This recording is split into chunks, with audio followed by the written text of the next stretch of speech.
Wang Fusheng stared blankly at the head that had fallen at his feet. It was the head of his second uncle, the village head of Tai. Before death, he seemed to be saying something. Was it run? Was he telling me to run? But his legs were too weak, he said. Wang Fusheng fell to the ground, scrambling backwards on all fours. But the next moment a solid shadow blocked his way. Kid, where do you think you're going? A precise knife hand strike landed on Wang Fusheng's carotid sinus. His vision went dark and he passed out. When he woke up again, he had been brought to Pingjiang County. With him were dozens of able-bodied men and young women from Tai. According to the information he gathered, they had been rescued by a gang called the Jialong Gang in Pingjiang County. The bandits who massacred the village had been driven off by them. Because many of their brothers had lost their lives there among the rescued, the men either became laborers working for them.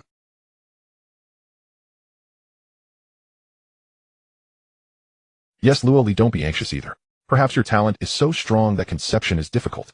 But the child born from such a union will be exceptionally powerful. Take heart. Wang Fusheng did not care about the truth of these matters. He only knew that his only relative, his second uncle, had died at the hands of those bandits. His second uncle had treated him while never letting him go hungry or cold. He felt such hatred. Beside him, a boy as thin as a bamboo pole noticed Wang Fusheng's distress and leaned in to ask quietly, "Brother Fusheng, what's wrong?" Wang Fusheng rubbed his eyes and forced a smile, saying, "It's nothing, Jinbao. Just got some sand in my eyes." Wang Jinbao, having grown up begging for food from house to house, probably couldn't understand his feelings. Hearing Wang Fusheng's words, he didn't overthink, and continued asking, "Brother Fusheng, are you going to join the Jialong Gang, or work as a laborer?" "I think joining the Jialong Gang is pretty good. Look how burly they are, you'll definitely get enough to eat."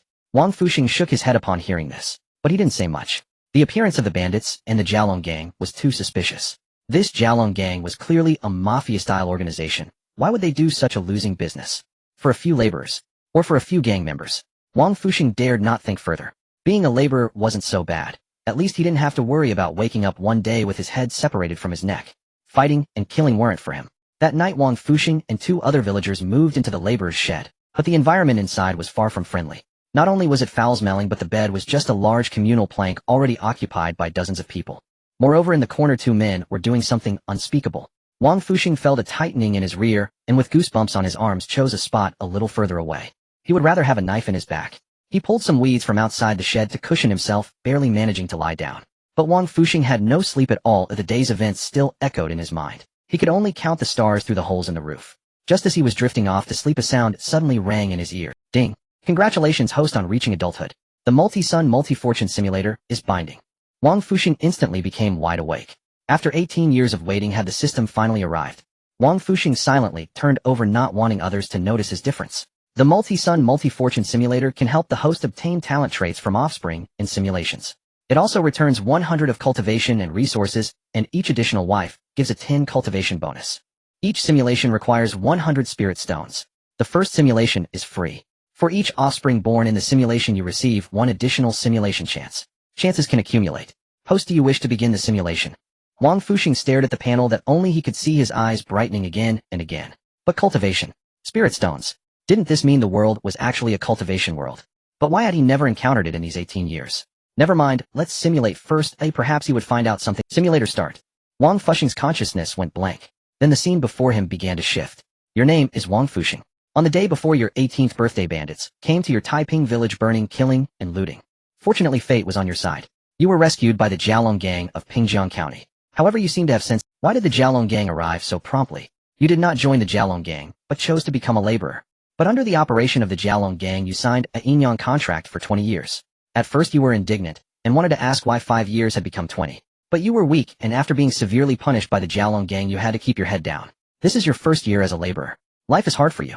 On one hand, you need to find out the reason behind the massacre of Taiping village. On the other hand, you have to be wary of an old man with a peculiar hobby in the laborer team. In the second year, you became much more steady. At the same time, you didn't give up asking about the massacre of Taiping village. During this time, you learned about the realm divisions in the martial world. From low to high, skin tempering blood, moving bone, forging organ, refining Xintian, Xiantian, Grandmaster, land, immortal, heavenly being. You know this is your opportunity. So in addition to the Taiping village matter, you have another task. That is to find Marshall. That is to marry and have children. In the second year of being a laborer, you used memories from your past life and started setting up a stall selling pancakes during breaks. You knew that to get ahead you needed connections and social savvy. So by handing over 70 of the profits, you befriended a small leader of the Jialong Gang, Wang Shi. Wang Shi was a skin-tempering layer 1 martial artist with 2 or 3 dozen men under him. Because of your tact, Wang Shi developed a favorable impression of you. So when you inquired about becoming a martial artist, he didn't hold back. Not 998 taels, just 300 taels will get you the cheapest martial arts manual. You gave an awkward laugh and didn't continue that topic. In the third year of being a laborer, you are now 21. With Wang Shi's help, you left the labor ranks. But the profit share increased from 70 to 80. That year you met a girl. She was Wang Shi's cousin, just reaching the age of 15. At this moment you made a decision that defied your ancestors. A year later your child was born. In the fourth year, when you turned 22, you had your first child. It was a girl, and you named her Wang Fusheng, hoping she would become a graceful and intelligent young lady. Unfortunately, her trait was only a pitiful, unremarkable. Thus, after obtaining Wang Fusheng's trait, you now had two unremarkable traits, one from your daughter and one from yourself. By then you had already earned the next simulation opportunity, so you had no more worries. However, having endured several years of restraint, you steadily continued your efforts with Madame Wang, adding to your family. But due to her petite stature, Madame Wang was often overwhelmed by you to the point where she occasionally fled with Wang Fusheng to her parents' home. During this time your relationship with Wang Shi grew rapidly. He waived your protection fees, and even took the initiative to teach you a basic martial art, the thunderclap palm, the very one he practiced. You were deeply grateful, and vowed to repay him well. Even though 12 years had passed in the simulator, only an instant had elapsed in the real world he inhabited. A dream-like 12 years. It felt to Wang Fusheng like watching an unfinished film. Very clear, yet with a sense of distance. Well, let's see what rewards I've earned. Wang Fusheng looked expectantly at the settlement screen on the panel. Ordinary 3. Clear Mind White 1. Martial Genius Blue 1. Martial Art Thunderclap Palm White 1. Martial Art Steel Armor Skill White 1. Martial Art Cloud Step White 1. Pill Blood Chi Pill White 3. Silver 1,520 taels. Simulation count 4. Married, 3 wives, increased cultivation inheritance by 20. When the rewards were settled, with just a turn of his body, Wang Fusheng's cultivation had been fully infused. Moreover, thanks to the additional 20% effect, Wang Fusheng directly broke through from the 6th layer of skin refining, where he had been stuck in the simulation, to the 7th layer of skin refining. The immense power fascinated him. However, the urgent matter was to start the next simulation. The Jiaolong gang was definitely hiding something. He was not yet a match for the 2 leaders of the Jiaolong gang, but if he couldn't beat them, couldn't he just run? Once he achieved enough cultivation outside, he would launch a surprise attack. Wang Fusheng took a deep breath and started the second simulation. Year 1, you just turned 18. At the 7th layer of skin refining, you chose to become a laborer for the Jiaolong gang to blend in. But these were just a cover. Under the cover of night you escaped from the laborers' camp, and even set a fire to confuse them. By the time news of the fire reached the Jiaolong gang, you had already left Pingjiang County. You traveled 400 li in one night, and arrived at another county, Zhejiang County. Using the silver you inherited, you bought a house there. You stayed indoors daily, cultivating diligently. Half a year later, you successfully advanced to the 8th layer of skin refining. At the same time, a couple living next door took a liking to you, and wanted you to become their son-in-law. You didn't refuse, but felt the girl was still underage, so decided to let the relationship develop first. Another half year passed, and you turned 19. The girl who used to love watching you practice martial arts from over the wall had now come of age. The sudden death of your wife cast a pall of melancholy over you. You diverted your attention to the study of alchemy. The 2 children were taken care of by your father-in-law and mother-in-law, leaving you little worry. In the 7th year, at the age of 25, you suddenly realized that the girl you had picked up, Chun Yang, seemed to be a martial prodigy. She had only begun formal training under you, yet her cultivation had already reached the 7th layer of skin tempering. You calculated the time. She had practiced for scarcely half a year. You were utterly astonished. Was this some kind of protagonist template? Then you devoted yourself even more intently to the formula of the Qi blood pill. It was not only for yourself, but also for the responsibility of being a master. You started researching the relationships between various herbs day and night. Under the old mansion, many more little yellow dogs had gathered. Yet you felt that some shackle still stood between you and the Qi blood pill. This drove you to the brink of madness. You defied Chun Yang's advice and ventured deep into the mountains for long stretches. That year you turned 26. You returned home just before Chun Yang's Kamingafage ceremony. After arriving, you took a comfortable bath. That year you attempted the formula countless times, but it remained an enigma. However, in a flash of inspiration, you created a pill with half the effect of the Qi blood pill, naming it the blood-generating pill. The ingredients for the blood-generating pill were extremely rare. In a whole year, you managed to refine only a dozen or so. You caught nothing unusual in Chun Yang's words. You naturally and happily said to her, "After today, our Chun Yang has become a grown-up young lady. Chun Yang, do you have someone you like? Shall I find a good match for you?" Chun Yang leaned against your arm, her expression freezing. After a while she said coyly, "Chun Yang doesn't want to marry. Oh, Chun Yang wants to stay by Master's side forever." You still didn't understand what she meant. That night you were somewhat cheerful and drank a lot with the guests. That night you had no idea how you returned to your room. It was not until the next day, when you woke up in Chun Yang's bed, that you were still in a daze. Chun Yang was nestled in your arms. You panicked and got up only to see her looking at you with seductive eyes. You realized what had happened and questioned why she had done this.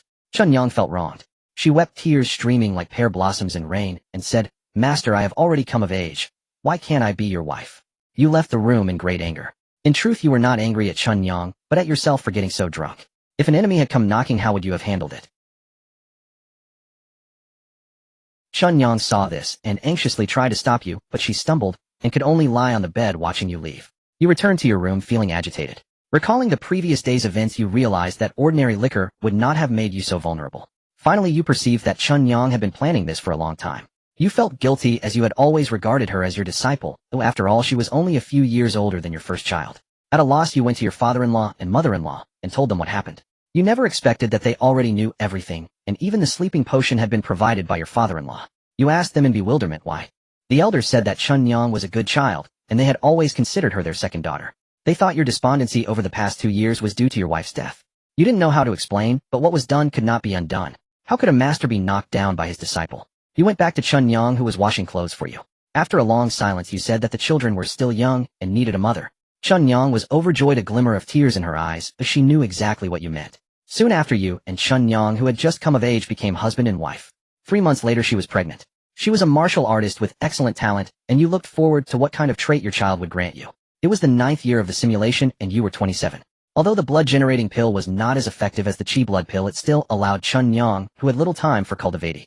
You eagerly imparted the cultivation technique to Chun Yang. She then followed your pace in just a fraction of the time you took, leaving you speechless for a long while.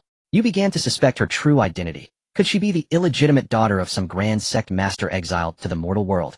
After learning that the blood-moving realm was about constantly refining one's qi and blood, you embarked on arduous training. In the first year, you broke through 2 levels, reaching the 3rd layer of the blood-moving realm. During this time, you continuously perfected the cultivation path of the Thunderclap Palm. In fact, it could no longer be called the Thunderclap Palm. After some thought, you renamed it the Great Thunderclap Palm, compiling it into a manual and storing it in your martial arts school's secret chamber. Upon advancing to the blood-moving realm, your eagerness to return to the Flood Dragon Gang and settle scores grew more urgent. Yet you knew the gang leader and deputy leader had honed their skills in this realm for years, and others also trained while you did. Thus, returning now was unwise. The priority was relentless cultivation, especially as you sensed Chun Yang's mysterious origins. The traits from your children with her were remarkably potent. You decided to have. You agreed to meet monthly for gatherings atop Longxia Peak.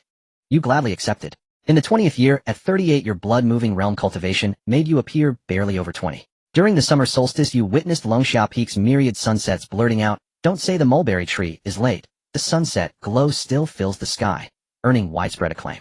You felt a bit shy, having forgotten the verse's author, but your skill at showing off was impeccable. You accepted the praise without guilt. Someone asked why with such talent you hadn't sought an official post. You replied that while your poetic heart was full, you lacked strategies to govern the state. The group sighed. Then one said, "Brother Wang, have you considered joining the army? With your martial realm, you could secure a centurion's post." You hesitated, knowing that once in the military, leaving wouldn't be easy. The suggestions from the crowd left you in hesitation. You inquired if there were higher-level martial arts techniques within the military. The one who offered the advice replied that there certainly were. The Grand General, they said, started as a common soldier and had now reached the Xiantian realm, had he not. You counted the realms and realized that Xiantian was merely 3 levels above you, which didn't seem so distant. After the summit gathering, you returned alone to the inn. Enlisting wasn't your first choice. Given your current cultivation aptitude, you still believed solitary training was better. But if you truly couldn't find a cultivable technique, joining the army would be your last resort. You purchased a residence in the county city. Next door was a blacksmith's forge. The blacksmith was a grizzled, taciturn, middle-aged man. A young boy, perhaps his son or grandson, often helped in the shop. The man showed little reaction to your arrival, but the boy was quite curious. Whenever you practiced your fists, a mischievous little head would pop up over the courtyard wall. You said nothing about it. Gradually, you grew familiar with the blacksmith next door. You learned his name was Tai Sheng, and the boy was Tai Xian. They were father and son. This astonished you. How could a man in this, In the 21st year, you were 39 years old. Throughout the previous summer, you had cultivated the Thunderclap ninefold art to its 4th layer. Upon returning to the sect, you drew the attention of many elders, for it was exceedingly rare for a disciple at the skin tempering stage to complete 4 rounds of Thunderclap body forging. Some disciples never even dared to attempt a 4th forging in their entire lives. Numerous elders wished to take you as their disciple. After careful deliberation, you chose the elder who had once lent you the megaphone. His surname was Meng, his given name Fanxing. Meng Fanxing held great faith in your future, even though you were approaching 40. He accepted you as his closed-door disciple, personally instructing you in the intricacies of the Thunderclap ninefold art. Notably, Meng Fanxing was also one of the few martial artists within the Thunderclap sect who had completed a total of 20 Thunderclap body forging sessions at the Organ Tea. Meng Fanxing's tone carried a hint of reproach. You looked at this centenarian who treated you as his own and couldn't help but feel a pang of guilt. You explained to Meng Fanxing, Master, your disciple still has strength to spare. I could even attempt a seventh forging. Meng Fanxing gazed at you lost in thought for a long silent moment. You did not disturb his contemplation. After a while he sighed, and said to you, since you still have strength, your master will say no more. If you need any pills, feel free to come to me. It was then that you learned your master was also an alchemist, one capable of refining third-grade pills corresponding to the bone-tempering stage. Your eyes lit up. Alchemy was excellent. Alchemy was something you had to learn.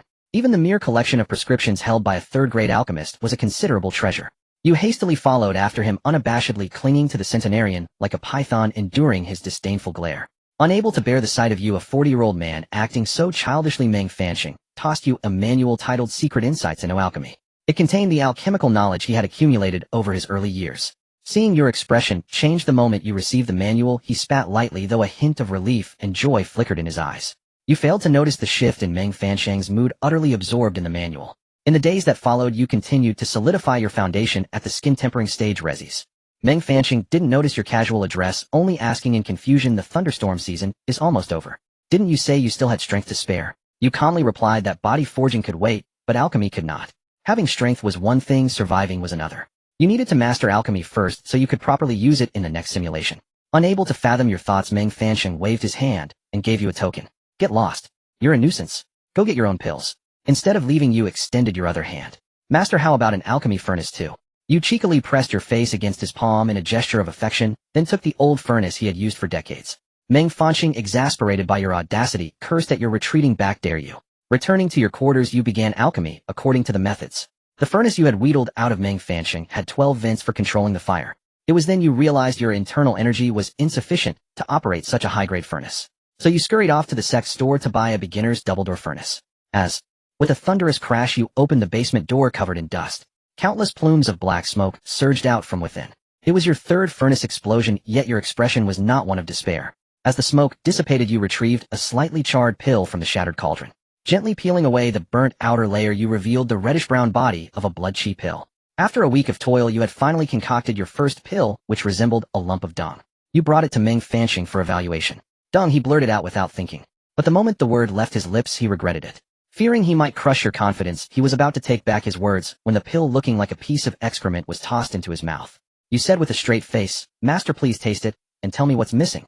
Meng Fanxing's face darkened as he savored the dung in his mouth. After a thorough tasting, he remarked, the heat was too intense, you need more practice in controlling the flame. Your ingredient ratios are also off. The medicinal potency is only 1/10 of a proper pill. You complained, isn't there any merit? Meng Fanxing spat out the residue, and said, merit? The remaining 90% being pure pill toxins. Does that count? Your face turned as black as your exploded furnace. Meng Fanxing then grabbed you like a chick and dragged you to the basement. Believing you had talent in alchemy, he decided to demonstrate the process before you. He led you into the empty basement, but when he remembered the furnace you had taken, his expression darkened. You sheepishly produced the cauldron. Watching you summon it from thin air, his expression shifted, but he said nothing. He told you to watch and learn carefully. From heating the furnace to controlling the flame to fusing the medicinal power, every step he performed with deliberate slowness. You felt the dedication of this cheap master of yours and studied diligently. Another week passed as you waited quietly for the furnace to cool. You had a feeling that this batch of blood-chi pills was a definite success. You slowly lifted the lid of the alchemy furnace as if performing a solemn and sacred ritual. Meng Fanxing slapped the back of your head, and the lid fell back into place. Just as you were about to protest, he scolded, what does the Alchemy Dao secret manual I gave you say? You recalled a rule that the furnace must not be opened before it has cooled naturally. At this realization, your face flushed with embarrassment. Meng Fanxing continued his lecture. And this is just a first-grade pill. When you refine higher-grade pills, opening the lid early will cost you 10 to 20% of the medicinal power. Then you'll have plenty to cry about. You nodded, sheepishly admitting your mistake. Once the furnace had fully cooled, you glanced at Meng Fanxing and found him also waiting for you to open it. Your movements became bolder. You lifted the lid to reveal 4 blood-chi pills exuding a fragrant herbal scent lying peacefully inside. With a sigh of emotion, you asked, Master, am I the most talented genius you've ever seen? Meng Fanxing choked on your arrogance, swallowing all the praise he had intended to offer. With his hands clasped behind his back, he paused for a moment before saying flatly, not bad, but still far from what I achieved in my youth. You nodded in acknowledgement. After all, he was 40 when he first concocted a blood-chi pill, far inferior to the old man. But next time would be different. You stored the blood recovery pills in a jade bottle. These were your first batch, so you had to ration them. 1 pill every 2 hours would suffice. In early autumn, you gathered once more at the summit of Longxia Peak with the disciples who had climbed it with you years ago. Noticing their melancholy, you asked about their sorrow. They spoke one after another expressing their reluctance to enter officialdom. You rolled your eyes sensing they were showing off. Thanks to their father's influence they had secured decent posts. You congratulated them and sincerely hoped they would be good officials serving the country and its people. They all agreed and made lofty vows. You wondered how long their youthful spirit would last, especially when even the highest ruler of Yin state was dissolute and extravagant. As the saying goes, in the second month you received another family letter. It said that your second son had set out for the provincial capital to take the autumn imperial exam. You were astounded. Was your Wang family truly producing a scholar? But the times were troubled and you worried how your son, a frail scholar, would travel thousands of miles. Fortunately, the letter noted that your eldest son, with Chuanyang now 14, and at the peak of the blood transport realm, could serve as his brother's guard. After reading the letter you felt dazed. It dawned on you that your second son was already 19 and should be marrying and starting a family. The letter also mentioned that your two sons would pass through the county town on their way to the capital, and Chuanyang wanted you to meet the children you hadn't seen in years. You couldn't help but feel nervous. You weren't sure why. Perhaps it was the guilt of not fulfilling your fatherly duties or the realization that you were truly a father, not just. After preparing Wang Linjiao's belongings you hurried down the mountain to find a close friend who had yet to depart for the ascent. He was heading to the military camp, passing through the provincial capital along the way. You had prepared dozens of chi blood pills and blood generation pills, but he politely refused them, saying, "If this is for a friend's son, I shall escort him personally. To speak of rewards would be far too formal." Then you accidentally uncorked the jade bottle, releasing the faint distinctive fragrance of the chi blood pills. Without a change in expression he took the bottle into his hands and said earnestly, "Brother Wang's trust shall not be betrayed. Ailin will fulfill this duty." It was then that you learned your friend's name was Batian. You mused that the name had a touch of the overbearing protagonist archetype. In novels of a past life he would surely be a significant supporting character. 2 months passed quietly, and you met your two sons at the city gate. Years apart had changed them so much that they seemed like strangers, and an invisible rift had grown between you. Yet the bond of blood was unmistakable. You lodged them at an inn in the county town and introduced them to Lin Beishan, who would travel with them the next day. Over the following days you showed them around the county, and though the estrangement lingered it began to fade. You also brought them to see Wang Fusheng, subtly rubbing your fingers together in a gesture that darkened his expression. "I'm happy you brought the children to see me," he said, "but your blatant hint for gifts leaves much to be desired." You pretended not to notice his scowl, and in the end he reluctantly produced. Even at the 9th layer of the blood transport stage, tempered by 12 thunderous sessions, the boiling liquid seared you unbearably. Seeing your agony, Wang Fusheng's aged face showed a flicker of reluctance. But this cauldron of precious medicine had cost him most of his life's favors. Only a true disciple would warrant such effort. The potent medicinal energy began to seep through your pores. You first felt the scorching on your skin, then a piercing pain in the flesh beneath. This pain, carried by the medicine, extended into your meridians. You gritted your teeth, unwilling to appear weak before him. Soon the agony took hold. With a splash you collapsed into the liquid, writhing like a shrimp in hot water. You reached out to him in desperation, but his gaze was resolute. Your heart chilled, and you had to fend for yourself. But the pain from the overwhelming medicine was excruciating, a marrow-sucking, bone-gnawing torment that penetrated your very soul. Your senses began to fade. You found Wang Fusheng and shamelessly sidled up to him, grinning as you said, "Old Ming, do you still have that medicinal bath from before? How about giving me 10 or 8 sets?" As expected, even after entering the bone-forging realm you were still sent flying by old Ming's slap. You got up with a chuckle, pushed your asymmetrical face back into place, and scampered back. Seeing that getting it for free wouldn't work, you changed tack and asked for the prescription instead. Wang Fusheng, disgusted by your brazenness, tossed out an ancient-looking sheepskin scroll. He said, "It's useless to you anyway. Now that you are in the bone-forging realm, diligent cultivation is the true path." You shrugged noncommittally. Cultivation was necessary, but so was this formula. However, when you saw the dense list of herbs and their required ages, your head throbbed. As you left, you finally said to old Ming, "Master, thank you." Old Ming ignored you, absorbed in his own cultivation. He had been stuck in the organ-cleansing realm for decades with no hope of breaking through, but after taking on a closed-door disciple his realm had miraculously loosened. Turning from the acquired to the innate, gaining 300 years of life, Wang Fusheng was undeniably tempted. Who wouldn't want an extra 300 years? But if the breakthrough failed, he wouldn't just lose those years, he would perish on the spot. That's why he had been so eager to prepare this medicinal bath for you. As seasons passed, another year went by. It was now the 25th year. You were 42. Having entered the blood-moving realm early, you still looked like a man in his early 20s.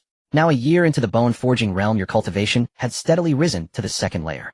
Your peerless, handsome features, coupled with your status as a pillar of the sect, made countless senior and junior sisters fall for you.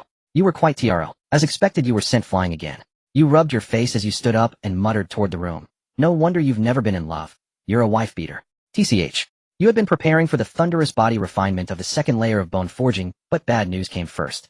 You received a letter from Chuanyang. Your father-in-law had fallen off a cliff while gathering herbs and was nearing death. You were urged to return immediately. Frantic, you packed your things and told Meng Fancheng.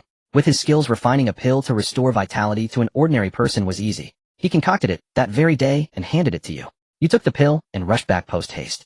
But when you arrived at your home in Sujiang County, a funeral hall had already been set up. You walked in with a heavy heart. Chuanyang saw you and hurried over, her eyes red at a loss. The old man's funeral was kept simple as he had requested. Yet many patients he had helped came to pay their respects. After helping your mother-in-law settle the funeral arrangements, you proposed moving everyone to the prefectural city. Since the old couple had only one daughter, and you were. After you settled everyone down, you hurriedly brought your sons back to the Thunder Sect.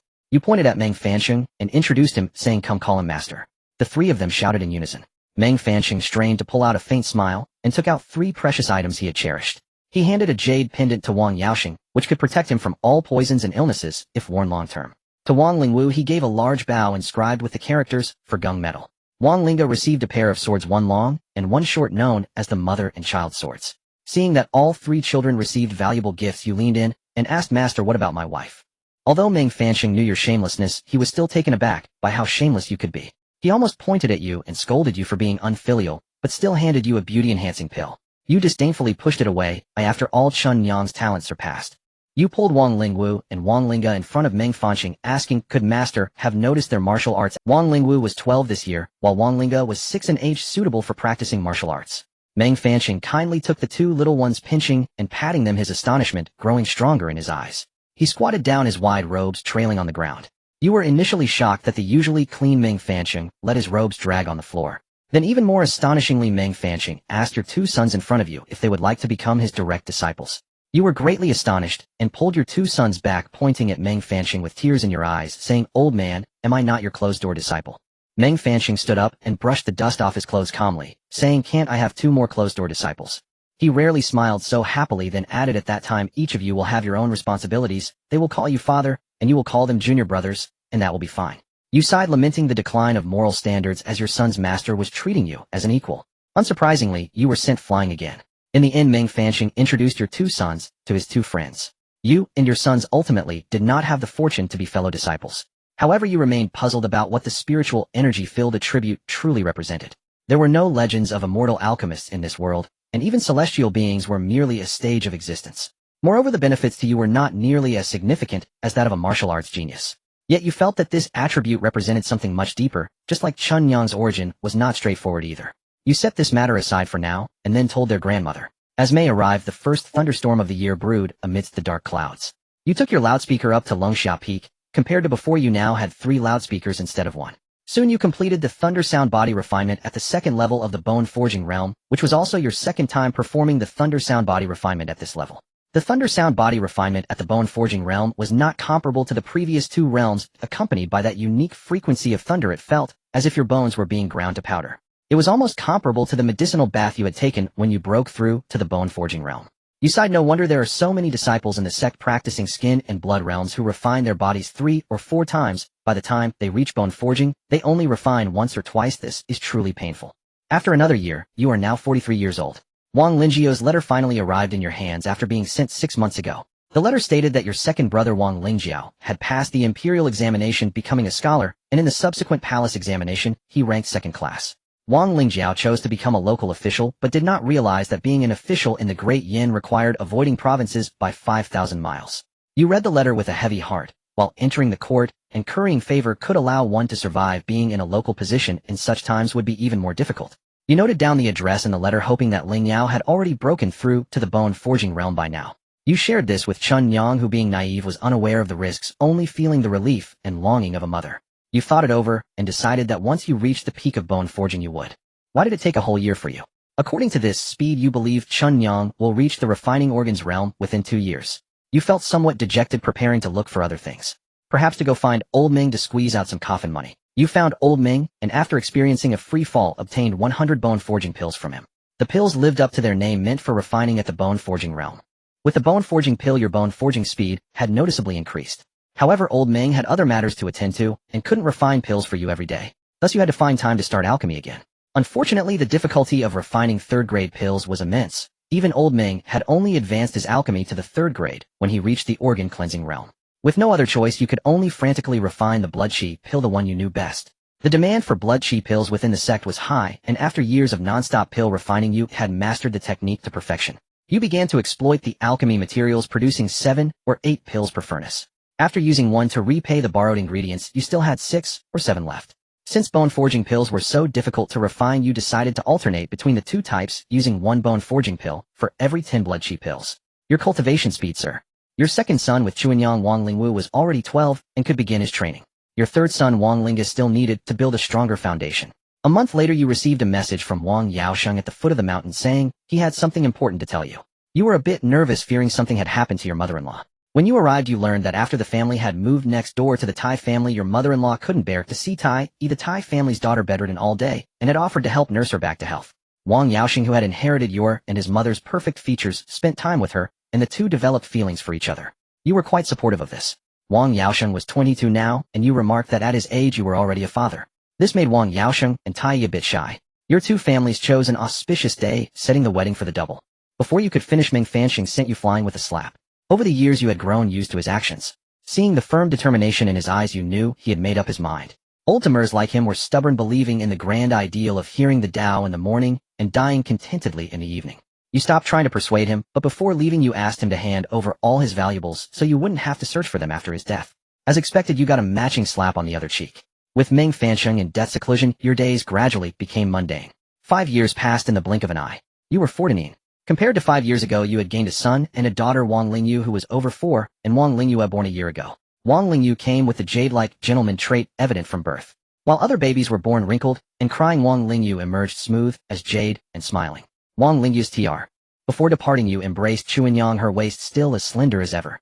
You never imagined that the little girl from years ago could now nourish the entire family so well. It was only the cries of your grandchildren that interrupted your replenishment. Blushing, Chuanyang pushed you out the door, saying enough at your age, still snatching food from the children.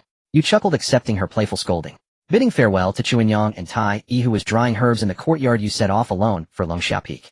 Dark clouds gathered overhead, and you muttered to yourself that this thunder tribulation might be especially fierce. You inventoried the pills in the simulator space: blood regeneration pills, blood replenishment pills, and vitality pills. Though all were second grade, they were remarkably effective for healing external wounds. You set up 3 large horns, then sat in the center quietly, awaiting the first thunderclap. Boom! The thunder came swift and, overwhelmed by your presence, the gang leader gasped. What do you want to talk about? You spoke of 30 years ago, of the razed Taiping village, and of the laborer's shed that had suddenly caught fire. You asked him if he remembered. The gang leader's fleshy face trembled. Who are you? He demanded. Unmoved by his bluster, you replied flatly back, then it was your gang that massacred the village, wasn't it? Once the truth was laid bare, the gang leader seemed to deflate. Pale, he asked, you're one of the survivors from back then. You didn't answer, instead pressing on, I want to know why you slaughtered the village. Was it just for a few gang members? The gang leader let out a bitter laugh. You want to know? I won't tell you. With that, he shattered his own heart meridian, leaving you with only one final sentence: don't worry, the master will avenge me. I won't be lonely for long. Bewildered by the gang leader's suicide, you thought this isn't how it goes. In those trashy novels, he should beg for mercy, spill his secrets, and offer all the gang's wealth for a chance to live. You sighed in regret, but the master he mentioned piqued your interest. For a master to cultivate a bone-forging martial artist in such a barren place as Pingjiang County, they had to be at least at the organ refining stage. That was your guess. But something was off. If the master was at least an organ refining expert, why hadn't they intervened? After spending 30 years raising a bone-forging cultivator, even a dog would have earned some affection, wouldn't it? The Flood Dragon Gang affair was riddled with mysteries. You turned the compound upside down, stuffing everything of value into the simulator space. Before leaving, you declared loudly, all done. I'm off. But you didn't actually leave. You hid in a courtyard waiting. After half an hour, a small figure scurried out from a hidden underground vault you had missed. During the wait, you turned away the trembling county magistrate, who came to investigate. With your face disguised, you weren't worried about being recognized. You waited until nightfall, and when no one else emerged, you entered the vault. It was deep, and you followed the passage for a long time before reaching the end. But contrary to your expectations, there was no gold jewels or martial arts manuals. Only a translucent, blood-red embryo pulsing slowly. You were stunned by the sight before you. The embryo was colossal, several times larger than the body of an ordinary tiger or leopard. You cautiously stepped back, muttering inwardly, could this be that master? Or was it the task assigned by the master? Or perhaps its offspring? The embryo kept rising and falling as if breathing. You stepped forward, but the sensation beneath your feet made you pause in confusion. You crouched down and swept your hand across the pale ground. A jolt of shock ran through you as you realized it was bone dust. You scanned the underground palace. Its hundreds of square meters of floor were entirely covered in a thick layer of bone dust. You withdrew your foot from the bone dust with trepidation. By now a sense of retreat had begun to brew in your heart. But you hadn't anticipated that as you hesitated a childish voice would emanate from the embryo. Is it time to deliver the blood sacrifice? Why do you tarry? Though the voice was infantile, the message within it sent a chill down your spine. This embryo was actually alive. And most importantly, it fed on humans. If the embryo alone was several times larger than an ordinary tiger or leopard, what kind of existence would it become upon maturing? Facing the unknown, you refrained from rash action. You suppressed your aura and stood still as a stone, silent and motionless.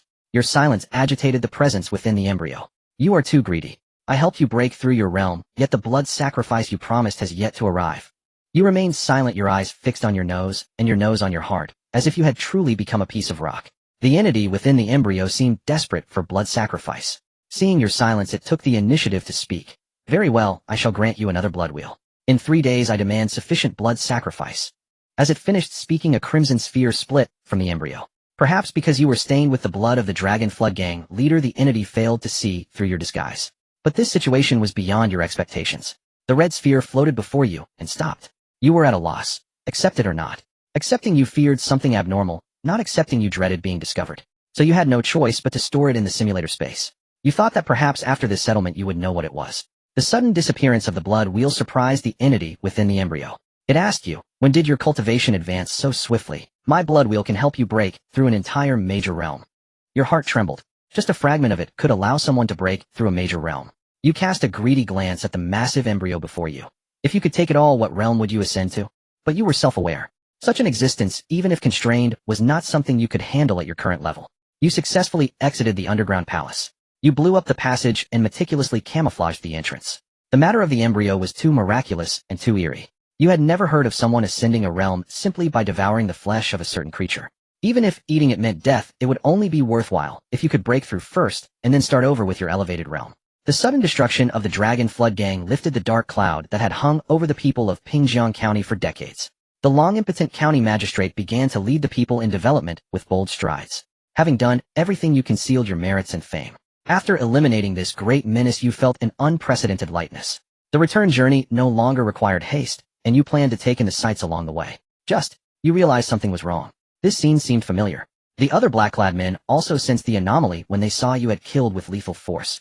You were not the person they had prearranged. Then those hidden in the vicinity emerged due to your appearance. One of them demanded sternly, "Who are you and why do you ruin our sect's good deed?" Your gaze sharp as you retorted, "Your good deed is to slaughter innocents and massacre common folk at will." As if your words had struck a nerve, the group immediately grabbed their weapons and surged toward you. But how could these mere skin-tempering realm martial artists be your match? You dispatched them one by one like crushing ants. Now the vast village was left with only the faint cries of a few children and dozens of unconscious young adults. Your heart was filled with rage. Wasn't this exactly what you had experienced back then? You seized the only survivor and infused him with a surge of inner energy. You interrogated him, demanding to know who he was, what organization he belonged to, and why they had done this.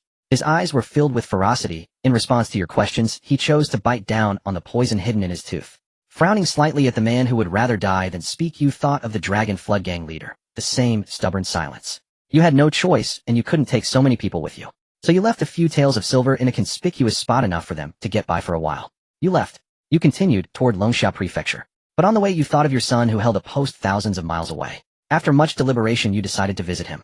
In Wang Lingjiao's letter he had written that once settled, he would send a family letter. But years had passed, and there was no word from either Wang Lingjiao or Wang Lingyao. A few days before your departure, half a month later, you had already left Longxia County with over 3,000 kilometers remaining to exit the province.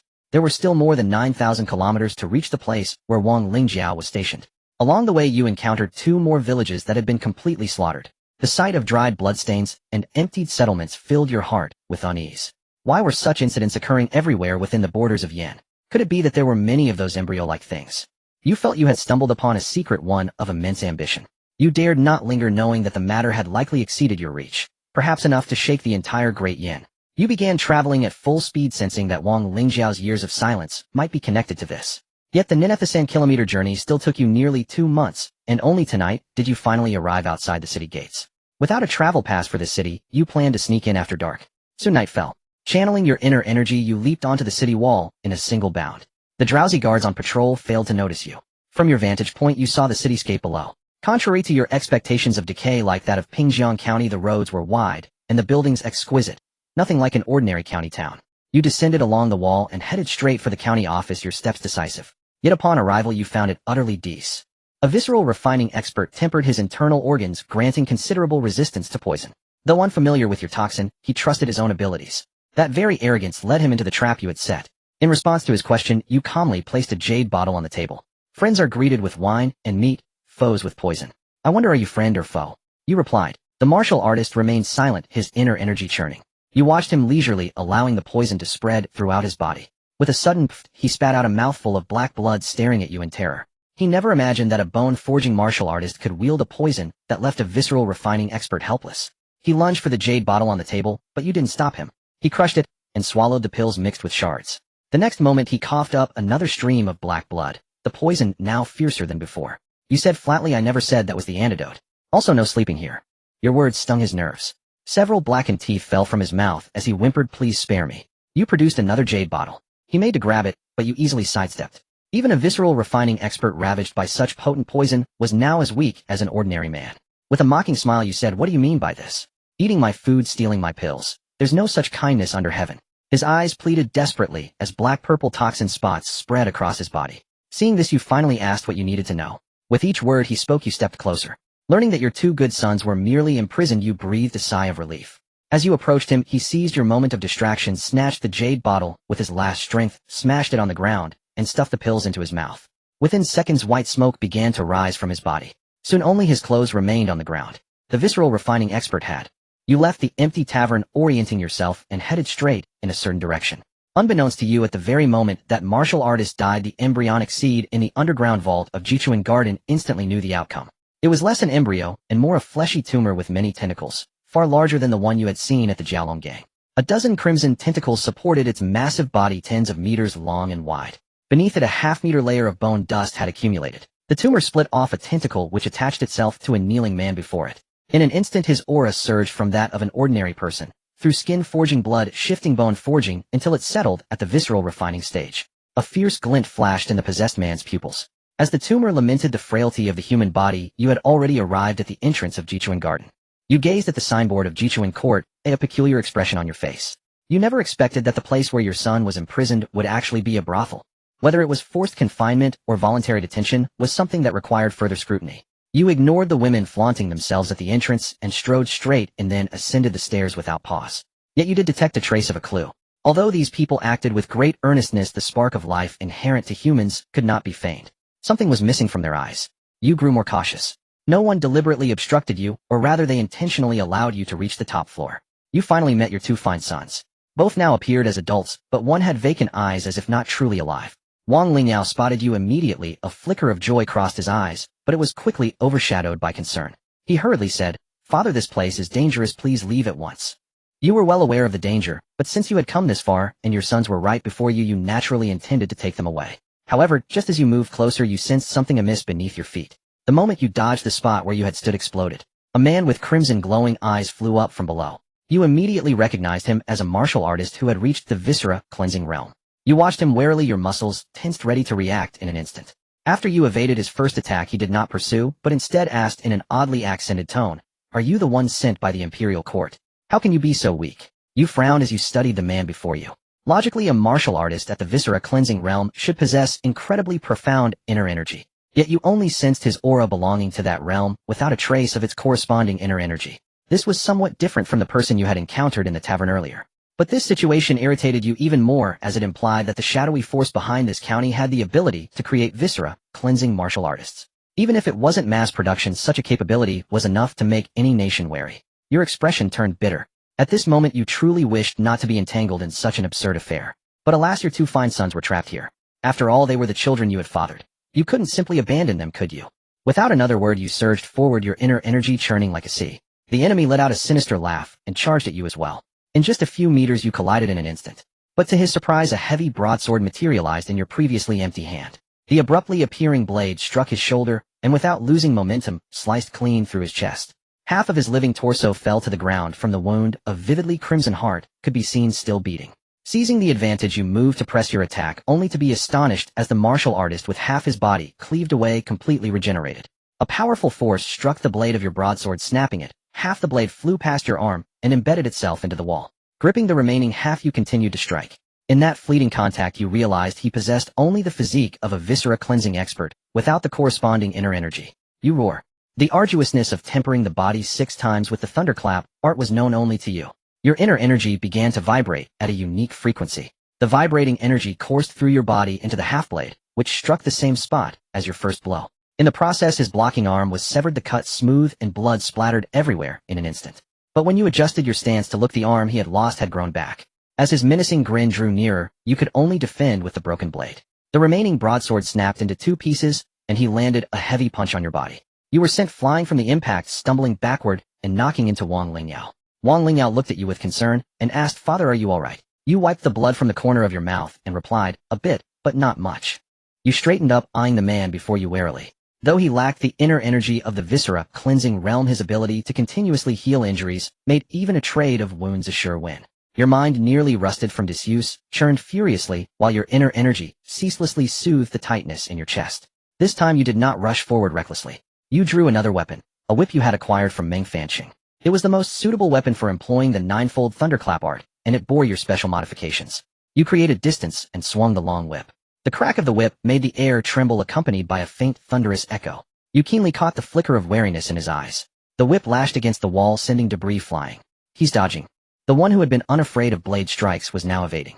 Something clicked in your mind. It was the thunderclap. The difference between now and before was that this whip could better channel the inner energy of the 9-fold thunderclap art. Excitement gleamed in your eyes as you launched a relentless assault.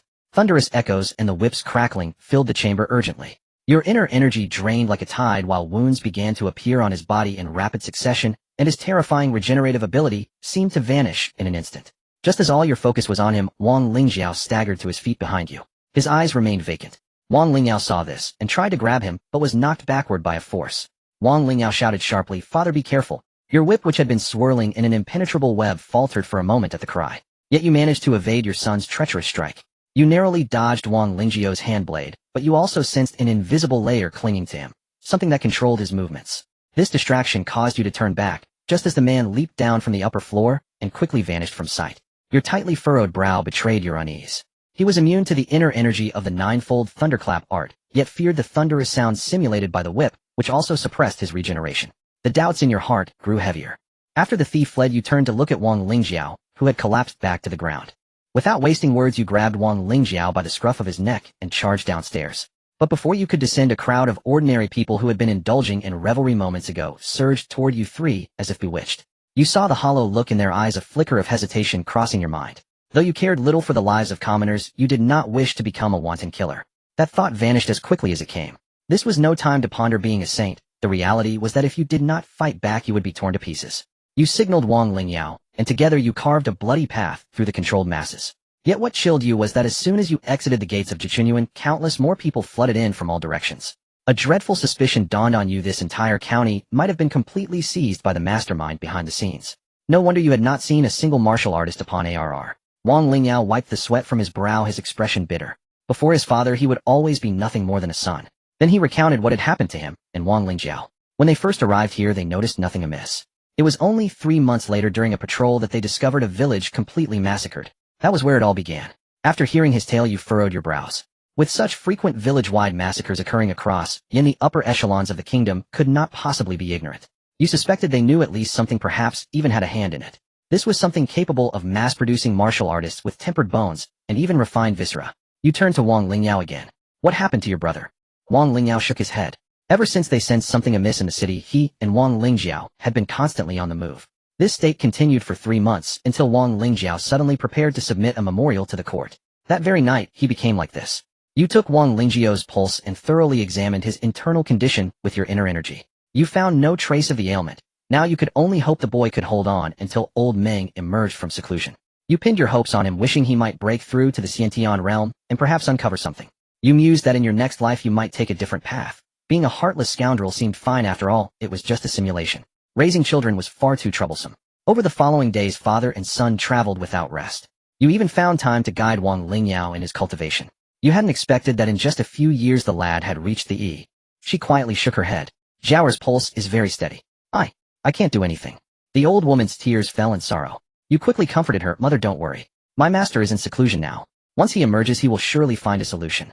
But in truth you had no idea if old Meng would have an answer. You could only treat this as a desperate hope. After a few more words of reassurance you prepared to head up the mountain. You had been away for nearly half a year, and wanted to see how old Meng was faring. But clearly 6 months were not enough for him to break through to the Xiantian realm. A layer of dust had settled at the entrance to Meng Fansheng's secluded chamber. You gazed at the door and tidied the room. Not only was his breakthrough directionless, but so was yours. Though the ninefold thunder transformation recorded the essentials for refining the viscera, you simply could not achieve it. Using your thunder-shaped inner energy to cleanse the 5 organs felt like it would be easier to just drop dead on the spot. But the technique was rigid to break. In the 32nd year you turned 50. The ancients said that at 51 understands the mandate of heaven, but at this moment you had no idea what that mandate was. Your master remained in seclusion. Your son had been rendered a vegetative state by an unknown influence, and even your own breakthrough had become problematic. Fortunately Chuanyang was there. She single-handedly arranged your 50th birthday banquet, summoning your 2 sons, who were cultivating on the mountain, to come down. At this banquet were you, Chuanyang, your first wife's mother, your 6 sons, and 1 daughter, your daughters-in-law, their families, and your grandchildren. After 32 springs and autumns you were no longer alone. You calmly raised your wine glass and feasted joyously with everyone. Afterward you examined Wang Lingwu and Wang Ling's martial arts and pondered whether to send Wang Lingyao to a sect for apprenticeship. But on second thought you decided he must be apprenticed Wang Lingyao. You patted Chuanyang, got out of bed dressed, and hurried to the sect. You met Meng Fusheng, who was now utterly transformed compared to before his seclusion. His thick beard was gone, his hair had turned black, and even his wrinkles had vanished. He looked as if he had aged backward by 60 years. You tentatively called out, "Old Meng." As expected you were sent flying once more. You confirmed that this was indeed Old Meng. Though his appearance had changed, that familiar feeling was unforgettable. Old Meng looked at you with displeasure, and was about to speak when he seemed to notice something, and quickly strode to your side. He raised his hand and grasped as if grabbing at the air beside you, but you suddenly felt as if a weight had been lifted from you. You had originally thought it was merely the result of frequent battles with Chuanyang, but could something have been affecting you without your knowledge? You asked in confusion, "Old Meng, what is this?" Old Meng's expression turned serious. Instead of answering your question he countered, "Where have you been recently?"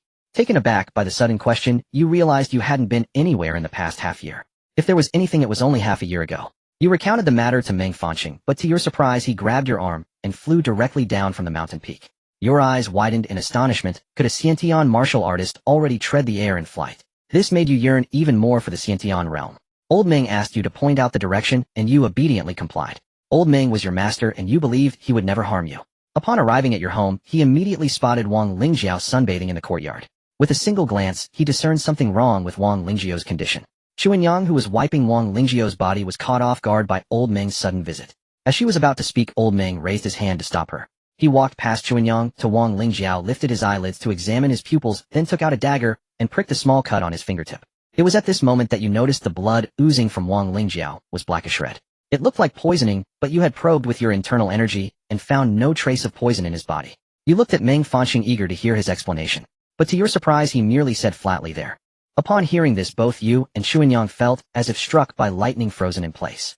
You found it hard to accept this answer and pressed further, "Master, what about Jiao?" Meng Fusheng gave you a look and you followed him. He did not directly explain what had happened, but instead told you a story. In the story, no dynasty on this land had ever lasted more than 300 years. Even the most powerful Luo dynasty, which at its peak boasted over 3,000 Xiantian martial artists within its borders, could not escape this curse.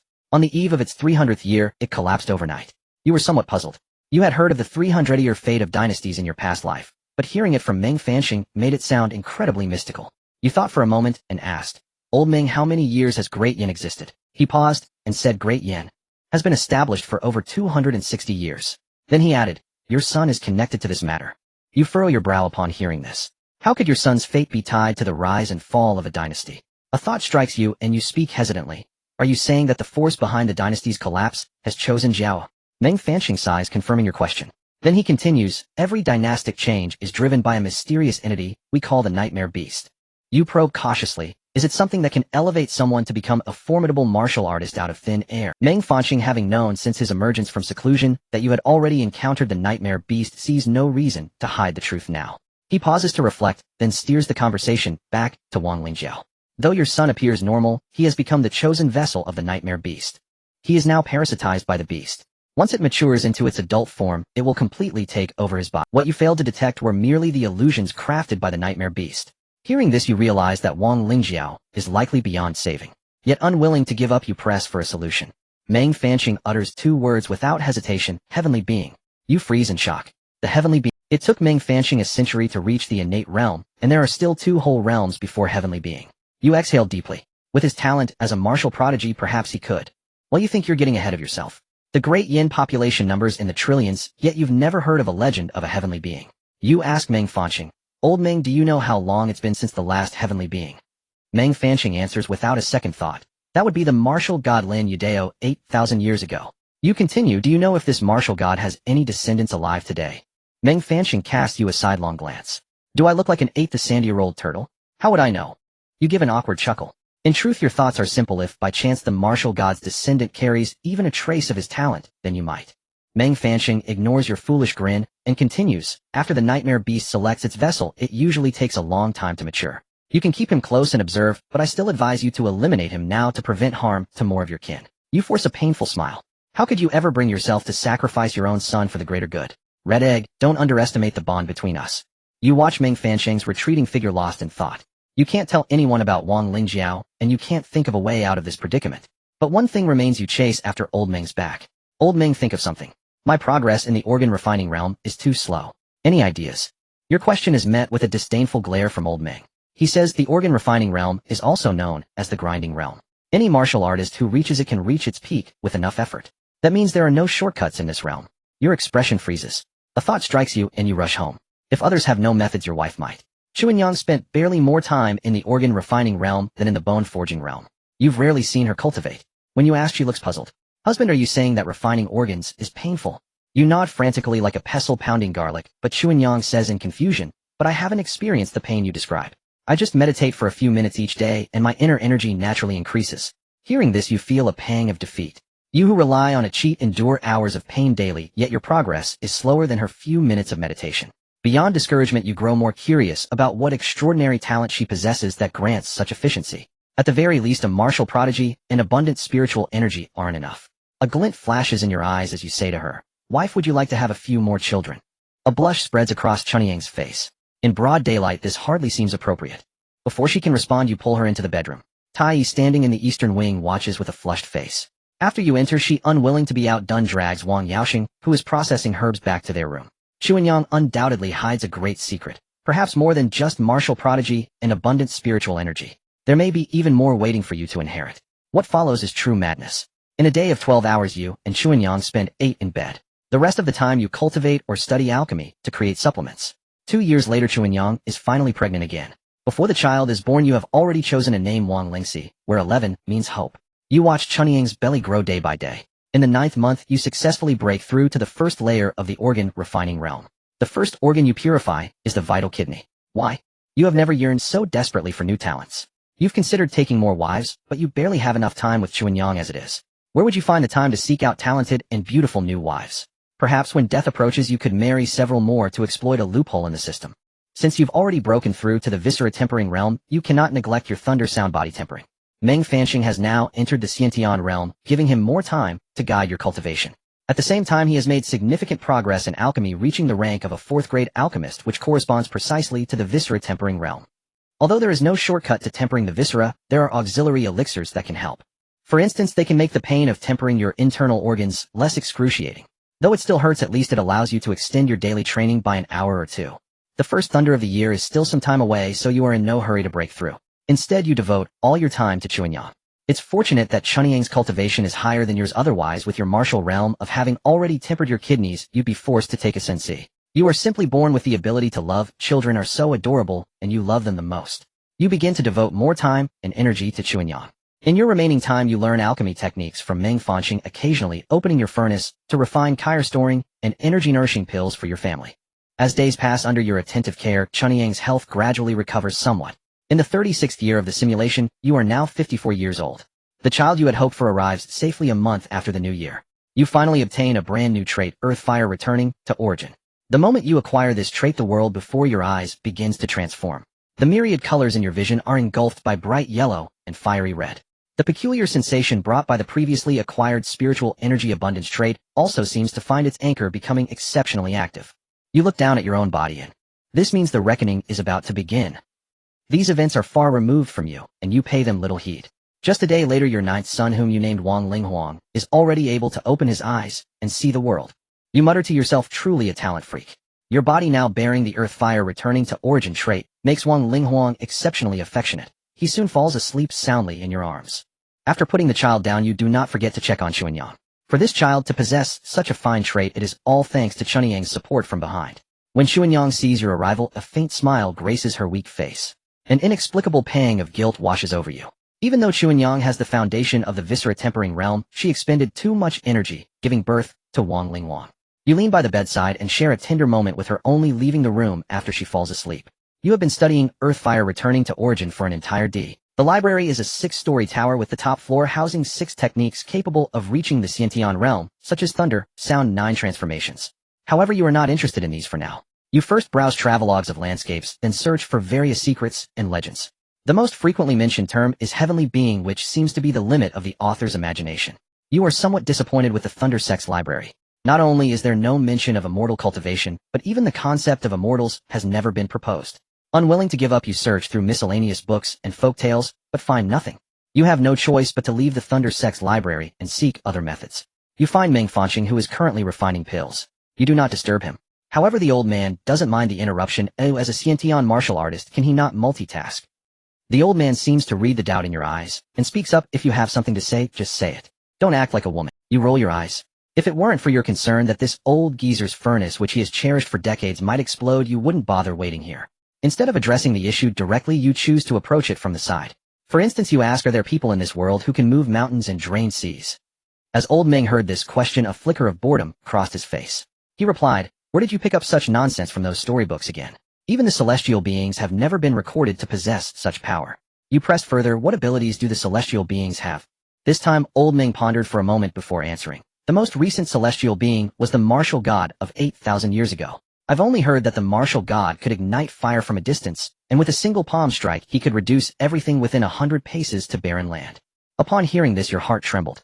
Indeed, there truly were methods of immortal cultivation in this world. Old Meng watched you suddenly animated, the flames beneath his furnace wavering slightly. What exactly are you trying to ask? Old Meng asked with a hint of confusion. You merely replied, old man, the medicine in your furnace is about to burn, then quickly descended the mountain.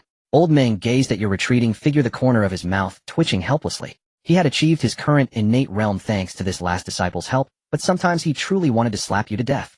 After learning that one could cultivate immortality upon reaching the celestial being realm, your anxiety faded.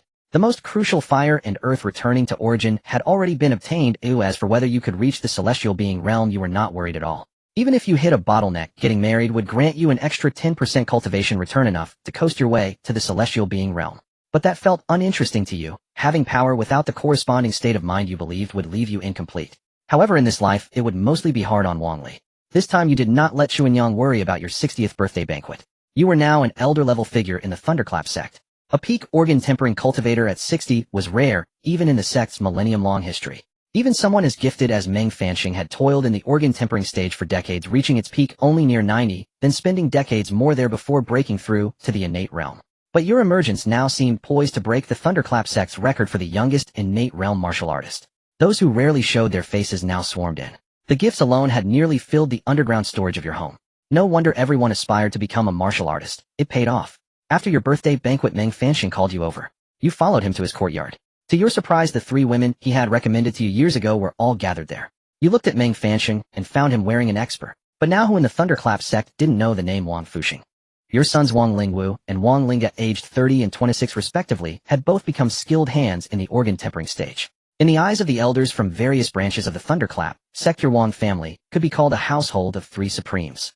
But they didn't know that your wife had already broken through to the innate realm. A secret not even your master old Meng knew. This was your most important trump card in this simulation, and you would never reveal it. Looking at your other sons, your 3rd son Wang Lingyao had also reached the late organ tempering stage at the neighboring Ancient Sword sect. Your 4th son Wang Lingyu and 5th daughter Wang Lingyue, though not gifted in cultivation, still had your and Chuanyang's foundation. At 15, one had reached the blood-moving stage, and at 12 the other had reached the late skin-tempering stage. Not to mention Wang Linghuang, whom you had kept hidden all along. At just 6 years old he had ALR. Chuanyang had long shed her maidenly shyness. The birth of several children had endowed her with the mature allure of a woman. When she heard your news, her reaction surprised you. She was unexpectedly delighted. She said, my husband is so capable, it is only right that he should have many wives and concubines. Now that your master recommends it, you should certainly accept. You stared wide-eyed at Chuanyang, and then heard her continue, now that your cultivation is advanced, and you have established your own lineage in the sect. If it were only the two of us, fighting alone would be fine. But have you ever considered the future of our children? You were moved by Chunyang's understanding and generosity. This was your wife. With a wife like this, what more could you? Seeing your touched expression, Chunyang smiled radiantly and caressed your face. In return for her thoughtfulness, you could only push her back onto the bed. Alas, an ox at the viscera cleansing realm could not plow the field of a nascent realm cultivator. The next morning you rose with a sore back, returned to the sect, and sent your reply to the 3 lineage leaders. As for how to address each other in the future, it would have to be settled individually. A month later you married Lin Yiyangong Xinyu and Xieshu. When old Ming had assigned them to you years ago, they had just come of age while you were already over 40. Since the 3 were also talented martial artists, they looked no different from back then. However, with their cultivation at the blood-moving and bone-forging realms to you, an old ox at the peak of the viscera cleansing realm, they were far inferior to Chunyang. You never expected that marrying 3 wives would still let you sleep in. It was hard to. Your mood soured immediately. You prided yourself on your family's conduct. Not the best, but not bad either. Premarital pregnancy was unacceptable in your book. Before your slap could land on Wang Linjiao's face, the woman beside him stepped in front to shield him. Your mouth twitched. Seeing this, Wang Lingyao dropped to his knees before you. Chunyang heard the commotion and came out. She was happy to see Wang Lingyao, as she often missed him in the quiet of the night. But she also noticed the woman beside him. Her expression stiffened briefly, but she said nothing, simply inviting them inside. You sighed and clasped your hands behind your back. Fortunately, once inside, Wang Lingyao quickly explained everything. The woman was his master's granddaughter. They were of similar age and cultivation, and having lived under the same roof, they had grown familiar over time. What followed was a classic tale to you. They went on a training expedition, encountered villains who coveted her beauty. But what more could you say? You simply told the weary pair to eat first. At the dinner table, Wang Lingyao asked you, "Father, how is brother Jiao now?" You sighed and shook your head. This was Wang Linjiao's burden. He always believed it was his fault that Wang Linjiao had ended up like this. You didn't blame him. He was only a bone-forging realm martial artist back then. But now that a turning point had come, you had to tell him. Without wasting words, you said only 2 words: celestial being. Wang Linjiao's eyes lit up, but then dimmed. The celestial being realm. He had heard legends of the martial god in the ancient sword sect, but that was 8,000 years ago. In the 8 millennia since the martial god, no one had entered that legendary celestial realm. Yet Wang Lingyao silently resolved in his heart the martial god was human, and so was he. Why couldn't he become a new martial god? After the meal, you began discussing the wedding arrangements with Wang Lingyao and Inshushu. Your status was no longer that of a nobody who could only show up with 2 letters of recommendation. Now you were the youngest peak viscera cleansing realm martial artist in the Thunderbolt sect, and you represented the sect's face. The wedding could not be taken lightly, but had to be grand. Otherwise, where would the gift money come from? Yet this matter made you sigh. Your eldest son was about to become a father, your 3rd son had also brought a girl home, and your 4th and 5th sons, aged 30 and 24 respectively, should have married long ago. At their age you already had several children. But your 4th and 5th sons had no interest in women, spending their days embracing their swords and spears. If it weren't for their monthly visits home to see you, you'd suspect they had gone mad from training. Thinking about it, you stopped. Children have their own fortunes, why worry so much? When fate arrives, it will happen. You weren't worried that 2 such young viscera cleansing realm martial artists would fail to find wives. After discussion, you set the wedding date 5 months later. Soon Wang Lingyao and Inshushu returned to the ancient sword sect with your reply. 5 months later, after Inshushu safely gave birth, the wedding proceeded as planned. This wedding was the grandest event in Longxia County. Not only were 3,000 open-air feasts set up in the city, but many sect disciples were also invited. You had no objections. The more guests, the more gift money. A few days after the wedding, a new year arrived. It was the 43rd year of the simulation, and you were 61 years old. As usual, you pushed Wang Linjiao into the inner courtyard to bask in the sun. 43 years had passed in the blink of an eye. Looking back now, you realized you had never truly paused to take a break. You dragged over another reclining chair and lay down beside Wang Linjiao. Just as you thought you could enjoy a moment of peace, a shrill voice rang out from outside the door, accompanied by an impatient knocking that irritated you. Hearing the noise, the 4 women inside the house peeked out through the windows. You opened the door with annoyance, only to find it blocked by a group of people led by a pale, beardless man. You immediately recognized him as a eunuch, and his cultivation was likely formidable. Upon seeing you, a flicker of wariness crossed his face. "Are you the family of Wang Linjiao, the magistrate of Yi County?" You clasped your hands and replied, "Indeed I am." The man produced a bright yellow scroll from his sleeve and said, "By decree of the great Yin Emperor, Wang Linjiao, the magistrate of Yi County, was diligent in governance and loved the people, but unfortunately fell victim to villains. The emperor, knowing his loyalty and integrity, hereby bestows upon him the rank of prefect, grants him a state funeral, and extends favor to 3 generations of his descendants." After the eunuch finished speaking, you did not feel as joyful as one might expect. You stepped forward to receive the imperial edict and subtly slipped the eunuch 2 bottles of marrow-forging pills. The exotic fragrance of the pills wafted briefly through the courtyard. The eunuch had not anticipated that a mere family member of a magistrate could gift such precious pills so casually. You put on a sorrowful expression at the right moment, knowing that the court must never learn that you had brought Wang Lingjiao back. 2 bottles of marrow-forging pills were a small price to pay to avert trouble. You did not inquire about the affairs of Yi County. After seeing the eunuch and his retinue off, you accepted the emperor's compensation with a clear conscience. This was what Wang Lingjiao had earned with the latter. You were delighted with this result. The 5% increase brought your success rate for refining marrow-forging realm pills to 70%. You recalled that old Meng during his organ tempering days only had an 80% success rate for refining such pills. And he had been an alchemist for years, whereas you had only recently become one. After finishing your alchemy, you handed the pills to Chuanyang to distribute among the household. In these 4 years you had 4 more children. With Gong Xinyu at 61 you had a daughter named Wang Lingxi, who bore the trait photographic memory. With Lin Yuyin at 62 and 64 you had a son and a daughter named Wang Lingxiang, and Wang Lingmiao, with the traits 1 in 100 and mediocre respectively. And as mentioned earlier, with Xie Shu at 65 you had a son named Wang Lingjue with the trait alchemy prodigy. Additionally, your most valued son Wang Linghuang was now 11 years old and had reached the trait fire and earth return to origin was akin to having 2 autonomous cultivation plugins within his body running 24 hours a day. Coupled with the vast resources you poured into solidifying his foundation, even some weaker 5th or 6th layer marrow forging cultivators were no match for the boy. There was even one thing you hadn't told Chuanyang, or old Meng. Wang Linghuang had undergone 9 rounds of thunderous resonance body forging during both the skin training and blood shifting stages. Within the Thunderclap sect, only a scant 2 or 3 individuals had replicated the founding patriarch's 9 rounds of thunderous resonance body forging, and every one of them had become a founder of their own teachings. Of course, you had no intention of letting this secret be known. Your other children also achieved their own successes. Your 3rd child, Wang Lingyao, your eldest son with Chuanyang, had become an elder of the neighboring ancient sword sect. Their child, named Wang Xiaoyu, was a lively little boy. As for the others, Wang Lingwu and Wang Lingo were now seen only once or twice a year. Fortunately, their cultivation was not low. Unless a transcendent expert appeared, the 2 would likely have no rivals within the organ tempering realm. You still held to your belief children have their own fortunes. The only thing that troubled you was that over the years you had been completely unable to touch the threshold of the transcendent realm. Although old Meng and Chuanyang. At the banquet, everyone tactfully refrained from mentioning what the 2 had encountered. Uncharacteristically, you drank quite a bit again. After the meal, you summoned both of them to your study, where you had kept your years of alchemy experience manuscripts and cultivation notes. Standing by the window, gazing at the sliver of moonlight on the horizon, you asked with your back to them, "Speak.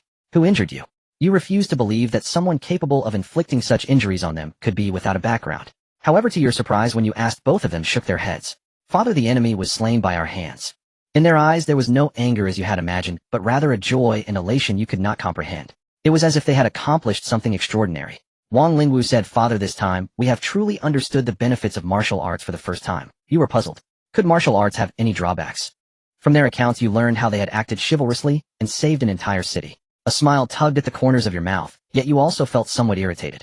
Teaching the younger generation to be too upright was not entirely a good thing. You flew into a great rage. You had originally thought they had encountered some insurmountable force. Facing your reprimand, Wang Linga said with some grievance, "Father, did you not once say that the reason the strong are strong is that they define the boundaries of the weak's freedom? That was an entire city's people. I could not stand by and watch coldly. Even if it happened again, I would still lend." Wang Lingwu nodded incessantly beside him. You shook your head inwardly, then said, "Enough. Tell me about the situation at that." Wang Lingwu and Wang Linga, speaking one after another, quickly recounted the story. It began with stopping a massacre in a certain village, followed by an assault on the city by strange individuals with explosive physical strength, yet no inner energy, and finally a confrontation with a powerhouse at the peak of organ refining. From the moment they mentioned those bizarre beings with immense physical strength, but no inner energy, you roughly understood what was happening. A flicker of realization crossed your face, and your gaze drifted through the window towards a certain room. The room where Wang Lingjiao was. You knew that the nightmare brought by the dream beast was beginning. Exhaling a turbid breath, you issued an irrefutable command to the 2 for the time being, "Do not think of going out. Stay here, and take good care of your mother." The 2 brothers' expressions changed instantly, and they quickly spoke up. "Father, I have only lost one arm. My left hand can still wield a sword." "Yes, father. Now that the nation faces such a calamity, we have the strength. Why should we instead cower in one corner?" Hearing their words, your expression turned icy cold, and you barked sternly, "Have you considered that you still have a family? If something happens to you, what will become of your mother? Enough, this matter is not up for discussion. Stay home properly, and do not go anywhere." The 2 left your study dejectedly. After they were gone, your tense expression gradually relaxed. Gazing at the waning crescent moon, you let out a deep sigh. A month later, just after the new year, the Great Yin Court suddenly issued several decrees raising taxes by 30% and launching a massive recruitment drive. At the same time, an imperial envoy at the Xiantian realm arrived in Longsha Commandery. The 3 sects and 12 schools of Longsha Commandery all received letters from this envoy. When you received the news from Old Ming, you were still somewhat dazed. Did the court still have the power to summon the Jianghu sects? If that were possible, would the Jianghu still be the Jianghu? You followed Ming Fansheng to the place designated by the imperial envoy. There you saw many familiar faces such as the masters of Wang Lingwu and Wang Linga, as well as Wang Lingyao of the ancient sword sect and his master. It could be said that virtually every named organ refining powerhouse in Longsha Commandery was present. Their number far exceeded your expectation of over 100. A quick glance showed it definitely surpassed 300. As a recently prominent elder of the Thunderclap sect, you were given a seat near the front. But at this moment you would rather not have this seat. Most of the assembled powerhouses had more or less guessed the meaning behind the court dispatching an imperial envoy to Longsha Commandery. In fact, their guesses were almost spot on. You scanned the room, and among them 11 individuals had an aura that felt unfathomable to you. This did not include Old Ming or the imperial envoy seated at the head. It was only then that you realized Longsha Commandery actually harbored so many Xiantian realm experts. Fortunately, you were not the type to act recklessly just because you had gained some cultivation. Otherwise you might have ended up beaten to death by some Xiantian expert. You sat in your seat trying your best to blend into the background. At a time like this, seeking the limelight would be no different from lighting a lantern in a latrine. When elders from other sects came to chat, you brushed them off as best you could. After a while, naturally no one came to you anymore. Nevertheless, this still drew the attention of the imperial envoy. Soon the seats in the hall were mostly filled. The imperial envoy let out a light cough, and the sounds of reminiscing quickly died down until there was complete silence. The imperial envoy merely swept his gaze around, and the aura of the Xiantian realm had already made those nearby feel breathless. In particular, you felt that he seemed to look at you a few more times, his gaze lingering on you noticeably longer than on others. You silently cursed your bad luck. Being targeted by this man could only mean trouble. The envoy rose to his feet, a bright yellow sword hanging at his waist. He took out a scroll of the same bright yellow hue from his sleeve. Everyone, I presume you all know why you have been summoned here. The envoy stated directly without any hesitation. Of the nearly 300 people present, about 2/3 knew the reason, while the remaining third whispered among themselves in the back, completely in the dark. In truth, had Wang Lingjiao not experienced these events, even as a peak organ refining cultivator, you might not have been privy to such secret dynastic lore. The imperial envoy continued his sweep of the room and unrolled the bright yellow scroll. Having just received a similar one, you immediately recognized it as an imperial edict from the great Yin Emperor. The envoy unfurled the edict and read it aloud slowly. By the decree of the great Yin Emperor, I, possessing meager virtue, have inherited the divine vessel and held it for many years. Above, I cannot receive the blessings of heaven, and below, I cannot pacify the hearts of the myriad people. Disasters occur frequently, warfare arises repeatedly, the nation's path is fraught with difficulties, and the people's livelihood is withered. You understood this was the great Yin Emperor's edict of self-blame. But what connection did it have to the events that would soon befall great Yin? Seeing that the emperor's edict of self-criticism had concluded, the imperial envoy produced another imperial decree. You found it peculiar. Was the emperor planning to issue 2 self-criticisms? But clearly you were overthinking. This second decree was a transfer order commanding the sects within Longsha Prefecture to mobilize and eradicate the demons born within the region. At the mention of demons, you knew the main topic had arrived. Such matters required no volunteer. An elder of a sect at the Xiantian realm immediately stepped forward. Lin Shi, it is commendable that the emperor issued a self-criticism, but demon subjugation should not fall upon us martial artists of the Jianghu, should it? Is the Dian Demon Suppression Bureau nothing but a bunch of idle gluttons?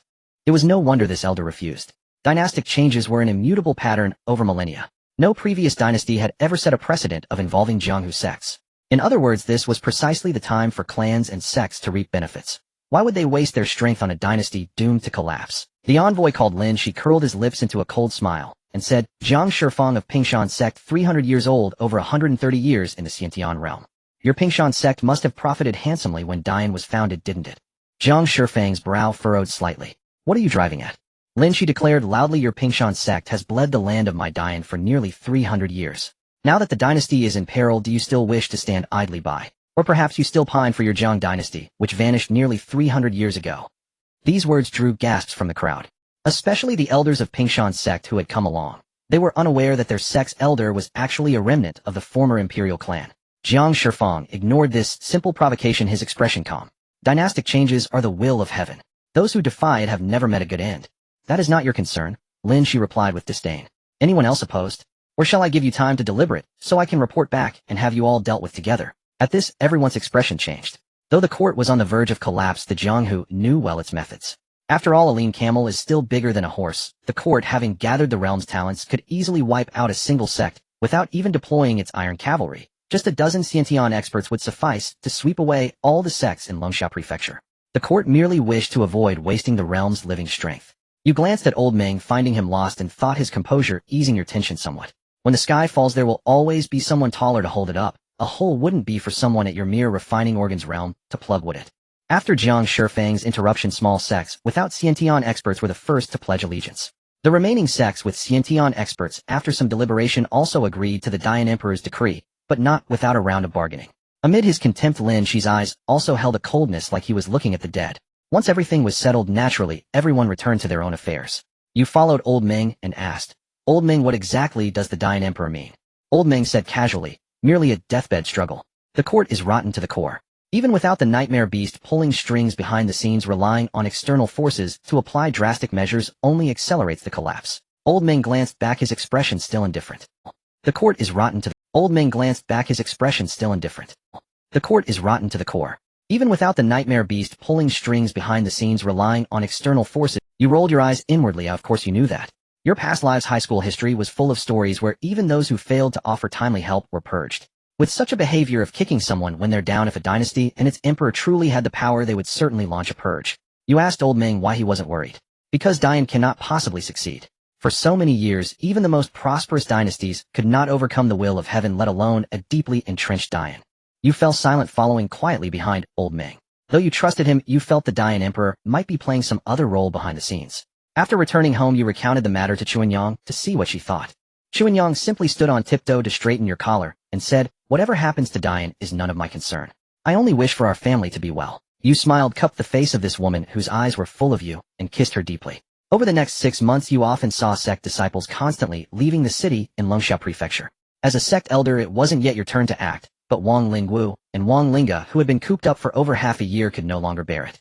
Wang Lingwu eagerly demonstrated his left-hand sword technique. You nodded inwardly. Having lost his right hand, his swordsmanship had gained more decisiveness and sharpness, even stronger than his peak form last year. And with you an alchemist, Father Wang Ling's foundation, though not fully restored, at least the white hair on his head had receded. Faced with their plea to go, you deliberated and finally agreed.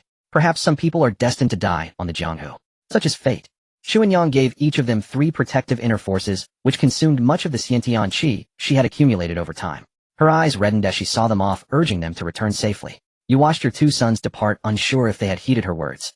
On the night before the 12th month, your mother-in-law, who had always been healthy, fell ill. Like the 5 decays of celestial beings, her vitality was swiftly drained, and no elixir you refined could help. You even invited old Meng to refine a 4th-grade pill for her, but to no avail. In the end, old Meng said only one thing: her lifespan had reached its limit. Unless she achieved sudden enlightenment and entered the Xiantian realm, she could only await death in peace. You reluctantly asked if there was any means to extend her life. Old Meng replied, "Her lifespan is at an end with no external cause. How could there be a way to prolong it?" You felt a pang of despair. How could this be? The elderly woman lay on the bed, her body withered like a dried-up tree trunk. Her skin was cracked like parched earth, covered in a web of deep furrows. Despite all your efforts, she simply held your hand, and Chuanyang's whispering memories of years past. She was the one who had accompanied you the longest in this life. Even if she wasn't your birth mother, you had long regarded her as such. She lay quietly, her eyes sunk in her hand on the back of yours, feeling cold, with faint green stains from dried herbal juice under her nails. "Fusheng, you're a good child. I've always known that. You've been walking too fast these years. Why not stop and rest for a while?" You nodded silently. The old woman then turned her gaze to Chuanyang, her expression serene, as if looking at her own daughter. She raised a trembling hand and touched Chuanyang's cheek. "Go call the children here. Let me see them." The news of grandmother's grave illness had long been sent out, and even Wang Lingyao, who was far away at the Gujin sect, had been summoned back by you. These children did not know the true relationship between Chuanyang and the old woman. They only knew her as the grandmother who raised them since childhood. A somber atmosphere enveloped the Wang residence. Standing outside the door, you watched the children file in one by one and let out a quiet sigh. Half an hour later, sobs echoed through the mansion. The old woman's wake lasted 3 days before Wang Lingwu and Wang Linga arrived, reedied and late. You said nothing, merely waving them inside. Few attended her funeral. Only the Tai father and son and a representative from the Yin family. She had wished to be buried in her hometown alongside your father-in-law and first wife, but given the turbulent times, you could only temporarily lay her to rest at the Thunderclap sect. You promised to move her grave home when the opportunity arose. "What's this about?" you muttered inwardly. The last time so many were summoned was when the imperial envoy arrived. This time, however, you didn't see any of the familiar Xiantian realm experts. Soon you followed the prefect's trusted aide to a 6-courtyard mansion in the outer city. The building was intricately carved, more like a prince's residence than a prefect's. You arrived early, and the place was still sparsely populated, with only a burly figure standing on a 2-story pavilion. "So this must be the prefect of Longxia," you thought to yourself. He's much more imposing than I imagined. From your perspective, the silhouette was at least 2 meters tall, a height rarely seen even in your previous life of abundance. His aura was obscure, lacking any sharpness, merely that of an ordinary viscera refining cultivator. Not as formidable as you had expected. Hearing your approach, the man turned to look. After seeing his face clearly, you gave a slight nod in greeting. That scar on his face is enormous. Not from an ordinary weapon, but more like a burn mark. Wang Fusheng of the Thunderclap sect. You paused, then returned the greeting. Greetings, Prefect. I didn't expect. He shook his head. I've heard your name and your son's, but I've never seen you. I only remember who I sent to fetch you. The corner of your mouth twitched, and you nodded without a word. You simply didn't know what to say. The Prefect had sent for you, and with your entire family in Longxia City, it would be improper not to come. Yet now that you were here, you felt out of place. Brother Wang, please come up and speak with me. Unsure of the Prefect's intentions, you obediently ascended to the second floor of the pavilion. Prefect, no need for such formality. My name is Helian Zhu. I am a martial artist as well. Let us address each other as brother. Your expression turned odd. You couldn't fathom Helian Zhu's game. Why was he so eager to call you brother? Brother Helian, you said, playing along despite your confusion. You gave him the face he wanted. Brother Wang, what do you think of this commandery city? You found dealing with officials tiresome, always speaking in riddles. Why couldn't they just say what they meant? After a moment's thought, you replied, under your governance, Brother Holian Longxia is naturally thriving, and Helian Zhu raised a hand to cut you off. I can see you're not one for flattery. Speak your mind. You hesitated. Are you sure you want me to be honest? Just speak truthfully, Helian Zhu insisted. Under his gaze, you finally squeezed out 2 words. Not bad. Now it was Helian Zhu's turn to be speechless. He gave you a meaningful look, then turned back to the view outside the mansion. From here, the outer city was clearly visible, dirty and chaotic as a first impression. Beggars swarmed everywhere, and few wore clothes without patches. It stood in stark contrast to the prosperity of the inner city. Brother Wang, tell me, are they people at? You felt a chill. This man with his honest-looking face was already uttering treasonous words. What are you trying to say, Brother Helian? You deflected, unwilling to engage. Helian Zhu chuckled softly and shook his head. Silence fell upon the pavilion. Below, more and more people arrived. You seized the chance to descend and mingle with acquaintances. Brother Wang, you came early. Do you know why the Prefect summoned us? Someone asked. Despite being seen with Helian Zhu, you truly had no idea what he was planning. It might very well stir up public outrage among the inner city's major powers. You had no intention of becoming a target for him to draw fire. Honored guests, I have invited you here today to seek your assistance in a certain matter. You closed your eyes, refraining from watching Helian Zhu's eloquent speech before the crowd. The map of Yen was not vast, and Helian Zhu soon arrived at the crux of the matter. Do you not feel that this world is in need of change? You recalled certain events, though you were uncertain whether this speech in Longxia Prefecture would be recorded in history. The assembled crowd, upon hearing Helian Zhu's words, kept their eyes downcast and hearts still offering no response. After all, this was a matter of life and death. To speak so openly, did they not fear it would be leaked? Some sneered, others remained indifferent, and a few dismissed it as a joke, but no one offered a reply. Helian Zhu's speech momentarily fell into an awkward silence. Yet he was not concerned that no one would stand by his side. Given the temperament of the great Yin Emperor, at the slightest stir the Demon Suppression Division would arrive within 3 days. Nor did he worry about the matter being exposed. Once inside this residence, one was already under the Emperor's suspicion. You too had grasped this logic, though you appeared less tense than those around you. You sensed the elder of the Thunderclap sect beside you, subtly gathering power, ready to strike down the seditious Helian Zhu on the spot. You reached out and patted him, urging him to disperse his strength. After Helian Zhu's speech concluded, and you were released, the elder of the Thunderclap sect asked you in confusion, Elder Wang, why did you stop me from slaying that heretic? You replied calmly, if you kill Helian Zhu, what then? In the Emperor's eyes, Helian Zhu would become a martyr for the nation, while you, and our Thunderclap sect, would be deemed enemies of Great Yin. So we must simply be led by the nose by Helian Zhu. The elder voiced his doubt. Even if rebellion is the aim, Helian Zhu is merely a novice in the organ refining stage. How can he claim leadership over so many sects? You shook your head inwardly. This man had been invited to the council by Lin Shi earlier. Why could he not see the intentions of the sect's supreme elders? The collapse of the dynasty was imminent. One need only stall and wait. He watched you smile, without speaking, as you gradually walked away, his face growing even more bewildered. Upon returning home, you recounted the events to Chuanyan. She immediately grasped the key point. Is the prefect deliberately trying to incite conflict between the martial world and the court? You laughed heartily and tousled Chunyang's hair. Even you, Chuanyan, can see the crux at a glance, yet that elder in the sect remains utterly clueless. Hearing your words, Chuanyan cast you a coquettish glare and said, I am quite clever, you know. Ignoring the delicate teeth biting into your shoulder, you continued, that prefect is no good either, feeding at the public trough while plotting rebellion. He is banking on the fact that none of us dare to report him. Chuanyang released her bite and whispered, what if some hothead decides to take his life? Relax. You patted Chuanyang's back. Even my Chuanyang can see through it, others are no fools. Helian Zhu is likely surrounded by many hidden experts by now. Faced with your teasing, Chuanyang could only grit her teeth and roll her eyes at you. She then asked, if that's the case, aren't we falling into his trap? What will the court and those unaware think? You shook your head. That is no longer our concern. The rise and fall of great yin matters not as long as it does not affect our household. The words were selfish, but since your arrival in this world you had never felt the benefits of being a subject of great yin. Chuanyang, hearing this, smiled softly and nestled quietly in your arms. In the pharmacy, your eldest son Wang Fusheng stepped out to see you and Chuanyang in their tender moment. Even at over 40, he still felt a flush of embarrassment. As your firstborn Wang Fusheng appeared, even older than you as father. Father, there is something I wish to tell you. Wang Fusheng was reluctant to interrupt your affectionate display, but he truly had something to say. You nodded at him. Fusheng, your cultivation progress has been rather slow lately. You look older than your old man.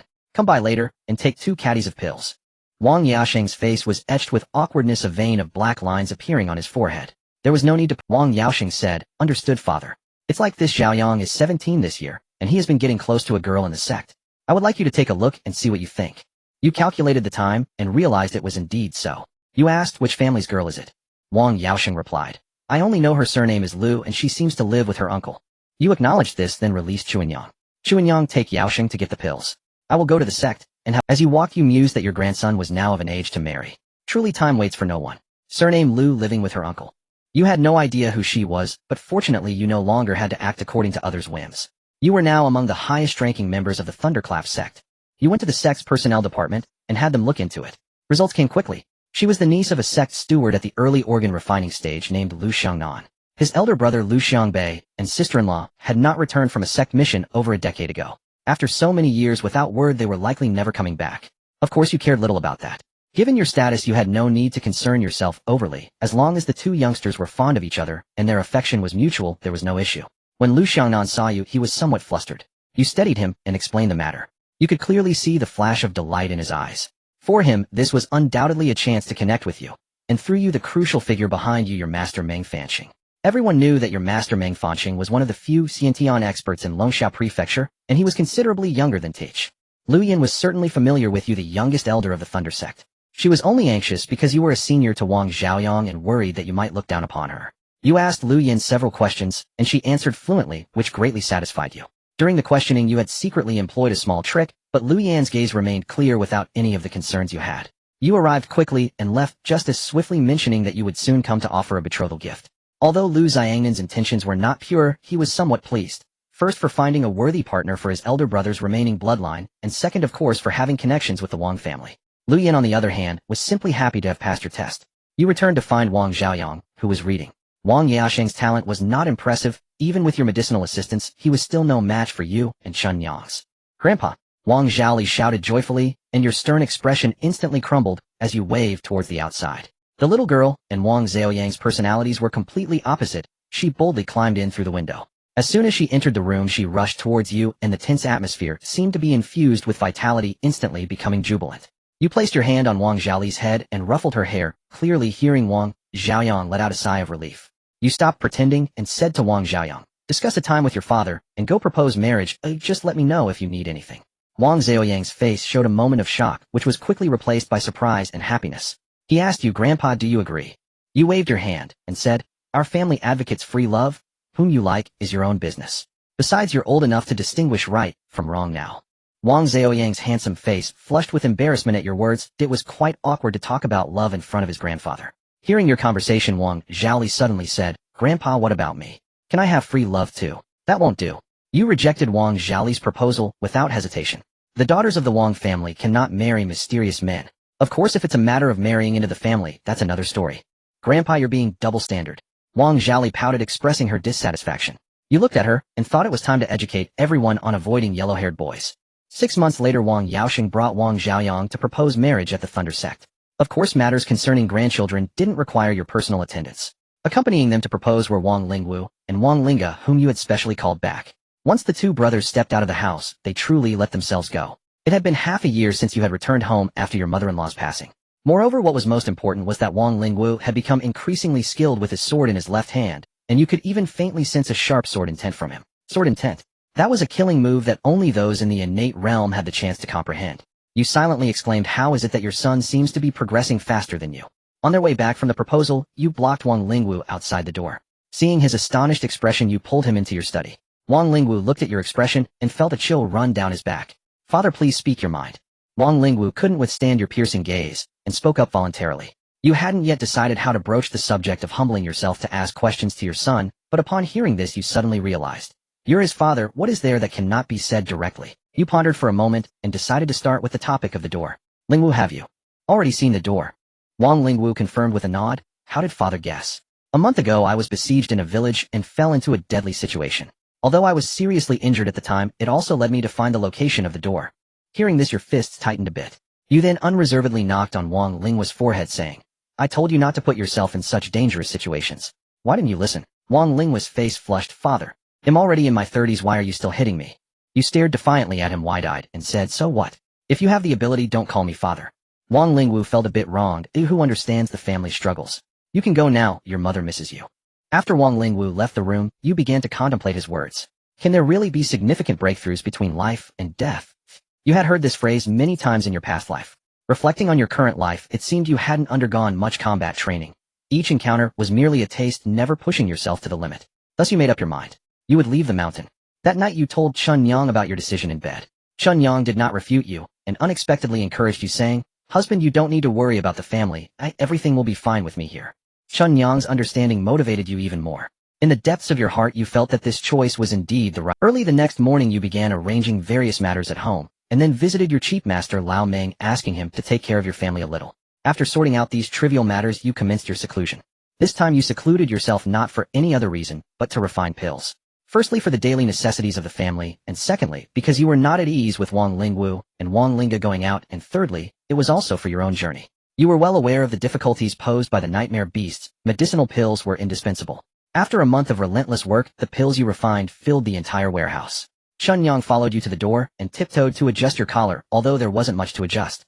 Rest assured, when I return, I will surely become an innate realm warrior. Damn it, I shouldn't have set myself up for failure before leaving. Damn.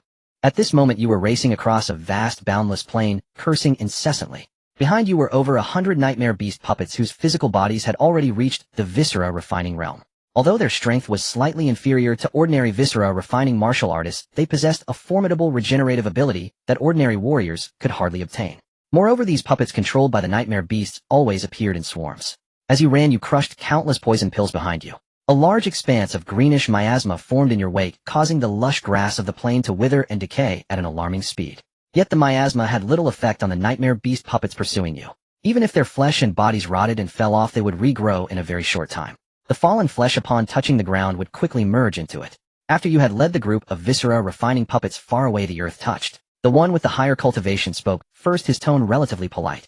You clasped your fists and said. The two men searched their memories, but it seemed they had never heard of a peak viscera refining expert named Wang Fusheng. And what are you two doing here? In response to your inquiry, they didn't seem inclined to hide anything. Brother Wang, we are Silver Moon Guards of the Great Yin Demon Suppression Bureau. We received word and rushed here because we heard that a new demon lair has emerged not far from this place. Brother Wang, would you be willing to accompany us to provide support? After we deal with the demon lair, we will report to the court and claim credit for you. Your expression remained unchanged, but your muscles tensed. Although their invitation seemed well-intentioned, their stance had clearly formed a pincer formation. Moreover, one of them had an aura far deeper than yours, leaving you with no certainty of victory. So you had no choice but to agree to their request for now and adapt to the situation later. The two men seemed genuinely pleased by your decision to join them. During the conversation, you learned their names. One was Bao Chongshan, the other Lu Xing. Before joining the Demon Suppression Bureau, both had been deacons of a sect in Fanshan County. As you followed them, the surrounding environment began to grow desolate. Cracked scorched earth and withered plants that crumbled to dust at the slightest touch. Brothers Bao and Lu, how much farther? Almost there, almost there. Bao Chongshan's voice came from ahead. You remained ready to draw your blade at any moment, even though you weren't carrying one. Before long, the three of you arrived at a cave entrance. Scattered around the cave mouth were piles of pale white bone, dust causing some confusion in your mind. Could these two really be here to deal with the nightmare beast? Bao Chongshan stepped in front of you, and Lu Xing taking a jade bottle from his bosom. When he opened it, you smelled a thick, bloody odor, as if the essence blood of 10,000 people had been concentrated into that single bottle. As soon as Bao Chongshan uncorked the bottle, an indescribable commotion stirred from within the cave. Bao Chongshan turned to you earnestly and said, Brother Wang, this is our duty. Asking you to provide support was unavoidable. If something happens to us, please go to the nearest Demon Suppression Bureau and report what happened. Faced with Bao Chongshan's heartfelt entreaty, you relaxed slightly.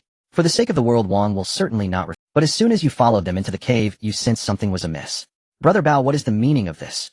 Your cold and furious shout did not sway Bao Chongshan's resolve. The two of them blocked the cave entrance, one in front and one behind. Brother Wang, I am doing this for your own good. Look at this world, it is a world that devours people. Why not embrace our master? You let out a cold laugh, saying, whether people are devoured or not is none of my concern. I will say this one last time, let me go. Bao Chongshan sinisterly curled his lips, saying, that is not up to you. Please enjoy the feast, master. Bao Chongshan shouted toward the end of the cave. Upon seeing this, you directly crushed the pill in your palm. A rich fragrance spread through the cramped cave passage. The two of them initially did not notice, but a strange feeling soon emerged from within them. You sneered again, secretly rejoicing, fortunately, I may not be good at alchemy, but I have a knack for refining poison. This was a concoction you created by merging 36 types of poisonous plants and insects with extremely harsh conditions for activation. It would only become poison if they had first inhaled your specially crafted bait, otherwise it would simply emit a pleasant aroma. When you met the two of them, you had already released the bait. The scent was similar to a faint smell of rust. At that time your clothes were covered in blood, so the subtle rust smell naturally did not attract their attention. For such a difficult-to-make pill you had only produced two. One was used on the nightmare beast puppet, which was ineffective, and the other was the one you had now. This poison not only contained neurotoxins, but also limited the circulation of inner strength, stifling blood production and blocking meridians. It was indeed a perfect tool for murder and plunder. With Bao Chongshan's level of mastery, he had already reached the stage of transformation and fell into a mental whirlpool in a ver. A human-shaped mass of pure flesh stood behind you. Faced with the demise of its two subordinates, the nightmare beast showed no signs of distress. It curiously scrutinized you, a blood-red tendril hovering in front of you, as if sensing something. Suddenly you remembered something and opened a gap in the simulation space. After annihilating the Jiao Long gang, the nightmare beast blood wheel you obtained began to emit a unique scent belonging to the nightmare beast. When the nightmare beast in front of you caught this scent, the flesh tendrils that filled the cave began to retract. Are you one of us? But why are you here? You replied honestly, to answer this, esteemed one, I was chased here by those despicable humans. Now innate realm warriors have been dispatched, and I am no match for them. I can only escape. You definitely had no intention of deceiving for gain. After all, you could not use any of the nightmare beast's items, could you? Your words made the nightmare beast ponder for a moment. The blood wheel is useless for you humans to break through the innate. As it spoke, the nightmare beast severed one of the tendrils connected to its body. In its hand, the tendril quickly transformed into a spear-like weapon, the original flesh becoming a texture similar to that of chicken bloodstone. Take this. While it cannot help you combat the innate, it can absorb the vital essence of humans for your use, which should be somewhat helpful to you. You hesitated for a moment, but ultimately accepted the blood-red spear. The cold sensation transmitted through your palm to your consciousness, heavy, yet not cumbersome. Thank you, master. You hurriedly thanked the kind nightmare beast. The nightmare beast paid no heed to your gratitude, and after handing over the weapon returned deeper into the cave. As it left, it casually took away the two who had already become a puddle of flesh. You stepped out of the cave, feeling that the air outside was exceptionally refreshing. You glanced at the spear in your hand, which shimmered like a gemstone in the sunlight. The last time you encountered a nightmare beast, you obtained a blood wheel that could be used for direct promotion. This time you acquired a decent weapon again. Besides the thrill of escaping death, there was also a sense of confusion that you couldn't comprehend. At this point you thought it best to eat something first. You ran for a long time and found a picturesque spot by the waterfall where you gutted the deer you had caught along the way. Before long, a campfire blazed to life. You roughly skinned the deer, propping its two thick thighs up with sticks beside. You exhaled, looking up at the sky. All the ancient texts you had read did not clearly record how the nightmare beasts appeared, as if they suddenly emerged in this world one day. Moreover, their methods were entirely unlike what should exist in this world. Nearly infinite instances of severed limbs regenerating, crafting a powerful warrior's body out of thin air, and enabling warriors below the innate realm to break through a level.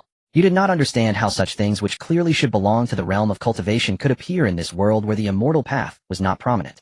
Could it be purely to overthrow the human dynasty every 300 years? But even without the nightmare beasts, it would be difficult for human dynasties to last more than 400 years. If that were the sole purpose behind the nightmare beasts, wouldn't it be superfluous? You vaguely sensed that understanding the nightmare beast's purpose and underlying logic might completely resolve the crime. After eating and drinking your fill, you set off again. Unaware of your current location, you must first find a human city. Choosing a direction at random, you began to move. After nearly an hour of travel, you arrived at a small town. The town appeared sparsely populated, but the few people you encountered exuded formidable auras, the weakest among them being warriors of the blood-moving realm. Shortly after your entry, a group of people rushed back from outside the town, carrying 3 bleeding casualties on stretchers. From your experience perspective, these 3 clearly lacked any cultivation and had already fallen into shock from excessive blood loss. Without a sufficiently skilled alchemist, they would most likely not survive. Moreover, the pills capable of treating such injuries were prohibitively expensive, hardly worth using on ordinary mortals without any martial cultivation. However, the group did not pause upon entering the town, but hurried directly toward a dilapidated inn. Frowning, you glanced at the sky. It was only the hour of way. Why would it be closed? Seeing no inclination from the shopkeeper to explain, you turned and left. To your surprise, the small town even housed an inn. Finding an inn in such a godforsaken place was unexpected. You walked in, but before you could speak, a familiar phrase greeted you. The inn is closed. Please come earlier next time. The speaker was a woman reclining behind a counter. Frowning, you left without a word. On the street, as long as your attention was not fixed on that medical clinic, everything seemed ordinary. Deciding not to linger in this strange town any longer, you retraced your steps to leave. However, as you passed the shabby clinic, the three who had been on the brink of death emerged, now full of vitality. Thank you, Divine Physician Wang. Thank you for saving our lives, Divine Physician Wang. Even with your extensive experience, you could not discern what methods had been used. There was no scent of medicine, nor any trace of external force. Your curiosity about the clinic grew, but you knew well that curiosity killed the cat. Without looking back, you left the town. Yet when you glanced back after walking some distance, there was no town behind you. You took a deep breath. The surrounding air had no peculiar odor, and the humidity matched the environment. To be safe, you took one of your specially made detoxification pills. It was not poison, nor was it any illusion. You turned and took a tentative step. The grassland was just grassland. The bookshop, the inn, the clinic, the entire town, all false. But you swore the auras that had locked onto you were absolutely real. Excitement came faster than fear. You were certain that what you had encountered was no mirage or illusion. This method was undeniably akin to the immortal arts described in legends.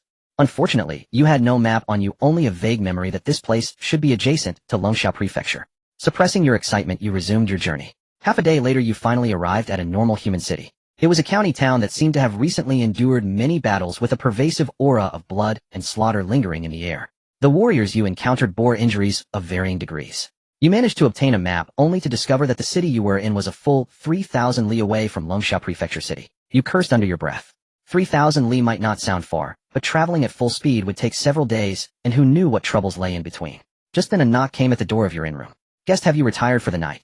You opened the door cautiously, revealing the innkeeper's weary face. What is it? Are you a martial artist, guest? The innkeeper's voice was humble and fatigued. But you did not let your guard down. Please speak plainly, innkeeper. Please rest assured, guest. I am merely following the magistrate's orders for a routine inquiry. If you are a martial artist, would you be willing to assist in the defense at the city wall? Regardless of your contribution, the county officials will report your merits to the court, and you will receive a daily reward of 100 silver taels. You frowned. You had come to the inn to rest.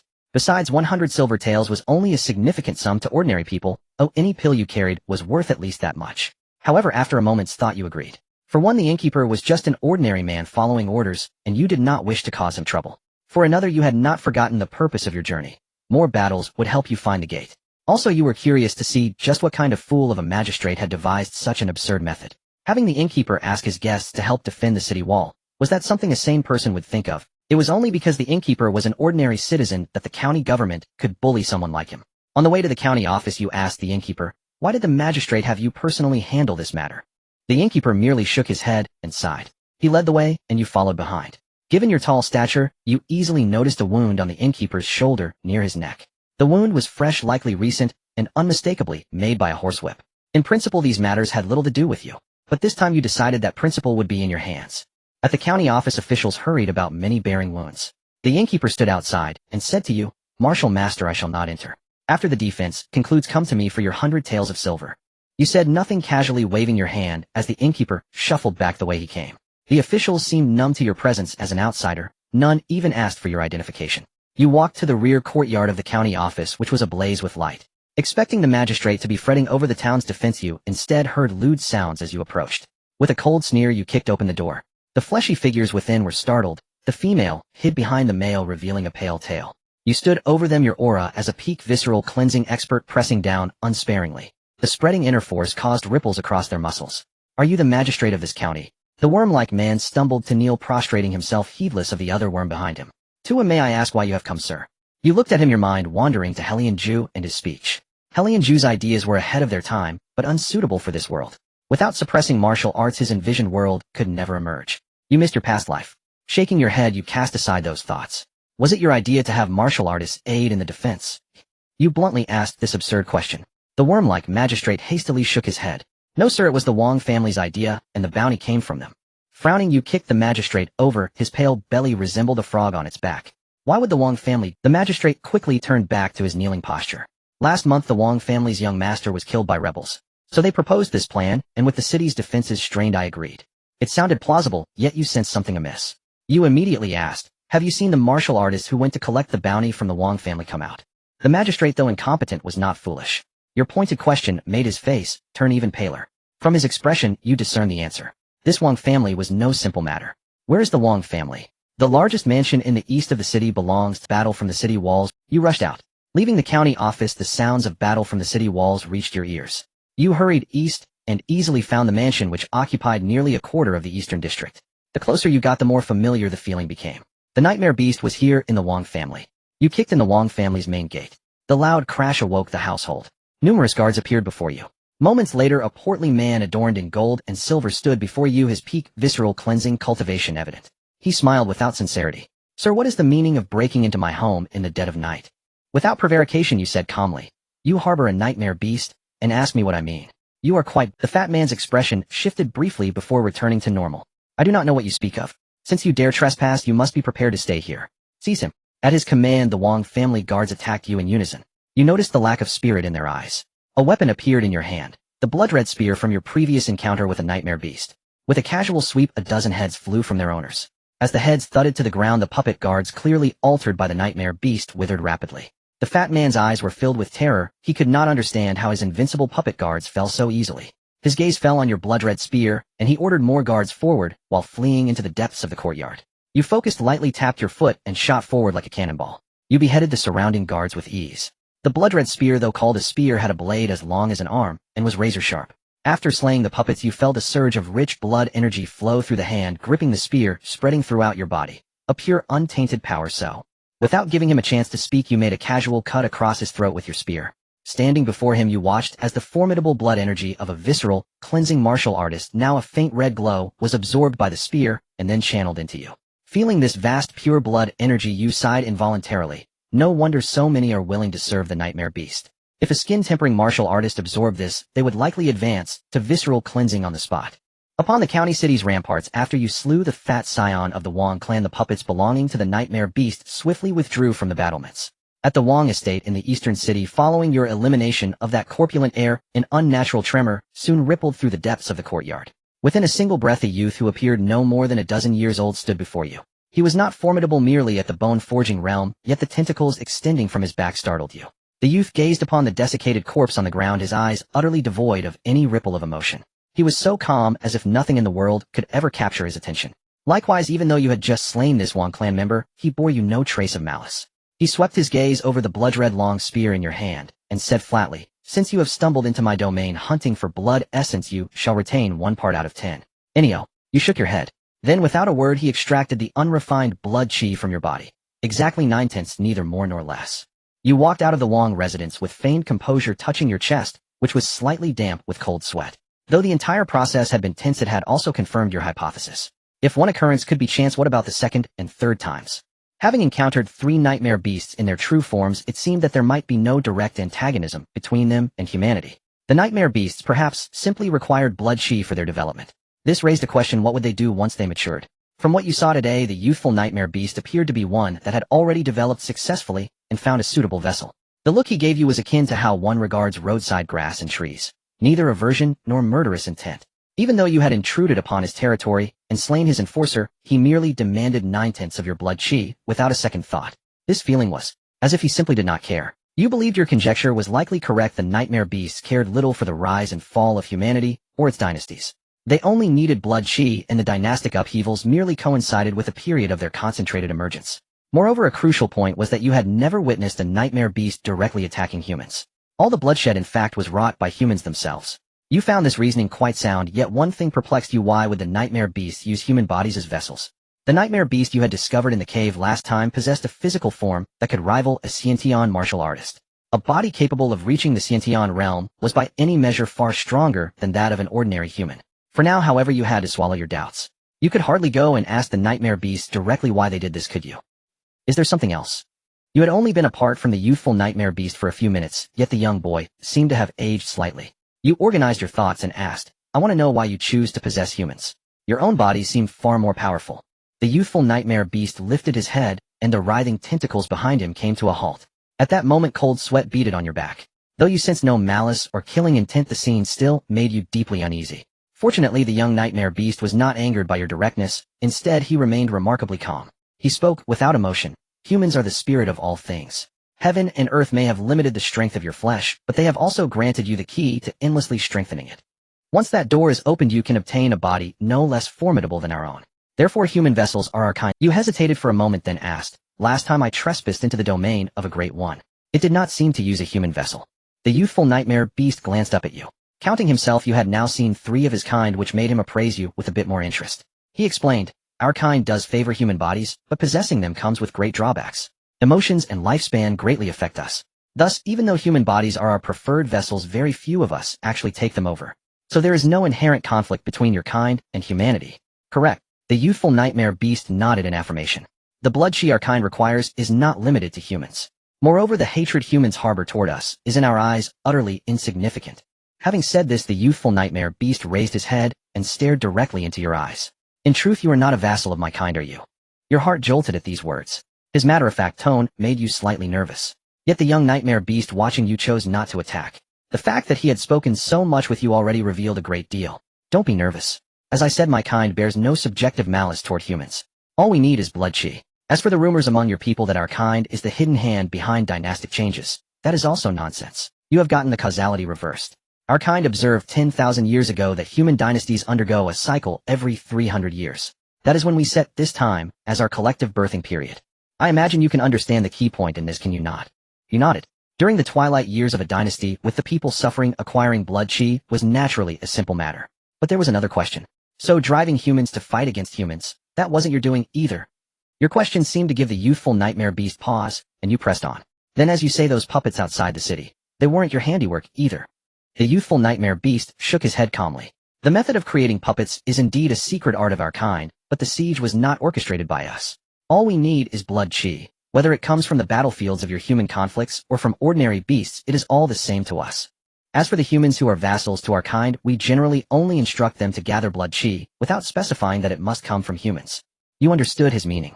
It was largely as you had guessed, but hearing the answer directly from this nightmare beast's mouth also revealed a faint, barely perceptible arrogance in his tone. It was as if he were saying, "You see, this is how your human race operates. For their own gain, they will not hesitate to launch massive attacks against their own kind. Human, don't you think you're asking too many questions?" The young nightmare beast glared at you unkindly. You quickly replied, "Just one last question, truly the very last one." "Speak." "It's only because you bear a token from others of my clan that I've indulged you this much. I wish to know, if someone is chosen as a vessel by you, how can it be resolved, eh?" "That's your question," the young nightmare beast said casually. "If the body hasn't been fully overtaken like mine, simply turn the person upside down and drain all their blood." Your silence was as if the folds of your brain had been suddenly smoothed flat. "Is it truly that simple?" The young nightmare beast shook its head. "Human, you seem to have forgotten one thing. A human body cannot sustain a state completely devoid of blood. Even an innate martial artist would lose nearly all their strength from excessive blood loss, let alone those below the innate realm. All right, since you've asked your last question, you should leave now." You nodded, turned, and left the Wang family estate. Emerging from the mansion, you headed straight for the county town city wall.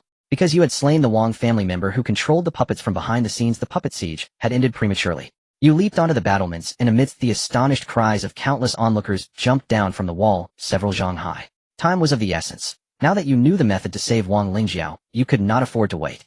3 days later, you arrived back in Longxia County town, travel-worn and weary. Along the way, you witnessed even more martial artists slaughtering ordinary people indiscriminately for blood and chi. Those martial artists had not been transformed into puppets. In the past, you might have lingered to intervene, but now you had a more pressing matter, or rather one that mattered more to you. Upon reaching Longxia County town, you immediately sent for Old Meng from the Thunderclap Secton. Chuanyang was pleasantly surprised by your sudden return. Her bright eyes clung to you, as if drawn by a magnet, unable to look away. Only after you had arranged everything did you have a moment to pour out your feelings to her. Chuanyang seemed even more delighted than you at the prospect of saving Wang Lingjiao. In the days you were away, had she not raised him with her own hands? Moreover, during the years he had lain in a vegetative state, it was Chuanyang who cared for him most of the time. Though they were not mother and son by blood, what difference did it truly make? It took Old Meng nearly 7 days to refine the pill. On the 7th day, he placed a fragrant aromatic pill into your hand. Even with the stopper sealing the jade bottle, the faint scent that escaped was enough to refresh your spirit and invigorate your mind. Old Meng said to you, "Besides the pill, is there anything else I can do?" You asked Old Meng to keep watch. Bloodletting didn't frighten you, but you feared accidentally draining too much and killing him. The tools were prepared, and you carried Wang Lingjiao out. After all these years his flesh remained as full and supple as a normal person's. You laid him down, and following the young nightmare beast's instructions hung him upside down. You made incisions on both of his wrists and dark red blood immediately gushed from the wounds. Only Yu Chuanyang and Old Meng were present in the room. You had sent everyone else away fearing that if something went wrong those with insufficient cultivation, like Wang Fusheng, should be kept at a distance. The bloodletting took a long time. Nearly half an hour passed before the flow from Wang Lingjio's wrists gradually slowed. From start to finish the blood that seeped from his wounds was dark red and extremely viscous, utterly unlike the red blood of a human. Meanwhile you who had been observing closely noticed something unusual. Wang Lingjio's tightly shut mouth had somehow opened wide. Since all three of you present were not weak in cultivation, you clearly heard the strange sound emanating from his open mouth. Chuanyang grabbed your arm in joy, astonished that this method actually worked. That it could truly awaken Wang Lingjiao who had slept for so many years.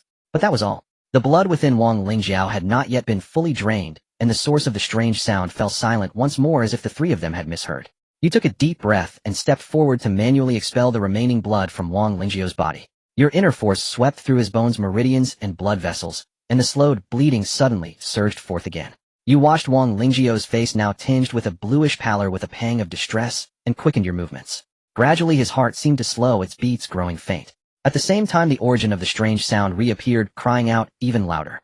Old Meng stood on guard, wary of the fleshy threads that might extend from Wang Lingjio's mouth. As time passed, Wang Lingjio's pulse grew weaker, and more fleshy threads fell from his mouth. These threads accumulated on the ground, coalescing into a mass like a pile of red mud. Seeing Wang Lingjio's pulse fading, the shock it brought him was no less than if you had told him pigs could climb trees. As for the mass of fleshy threads, after leaving Wang Lingjio's body, it gradually condensed into a whole resembling an embryo. A thick, transparent membrane of blood covered it. In your study, Yu Chuanyang and Old Meng, 6 eyes in total, all fixed their gazes on the blood and flesh embryo lying atop the table. What should we do with this thing? Old Meng asked, shaking his head to indicate he had no idea. Such a hot potato could not possibly remain in your hands. Old Meng, you're an innate expert and unafraid. Why don't you take it? Old Meng's face darkened. With Chuanyang present, he refrained from acting out, barely restraining the hand he had raised. So your son's life is precious, but mine is not. You of course could not hear Old Meng's inner complaints. This thing had plagued your good son for so many years that you had already tried every conceivable method. Chopping, hacking, burning, drowning. Yet you could not even scratch it. What more could you do? That transparent bloody membrane was as stubborn as a rock in a cesspit. Old Meng pondered for a moment, and thought of a place that might have a solution. The Demon Suppression Bureau. Can that place really help? You recounted to Old Meng how you had been tricked into a cave by 2 members of the Demon Suppression Bureau. His expression shifted repeatedly as he listened. Chuanyang, on the other hand, carefully examined you for any wounds, sighing in relief only after finding none. But the problem of disposing of the embryo remained. Suddenly an idea struck you, and you retrieved the long spear you had tricked from the nightmare beast. The moment you produced the spear, Old Meng sensed that it shared the same origin as the embryo before him. Yet he asked no questions about its source. You slowly brought the spear close to the blood and flesh embryo, and surprisingly the membrane didn't block its entry. As the spear touched the embryo within, the embryo suddenly burst into an unusual vitality, swiftly coiling around the spear's shaft. To your utter astonishment, the embryo attached itself to the spear, and at the junction of the shaft and blade a blood-red eye appeared, spinning incessantly. In other words, would the embryo attached to the spear compete for the chi and blood you should have received? You tested it on 2 chickens from home. The chi and blood were absorbed as usual, but about 1/10 of it flowed through the spear into that eye. Yet the spear's weight increased slightly. A question emerged: if an object size remains unchanged, but its weight increases, what would be the result? Of course its lethality would increase. Old Meng asked worriedly, is this really alright? Your spear-wielding motion paused as you replied hesitantly, it should. It should be fine, right? You had another way to verify living things could not be stored in the simulator space. So you attempted to place the spear inside. The spear slipped into the space with ease, and you finally breathed a sigh of relief. It seemed that after fusing with the spear, the embryo had lost its life. That nightmare beast was truly a great benefactor. You had wanted its life, yet it had upgraded your weapon in return. Cheerfully you told Old Meng to relax, that everything was fine.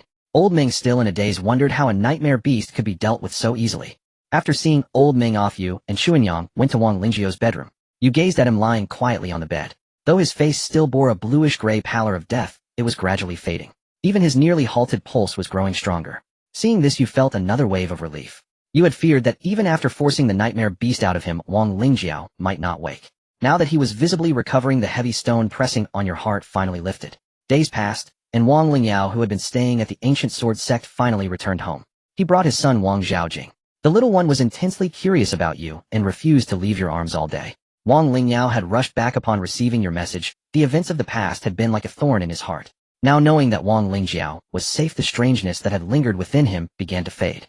3 days later, Wang Lingjiao awoke, the bluish gray on his face. What followed was a scene of family harmony. Except for the absent brothers Wang Lingwu and Wang Linga, all the other siblings were present. During this time you asked Wang Lingjiao some questions, but to him those years had been like a single deep sleep. Waking up, everything had changed. Not only did he have several new younger siblings, but his seniority had also jumped up a notch. Wang Lingjiao could only force a smile and get to know everyone anew. At the family banquet that evening, Wang Lingjiao sat beside you, while the eldest Wang Yaoxing had to sit next to Chuanyang. It was at the dinner table that you learned the function of blood sun. It could directly convert the energy in food into qi and blood power to strengthen the body. If blood sun were combined with the blood spear gifted by the nightmare beast, could you rival the beast itself? Just as you were smirking at acquiring this term, Wang Lingjiao's words silenced you. Father, where is grandmother? Why? After successfully awakening Wang Lingjiao, you enjoyed a few days of peaceful life with your family. But you did not allow yourself to rejoice too soon. While still immersed in the joy of a harmonious household, another of your wayward sons sent you a distress signal.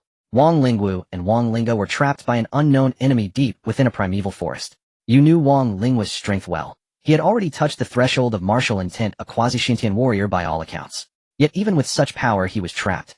Under normal circumstances, trapping a martial artist is far more difficult than killing one. So you did not take the matter lightly.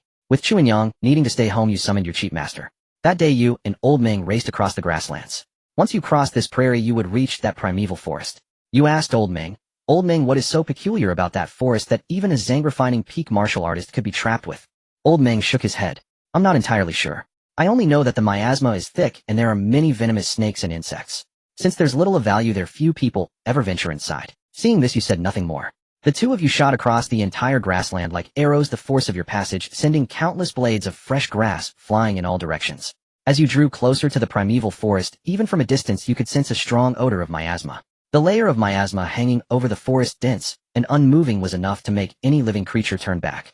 In just a few breaths you and Old Ming arrived at the forest's edge. At a glance you both noticed the entrance was covered in signs of battle. Among them a single sword scar still held a faint trace of unresolved sword intent. You recognized it. This was Wang Lingwa's sword intent. You nodded at Old Ming, then took out 2 detoxification pills. Alchemy was not your forte, but as a killer of little yellow dogs you excelled at making poisons. Naturally, detoxification was no challenge. After swallowing the pills, you and Old Ming entered the forest one after the other. Inside there you and Old Ming exchanged a glance, both seeing the confusion and wonder in each other's eyes. Humans who could live for extended periods in such a place must have been marinated by the miasma and toxins by now, right? And those signs weren't from just one person. You and Old Ming slowed your pace. Just as you were about to speak, Old Ming stopped you. He raised his hand to point at a tree, and before you could react, he pulled you up into the branches. About 5 minutes later, 2 men carrying shoulder poles walked out from the depths of the forest side by side. Judging by what they carried, it was just household waste. What struck you as unbelievable was that these 2 men were ordinary people with no inner energy cultivation at all. Ordinary people, bare-chested, walking through a place thick with miasma and poison. The corners of your mouth twitched uncontrollably. You felt an urge to turn around and leave. Forget saving those 2 little bastards. And those signs weren't from just one person. You and Old Ming slowed your pace. Just as you were about to speak, Old Ming stopped you. He raised his hand to point at a tree, and before you could react, he pulled you up into the branches. About 5 minutes later, 2 men carrying shoulder poles walked out from the depths of the forest side by side. Judging by what they carried, it was just household waste. What struck you as, and from a preliminary estimate, quite a number of people lived here.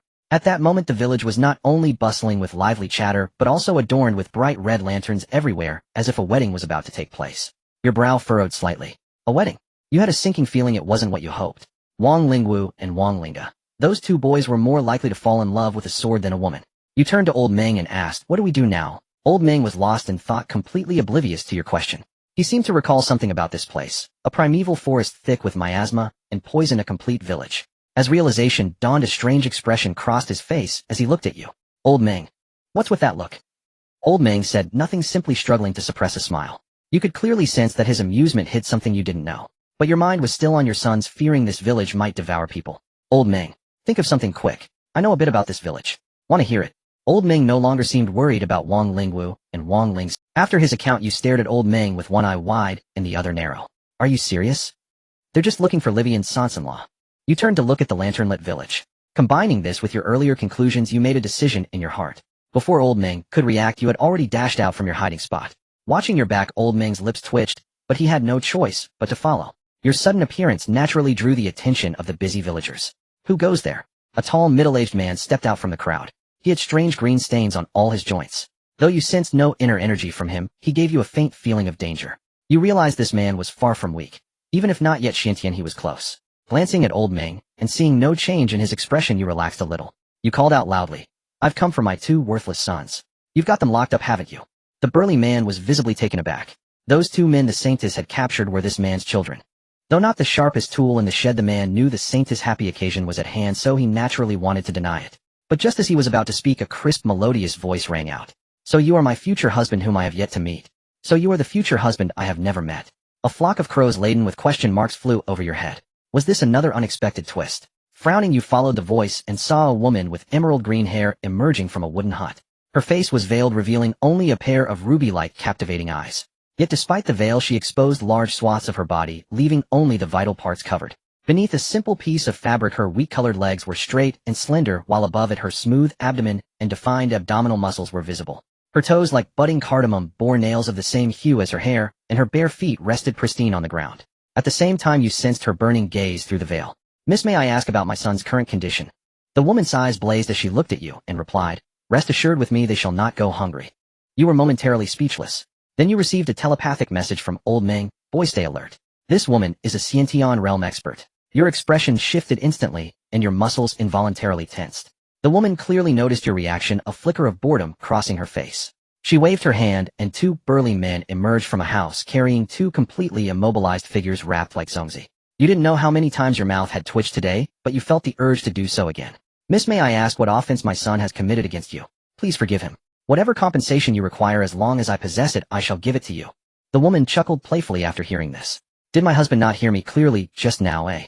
Only after you become my husband can you take them back." As her words fell, figures rushed back from outside the village. Many exuded auras that even Meng Fusheng found troublesome. He had not anticipated that such a sparsely populated village housed so many Xiantian realm martial artists. He swept his gaze around, noting at least 3 Xiantian realm experts had arrived, not counting the woman before him. You felt utterly exasperated and said to the woman, "Miss, my son must have told you that though I appear young, I am already past 60. I am hardly a suitable match for you. How about this? I have 2 sons. You may choose one as your husband, and I will take the other away. Meanwhile, after I return, I will arrange all your expenses. How does that sound?" The woman's brow arched, radiating a unique charm. But his words displeased her. "Neither of them is worth a damn. I have no interest in them. I want only you." Your head throbbed as you inwardly cursed those 2 rebellious sons for their deeds. However, your appearance had indeed changed considerably. Perhaps thanks to the traits, graceful and refined, and gentleman-like Jade. Even Xuanyang often remarked that you seemed to be experiencing a second spring, growing ever more handsome. Before you could speak, several burly men behind you chimed in, "Saintess, why waste words with him? Just seize him and hold the wedding tonight." The Xiantian realm martial artist's gazes fell upon you like needles pressing down with immense pressure. Fortunately, old Meng stood behind you, effortlessly deflecting these malevolent stares. You then asked the woman, "Miss, why must you choose me as your husband? I already have 5 wives outside." Upon hearing this, she seemed even more delighted. 5 wives? Then you must have many children, right? You frowned. Why were the questions growing more absurd? "Not too many, just over a dozen." "What exactly are you getting at?" The woman's gaze burned into your face, then slowly traveled downward. Her unashamed scrutiny made you slightly uncomfortable. When had you, a Lianzong realm martial artist, ever been stared at so brazenly by a woman? So you widened your eyes and stared back, not missing a single detail of her body, including a small mole on her left inner thigh. Old Meng hesitated beside you, wondering how things had become so frivolous. After a moment, he spoke calmly, "Saintess of the southern frontier, I presume I am not mistaken." His voice, though soft, carried across the scene. The Saintess' smile faded slightly. "I never thought anyone would still recognize us after centuries of seclusion. From your expression, are you thinking of reporting us?" Old Meng shook his head. "Great Yin is coming to an end. Don't you wish to leave?" Great Yin, Great Yin. These words clung to them like a bone-deep affliction, driving them into this godforsaken, miasmic forest. But could it be that even such a mighty Great Yin was about to fall? "What are you implying?" Old Meng pulled you to his side and chuckled lightly. "It seems you are still eager to leave. I wonder if the Great Yin court were joined by the Great Yin martial world as your enemies, could you withstand that?" The Saintess' expression remained unchanged, but her eyes narrowed. "Are you threatening me?" "Of course not. I am merely stating a fact. After all, the southern frontier served as a vicious hound for so many years. If even a hint of your deeds were to leak out, even hidden here, you would not enjoy many peaceful days." At this moment you had not yet grasped the situation, but it seemed the tide was turning. Then Old Meng continued, "Of course you could choose to kill us both and keep us here. But the ordinary people you brought from the southern frontier would likely not survive. Martial artists find it so hard to pass on their lineage. Once the common folk are gone, the heritage of the southern frontier will probably be severed. You watch the gradually darkening expressions around you, feeling a flicker of schadenfreude. Truly having an elder at home is like having a treasure. You had never expected old Meng to know so much. You listened quietly, hoping to hear more gratifying words. This young man is now my closed-door disciple and the next successor of our sect. Naturally, you cannot keep him as your husband. However what? However, if you were willing to marry my disciple, there would be no such problems. Old man, what? You? Huh? Old Ming's words left you feeling overwhelmed. And just look at the gaze of the saintess of the southern wilderness. If you were to marry her, you'd find it hard to get out of bed for 365 days a year. Realizing this, you thought to yourself that you couldn't hang yourself on one tree. Moreover, it's usually the ugly ones who wear masks, and you definitely didn't want an ugly creature suddenly appearing in your home. You quickly gave Meng Fanxing a look, signaling him not to bring this issue upon himself, as such good fortune should be left to Wang Lingwu and his brother. Old Ming once again sweetened the deal with the saintess of the southern wilderness. Saintess, if you agree to marry my disciple, I can ensure that the sect will allocate a piece of land for your family to live freely within the sect, without the worries of the great Yin dynasty. Upon hearing this condition, the saintess of the southern wilderness clearly showed signs of interest. Her gaze towards you became increasingly fervent, and the fact that Meng Fanxing could offer such a condition also reflected how exceptional you were as his disciple. The saintess of the southern wilderness chuckled lightly, her laughter, like silver bells, easing much of your anxiety. You turned your head to look, returning to the topic. If you didn't light a lamp with that figure and voice, it wasn't entirely. Human limits are such continuously lowering and compromise. Someone with innate talent falls for you, a mere refining realm practitioner, and you're still not willing. Just one thing: this person must not be a century-old fortune. Thus the union between the saintess of the southern wilderness and the elder of the Thunder sect was confirmed. Wang Lingwu and Wang Lingo were returned to you, and without hesitation you kicked the two brothers hard. You two are fine now, but I have lost my happiness. After finishing discussions with the people from the southern wilderness, Old Ming walked over to you, and you asked Old Ming what did they say. Old Ming wore a kind expression with an air of something you couldn't quite grasp. Fusheng, you should stay here for now. Oh, I need to return and discuss the specific arrangements with the sect. You widened your eyes. Old Deng, you're leaving me here alone. Meng Fanxing patted your shoulder. Don't worry, I'll take Ling Wu and Linga back. I'll explain things to Chun Yang. Just enjoy your wedding night here. After saying this, Old Ming winked. You watched as Old Ming took off with Wang Lingwu and his brother. You intended to chase after them, but several burly men blocked your way, their bodies exuding an innate aura similar to Old Ming's. With a dark expression you squatted down, and a melodious voice of the saintess of the southern wilderness rang out behind you. Husband, what are you doing? You remained silent, simply squatting and drawing circles. Breathing in the stale air of the county city, you felt a weight lift from your shoulders. After returning home, with Chuanyang keeping her in check, that insatiable woman Xian Jingxin would surely not dare to be so unbridled. You breathed a quiet sigh of relief and pushed open the gates of the prince's mansion. As the holy maiden of the southern frontier, Xian Jingxin had to first go to the sect to discuss matters, so you returned alone this time.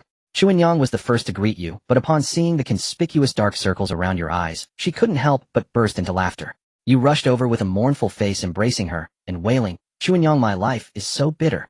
Held in your arms, her toes barely touching the ground, she could only roll her eyes dramatically. After this brief moment of tenderness, you asked Chuanyang, where are those two brats? Chuanyang naturally knew you were referring to the brothers Wang Lingwu and Wang Linga, so she replied with a smile, they heard yesterday that you were returning today and packed up overnight to flee. Hearing this, you let out a cold snort. Run. The monk may run, but the temple can't.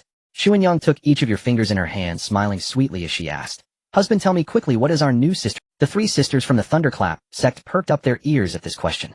You fell into contemplation, unsure if Chuanyang genuinely wanted to know or had another motive, but after some thought you decided to speak. After all, they would find out sooner or later. You pondered for a moment, then said, how should I put it? Jingxin is quite beautiful, and she has a lively personality. I think you'll like her. Among the three sisters of the Thunderclap sect, Chuanyang also preferred the lively Lin Yuyan. Then you leaned in and whispered to Chuanyang, Jingxin is only 36 this year, 30 years younger than me, and she's already at the Xiantian realm. Her talent is terrifying. Chuanyang put on a look of shock, while the three sisters who couldn't hear your whispers wore expressions of curiosity and frustration. 3 hours later, as you were lying in the courtyard basking in the sun, a clamorous shout suddenly erupted from outside. The voice was crisp and pleasant. Chuanyang, holding Zhao Jing, hurried out with you to greet the newcomer. Setting aside her identity as your sixth wife, Xian Jingxin's strength alone warranted proper reception. Chuanyang was gracious enough to give her due respect. You pushed open the door to find Xian Jingxin standing alone at the mansion's entrance, laden with bags and packages. Why are you alone? You asked in confusion, taking the bundles from her hands.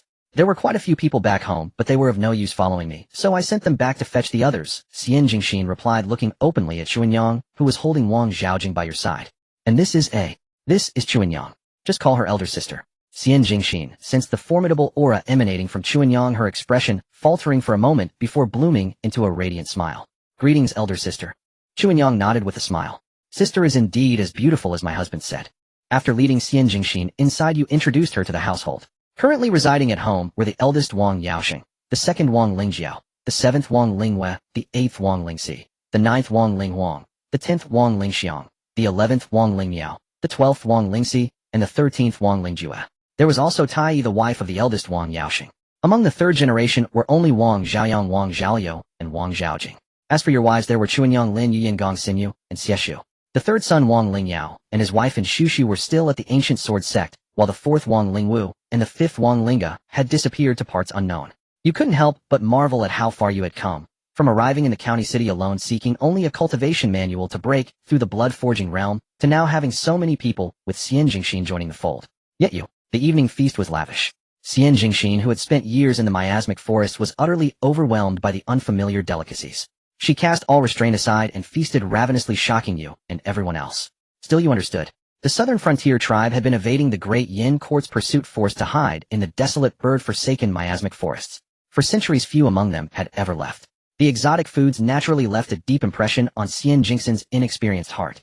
After the meal, you intended to slip into Chuanyang's room, but Xian Jingxin, disregarding all decency, used force to drag you into her own chamber. You reached out in despair, while Chuanyang found the whole scene rather amusing.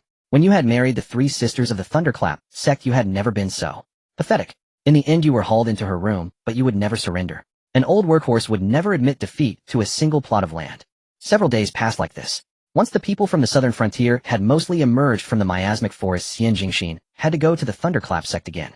You finally got a chance to rest, finding a reclining chair to laze about in the sun, occasionally popping goji berries into your mouth. What concerned you most lately was your cultivation. Your cultivation had stagnated at the peak of the organ refining realm. Not only had you failed to reach the Xiantian realm or comprehend the Yi, you hadn't even glimpsed their threshold. Logically, since you and Wang Lingwu both possessed the martial prodigy talent, and you had many advantages he lacked, you should have touched the threshold of Xiantian before him. You felt a twinge of regret. Would you really have to rely on the 10% cultivation rebate from each wife to break through to Xiantian? You chewed on the goji berries, a novel written by some unknown author, covering your face. A tall, slender youth blocked your sunlight. You removed the book to look at him. Linghuang, what is it? 12-year-old Wang Linghuang had grown rapidly, already looking like a youth of 15 or 16. Standing before you, he blocked out all the sunlight. Father, I feel my cultivation has reached its limit. Could you arrange the medicinal bath you spoke of for me? You had once told Wang Linghuang that you had prepared a special medicinal bath for his breakthrough to the blood-moving realm. You never expected him to reach a point of stagnation so soon. You asked Wang Linghuang to wait while you began preparing the bath. The value of this medicinal bath was immeasurable. Back then, old Ming had to exhaust his entire fortune and call in many favors to prepare one for you. You had been preparing this bath since Wang Linghuang's birth, never imagining it would be needed so soon. You could only attribute it to the miraculous effect of the fire and earth return to origin. 3 days later, you brought the prepared bath to Wang Linghuang. You frowned at the bucket of bubbling medicinal liquid, yet young Wang Linghuang appeared calmer than you had been at his age. However, this bath, capable of transforming one's physique, was not easy to endure. The moment Wang Linghuang stepped into the bucket, his handsome face twisted. He looked at you with some confusion. But you forgot one thing: Wang Linghuang was a genius who had endured 9 lightning tribulations within a single realm. Just as you thought he would be unable to bear it, he began circulating the 9 thunder transformations technique and started cultivating within the bath. You let out a sigh beside him. This child is just like me. Compared to your own experience with the medicinal bath, Wang Linghuang finished much faster. When he stepped out of the bucket, he had already broken through to the bone-forging realm. Though only 12, he now appeared tall and upright. Apart from a face that looked like that of a 15 or 16-year-old, nothing else betrayed his age. After Wang Linghuang's breakthrough, night had fallen. Xian Jingxin peeked her head in from outside the door playfully. Husband, her usually melodious voice sent a chill down your spine. You waved your hand and said, Jingxin, one shouldn't be so selfish, don't you think? Since you came, I haven't had much time to spend with your sisters. Xian Jingxin pouted, her gaze both resentful and bold. Suddenly, as if struck by an idea, she said brightly, why not have the sisters come too? I don't mind. Your face darkened, and your lower back felt weak. You thought to yourself that you'd need to visit old Ming in a few days to get your body sorted. Thus another half-month passed. You were still basking in the sun in the courtyard when Xian Jingxin, just back from the Thunderbolt sect, brought you news. Helianju, how could he be killed at this time? Xian Jingxin looked at your suddenly changed expression and asked in confusion, who is this man? Why can't he die? You shook your head and replied, it's not that he can't die, but that he can't die at this time. Helianju is the governor of Dian. Dian is on the brink of collapse. What do you think would happen if the imperial court learned that a governor died in office? Xian Jingxin blinked at you, without saying a word. You said helplessly, watch the house. I need to go out. With that you rushed toward the Thunderbolt sect. Upon returning to the sect you could sense an unusual tension in the atmosphere. You found Old Meng and told him about the matter. Old Meng stood with his hands behind his back at the cliff's edge, gazing down at the mountains below. After a long silence he sighed softly. This Hellion Jew was quite a man. Catching the meaning in Old Meng's tone you asked, did Hellion Jew commit suicide? Old Meng nodded. He was determined to stir conflict between the martial world and the imperial court. Naturally he wouldn't die at the hands of a martial artist. What should we do now? You asked urgently. Even if Dian was a dying tiger, its final swipes could still overwhelm the martial forces of a single prefecture. Old Meng continued to gaze downward, and said slowly, in an era of great strife, one must meet soldiers with soldiers, and floods with earth. You descended the mountain in exasperation. Though you gained no solution to this matter, your trip wasn't entirely fruitless. You managed to squeeze 3 bottles of 30 leg stretching and eye-closing pills from Old Meng, enough to last you a month. The Imperial Court's reaction was faster than you expected. In just half a month the Imperial envoy arrived in Longxia Prefecture. Only one person came, but that single individual suppressed the entire martial world of Longxia Prefecture. For he was a transcendent grandmaster. A transcendent grandmaster could condense their intent into physical form. With every gesture their emanating intent could overwhelm a viscera refining realm martial artist. It was akin to the conqueror's haki you'd seen in cartoons in your past life. A single glance could genuinely kill. The arrival of this transcendent grandmaster turned the martial world of Longxia Prefecture into stagnant water. Fortunately, he chose not to purge the martial arts community directly, but to investigate thoroughly first. During the investigation, the fact that you had stood shoulder to shoulder with Hellion Ju on the 2nd floor of the pavilion that day was uncovered. Chuanyang and the other wives looked at you with anxious eyes, hoping you wouldn't face a transcendent grandmaster alone. But what choice did you have? That was a transcendent grandmaster, a formidable martial artist capable of suppressing the entire Longxia martial world single-handedly. You smiled bitterly, and said to your family, don't worry, you'll be back soon. You went alone to the governor's mansion. As you left, Xian Jingxin, who had been about to sneak out, was stopped by Chuanyang. Sister, why are you blocking me? Xian Jingxin was displeased with Chuanyang's actions. Others might not know the power of a transcendent grandmaster, but as fellow transcendents you and Chuanyang certainly did. But Chuanyang still refused to yield. She said calmly and firmly to Xian Jingxin, our husband has never broken his word. If you go you might only make things worse. Stay home and wait peacefully. Xian Jingxin had no choice, for she truly couldn't defeat Chuanyang. She could only return to her room in silent frustration. You arrived at the governor's mansion and the guard at the gate let you in after you gave your name. The transcendent grandmaster was standing exactly where you and Hellion Ju had stood that day. You ascended to the 2nd floor of the pavilion and bowed respectfully. Greetings, Your Excellency, the Imperial Envoy. The transcendent grandmaster did not turn around his smile, while you continued to answer truthfully. The words Hellion Ju had spoken to you that day, and the intentions you knew that in the presence of such a formidable expert, even the slightest unusual move would be detected, so it was better to answer honestly. You faithfully recounted the events of that day, yet your response seemed to displease this innate grandmaster. Elder Wang, perhaps you should recount your conversation with Hellion Ju from that day. The innate grandmaster looked at you with a sardonic smile, while you continued to answer truthfully. The words Hellion Ju had spoken to you that day, and the intentions he implied were largely consistent.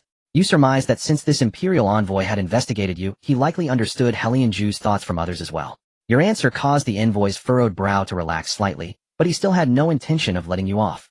He pressed further. Why did Hellion Ju summon you alone to the 2nd floor of that pavilion that day?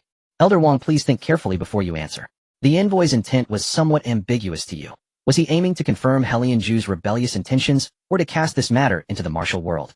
If this matter were thrown into the martial world of Longxia Commandery, wouldn't you also be caught in the blast? Another concern was that if you emerged from here unscathed, while the envoy cracked down on certain sects within Longxia Commandery with thunderous measures, what could you possibly say then? This damned envoy's move was essentially putting you on the fire to be roasted. However, he didn't know your hidden cards. Though you cherished familial bonds in this life, feelings could be rekindled. If you were saddled with this blame, it would truly be impossible to shake off. Calmly you recounted everything that had happened that day, once more explaining that the martial artists were law-abiding. When the Imperial Court had sent word 2 years prior for them to emerge and quell the demonic calamity, no one had objected. The envoy waved his hand, unwilling to hear more of your honest talk, and posed another question. Elder Wang, how do you think Commandery Governor Hellion Ju died? You answered truthfully. Naturally, he took his own life.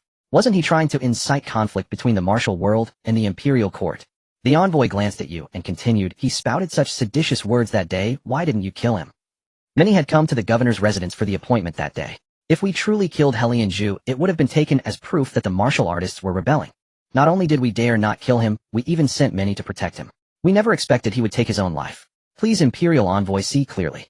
After speaking these words you remained still, and the envoy did not move either. The two of you stayed in that stance, you watching him looking outward. By the time you returned home, it was already past noon. Upon your arrival you saw everyone seated at the table, the food barely touched.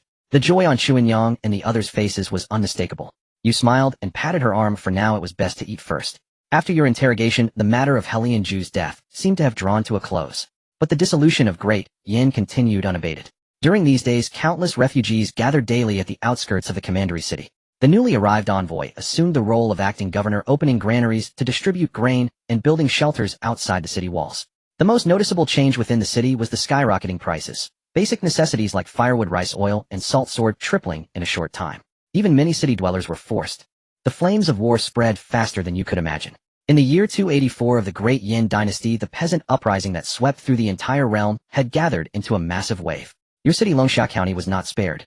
Tens of thousands of troops congregated before the county gates, and with fewer than 8,000 defenders, the martial sects instead became the main force holding the city. Standing atop the city wall, you looked down at the ragged peasant army, their clothes tattered and layered with patches, each one emaciated and frail, as if a gust of wind could knock them down like dry grass.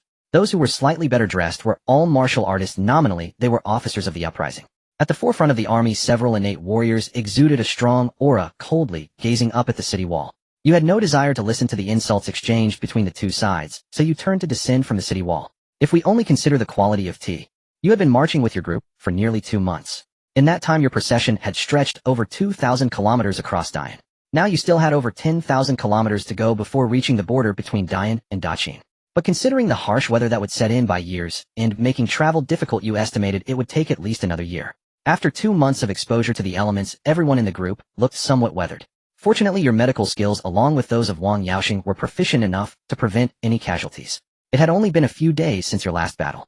Over these 2 months, your group of over 1,000 had encountered dozens of skirmishes, sometimes fighting 3 times a day at the peak of frequency. Yet who could have guessed that within your seemingly unremarkable group, there were hidden several Xiantian realm martial artists and dozens of Lianjing realm warriors? The effect of, you pondered.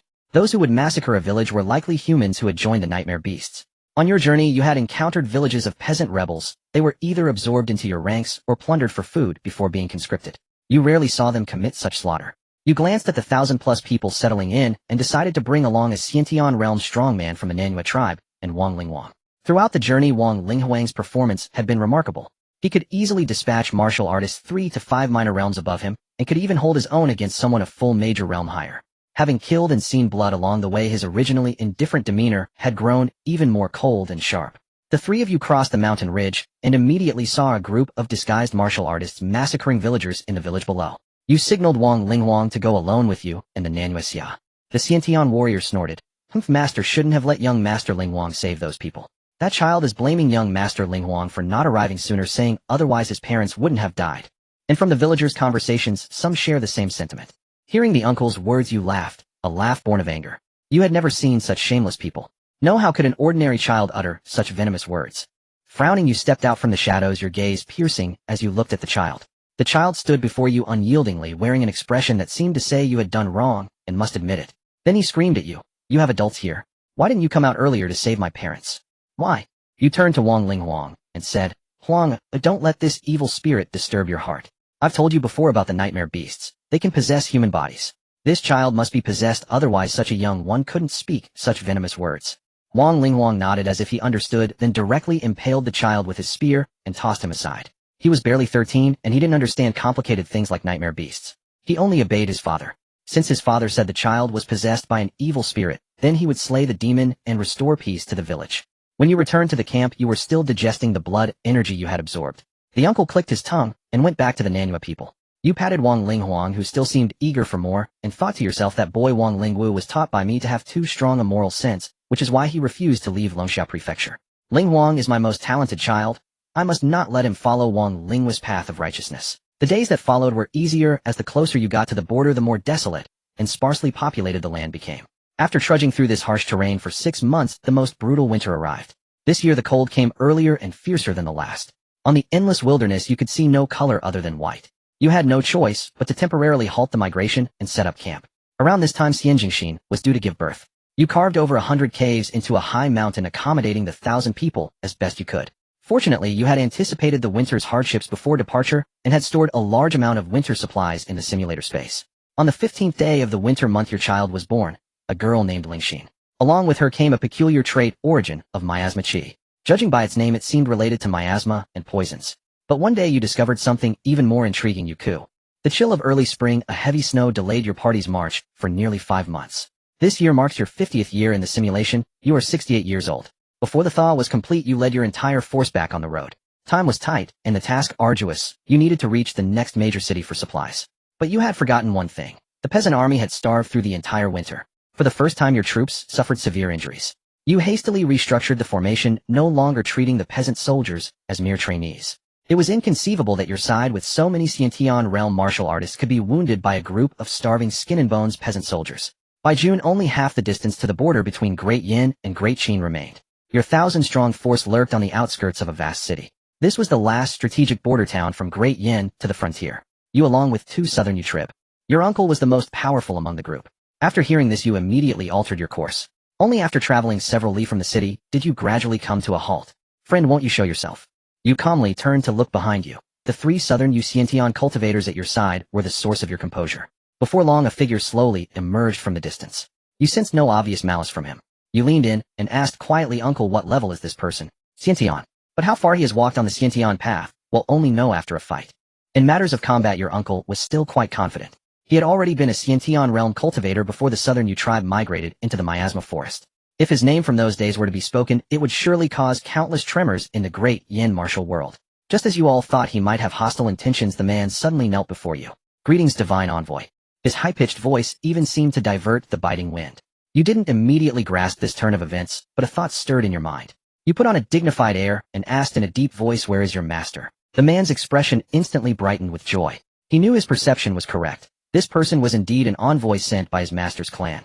He replied respectfully, my master left the border city before the new year, leaving only me here in hiding.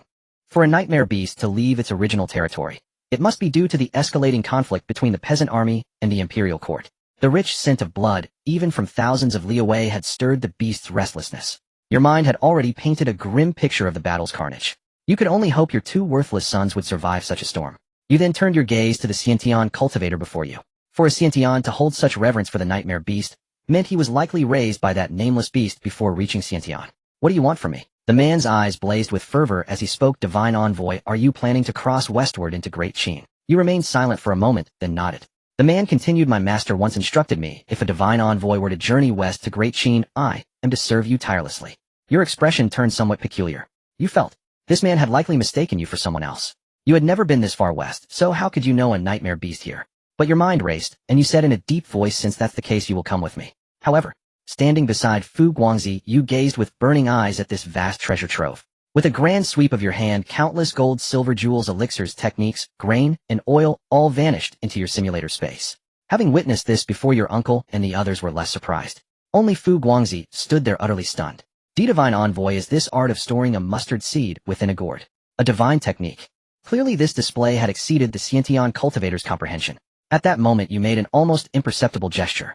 Your uncle and the other 2 Xiantian cultivators struck simultaneously, shattering Fu Guangzi's body. The shock in his eyes had not yet faded when you finished him off with your crimson spear. The blood energy from Fu Guangzi's broken body was forcibly drawn out by the spear and poured into your own.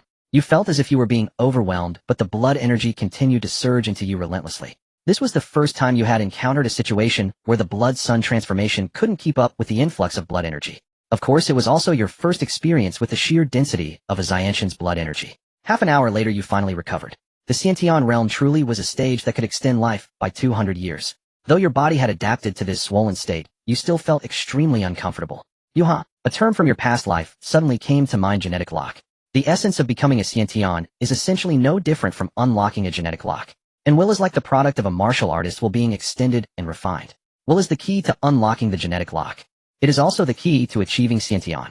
At that moment you were seated within the carriage. Xian Jingxin holding Wang Lingxin cast a disdainful glance at your sudden odd smile and gave you a light kick. You looked over and Wang Lingxin was immersed in sensing the density of life. A crooked grin spread across your lips as you joined the fray. Having deduced that breaking through to the Xiantian realm was equivalent to unlocking the genetic lock, you no longer felt so flustered. A mere genetic lock, compared to the abstract concept of finding a door or comprehending intent, the notion of a genetic lock seemed far simpler. Of course this was only relative to theory. The genetic lock was merely less abstract, and the difficulty remained unchanged despite the shift in theory. In the ensuing time, while the life force devoured from Fu Guangzi had yet to be fully absorbed, you began to continuously contemplate this formidable power. You even felt that you could use the intent of this force as a stepping stone to break through. At this thought, the corner of your mouth twisted further. Aside from its regenerative properties, the most crucial aspect of that life force was its vitality. Though you were 68 years old, the grace of a refined gentleman had kept you looking youthful, yet faint wrinkles had inevitably appeared at the corners of your eyes. But before the life force, these were of no consequence. When you awoke the next day in Chun Yang's embrace, she was gazing at you intently. With a mischievous grin, you gently brushed aside the rabbit blocking your face and chuckled. "We've been together for so long, haven't you seen enough?" Chun Yang playfully pouted. Nourished by the life force, she appeared even more delicate and radiant than in previous years. "Husband seems somewhat different today." "Different in what way?" You propped yourself up, shifting from her embrace to hold her instead. Your warm breath brushed against her tender earlobe, causing her cheeks to flush uncontrollably. "I feel that today husband seems even more handsome." After whispering these words with a fragrant breath, Chun Yang's body went limp in your arms. Outside the carriage, no one paid heed to the minor commotion within. 6 months passed. As the year drew to a close, after cresting a mountain ridge, the temperature suddenly rose. If the journey here had been wrapped in snow-laden peaks, then beyond this mountain range you beheld a verdant expanse of countless greens, encircling the summits, brimming with the vitality of spring. It was as if a clear dividing line cut through everything at the border between the two nations. Inhaling the fragrance of flowers, you felt an overwhelming sense of comfort. At this moment you were still at the frontier of Great Qin. You could only imagine how delightful the scenery would be at the heart of the kingdom. After crossing the mountain, you did not order the group to proceed further. Though the martial artists felt little fatigue from scaling a mountain that blocked the harsh winds and snow, there were you and your uncle stepped forward from the group once more. Neither of you concealed your strength. Sensing the presence of Xiantian experts, the other party's gaze sharpened noticeably. When the three of you met, the conversation proceeded far more smoothly than anticipated. You silently praised Old Meng's effectiveness. Before departure, he had given you a token claiming it would ease matters. You had not expected it to be this effortless. The cavalry formation was soon disbanded, and the Xiantian general returned with a travel permit. As he left, he merely said, "You are all extraordinarily skilled. Please do not disturb the common folk along the way." You had no objection to this. In 3 days you had penetrated over 100 kilometers into Great Qin. At this point the group was less than 15 kilometers from the nearest county town. You settled here. This was the area permitted by the border general. It meant you could establish a village here provided you obtained the documents from the county town to fell trees and clear land. A group of over 1,000 people was too large. Entering a county directly might invite unnecessary trouble. The nearest prefectural city was over 2,000 kilometers away, and you had no inclination to go far for a near solution. Establishing a village would allow you to build a base here. Thus this spot, merely 15 kilometers from the county town, was ideal. After the group encamped, you and your uncle set out for the nearest county, Pei County. Upon obtaining the land clearing permit, you immediately returned to organize the felling of trees and construction of the village. Once the in other words, even if you had 10,000 people, the allocated land would be sufficient for self-sufficiency.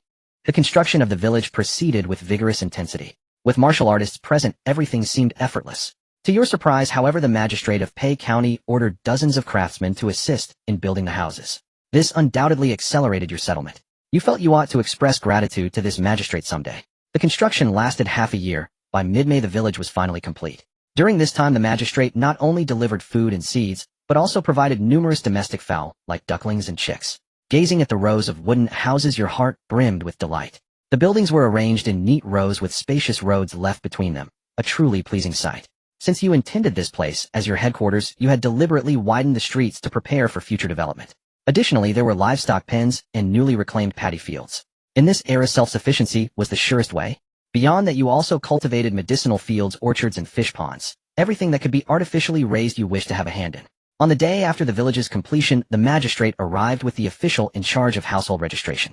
Meeting this magistrate for the second time, you felt an instant kinship, as if you had found a long-lost friend. Yet after the meal, when you thought to present him with a small local gift, he reprimanded you coldly. "Brother Wang, in Great Qin the law reigns supreme. By doing this you are placing me over a fire." You scratched your head in embarrassment. "Brother Lu, the law does not exclude human sentiment. This is merely a normal exchange of courtesies, is it not?" Magistrate Lu shook his head. "Brother Wang, in Great Qin, you must never act this way toward other officials. Bribery is a serious crime, and the sovereign detests such practices. The exchange of favors among common folk is one thing, but the supplies your Wang family village received from the county were allocated strictly according to the law. You must never do this again."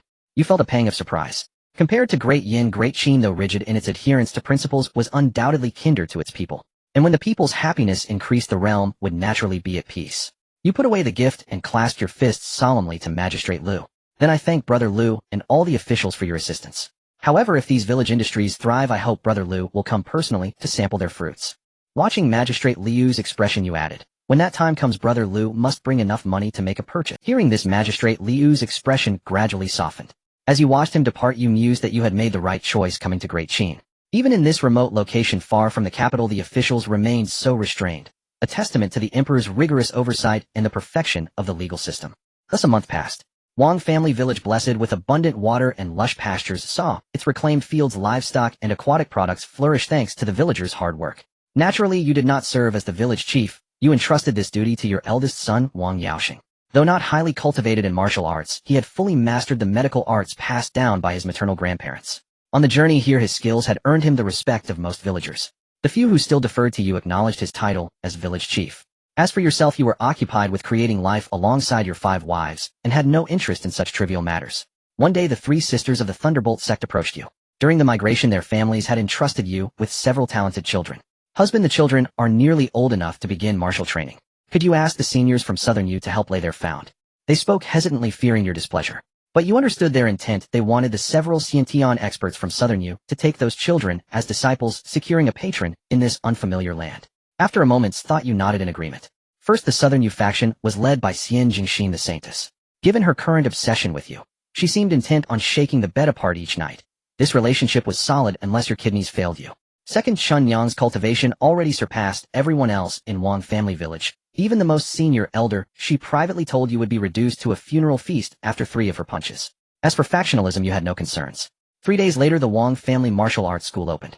It was impractical to have Xiantian experts teach beginners from the start. Here the advantage of your numerous offspring became apparent. Adults taught the basics, those at the bone tempering stage. Months later, Magistrate Liu once again arrived at Wang family village. The village had transformed since his last visit. The most notable change was the bustling atmosphere, now far more vibrant than before.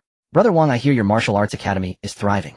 Won't you take me to see it? Magistrate Liu, on a rare outing, was visibly delighted by the scene. You had no objection to his request, and led him to the academy. That day a Xiantian expert happened to be giving a lecture. Inside the hall, you gestured for the accompanying attendants to remain silent, as Liu stood quietly among the students listening. Half an hour slipped by when you noticed Liu's aura uncontrollably surging. He had broken through from the bone-tempering realm to the viscera-cleansing realm. Upon awakening from his breakthrough, he was overwhelmed with exhilaration. In the Great Qin dynasty, a prefecture chief required at least viscera-cleansing strength. In the Great Yin dynasty, officials posted to the provinces cultivated on the job with no such rigid demands. Moreover, in Great Yin, provinces were overseen by circuits, while in Great Qin prefectures were governed by state officials who were expected to be at least Xiantian. Gazing at you with gratitude, he said, Brother Wang, I cannot thank you. You waved dismissively, replying, the academy hosts a Xiantian lecture every 3 months, a rule set from its founding. You were simply fortunate to arrive on the right day. Magistrate Liu knew you intended to grant him a favor, yet he grasped your hand, and said, Brother Wang, the dynasty's laws cannot be disregarded. How about this? I have 2 sons. Including myself, that makes 3 of us, all enrolling in your academy. What do you say? Your expression turned subtle. Wasn't this putting the cart before the horse? You hesitated. Brother Liu, this. Brother Wang, it's settled.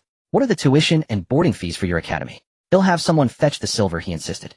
Sensing his sincerity, you replied, Brother Liu, for children with a solid foundation, we charge 800 taels of silver. If they need foundational training, it's an extra 200 taels. Which option do you prefer for your sons? As you spoke, you failed to notice Magistrate Liu's expression had frozen entirely. Magistrate Liu. Brother Liu. You called twice before snapping him out of his stupor. Clearing his throat, he said, Ahem, Brother Wang, my sons are still young. They eat much, but have little strength, get winded after a few steps, and aren't the sharpest tools in the shed. I fear they lack the fortune for such an honor. He then let out 2 awkward yet polite chuckles. The magistrate's inspection thus ended in embarrassment. Yet after returning home, Magistrate Liu sold much of his property to scrape together 800 taels of silver for you. Enrolling in the academy was one matter, but his breakthrough during the lecture was an undeniable fact. Thus he insisted on paying his own tuition. Staring at the 800 taels on the table, you were once again astounded by the Great Qin dynasty's stringent laws for officials. 2 more months passed as the year's end approached. You dismissed the students from the academy, for this was your first new year in Great Qin, and it demanded proper celebration. The entire village was adorned with crimson lanterns, and every household received your New Year's money. Firecrackers were purchased from the county, and festivities continued until the hour of the night before winding down. This year you turned 70. Life at 70 was a rarity in ancient times. In your past life you wondered if you'd even be The viscera-cleansing peak martial artist feeling the Xiantian aura behind him trembled. The sect has only one Xiantian ancestor. With just one Xiantian you dare act so arrogantly. Can he even refine Xiantian-level elixirs? Hey. No. The ancestor can only refine 4th-grade elixirs. You are now adept at crafting 3rd-grade elixirs, but 4th-grade ones were a different story. 9 out of 10 batches exploded, and the remaining one was a dud. Clicking your tongue in disappointment you mused that if he could truly refine Xiantian-level elixirs, you might have sought his wisdom. But if even a Xiantian could only produce viscera-cleansing elixirs there was nothing to discuss. You signaled your uncle to release the martial artist, and said, "We are newcomers here, and we mean no conflict. We refine elixirs merely to supplement our household expenses. Your Red Maple Valley is vast and mighty, surely you wouldn't begrudge us such a small share. Of course if your Red Maple Valley believes itself unmatched and wishes to challenge our Wang family village, we welcome the contest. But if you resort to underhanded tactics, rest assured, should any harm befall even one of us, I will hold you entirely accountable." With that you had the viscera-cleansing martial artist thrown out. Within 2 days Red Maple Valley's Xiantian ancestor arrived at your village bearing substantial gifts. Upon sensing over 5 Xiantian experts in the village his back was drenched in cold sweat. This was no mere dragon crossing the river. This was an entire ocean. The Xiantian ancestor groveled so low he wished he could bury himself in the earth, then voluntarily signed a strategic cooperation agreement with your village. Beyond purchasing elixirs at a 30% discount from Red Maple Valley, they would also provide an annual sponsorship of medicinal herbs worth 500,000 taels of silver. Naturally your terms were stringent. Besides unwavering loyalty and no betrayal, they could hire a Xiantian martial artist from your village for 1,000,000 taels during major crises. A mere 1,000,000 for an additional Xiantian enforcer. Red Maple Valley had struck a phenomenal deal. That Red Maple Valley ancestor was practically moved to tears when he left. With the spring thunder rolling in Wang Fusheng began a new year of sowing. At this moment you were atop a high mountain with several members of the Wang clan listening to the rumble. Over a year had passed, and Wang Linhuang had already reached the 7th layer of bone forging. The advantage of frequent thunder sound body tempering became evident. At the 7th layer of bone forging, he could already challenge ordinary martial artists at the mid-stage of organ cleansing, leaping across entire realms. The other descendants had only just begun their thunder sound body tempering, so you weren't particularly worried. However, today marked Wang Linghuang's 7th layer bone forging thunder sound body tempering, and for each of his 7, 8, or 9 body temperings at every stage you felt a bit more tense than usual. Seeing Wang Linghuang gradually settle into a smooth rhythm you decided to sit nearby. Since reaching the peak of organ cleansing you hadn't attempted thunder sound body. The disciples of Hongfeng Valley shook their heads like rattles, and the leader among them said, "Thank you for the offer, Master Wang, but we must return to report our mission, so we won't impose further." You watched the Hongfeng Valley disciples flee in panic, silently acknowledging their tact. With the pills in hand you could resume alchemy. Before leaving you also swiped a weakened 3rd-grade version of the Stretch Legendroli pill from Old Meng. Though its potency was much reduced, Xian Jingxin was now occupied with raising the child, so she naturally wouldn't be as. Ahem. One more thing, you hadn't forgotten your quest to find the martial god's descendant. With 5 wives, already you would focus on quality over quantity from now on. After all, at your level of cultivation fathering children had become exceedingly difficult, and spending too much time on ordinary women would offer a poor return on investment. Not long after you chanced upon news of the Great Yin in Pei County. Though you grumbled inwardly, you instructed your people to gather more intelligence on that swordsman.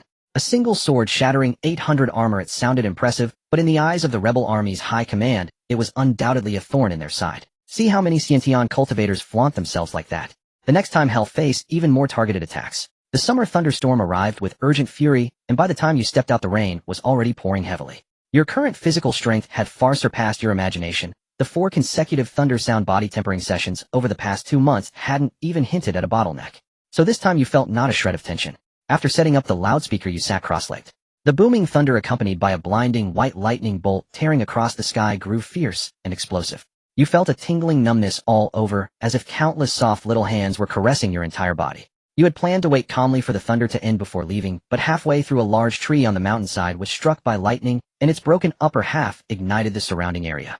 Thick smoke billowed directly toward you, forcing you to cut short this thunder sound body tempering session. Several months passed in the blink of an eye. Gradually a rumor somehow spread that goods sold here would be protected. You and Wang Fusheng had no choice but to reluctantly take on that reputation, then tearfully accept a 5% commission. After some thought you decided you couldn't rely solely on luck, so you spent a fortune to hastily erect the rudimentary framework of a market. It included elegantly decorated storefronts and slightly shabby stalls. According to your expectations, perhaps before long a city of martial artists might rise from the ground. Father, the royal concubine is pregnant. Wang Fusheng released his hand from the pulse he was checking and turned to you saying, your eyes flickered. Each new child brings a sense of anticipation akin to a lottery draw. Though Gong Sinu's cultivation is currently at the bone refinement stage, I still hold hope. Even if the offspring may not be exceptionally powerful, if I can replicate the traits within myself, and then reapply them, the combined effect will far exceed the sum of its parts. You urged Gong Sinu to rest while feigning ignorance of the resentful gazes from the other women in the room, and quickly exited. Good wine is delightful, but one must not overindulge. Working overtime is beneficial, yet also harmful to the body. However, your good mood was soon shattered. You arrived at the marketplace where the makeshift stall had been put into use after some minor repairs. Warriors from within a radius of hundreds of kilometers toiled tirelessly, hoping their trades could find protection within the Wang family mark.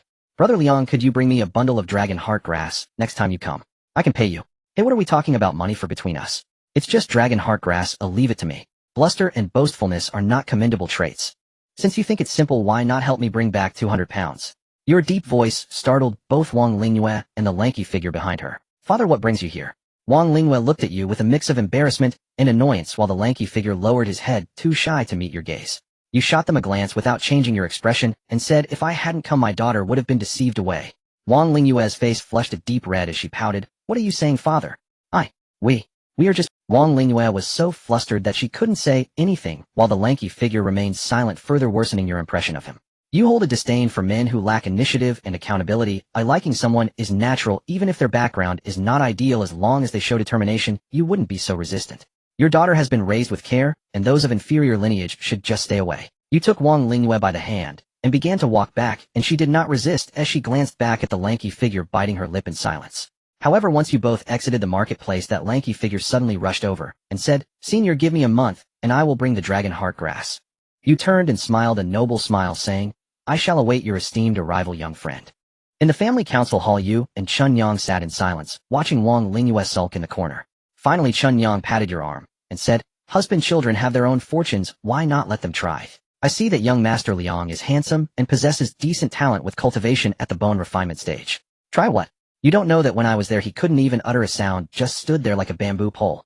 At this moment Wang Lingyue defended, Father, how can he say such things? How can he have the courage to speak? And why can my brothers freely pursue love, while I cannot? You are biased. You sighed, saying, My daughter, you're only in your 20s, why are you in such a hurry? Moreover, I am merely testing the waters for you. See, it has already been tested, hasn't it? Wang Lingyue stomped her foot, saying, Is that testing? That is clearly intimidation. You touched your nose, feeling a bit guilty. Was it that obvious? Father, let me make this clear. If Brother Liang really brings the dragon heart grass in a month, you cannot stop us from meeting again. Chun Yang, curious, asked, Dragon heart grass? What is that? You casually explained, It's just a somewhat rare herb, nothing of great value. I brought back a bundle for you when you were pregnant with Yaosheng. Chun Yang looked puzzled. Is it really just somewhat rare? Of course not. Although dragon heart grass has little value, it only grows on high mountain cliffs, and typically does not grow in large patches. Alright, as long as he has the ability to bring back 200 pounds of dragon heart grass, letting you meet is not out of the question. You emphasize the 200 pounds. Finding dragon heart grass solely relies on luck, and in a month, even if you were to personally seek it, collecting 200 pounds would not be guaranteed. If that young man truly succeeds, you would accept it. From your perspective, that young man would struggle to even gather assistance. 7 days later, the spring thunder that had been brewing for days was finally approaching. You took Wang Lingyue up the mountain once more. The traces of burning from the last thunderstorm had not yet completely faded. As you walked along the path, you suddenly became curious about the tree that had been struck by lightning. Although it wasn't a jujube tree, it was still a lightning-struck wood. If it hadn't rotted, it could be made into a lightning-struck plaque for the children. The hope of ensuring the children's safety is also a parent's wish. However, when you saw the tender green shoots stubbornly sprouting from the charred trunk, you couldn't help but be stunned. This made you exclaim, Is this the miracle of life? The word life slipped from your lips, and in a moment of enlightenment you seemed to grasp something. The essence of life lies in rebirth and miracles. It is also perpetual. When you realized this, the essence of life began to circulate within you. The door beckoned to you. Wang Lingyue stood beside you, suddenly sensing an invisible force causing the surrounding vegetation to wither. A look of shock appeared on his handsome face as he quickly stepped back. At 5, 10, and finally 15 paces, the withering force gradually dissipated. Meanwhile, the originator of it all, you sat at the center unaffected alongside the lightning-struck tree that provided you with this insight. At this moment, the tender green shoots sprouting from that charred lightning-struck wood began to grow wildly, rapidly thickening from the size of chopsticks to that of an adult's arm, only stopping when you opened your eyes. Praise be to life. At this moment you felt as though your entire being was enveloped in the essence of vitality, your bodily functions elevated without limit. Every movement was subtly wrapped in an invisible force. Father, Wang Lingyue spoke up from the side. Father, have you attained the high stage of the Xiantian realm? You crossed a distance of over 10 zhang in a single step, arriving before him. Yes, your father's fortune has finally arrived. Though you were truly elated, you had to maintain a nonchalant demeanor before your child. Wang Linghuang's eyes brimmed with curiosity and a hint of longing. He was still only at the bone-forging stage, uncertain when he might reach Xiantian. Thunder rumbled in the distance as you led Wang Linghuang to the mountain peak to attend to serious matters. As for the lightning-struck wood you had considered earlier, you decided against it. Fate governs all, and you could not be so ungrateful. However, the next time you encountered it, you would surely claim that lightning-struck wood. At home, you placed the polished lightning-struck wood charm around Wang Lingxin's neck. You had declared you would take it on the second meeting, and after descending the mountain with Wang Linghuang, after his body tempering the lightning-struck wood had not yet departed. It was fate. Its destiny was to be taken by you. You had prepared wooden charms for every child, even for the unborn child of Gong Xinyu as well. The distant shout darkened your expression. You were determined to see what this bamboo pole had that made your precious daughter so fond of him. Leaving the village, you saw an ox cart laden with goods slowly approaching. It was piled high with dragon heart grass, and in the bamboo pole's hands was a carefully arranged bouquet of the same. You felt a tightness in your jaw. Ahem. You cleared your throat, and Wang Lingyue, who had been about to rush toward the bamboo pole, halted abruptly. The bamboo pole looked at you, feeling even more pressure than during your last encounter. You strolled over slowly, your footsteps seeming to press against his heart. Wang Lingyue pouted and stood beside him, facing you. Senior, this is 200 gene of dragon heart grass. Please examine it. This time the bamboo pole spoke more proactively. Though he still dared not meet your gaze, he had matured somewhat. You gave a faint hum and roared at the heads poking out from the marketplace. What are you looking at? If you're not doing business, get lost. Father, there you go again. Wang Lingyue stepped in front of the bamboo pole, glaring at you with dissatisfaction. You took a deep breath and pulled your leaky little cotton-padded jacket away from him. How old are you? Senior, I have passed 24 this year. What is your cultivation level? Bone forging 3rd layer. Your cultivation is somewhat low, weaker than Lingyue. The bamboo pole's face flushed. He was a year older than Wang Lingyue, yet his cultivation lagged behind. Believing this was the reason for your disapproval, he quickly said, Senior, rest assured, I will cultivate diligently in the future. But in truth, reaching the bone forging stage at 24 was already a sign of remarkable talent. While Wang Lingyue's traits were not focused on cultivation, she was still your child with Chuanyang, and even without such traits her cultivation speed was exceptional. Ordinary geniuses naturally failed to meet your standards. I want you to reach the 6th layer of bone forging in 3 months. Is that a problem? Dad, don't speak. The moment Wang Lingyue opened her mouth, you sealed it with your will, leaving her helplessly stomping her feet. The bamboo pole looked at her in confusion while she frantically shook her head. Breaking through 3 realms in 3 months. This was the bone forging stage, not skin tempering or blood moving. After a long silence, the bamboo pole gazed at Wang Lingyue, who was on the verge of tears, and seemed to make a decision. Senior, I accept. Good. You finally sensed a hint of manly resolve in this bamboo pole. You tossed a bottle of bone forging pills into his arms. But let me be clear, if you can't reach the 6th layer of bone forging in 3 months, don't come looking for my Lingyue again. The bamboo pole clutched the jade bottle and nodded solemnly. Then, Senior Lingyue and I haven't seen each other for a month. Could you allow us to catch up first? Oomph. You snorted, lightly released the restraint on Wang Lingyue, and left without looking back. Wang Lingyue anxiously opened the pill bottle and sniffed it. The worry on her face instantly vanished. Catching this from the corner of your eye, your expression darkened again. Did you seem like someone who would use dirty tricks on a junior? Brother Liang, these are the bone forging pills my father refined. Now it seems reaching the 6th layer in 3 months isn't so difficult. Lingyue, isn't this too precious? A single bone forging pill costs several hundred taels of silver in the market. Don't worry, my father is an exceptional alchemist. All the pills for our family are made by him. Take as many as you need. If you run out, I'll just steal more from him. Hearing the first part, the corners of your mouth involuntarily lifted, but the last sentence struck you like a thunderbolt. Wang Lingyue, your father hasn't gone far yet. Wang Lingyue playfully stuck out her tongue at you and pulled the bamboo pole away. You shook your head, wondering how Wang Lingyue, who bore the trait of orchid heart and intelligent mind, had suddenly become so love-struck. After watching them disappear, you turned your thoughts to your own cultivation. Achieving the Xiantian realm was certainly cause for celebration, but ahead lay 2 major realms, Xiantian Grandmaster and Earthly Immortal, separating you from the heavenly human realm. To attain the heavenly human realm and learn the methods of immortality, you still had a long journey ahead. Half a month later, Magistrate Lu, now in casual attire, arrived at Wangjia village. Beholding its thriving scene and the gradually stabilizing marketplace outside, he could barely contain his delight. Magistrate Lu, what brings you here today? Is there something I can help with? You held some regard for this somewhat pedantic, yet upright official, far more than for the prefect who had tried to drag you down upon his arrival. Brother Wang, you flatter me. I have now stepped down as magistrate of Pei County and am about to take up a post in a neighboring prefecture, all thanks to you. So Brother Lu, you've come to bid farewell. Indeed. You teased with a smile. From now on, I'll have to address you as prefect. Prefect Lu joined in your laughter. Then he produced an official document. Brother Wang, take a look. The document's content was simple. It expanded Wangjia Village's sphere of influence further outward. Counting this expansion, the actual land under Wangjia Village's control even exceeded that of Pei County Town. You were pleasantly surprised. Brother Lu, this. How can I ever thank you? Prefect Lu shook his head. Brother Wang, given your means and strength, even this much land feels inadequate for you. By rights, you should be in a major prefecture. The area around Pei County is ultimately too barren. You replied, Brother Lu, one must learn to be content. Our group of over 1,000 migrated from Great Yin, and having a piece of land to sustain ourselves is already a blessing. Besides, the marketplace is thriving now. It's not much different from elsewhere. True enough. With your current path of development, a city of martial artists might soon rise from the ground before long. After seeing Prefect Lu off, you began to worry about the character of the incoming magistrate. But then you thought, well, cross that bridge when we come to it. Wangjia Village was no pushover now. In the following days, you resumed your work schedule of 6 days on 4 off. However, having reached the Xiantian realm, fathering children grew increasingly difficult, making you all the more eager for the child conceived by Gong Xinyu, wondering what traits it would bear. While you counted the days in anticipation, Wang Lingjiao approached you first. Born with mediocre martial talent, he had gained the Blood Sun trait after the Nightmare Beast incident, rising like a dark horse. Now firmly in the bone-forging realm, his cultivation speed remained swift. Father, I intend to pursue official rank in Great Qin. You felt a twinge of headache and scratched your head. Jiao, are you going to take the exams again?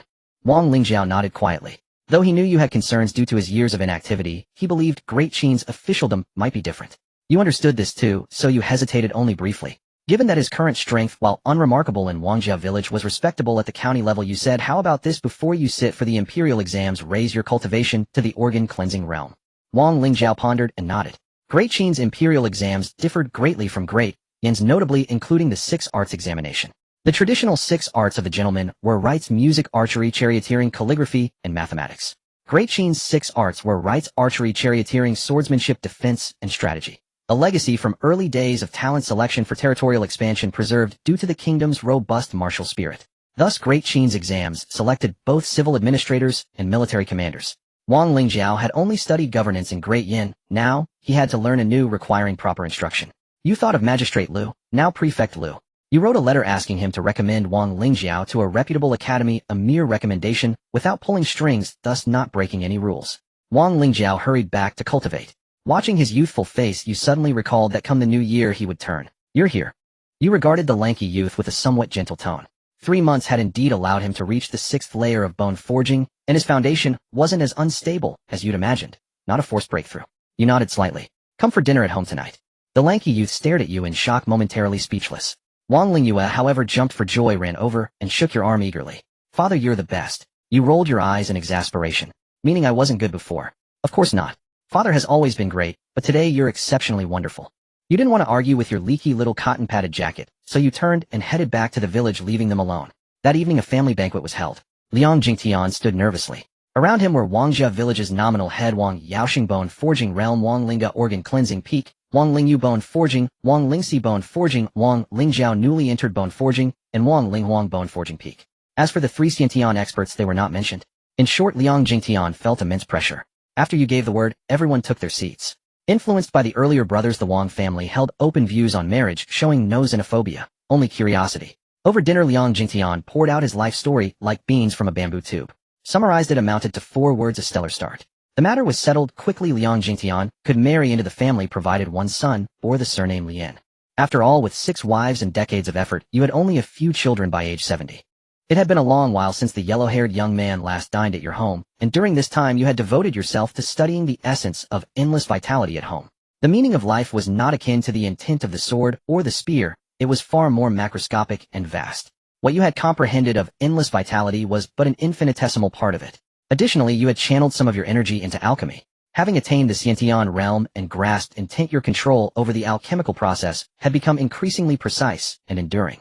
Refining 4th-grade pills was destined to become a routine in the days to come. A knock sounded at the door. The study door was knocked upon. Father, may I come in? You recognized the voice as Wang Lingjiao's and allowed him into the study, already anticipating what he was about to say. Is it time to set out? You asked Wang Lingjiao. He nodded. Father, the Great Qin Imperial examinations are starting this year. I fear I won't reach the organ refining realm. Please don't be disappointed. You nodded and brought out the bone forging pills you had previously refined, 300 in total. If he ran short of silver, he could also use them to trade. Wang Lingjiao did not refuse and dutifully accepted the pills. He had known since his days as an official in Great Yin that strength was a fine remedy for stability, but in his youth he had dismissed this notion. 30 years had passed in a flash, and he feared not starting anew. You only said, before you leave, speak well with your stepmother. She has watched you grow up. Wang Lingjiao nodded in silent agreement. The children each had their own paths, and you thought this was excellent except. Lingjiao, there's something you need to be mindful of. Father, please speak. You sat with your legs crossed, a pipe made from rare medicinal herbs in your mouth, looking like a leisurely old man, yet your face appeared remarkably youthful. Lingjiao, you're an adult now. Your elder brother is only a year older than you. When will you bring a wife home? Your elder brother is about to become a grandfather. Hearing this, Wang Lingjiao's face showed an awkward expression. Indeed, by true age Wang Lingjiao was nearly 50, but since awakening he had either been studying at home or cultivating in his room. Father, this is a matter of fate. You waved your hand, exhaling 2 puffs of smoke. I don't want to hear that. Since you're going out to see the world, you must find me a daughter-in-law. Wang Lingjiao helplessly left your study. That day at the appointed time, you went to Pei County to inquire about news of Great Yan. In just 1 year the territory of Great Yan had been a third occupied by the 18 peasant armies. The Longxiao prefecture city, which you had been particularly concerned about, had been destroyed by a great fire. Fortunately, the martial arts sects within Longxiao prefecture were strong enough, and in recent months several new Xiantian realm experts had emerged, barely managing to protect the people. The one-armed sword cultivator you cared most about had learned his lesson this time, leading men to ambush and kill several Xiantian warriors from the peasant army. In the end, the peasant army lost 3 more Xiantian experts, but the one-armed sword cultivator was surrounded by 5 Xiantian experts on his way back. Of his 2 companions, 1 died, and 1 fled. He himself, severely wounded, saw his sword intent surge dramatically, escaping from the 5. You ignored the information broker's strange look, and then asked about the traces of the war god you had been seeking. Senior, the matter of the war god is too ancient. I've gathered information for so long, and only have 2 uncertain leads. You tossed a large pouch of silver onto the table with a thud.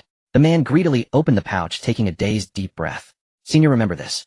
The first lead is from the southeastern coast. Over 100 years ago, someone saw an island suddenly appear at sea with inscriptions and murals of the war god upon it. The other lead is from the extreme north, 300 years ago, where a stele bearing the war god's burial mound was discovered. Senior, neither of these leads is certain. Don't blame me if you find nothing. You nodded and continued, any news about the war god's descendants? The man gave a bitter smile. Senior, even the Lin dynasty, which unified the entire continent 5,000 years ago, has no trace of its specific descendants today. The war god's descendants from 8,000 years ago. This is truly a difficult request. You nodded, instructing him to continue gathering news about the war god and Longxiao prefecture. On your way back, you studied a map. The southeastern coast was not far from you, only over 10,000 li, so you could go there first. Moreover, the fact that such specific time and place details had been passed down suggested it was not without basis. The war god, what a lofty title. His appearance mattered little, if you could gain a trait like war god or immortal descendant. Soon another year ended. The wedding of Wang Lingyue and Liang Jingtian was set for the 15th day of the 12th month. Shunniang's eyes were red as she looked at Wang Lingyue in her phoenix coronet and splendid robe. You stood nearby, your mood somewhat low. Though you had agreed to the marriage, you still felt as if your prized cabbage had been rooted up by a pig. After the wedding, you lay silently on a rocking chair in the study, a pipe in your mouth, your face expressionless. Every time a graceful figure. They even wanted to drag you into a 5-player game. You could handle duo queuing with a girl, but only those who had tried knew the difficulty of carrying 4 girls in a 5-player match. Old Ming, I miss your miraculous pills, you thought to yourself, feeling a pang of grievance. At that moment, in a place unseen by you, Old Ming sneezed violently several times over his alchemy furnace. The flames in the furnace flickered, but he quickly steadied them. The alchemy room was filled with an unbearable heat from the prolonged refining. Beside him, Wang Lingwu, whom you cared about, lay nearby. Though he looked somewhat disheveled, his eyes were exceptionally bright. Grandmaster, I feel I have grasped the true essence of the sword. Meng Fanqing turned his head away upon hearing Wang Lingwu's words, then quickly turned it back.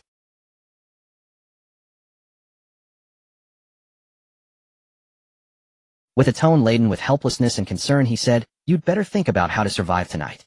You and your father are complete opposites. Your father is so tactful and never takes risks easily, but you are exactly the opposite. Wang Lingwu curled his lips into a grim smile. Grandmaster, it's hard for any 2 people, even the closest father and son, to walk the same path. I am grateful that although my father's path diverges from mine, he can still understand me. Meng Fanqing opened the furnace, took out a pill that still retained residual warmth, and fed it to Wang Lingwu. Then he turned back to continue refining pills. You should talk less. You wouldn't want your grandmaster, who has been brilliant all his life, to end up telling his own disciple that his son died right in front of him, would you?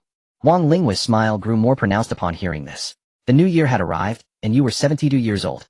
Watching Gong Sinyu's pale face contort in agony, as she screamed incessantly, uncontrollable memories surged in your mind. The deepest, most buried recollections. Cold sweat soaked your back from the relentless cries. All you could do was hold one of Gong Sinyu's hands, offering constant encouragement, while channeling your inner energy infused with intent into her. Finally, when a loud cry rang out in the delivery room, Gong Xinyu fell unconscious. You quickly melted a prepared pill in your mouth and fed it to her through a kiss. The midwife happily carried a baby over and said, "Master Wang, it's a boy. 8 Jin and 8 Liang." You nodded calmly, instructing the midwife to take the child and collect her reward while you remained by Gong Xinyu's bedside waiting for her to wake. At the same time, you observed the 3 new traits that had appeared on you, 2 blue and 1 green.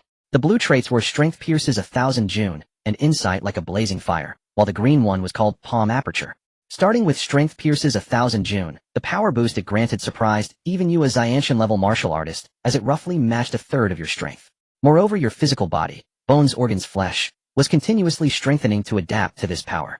This was the 1,000 June force of the trait. Beyond that, it infused your inner energy with a piercing quality. Being adept with a spear, you naturally understood the benefits of this piercing sensation. This was the penetrating aspect of the trait.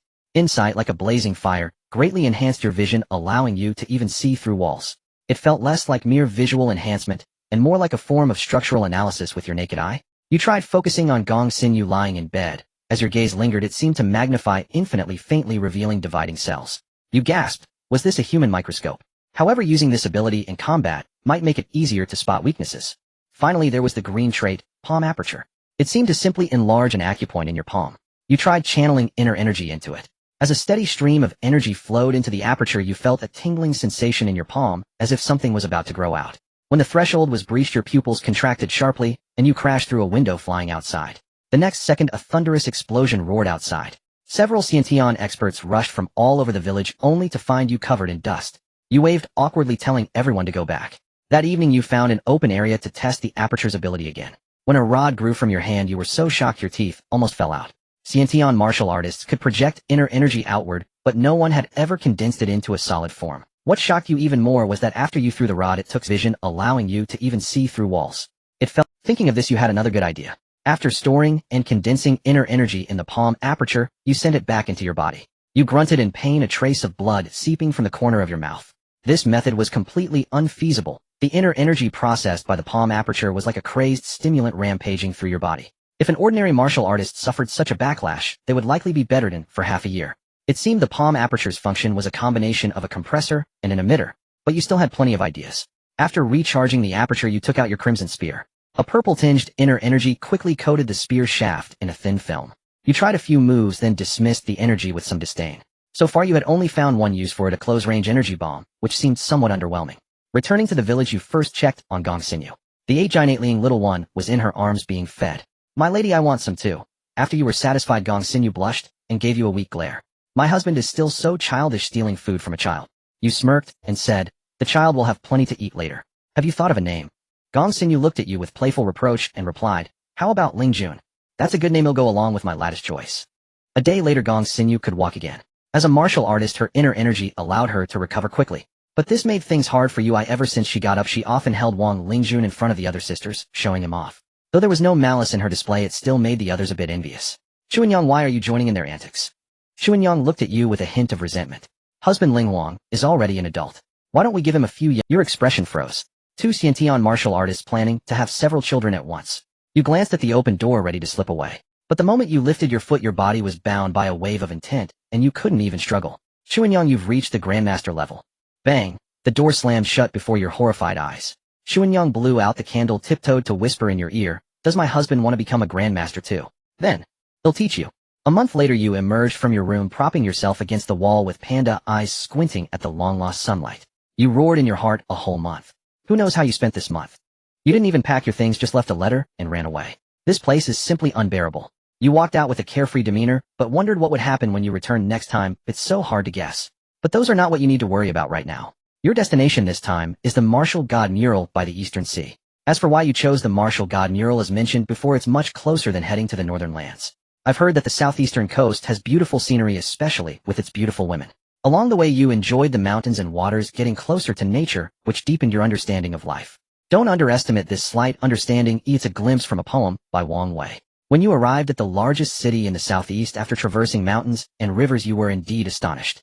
You had only seen a county city when you were in Dian, yet this giant before you was a veritable prefect. You grabbed a passerby to ask, and the person, instead of being annoyed at being interrupted, enthusiastically began explaining their words, filled with admiration and gratitude for that prince. After hearing the locals' words, you felt a jolt throughout your body, and and an incredible thought popped into your mind. This prince is a local. A true local. You wove through the crowd and quickly arrived at the inner city wall you saw during the day. This inner city is not small, and that prince did not build the entire inner city as a royal palace as you had imagined. He did not tear it down. It seems he intended to preserve some of the symbolic elements of Shihai City, much like preserving ancient architecture. When you saw the structure of the royal palace, you felt even more convinced that this prince was undoubtedly a local. After all, who would build their house in a modern villa style if they were from the area? Brother, are you here to admire the design of the royal palace? A middle-aged man beside you patted your shoulder, his eyes revealing a hint of scrutiny. You assessed the middle-aged man immediately. His cultivation was at the early stage of refining, somewhat frail, but his spirit was quite robust. You subtly created some distance and replied, "Yes, it's my first time seeing such architecture." The middle-aged man showed a trace of imperceptible bitterness on his face.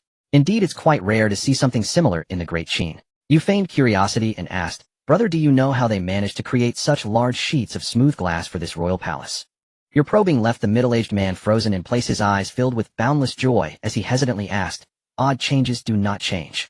Symbols, look at quadrants. Palace jade liquid wine, 180 a cup.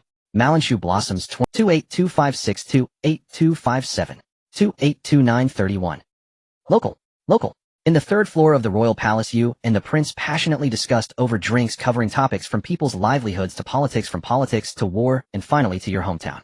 Little brother, when did you come over? I've been in the Great Qin for many years, and you're the first local I've met. Ing Chuyang gulped down a large mouthful of wine. You revealed a bitter smile, saying, "Brother, I lived in Dian before. If Dian wasn't on the verge of collapse, I wouldn't have wanted to leave with my family. However, this year is my birth year. I turned 72 this year." Ing Chuyang's expression froze on his face. 72. You. Ing Chuyang displayed an incredulous expression. Little brother, don't lie to me. You look like you're barely in your 20s. Little brother, you can't possibly be a congenital old monster, right? You awkwardly tugged at the corner of your mouth. Oh, what does being a congenital old monster even mean? 72 is not old at all. 72 is the golden age of struggle. You nodded helplessly, but if it were merely congenital, you would probably still look like a middle-aged person. There are other conditions to consider, such as entering the blood transformation realm early and blood sublimation. This is one. Secondly, you needed to have the young master-like jade attribute. Only when these three factors combine could you appear so youthful. As the two of you chatted, the atmosphere turned somber. Little brother, it took me decades to search for a way home, but I can't find it. Ing Chuyang's eyes were bloodshot and he appeared exceptionally dejected. Just a moment ago, I heard my daughter calling me to eat dumplings. The next moment, I found myself in this cursed place. Boo-hoo, little brother, I really want to go home. As I speak, Ing Chuyang began to cry uncontrollably. In this place, no one can understand me. When I say I miss home, they all say the Imperial City is my home, but only I know that this is not my home.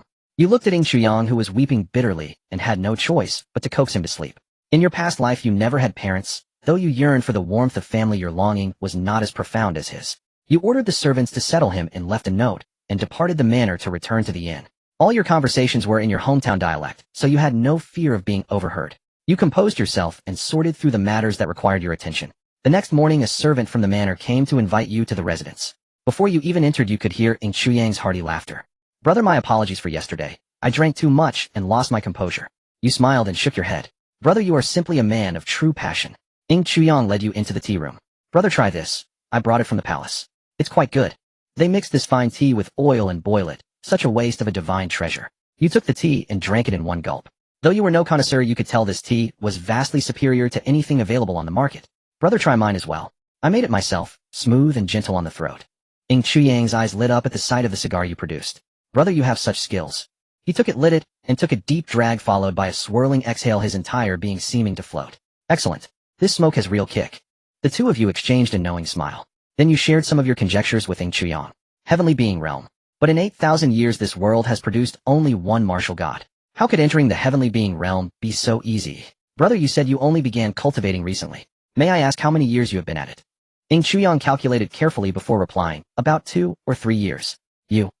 This anomaly thought he had real skill, becoming a viscera refinement cultivator in just 2 or 3 years, a speed that even surpassed Chunyang's.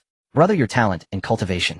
Truly enviable. Ing Chuyang laughed heartily. Just practicing casually, nothing special. You. So brother is the reason for your visit to inquire about the martial god's relic. Your eyes lit up. There really is a martial god's relic. Ing Chuyang nodded. I conducted a field survey last time.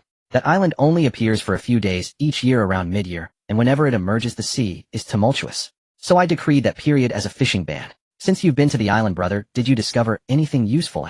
Ing Chuyang thought carefully. There are only some murals on the island. I hadn't started cultivation back then, so I probably couldn't make much of them. But those murals are fascinating. The figures depicted could even burn mountains and boil seas. I've read countless books in the palace, yet I've never encountered such beings. Not even in the most fantastical novels. Seeing you fall silent, a faint elusive emotion flickered in Ing Chuyang's mind. Brother, don't tell me those murals are real. That the martial god truly could burn mountains and boil seas. There might be exaggeration, but it's probably not far from the truth. You said seriously, brother, have you ever considered whether a person can imagine something they've never seen? Setting us aside in the novels of this world, the boldest feats are splitting mountains and cracking rocks. Why would a mural depict such a specific vivid scene as burning mountains and boiling seas? Ing Chuyang sank into deep thought. Brother, since that's the case, stay with me for these few months. We'll go together when agreed. You returned to the inn, packed your belongings, checked out, and moved directly into the manor. The manor had few servants, and unlike you, Ing Chuyang did not have a harem. Only a political marriage to the daughter of a general. But when you stepped out for a moment, Ing Chuyang was already gone. You asked a servant, who replied respectfully, "The prince has gone to mediate a dispute among the townsfolk. He may be a while. If you need anything, sir, please tell me directly." A prince of such stature personally handling such matters. You felt that Ing Chuyang had brought the habits from his hometown to this place. About an hour later, you heard activity downstairs. You ended your meditation and went down. Brother Wang, perfect timing. Let me introduce you. This is my daughter Ing Jirue, and this is my wife. You could tell that Ing Chuyang was not entirely averse to his wife from the political marriage, but he clearly doted on his daughter. Observing basic courtesy in their home, you clasped your hands in salute. Greetings, princess consort and princess. Jirue, say hello to your uncle Wang. Ing Jirue appeared to be only 17 or 18, bearing a striking resemblance to her mother, and was quite beautiful. She had been curiously gazing at you with wide eyes, but when she heard her father assign you a generation above her, she immediately grew displeased. Father, what are you saying? He looks about the same age as me. Why should I call him uncle? The princess consort remained composed. As a general's daughter, she had far sharper instincts than her daughter. She could clearly sense the aura of pressure you exuded, and she scolded Ing Jirue, show some respect. As Ing Chuyang's only precious daughter, Ing Jirue, though not ill-tempered, was used to having her way. Annoyed, she gave a coquettish snort and stormed back to her room. Hey, this girl. Brother, please don't mind. I've spoiled her too much. It's fine, brother. The princess is just complimenting me on looking young. Ing Chuyang frowned at your words. Don't call her princess. Why be so formal between brothers? My daughter is your. I'll forget it, she's still my daughter. After the introductions, the princess consort and Ing Chuyang retired to their chambers. Though you had no desire to eavesdrop, your senses had sharpened since reaching the innate realm, and their conversation drifted unbidden to your ears. My prince is this man from the palace. With Ing Jirue absent, the formality between Ing Chuyang and his wife returned. He replied flatly, he is not from the palace. You and your father should put away your petty schemes. What was what I did wrong? The throne should have been yours back then. Ing Chuyang's voice turned cold and suppressed. My nephew is doing well on the throne. If you entertain such improper thoughts again, I won't hesitate to find Jirue a new mother. The princess consort's composure cracked, her voice twisting. All these years you've been searching for that illusory home of yours. The imperial archives record everything clearly, yet you remain obstinate. I think you've gone mad. A crisp slap made you raise an eyebrow. Your old friend didn't seem like the type to strike his wife. Power truly corrupts easily. Now that the Great Qin is prosperous and its people at peace, seizing power would indeed be unwise. First, it could destabilize the realm and plunge the people into misery. Second, with the nation at its peak, playing the role of the righteous rebel would be difficult. If you had your way, you'd have Ing Chuyang cultivate quietly for a few years. If he could reach the organ refining stage, as he claimed, the subsequent realms wouldn't be too hard. But it seemed your fellow countryman had no such intention. In fact, he was quite resistant. Then came the sound of a door slamming. A head poked out from the room, delicate brows tightly furrowed. Yet these quarrels seemed all too familiar to her. Ing Jiaoru's eyes darted around as she stealthily slipped down to your room. How did you get in? You weren't angry at Ing Jiaoru's uninvited visit. After all, she was your old friend's daughter, and it wasn't like she had seen you naked. Ing Jirue put her hands on her hips and said, "This is my home, the princess residence. Why shouldn't I come in?" That was so typical of Ing Jirue. You chuckled inwardly and asked, "All right, what do you want from me?" Ing Jirue had sneaked over on her own, but now that the moment came, she grew shy. You were puzzled. Why was she blushing like a teapot? You must have heard the quarrel between father and mother, right? What does that have to do with you coming to see me? Since 2 years ago, mother has been looking for a suitable husband for me. Father has argued with her many times over it. I suspect this time it's related to that too. So since I have to marry anyway, why not choose someone father approves of and I find agreeable? You opened the door expressionlessly, ready to see her out. Princess, please don't jest. I already have 5 wives, and besides, your status makes it inappropriate. What a joke. Just yesterday you were drinking and calling Ing Chuyang brother, and now you're supposed to have a fling with his daughter. You didn't need to be that despicable. Of course Ing Jiaoru's appearance was to your liking. Like the princess consort, she was spirited and gorgeous, though lacking the wildness of Xian Jingxin. Ing Jirue was annoyed at being shown the door. He looked about her age, yet dared to claim he had 5 wives. Was she really that undesirable? Ing Jirue was indignant. But she could think of other ways. The next morning the aroma of food drew you out of your cultivation. Knock knock knock. Uncle Wang, time for breakfast. A saccharine voice came from outside the door, sending a shiver down your spine. That tone was nothing like Ing Jiaoru's usual self. Ing Jiaoru's ears reddened as she stared at your door. Even before her father she had never made such an affected sound. For the sake of her parents' happiness, she had to try her best. Princess, there's no need for you to call me personally. At the table the familiar breakfast brought back memories, tea, eggs, soy milk, and youtiao. Only the tofu pudding didn't quite suit your taste. Brother, I have some matters today. How about Jirue takes you to tour Shihai City? After wiping his mouth, Ing Chuyang spoke. Before you could respond, Ing Jirue immediately chimed in. Yes, yes.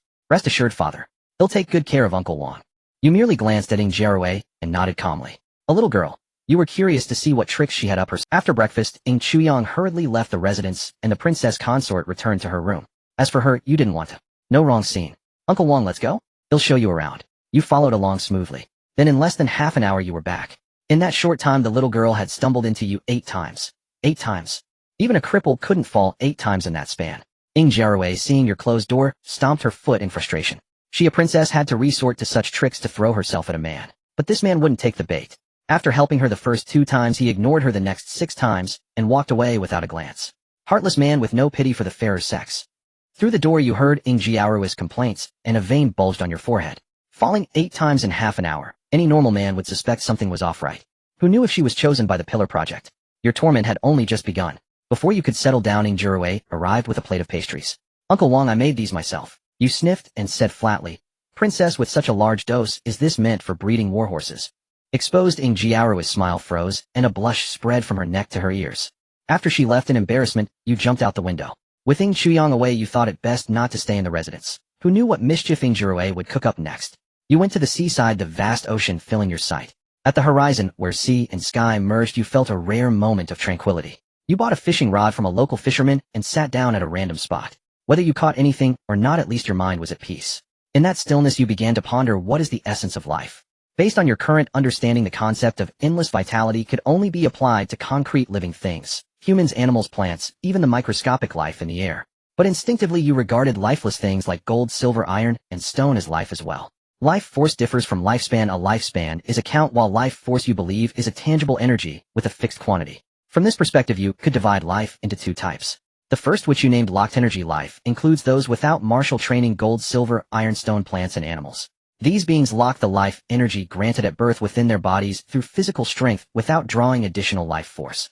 This is what you consider locked energy life. When humans begin to practice martial arts and achieve the Xiantian realm, they extract extra life force to fill themselves. When the extracted life force exceeds the rate at which the body naturally dissipates, as this thought took root within you, the burgeoning vitality within began to grow wildly, and in some places faint traces of sublimation emerged. The life force within you seemed to be gravitating toward the essence of life itself. This development stirred a surge of exhilaration within you.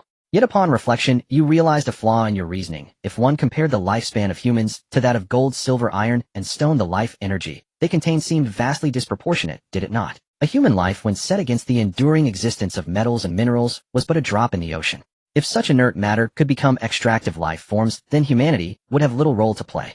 Even the most ordinary stone, upon becoming an extractive life form, would possess a starting point far beyond that of humans. Fortunately, they could never achieve such a transformation. When you opened your eyes again, you found yourself surrounded by fish. You picked a sizable one that caught your fancy and hauled it ashore. Perhaps due to the overwhelming life force emanating from you, it barely struggled even out of water. Carrying a fish nearly half your height, you returned to the city, drawing stares and even offers of high prices from passers-by, all of which you declined. It seemed that fishing enthusiasts had existed since time immemorial. Back at the manor, Ing Chuyang's eyes lit up as he looked at you. Brother, did you catch that fish? The 2 men crouched in the courtyard chatting for a long while. For dinner the fish was prepared in 10 different ways, and Ing Chuyang cooked it himself, leaving you thoroughly delighted. After the meal you reclined on a lounge chair in the yard to digest, while Ing Chuyang attended to official duties in his study. Predictably, that little girl came to trouble you again. Uncle Wang. Her saccharine voice sent shivers down your spine. Without even opening your eyes you said, speak normally. In essence, the girl was clearly smitten with your appearance, but you saw nothing particularly special about her.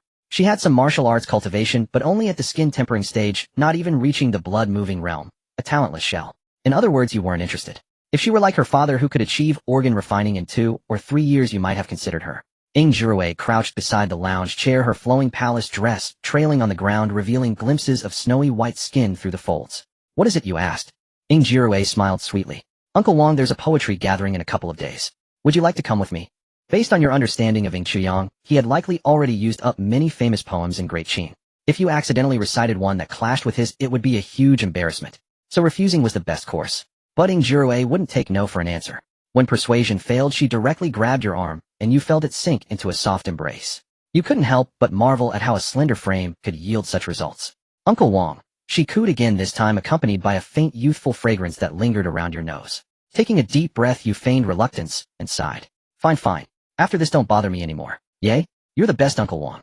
Having achieved her goal, Ing Jirue immediately let go and ran off, leaving you to adjust yourself in exasperation.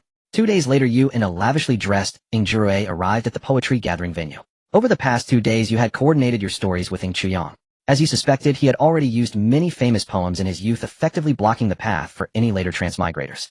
The gathering was held in a forest garden, and by the time you reached the entrance, the scent of ink was already thick in the air. Ing Jirue was familiar with many of the handsome men and beautiful women inside. You followed her, appearing bored, but your eyes roamed appraising the young maidens around. Skin tempering, mediocre. Blood moving, acceptable. This one's decent already at bone forging, but too ugly. With muscles that big, she must be a general's daughter, right? After scanning the crowd, without finding anyone pleasing to the eye, you withdrew your gaze in disappointment.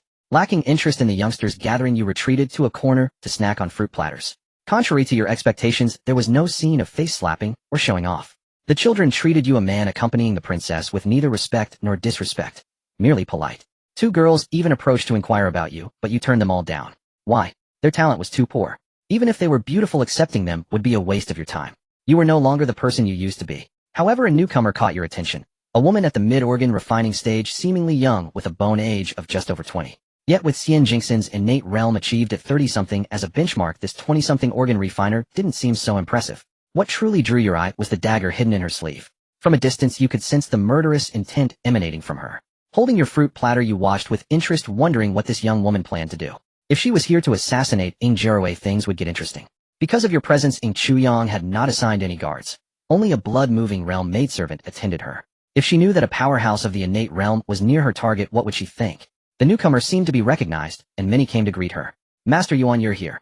The one called Master Yuan was that woman. You were somewhat surprised to encounter a female teacher here.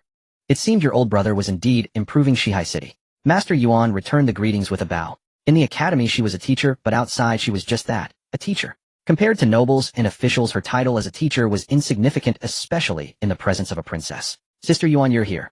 From the way she called out, Ing Jirue seemed quite familiar with Master Yuan. From your omniscient perspective, you clearly saw the struggle in Master Yuan's eyes and the tension in half of her body. Jirue, I'm sorry. Sister Yuan, what are you saying? Sorry for what? The dagger hidden in Master Yuan's sleeve was reversed in its grip. But the next moment, a terrifying intent locked onto her, and in an instant cold sweat drenched her back. The dagger, which had been flipped out of its sleeve, was swiftly retracted before it could be fully revealed. Yuan Fuzi forced a faint smile and said, "It's nothing. I was just a little late." Oblivious to the danger that was merely a step away, the carefree Ing Jirue instead clung intimately to Yuan Fuzi's arm. Relying on her formidable memory, Yuan Fuzi eliminated everyone else and fixed her gaze on you. You leisurely ate from a fruit platter, your body reclined against the chair, exuding a gentle and youthful air, a faint, almost imperceptible smile playing on your lips. To ordinary eyes, you appeared somewhat lazy and casual, even harmless. Follow me. You tossed the last unknown fruit into your mouth with a carefree gesture which, aside from causing a few young ladies' eyes to sparkle with adoration, served little purpose. Yuan Fuzi felt the intent locked onto her, and with a bitter greeting followed. Ing Jirue sensed something amiss, but couldn't quite place it. As Yuan Fuzi left, she tried to find you, but your silhouette was no longer in the chair. In a secluded spot, a man-made canal branch flowed into the grove. You stood by the river, hands clasped behind your back, your hair stirring with the wind. Turning to face the pale Yuan Fuzi, upon closer inspection, you noticed a certain quality in her features that your wives lacked, the inherent authority of a teacher or instructor. Tell me, why did you attempt to assassinate her? She deserves to die. Yuan Fuzi gritted her teeth, looking away, her body emanating a heavy, mournful, killing intent. There is no one in this world who inherently deserves to die. You must at least tell me why. Otherwise, in my eyes, you too are someone who deserves death. Yuan Fuzi's face grew even paler. She took a deep breath before slowly speaking. She killed my father. Oh, there's a story here. Elaborate. True to her profession, Yuan Fuzi laid out the matter clearly in a few words. It was just. Your father was the princess guard. Wasn't protecting the princess his duty? Given Prince Ying's character, he must have treated you well. No. Hearing this, the resentment and venom in Yuan Fuse's eyes deepened. Everyone says that, but if Ing Jiarui hadn't acted on her own whim, my father would never have died. That did sound like a foolish thing Ing Jiarui would do. But Ing Jiarui must have been very young then. You're placing all the blame on a child. That's why I let her live until adulthood. She should have gone down to accompany my father long ago. You pursed your lips. Knowing the prince's nature, he wouldn't have discarded you after your use. On the contrary, you've likely received substantial compensation from the manor for your cultivation, haven't you? And your position as a teacher. Your words caused the hatred in Yuan Fuse's eyes to be partially replaced by inner conflict. Normally one should not advise others to be good without experiencing their suffering, but unfortunately Ing Jiarui was the only daughter of your old acquaintance. If it were anyone else you wouldn't bother. Senior, are you determined to interfere in this matter? You nodded calmly. As long as I'm here you can forget about it. A helpless, miserable expression appeared on Yuan Fuse's face, diminishing some of her teacherly authority. How many people are in your family? What do you intend to do? Yuan Fuse's expression towards you shifted. Attempted assassination of a princess is a grave crime punishable by the extermination of 3 clans. What do you think I intend to do? You're not going to tell me your family has been relocated, and you're not afraid of that, are you? Then you underestimate the power of The color drained entirely from Yuan Fuse's face, and she collapsed weakly to the ground, the dagger in her sleeve clattering. Senior, you've said so much. You don't just want to kill me, do you? You smiled and nodded. I like dealing with smart people. I came to Shihai City alone and lack a maidservant to attend to me. From now on you'll follow me. Yuan Fuzi was stunned for a moment before continuing. Will this ensure the prince won't touch my family? You leaned down, your slender fingers pinching her slightly thin chin. Her lightly bitten lips formed a pout, adding a touch of cuteness. Don't worry. From now on this matter will be our little secret.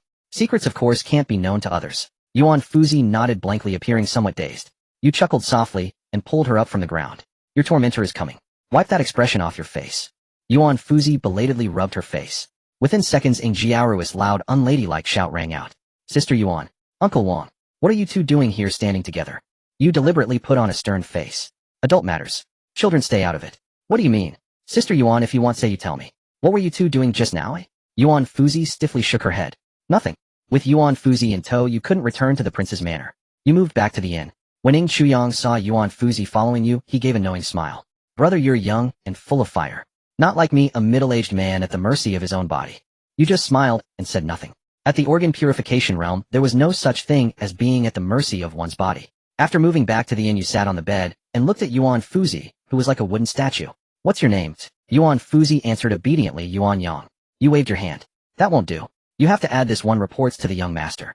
An unnatural blush crept onto Yuan Yang's face, but she still answered dutifully. This one reports to the young master.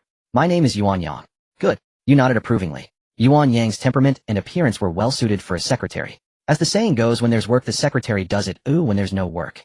Time passed quickly when one was occupied. Young master, can I really wear this out? A month had passed since you took on Yuan Yang as a maidservant. By now Yuan Yang had long shed her initial resistance and numbness. At the moment she was trying on the pencil skirt and white blouse you had designed for her. The slightly smaller size created faint, alluring indentations on her lower body and emphasized her ample bosom. The split at the bottom of the blouse revealed a hint of snowy white skin complementing her bare, fair, long legs. A faint pink blush slowly spread from her unpainted face down to her neck. What a perfect picture of hesitant allure. You gazed at Yuan Yang with satisfaction, especially her shy demeanor, which stirred a deep craving within you. Word outside. Outsiders aren't worthy. This outfit is meant only for the young master's eyes at home. Yuan Yang nodded shyly. Over the past month you had teased her countless times, yet you never touched her intimately, as if she were merely a doll for you to dress up. However, as you stroked your chin, you felt something was missing. Suddenly your eyes fell upon her shoes, which were utterly unmodern, and a spark of inspiration flashed through your mind. Stay here. I'm going out for a while. Before Yuan Yang could respond, you dashed out. A secretary's professional attire simply couldn't be complete without a pair of slender high heels. And a pair of half-rimmed glasses. You felt like an absolute genius. Using coral from the seabed and some unknown shells ground into powder, you crafted a pair of black high heels with silver soles. The heels were quite high. Yuan Yang would likely stand as tall as you in them. You also made a pair of non-prescription half-rimmed glasses from a lightweight iron ore. Once finished, you returned to the inn with your items, finding Yuan Yang still obediently waiting in the room. Without a word, you pulled her to sit on the bed. The warmth of your skin touching hers made her flinch as if shocked, but before she could react, she was already seated. Come on, take off your shoes. Huh? Yuan Yang's face flushed crimson as she grumbled inwardly, a girl's feet. Are they something to be casually looked at? Is the young master thinking of? Gone was the dignified air she once had as a tutor. Seeing you crouch down and produce a strange-looking object resembling a shoe, she shyly pulled away from your hand. What is it? Not listening to the young master anymore. Hearing this, Yuan Yang timidly extended her foot. The moment you grasped her ankle, her entire body flushed, as if suffused with blood, an unnatural rosy hue spreading across her skin. She bit her lip, gently watching quietly as you removed her old shoes and replaced them with the peculiar ones. The open design made her feel uneasy, her toes, fair as bean sprouts, curling nervously inside the pointed tips. After putting on the heels, you pulled her to her feet. The Overton centimeter heels made her unsteady, but a martial artist at the viscera refining realm quickly adapted. You looked her over, with her naturally tall figure, and the heels she matched your height as expected. Nodding in satisfaction, you placed the half-rimmed glasses on her face, their delicate silver chain pendants swaying. Now spin around. Yuan Yang obeyed, turning in a circle. Her beautiful face bore 2 unfading blushes as she looked at you and finally asked the question that had plagued her for a month. Young master, are you impotent? You were left speechless, a vein bulging on your forehead. A little maid who doesn't dream of being the mistress can't be a good tutor. The young master already has 5 wives at home. If you want to be the 6th, you'll have to prove yourself. Yuan Yang's face reddened at your words as she chided with a hint of shyness, but the books all say that a maid is supposed to. She trailed off, too embarrassed to continue. You're a female tutor who's read quite a lot, aren't you? Your teasing voice lingered in her ear as you leaned in and whispered ambiguously, has the little maid already prepared herself to be plucked by the young master? Her fair palm pressed against your chest. You reached out, grasping her slender wrist, and with a gentle pull the crisp sound of heels echoed as the delicate figure fell into your arms. Young master, stop. It's too late for that now. The rustle of fabric against skin filled the room. A muffled groan followed, leaving only heavy breathing in the empty space. Outside the inn, Ing Jiarui rushed up, excitedly devoid of any royal reserve befitting a princess. But as she neared the door, her steps slowed. The soft, bone-melting moans from within grew clearer. Her face flushed crimson as she stood frozen at the threshold, caught between entering and retreating. In her heart, she wanted to leave, yet her body seemed rooted to the spot. For hours later, you pushed open the door, feeling utterly refreshed. Only then did you notice Ing Jiarui, her face as red as a monkey's rear, crouching by the door. Hearing the sound, she looked up at you, letting out a soft whimper, her eyes glazed with a hazy mist. You eyed her with amusement and sent a strand of will as a silver needle to stimulate her Higu acupoint. How careless. You hadn't even noticed someone eavesdropping outside. Oh, the stimulation jolted Ing Jiarui. Who would be? I should be asking you that. What were you doing outside my room? Ing Jiarui's eyes weren't red, but tears flowed uncontrollably. I just came to invite you to my 18th birthday banquet. With that, she ran off. You pursed your lips and headed downstairs to order some food, nearly slipping on a patch of water. Strange. 3 days later at the prince's mansion. For 3 days Ing Jiarui had surprisingly not come to find you, but you hadn't forgotten to attend her birthday banquet. The feast was held within the mansion, and by the time you arrived, many young men and women from prominent families had already gathered. When you saw Ing Shuyang, you noticed his cultivation had surged again. It had only been a month, and now you truly believed he had only started cultivating in the last 2 years. Brother.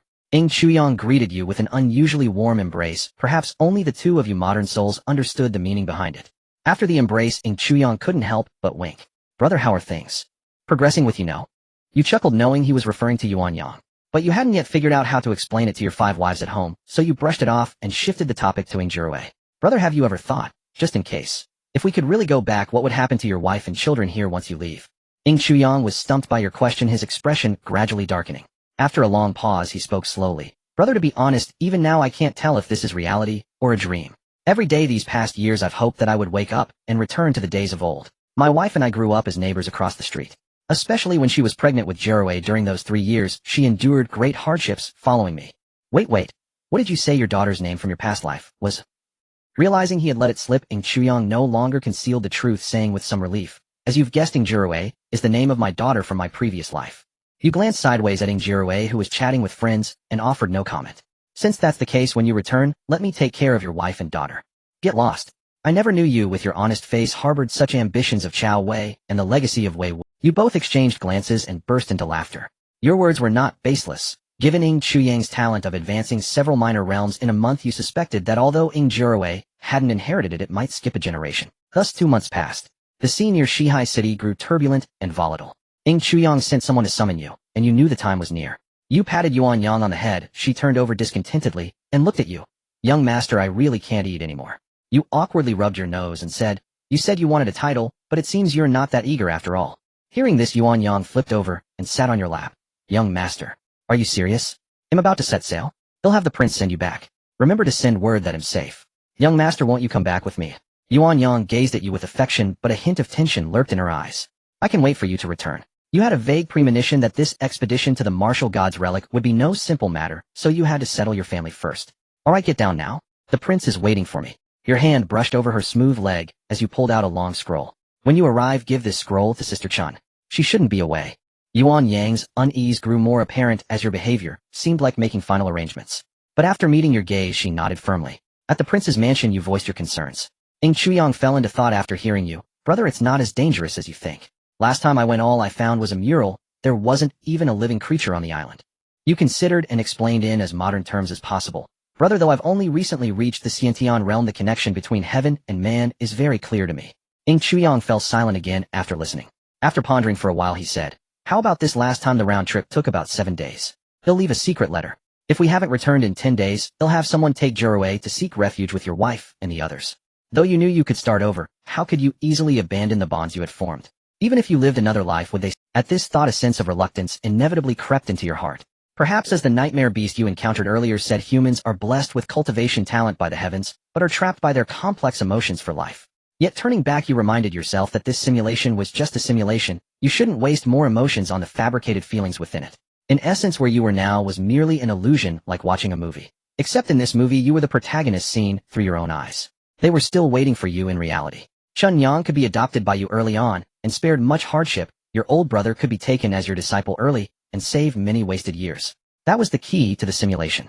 Indulging in the illusory emotions of the simulation was unacceptable. By then, with their unparalleled talents, what woman in the world couldn't you capture?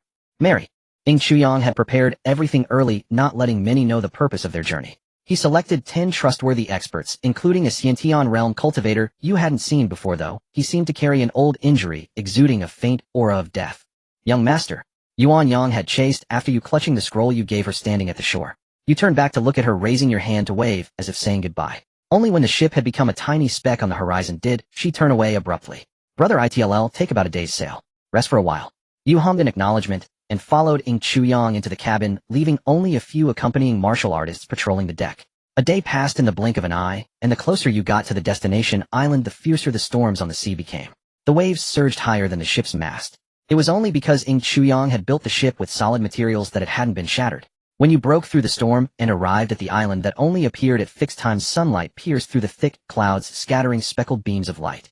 You recognized this as the Tyndall effect. Leaving one person to watch the fishing boat on the shore, your group of 11 advanced into the island's depths. The island's environment astounded you. The lush vegetation was like a primeval forest. If what Ing Chuyang said was true, that the island only appeared at fixed times each year, such abundant growth was impossible. As you went deeper, the vegetation beca. Suppressing your shock, you followed Ing Chuyang's steps into the palace. But when you saw the murals, your mind was filled with question marks. Why is the martial god a woman? On the mural, the central figure was a flawless woman of peerless beauty. Her bright eyes sparkled with intelligence, her cheeks bore charming dimples, her red lips gleamed, and her white teeth shone. Her cloud-like hair was piled high, and her slender eyebrows curved gracefully. Even in the mural, her elegance was unmistakable, perfectly embodying the phrase swift as a startled swan, graceful as a swimming dragon. If you possessed the literary genius of Chao Ji, gazing upon this divine mural might inspire words rivaling his ode to the Luo River goddess. But alas, if Chao Ji were a man of Aiton's talent, you would owe the world 2 tenths more. You could only borrow the words of the elder Chao Ji, dim as the moon veiled by light, clouds fluttering as snow in the swirling wind, to express your feelings at that moment. The mural artist's profound skill made the eyes of the female war goddess seem to shimmer with light, as if she might step out of the painting if you stared too long. She carried a long spear slung across her back, its fierce tip oddly familiar. Especially the eyeball on the spearhead. Wasn't it exactly the same as the spear you obtained from the nightmare beast? You cleared your throat twice, pulling everyone's thoughts back from the mural. Ing Chuyang's face flushed with embarrassment. Even seeing it a second time, he couldn't help but be captivated by the female war goddess' beauty. Brother, you see, there's nothing here but these murals. Even if there were anything, it's probably been taken already. You glanced around the hall. It was indeed spotless, not even a speck of dust. Yet you sensed something amiss. You asked Ing Chuyang to have his men search the area for clues while you examined the murals from the beginning. The first image showed a little girl practicing a horse stance. You couldn't help but wonder, could this mural depict the war goddess' journey of growth? The second scene was a wedding, but the girl, now of age, seemed unwilling to marry. She set fire to the bridal sedan chair. The third frame showed her leaving home with a bundle on her back alone. Then she seemed to join a sect where she shone as the brightest star. But soon war erupted. In this scene, tentacle-like creatures gathered at the battlefield's edge, and the girl confronted them. Your eyes narrowed. Could these be nightmare beasts? The next image showed the girl returning to her sect, bloodied, only to be greeted not by concerned fellow disciples or elders, but by scattered ashes of bones drained of blood. You sighed as you moved to the next mural. The girl, driven mad, plunged into battle again and again. In each scene her figure grew taller. Eventually, she became the most powerful general in a dynasty, leading her army to crush weaker nations and harvest the nightmare beasts lured out. During this time the beasts, realizing the power of human flesh, began appearing in humanoid forms. Yet even they were like chickens and dogs before the war goddess. Decades of combat had elevated her strength to an unattainable peak. It seemed to end there with her returning to her old sect. But without her invincible leadership the dynasty collapsed overnight. This time she seemed truly weary, watching the fall unmoved, sitting alone on a hill of tombs. Days passed, and weeds grew taller than her. Finally she stood. Then, you turned to Ing Chuyang and asked brother any findings. He straightened up and got to his feet. I'm not sure if it counts, but come take a look, he said, a hint of confusion in his voice. You went over to where he was pointing. Brother, this area feels slightly colder than the rest. I might be imagining it, he said. You crouched down and felt the spot he indicated, then checked other areas. Indeed, it was noticeably cooler. Piercing insight activated passively as you stared at the spot. Your vision began to penetrate the surface, but grew blurry halfway through. Your spiritual sense couldn't pierce these strange stones either, though the mural stones were easily penetrated. A glimmer of surprise flashed in your eyes. Brother, there really is something here. Before you could bask in the joy, Ing Chuyang threw cold water on you. Little brother, now that you've found it, what do we do? I just had Ing San try it. The Xiantian realm. It's not easy to get a hold of. Ing San was the Xiantian martial artist with a hidden injury that Ing Chuyang had brought along.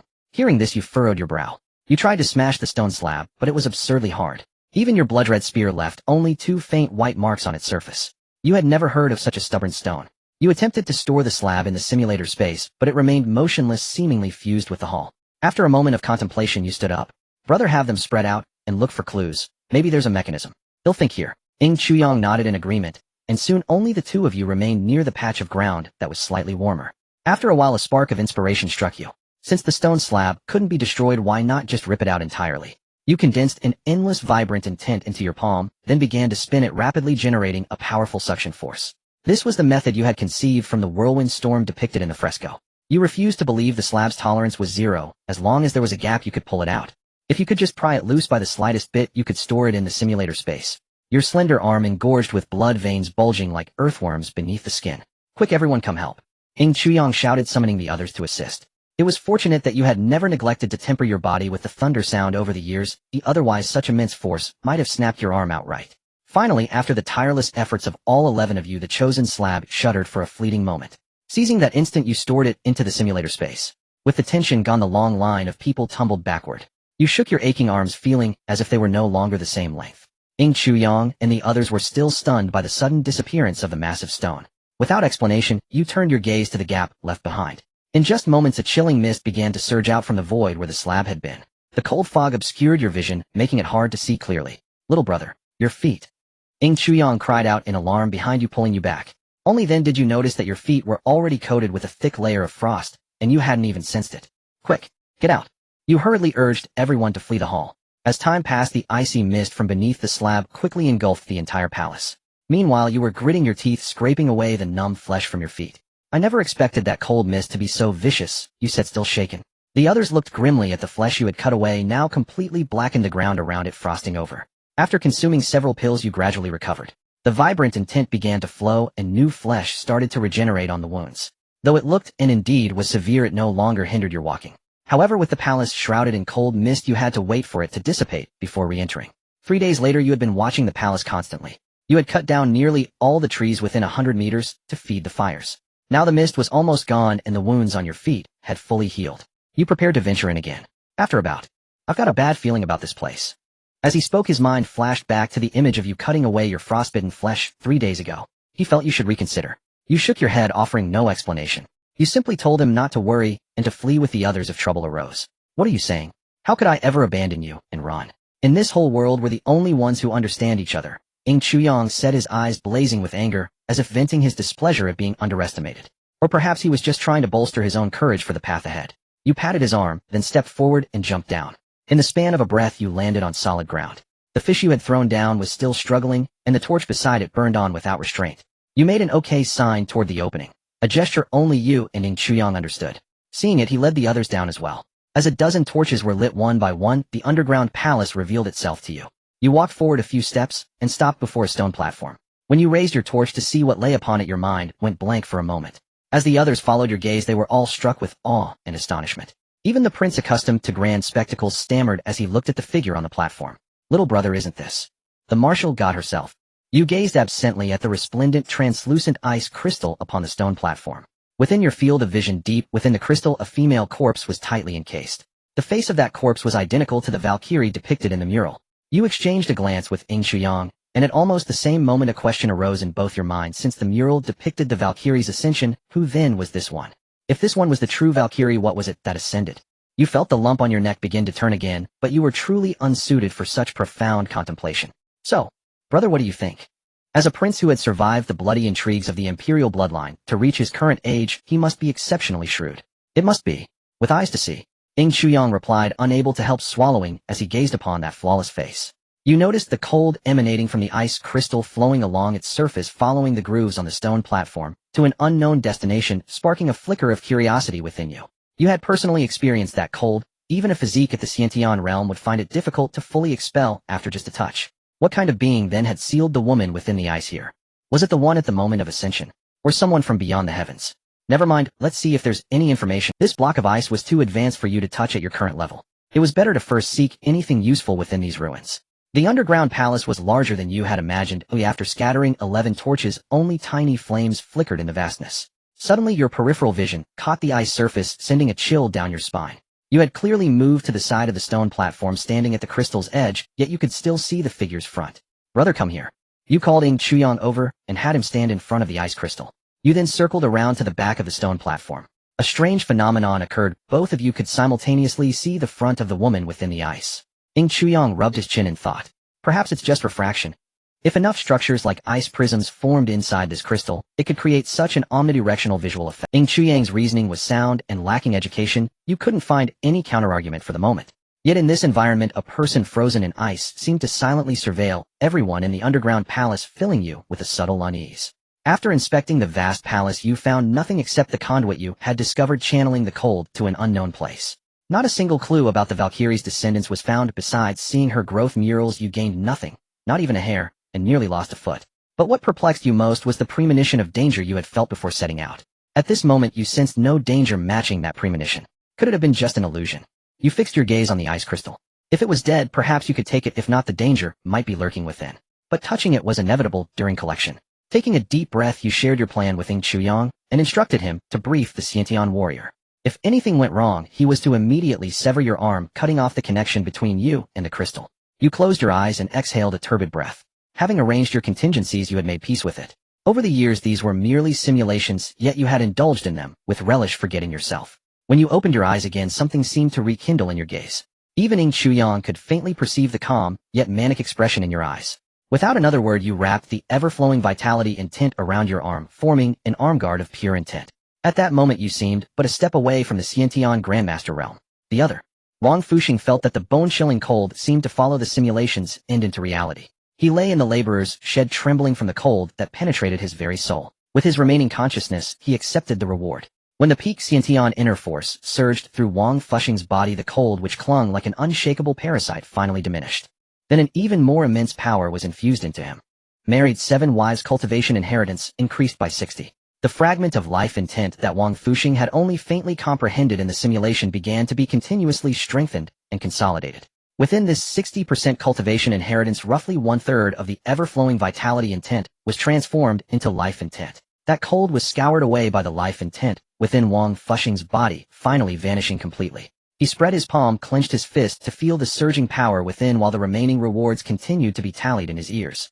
Mediocrity 1. Photographic memory 1 white, pharmaceutical proficiency 1 white, refined nature 1 green, gentleman like jade 1 green, 1 in 101 green, palm acupoint 1 green, abundant spiritual energy 3 blue, flash of insight 1 blue, strength to pierce 1,000 June 1st, blue, keen insight 1 blue, martial prodigy 1 purple, alchemical prodigy 1 purple, fire and earth, return to origin 1 purple, miasma, origin 1 purple, child of blood 1 purple, various martial arts, various silver, various pills, various food, various herbs, simulation attempts 15, nightmare beast, blood, will 1 blue, nightmare beast body, spear 1 blue, global, Xianwang stone brick 1 purple, 3 grams of ancient cold stone essence 1 gold. Wang Fusheng watched the rewards popping up on the panel, a grin spreading across his face. He couldn't believe he had gotten a gold tier reward in just his second simulation. As the joy of harvest gradually faded, Wang Fusheng began to carefully reflect on the gains and losses of this. When the vast memory images emerged, the system consciously compressed them for Wang Fusheng's viewing, and he marked every key node for reference. First, at the age of 21, he would find Chuanyang. At that time she was already 10 years old, and had been wandering for. Thus finding Chuanyang was Wang Fusheng's first goal. Second, he must taking Chuyang as his disciple to help him avoid detours. Wang Fusheng recalled that in the simulation, Chuyang reached the organ refining realm in just a few years, and he felt a twinge of envy. If only he were a woman. Ahem. Chuyang was over 20 years younger than him, and would not be born for a few more years. During this time, he could settle down in Great Qin. Calculating the time Great Qin would stabilize within these few years. Lastly, there was Xian Jingxin, 30 years his junior, wild in appearance, and even wilder when aroused. She was the only one who could keep Wang Fusheng bedridden for a month. This was reflection in reality. In the simulation, Wang Fusheng felt his will was somewhat less firm.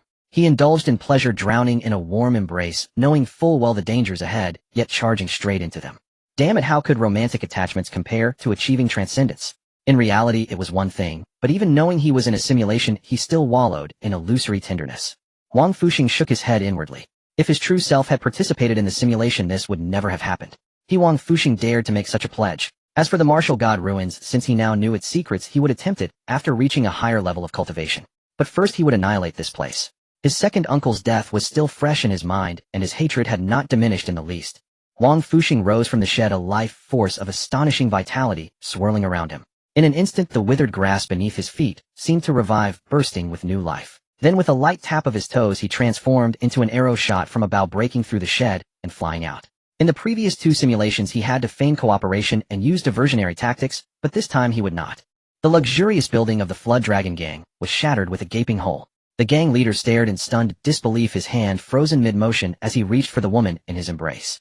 Before he could speak, a surge of intent extended from Wang Fusheng, and within moments the gang members who had committed countless atrocities had their life force drained away. Then Wang Fusheng strolled leisurely to find the first nightmare beast he had encountered in the simulation. At this time the beast's aura was very weak, or rather weak to the current Wang Fusheng being only at the late bone forging stage. Will you come willingly, or shall I invite you? Wang Fusheng wasted no words, drawing out the nightmare beast spear imbued with the aura of a primordial nightmare beast. The embryo-like nightmare beast fell silent, about to obediently merge into the spear, when Wang Fusheng seemed to recall something, and suddenly withdrew the spearhead. As the nightmare beast looked on in disbelief, Wang Fusheng hurled the blood wheel from the simulation space onto it. This could be considered returning the original to its owner. With the infusion of the blood wheel, the nightmare beast's aura gradually rose and finally stabilized at the early organ refining stage.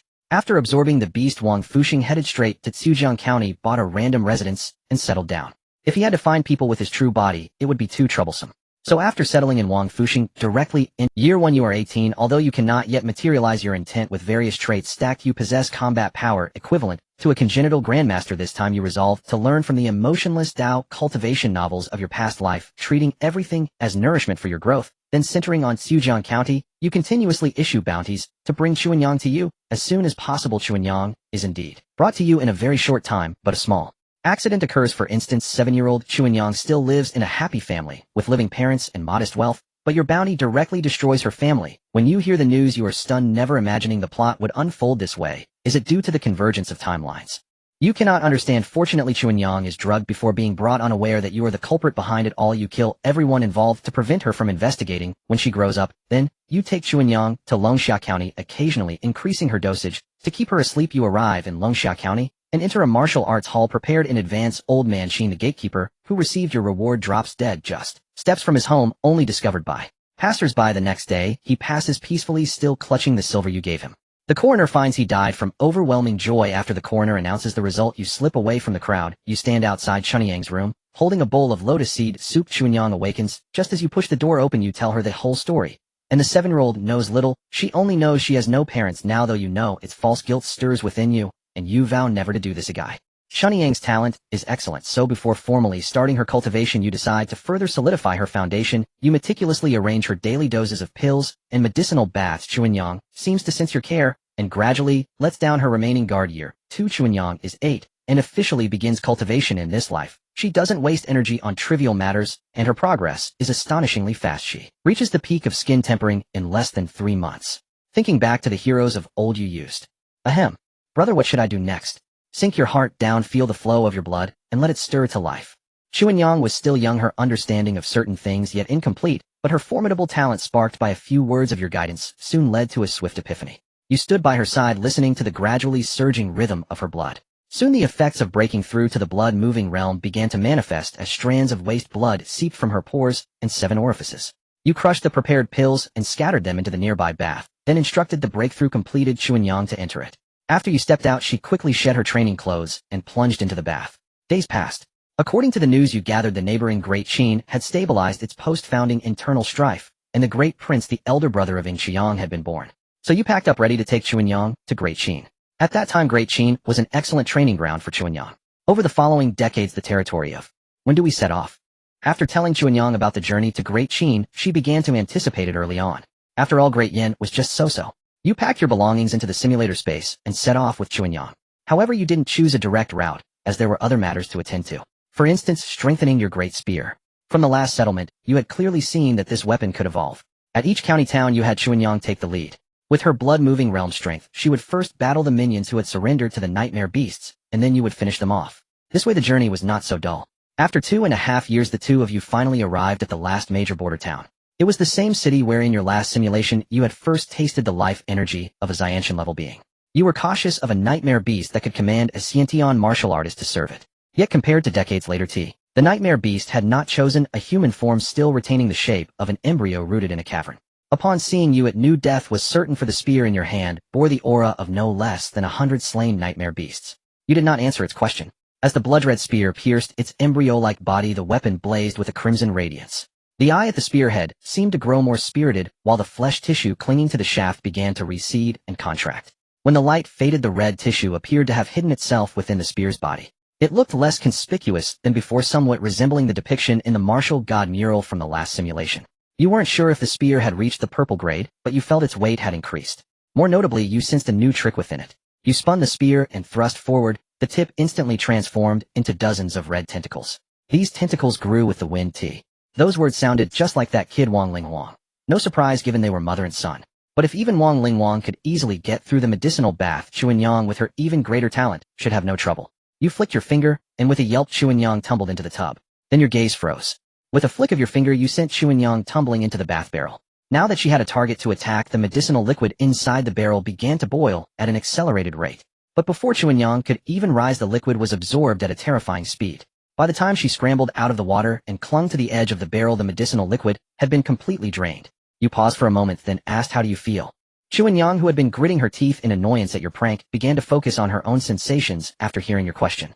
"It seems there's a warmth in my belly." But soon her expression turned grim. One hand clutched her stomach while the other braced against the barrel's edge. You watched her with concern, reaching out to press your palm on her shoulder as you channeled a thread of inner energy into her. In just a few seconds you discerned the issue, and your expression relaxed. "Brother, my stomach hurts so much." The searing pain tore at Chuanyang's will. She looked at you pitifully, her pearly teeth biting down on her lips, leaving faint marks. "Don't make a fuss. You've just broken through to the bone-forging realm. Your body is simply expelling toxins." You stood before her, speaking slowly and deliberately. Just then Chuanyang felt a strange sensation flowing within her. Her face shifted again as she scrambled out of the barrel, ignoring her soaked clothes, and dashed straight to the latrine. Fumbling with her sash before even squatting, she heard your loud laughter, and her small face flushed crimson. You hadn't expected the medicinal bath to have such a profound effect on her.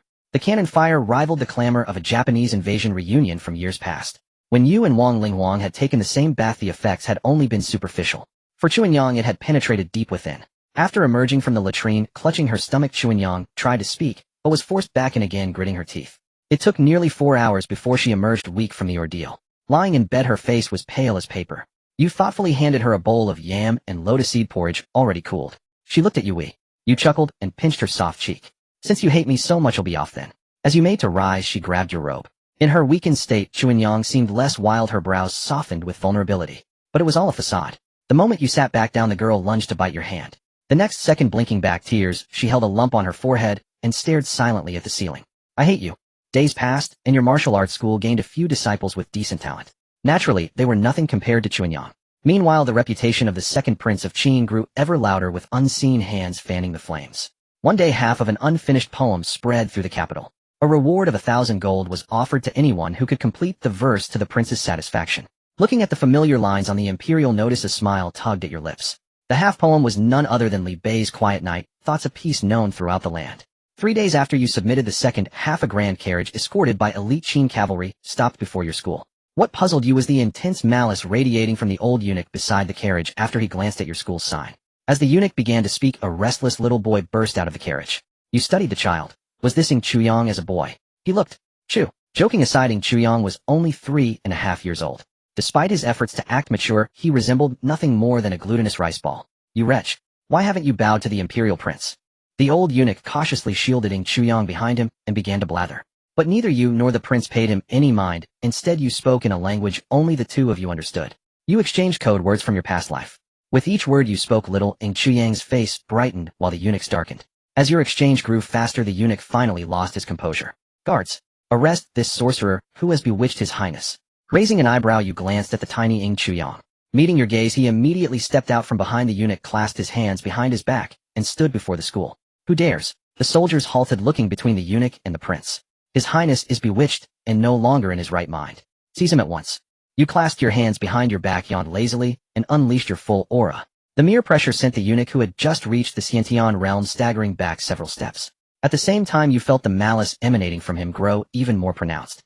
You hadn't intended to fight, but it seemed your fellow traveler had had a rough childhood. The eunuch himself was insignificant. What mattered was the person behind him, likely someone backing another prince.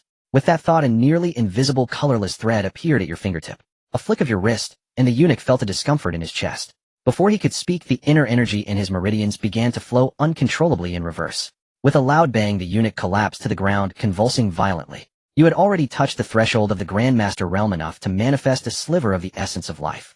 Though it didn't drastically boost your combat power, you were already You looked at Ing Chuyang. The little one nodded, his face, pale, seemingly still unaccustomed to sudden death. He's one of the consort's men. After my mother, the empress, passed away, he gradually gained favor. A worthless piece. Ing Chuyang ordered the guards to wait at the entrance while he followed you into the martial arts hall. As for the eunuch's corpse, it had already been disposed of. During this conversation, you directly and candidly spoke of the matter of ascending to immortality. Compared to the last simulation, Ing Chuyang this time had yet to endure decades of frustration, so he naturally possessed confidence and conviction. Your words ignited a flame in young Ying's eyes. However, he soon expressed regret. But the emperor decrees that before the next emperor is confirmed, princes cannot cultivate martial arts.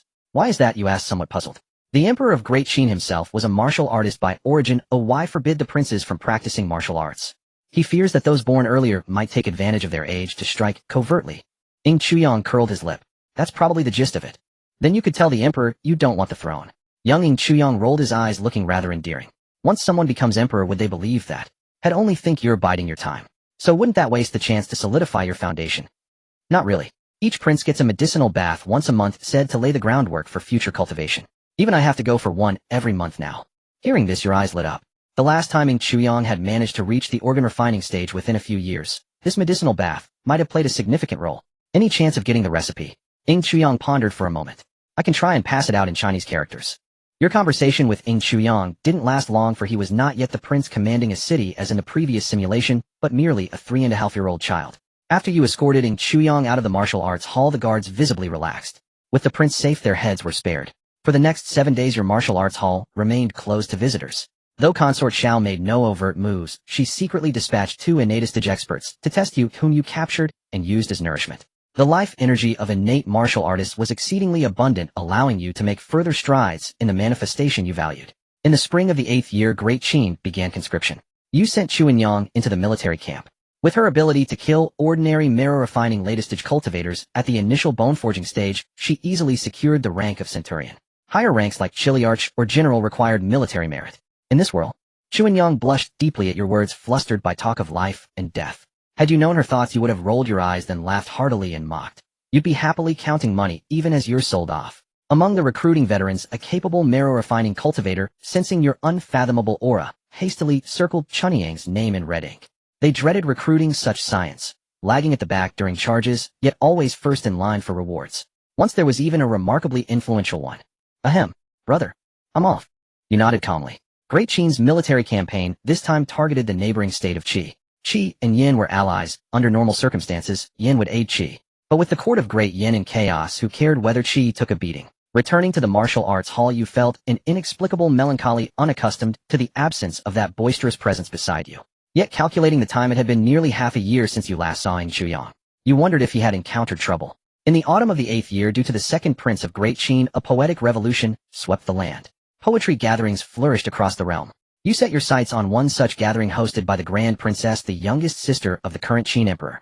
Though called a poetry gathering, its most important criterion was appearance. It seemed more like a matchmaking event arranged by the princess. Such an amusing affair was not to be missed. After all, with a visage only slightly inferior to the handsome gentleman before the screen, which noble lady wouldn't be smitten? Pure confidence, nothing more.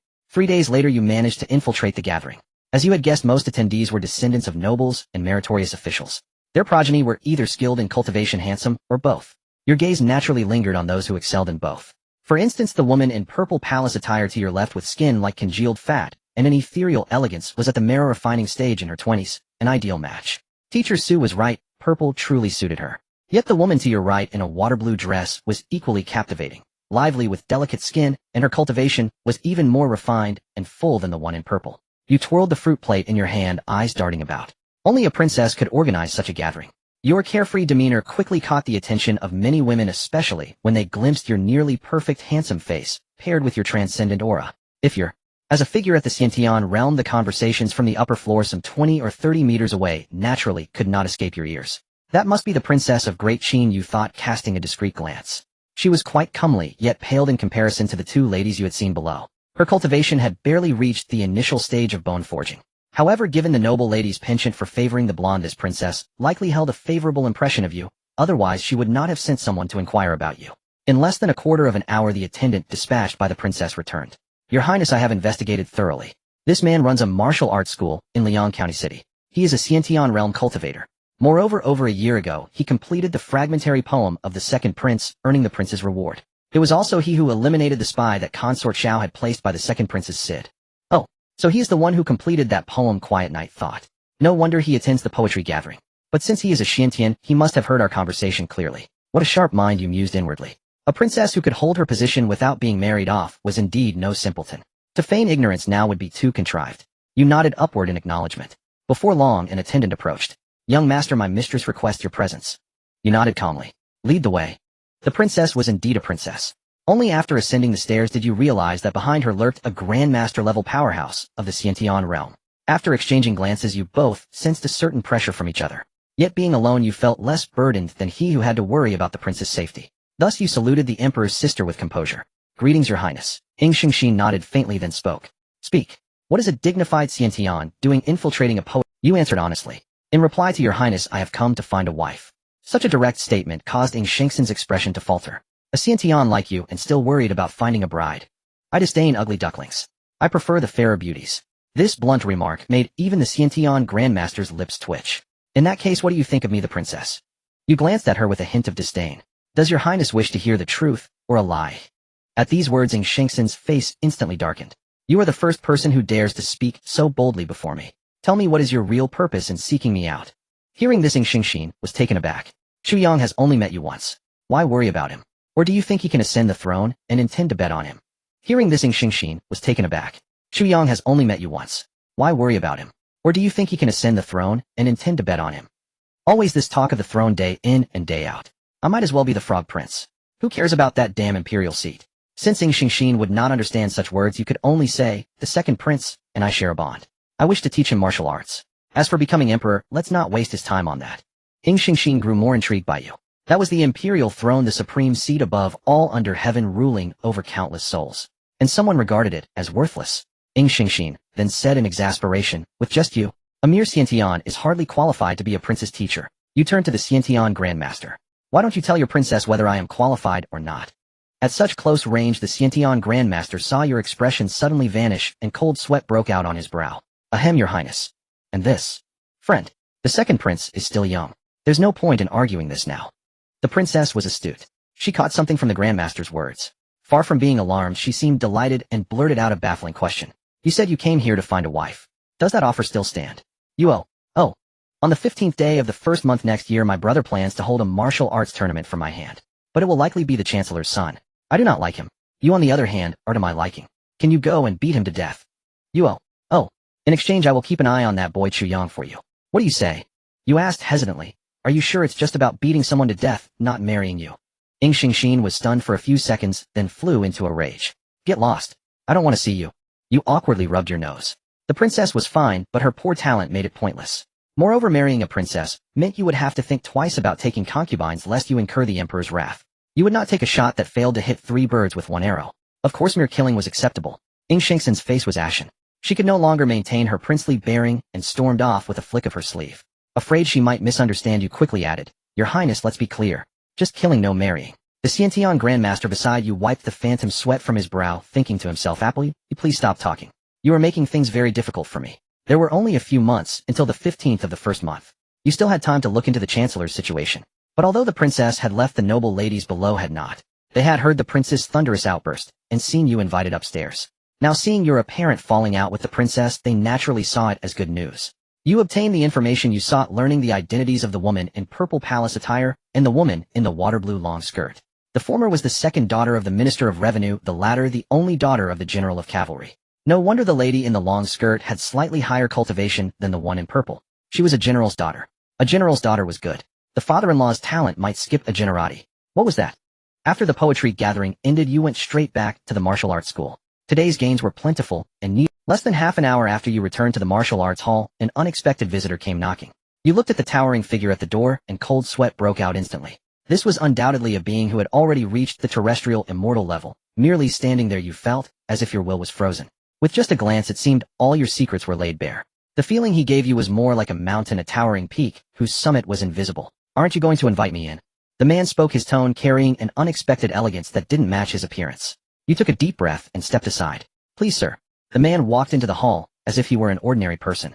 You had nothing to offer, so you brought out some tea leaves obtained from Ing Chuyang in a previous simulation and brewed a pot. The man glanced at it indifferently and then said, "The tea you brew isn't as fragrant as that lad's." A chill ran down your spine. So this was the founding emperor of Great Qin, Ing Shengtian. You rose and bowed, saying, "Greetings, your majesty, the emperor of Qin." Ing Shengtian paid you no heed and continued speaking. Shengxin threw a terrible tantrum as soon as she returned to the palace. "I asked around and found out it was because of you.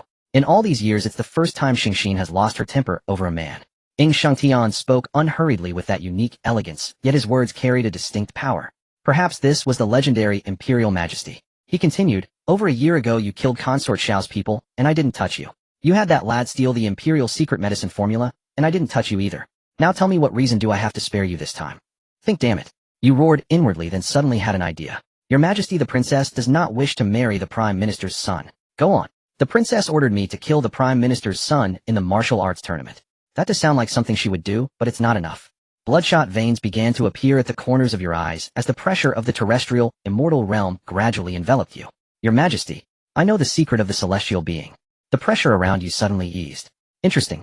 A mere half-step grandmaster knows the secret of the celestial being. Speak. If the information is true, I may spare your life." You took a deep breath and recounted the murals of the war god on the island. Ing Shengtian shook his head, however. "I visited that island when I was young. Aside from some murals, there was nothing useful. Are you gambling that I won't kill you?" "Your Majesty, please be patient. In the southeast corner of the mural hall, 5.5 steps from the wall, there is an entrance to the underground level." A cold sneer formed in your heart. At the terrestrial immortal level, you weren't afraid the emperor wouldn't be tempted. If he sent innate grandmasters first, the glacial chi would give them a hard time. And if the emperor himself went and saw the frozen female war god? Ing Shengtian lowered his eyes and thought for a moment, then said, "Next year on the 15th day of the first lunar month, do as Shengxin says. By then you will see both that rebellious son and the formula." Your Majesty, but I." Before you could finish, Ing Shengtian shot you a glance. With just that look, you felt as if the blood in your veins had frozen. "What do you think, the Princess of Great Qin is unworthy of you? Or do you think being an innate grandmaster in your 20s makes you a prodigy worth holding out for?" Great Qin is currently in ruins awaiting restoration. After you marry Shengxin with your cultivation, it will be easy to secure an official post in the court. But, Your Majesty speaks the truth, but I still have to say the princess is not good looking. Insolent. Ing Shengxin's gaze turned icy as he looked at you. He never expected you to disparage Ing Shengxin to his face. The immense pressure bore down on you relentlessly, but you refused to yield.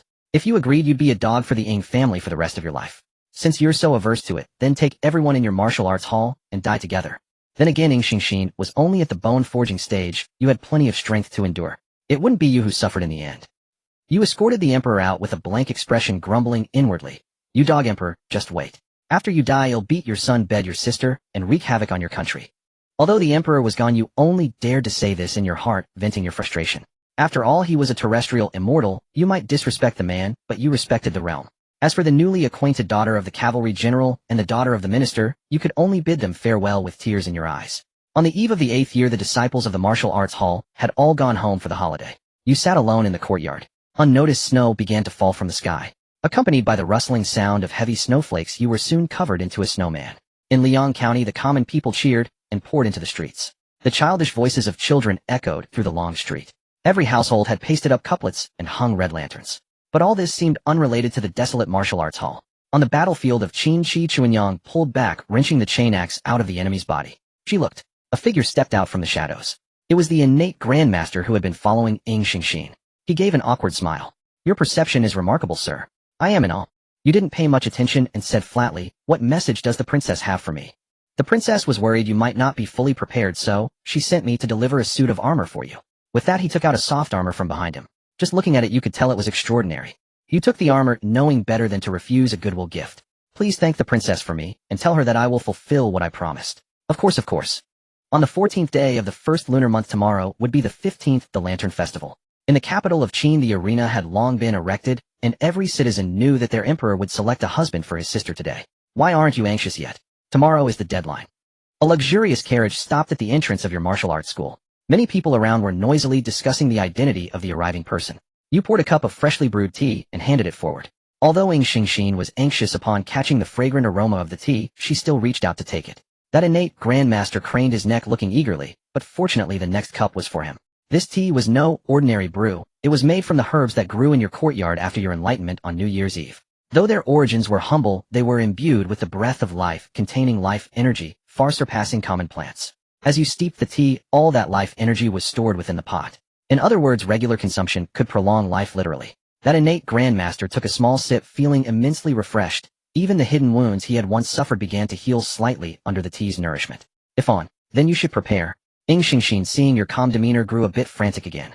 You were somewhat curious about what kind of person the chancellor's son was to make the princess so anxious. You had inquired a few days ago, and only heard that he was an innate master who had held his own against 2 other innate masters. The rest you hadn't paid much attention to. Hearing your words, Ing Xingxin inadvertently recalled some nauseating image, and a wave of revulsion rose within her. You Ing Xingxin. That innate grandmaster. The next day you finally met the chancellor's son. Only then did you understand Ing Xingxin's reaction from the day before. His face was literally pieced together from the skin of Poseidon's feet, and his figure rivaled that of a giant stomach. To put it simply, he was utterly inhuman. You were baffled as to why the Qin emperor would present such a creature on Ing Xingxin's table. Wasn't this pure provocation? Expressionless, you looked at Ing Yi, the guard accompanying Ing Xingxin. Your emperor. Is there something wrong here? You pointed at your temple. Ing Yi's face darkened. Don't speak nonsense. Back when His Majesty rose to power, he promised the Chancellor 3 requests. This martial arts contest for a spouse was a last resort. So the emperor plans to kill the donkey once it's done grinding, to discard the bridge after crossing the river, and make a move against the Chancellor. Ing Yi wiped non-existent cold sweat. Haha, friend, let's not talk about beheading. Suddenly you felt a targeted gaze upon you. You looked coldly and met eyes with a similarly shaped pair. These 2 inhuman beings were indeed cut from the same mold. Golden Yuan, after seeing you, frowned slightly and withdrew his gaze. Though he frowned, it was hardly noticeable on his wrinkled face. You sensed his aura. He was undoubtedly a master who had honed himself in the Grandmaster realm for a long time. You had never doubted the strength of officials in a newly founded dynasty, but you couldn't help feeling a bit emotional. Even civil officials had such power. You wondered how strong the military officers must be. At that thought you beat your chest and stamped your feet in frustration. A general with a title like cavalry general was at least a grandmaster, and you had missed him so blatantly. Your resentment toward Ing Xingxin deepened. You decided that besides kicking her while standing, you would also kick her while holding her. Amidst the clamor of gongs and drums, an official from the imperial clan court announced the rules. Over 100 confident contestants participated. Among them, excluding you, the highest cultivators were 4 innate masters, including the Chancellor's son. Remember, the basic requirement for selection was to be under 30 years old. Those who achieved innate mastery before 30 were undoubtedly exceptional martial arts talents, truly 1 in 10,000. As for those at the viscera refining stage, each had a solid foundation and deep reserves, and most of them would surely become innate masters in the future. Without exception, all these viscera refining cultivators possessed undeniably handsome faces. Beyond that, the backing of these individuals was also formidable. Duke mansions, general mansions, and the like were everywhere. This was the foundation of a newly founded dynasty. Purely in terms of cultivation talent, this group was monstrous. However, no matter how remarkable these people were, they all paled in comparison to you. At 26, you had already reached the half-step Grandmaster realm. Their intent was as trivial as boring toys in your eyes, and your appearance was unrivaled among them. With looks that could be described as a byword compared to you, they were like fireflies against the bright moon. After you appeared, several contestants even withdrew in disgrace, unwilling to embarrass themselves further. With lower cultivation and less charm, how could they not feel inferior? Xingxin stood high above watching her chosen one and couldn't help but smile. A crying chiel. Your first opponent was a rather flamboyant man dressed in a loose pink silk robe with a gourd hanging at his waist. I didn't expect the Peach Blossom Wanderer to participate in the contest for the prince's hand. Her Highness truly has great prestige. I heard that the Peach Blossom Wanderer a couple of years ago fought dozens of exchanges with an innate master without losing, then escaped safely. He's at least in the top 10. His opponent? I've never seen him before. Which Duke's young master is he? He's good-looking, but in the end this contest is about strength. Standing on the arena, listening to the whispers below you, expressionlessly beckoned to the ostentatious Peach Blossom Wanderer before you. A dull thud echoed across the arena as the flamboyant Peach Blossom Hermit, like a sack of rice, was sent flying by a mere flick of your finger. He tumbled like a rolling gourd, his pink silk robes stained with dust, before he finally came to a halt. The crowd paused for a few seconds, then erupted into thunderous cheers. To them you were a nobody, no different from a commoner. They couldn't grasp what had happened in that instant, but what could be more delightful for the ordinary folk than an underdog's triumph? The fact that you had dispatched the renowned Peach Blossom Hermit with such ease catapulted you into the spotlight. The other contestants exchanged glances, especially the 4 Xiantian experts whose eyes were filled with wariness. You descended from the arena calmly, awaiting the second round, while silently calculating your betting winnings. The thought lifted your spirits. Having won all matches, your odds were a staggering 108 times. As for your stake, a mere 300 caddies of gold. Whether the bookmaker could cover it was not your concern. Soon your second opponent emerged, another Lianzong expert. A flick of the finger, and he was down. Another round of idle musing. The crowd's roar grew louder, as if today was destined to be your day, the day a commoner would win the prince's hand. And indeed it was. The third round arrived, and this time your opponent was one of the 4 Xiantian experts. Prideful as a Xiantian should be, even though he couldn't read why. His voice was clear. You nodded and beckoned with a finger. Qin Sheng frowned, a sharp intent materializing in his hand. Likely an intent he had comprehended from a weapon. Most Xiantian experts comprehended their intent in this manner, often from their favored weapons like the blade or sword intent. They excelled in offense and nothing else. When it came to a contest of intent, you could boldly claim that no Xiantian in the world could surpass you.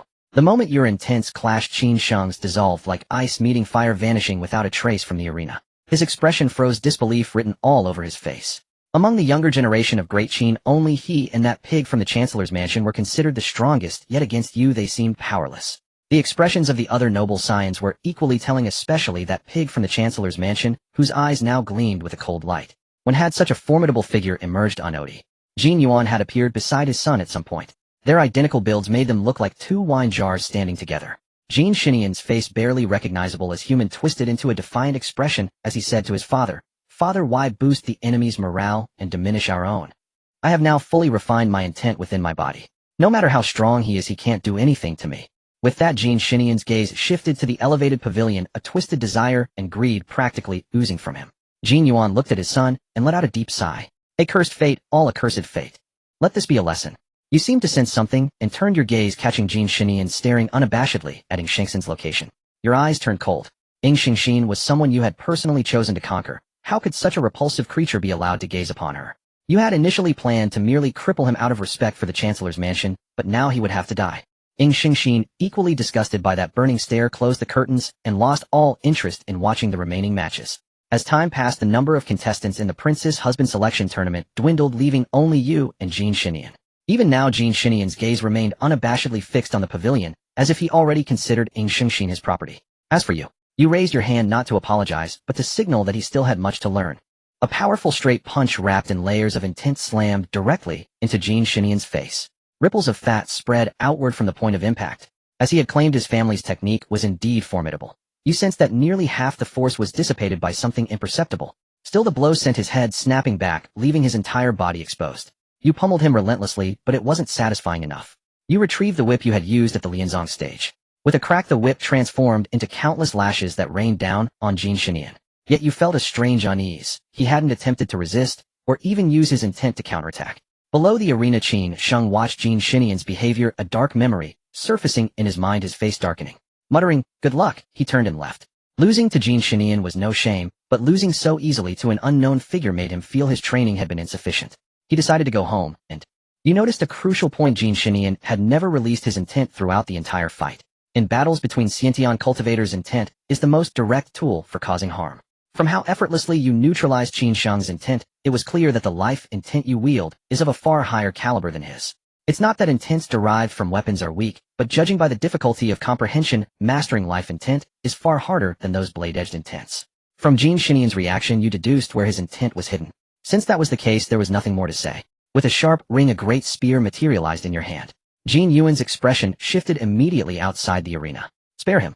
Without regard for the rules Jin Yuan charged straight toward the arena. His cultivation nearing the flawless perfection of the Grandmaster realm made your expression flicker. Though they spoke neither stopped their movements briefly forming a pincer attack against you. But the official from the Imperial clan court outside erupted with his aura. Though far weaker than Jin Yuan, he still blocked his path. Prime Minister, the duel is still ongoing. Please do not interfere. As a royal uncle of the Qin Emperor, a member of the Imperial clan and a prince of Great Qin, he held his ground against Jin Yuan despite his inferior cultivation. That momentary delay was enough. Your spear had already pierced Jin Shinian, the weapon, likely evolved into a purple-grade item, tearing through his thick flesh. Instantly a torrent of vibrating intent gushed from the wound along with a flood of his solid life energy. The vitality within Jin Shinian was far denser than any Xiantian you had faced before. His grotesquely ugly face finally showed panic. You. What sorcery is this? You ignored him, kicking off and dragging the spearhead across Jin Shinian's body, carving a massive gash. A river of yellow fat poured from the wound. Bastard. Jin Yuan could no longer hold back. His intent erupted fully as he slapped the Imperial clan court official aside, sending him crashing into the watching crowd. Shinian. With a low roar, Jin Yuan curved his fingers into a claw and lunged straight for your back, aiming for your heart. Exhilarated, you reversed the spear and swept it horizontally behind you. A thunderous boom echoed as the shaft collided with Jin Yuan's body, deflecting his attack. You then thrust forward fiercely. With a clang, Jin Yuan crossed his arms, the spear tip striking his wrists with a harsh metallic screech. Enraged, his sleeves burst apart, revealing muscular arms and dozens of iron rings on his wrists. The spear had struck those rings. He pressed forward, swinging both fists toward your temples. If those landed, your head would be scattered in pieces. But after devouring so many Xiantian, your physical strength was no joke. You immediately withdrew the spear, swapped to palms, and crossed your arms to block each of his blows. Then you kicked Jin Yuan in the chest, using the force to retreat with the spear to Jin Shinian's side, pressing the tip against his throat. Old bastard, take one more step, and I'll skewer him. Jin Yuan halted, glaring coldly at you from the arena. Jin Shinian, with the spear at his neck, turned deathly pale. The gash in his side continued to spew vile matter. As it drained, his repulsive body began to shrivel. Enough. As the two of you faced off, a calm voice rang out across the arena. Ing Shengshan's towering figure appeared. Your expression remained unchanged. The bastard emperor had finally deigned to step in after watching the show. Your Majesty. Jin Yuan's face twisted with urgency as he tried to speak. Enough, Jin Yuan.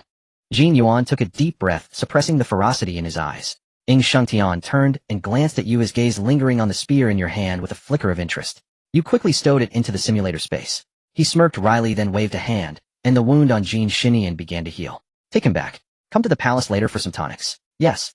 Jin Yuan bowed respectfully, then left without a word, dragging Jin Shinian with him. Ing Shengtian turned to you. Jin Yuan's son is already half crippled. That should be enough. Later you learned that Jin Yuan and Jin Shinian's grotesque forms were a side effect of their family's inherited cultivation technique. The matter that had spilled from Jin Shinian on the arena represented half his lifetime's foundation. Jin Yuan had only one son, and the enmity between you was now sealed. On the 20th day of the first month, 5 days had passed since the Princess Martial contest. All the top 20 except you had received rewards, promotions, gifts, official posts. You, however, had returned to the martial arts school. You never learned what Ing Shengxin told her brother, but she followed you back, and even had a replica of her princess mansion built in Liang City. As for your wedding, the bastard emperor dismissed it with a curt, the nation is in ruins, all ceremonies must be simple. You could only curse inwardly. Still, although the wedding didn't happen, gifts poured in. You sat at a table sorting through them. Soon a pair of soft arms wrapped around your chest. Ing Shengxin cooed in your ear. What could you say? You turned, wrapped an arm around her waist, and pressed her onto the table. Cups and dishes clattered to the floor. You know. What? Her heart pounded as she stared dazedly into your eyes. A wife's beauty is her husband's pride. Oh, Wang Fusheng, you're insulting me again. I'm not insulting you, I'm stating facts. Besides that palace of yours, what do you even have? In just half an hour, merely half an hour, Ing Shengxin's soul seemed to drift beyond the heavens. But you paid no heed, for her brother was the emperor with countless means to cure her. Your losses, however, remained uncompensated, and you had to exact double retribution from Ing Shengxin. On the night of the Mid-Autumn Festival, you sat alone in the martial arts school's courtyard gazing at the moon. As for Ing Shengxin, she had finally fled back to the capital 2 months prior, sobbing that she never wished to see you again. Strands of moonlight entwined with your will coiled around your fingertips. You wondered how Chuanyang was faring. Days earlier your Chuanyang had turned 16, and all you knew was that the Great Qin army had won battle after battle. Yet of Chuanyang's current state you remained ignorant. This was the first mid-autumn you spent without anyone by your side. Or so you thought. A knocking sound echoed, thump thump thump, and 3 figures tall, short, and SM. You stared expressionlessly at the arrivals, letting out a mocking remark. Ing Shengtian stepped into the courtyard with 1 foot, while Ing Shengxin, upon seeing your face, blushed for no apparent reason. The little bean Ing Chuyang winked at you, his meaning unclear. You and the emperor sat facing each other. You poured yourself a cup of tea without ceremony. Help yourself if you want some. Ing Shengtian had grown accustomed to your unbridled audacity after your marriage to Ing Shengxin. He didn't rush to pour tea, but instead produced a scroll. You wish to personally teach Chuyang the way of martial arts, did you not? I've brought him here along with this secret medicinal prescription. You let out an, oh, and took the prescription, examining it. The emperor was in no hurry. After you finished reading, he continued, and regarding you and Shengxin. As if anticipating what the emperor would say next, Ing Shengxin's face instantly flushed a deep liver-like red. It's not my fault. I used less than 1/10 of my strength, and she couldn't handle it. The emperor was somewhat speechless. Could you not be gentler? When passion runs deep, gentleness is impossible. You knew that this dog emperor hadn't come over such a trivial matter. After the two had distanced themselves a bit, Ing Shengtian, you knew that this dog emperor hadn't come over such a trivial matter. After the two had distanced themselves a bit, Ing Shengtian glanced around, and then spoke slowly. Shengxin is actually my daughter. You stared at Ing Shengxin's earnest expression and immediately retorted, don't tell me you and your moth. Damn, before you could finish you were sent flying.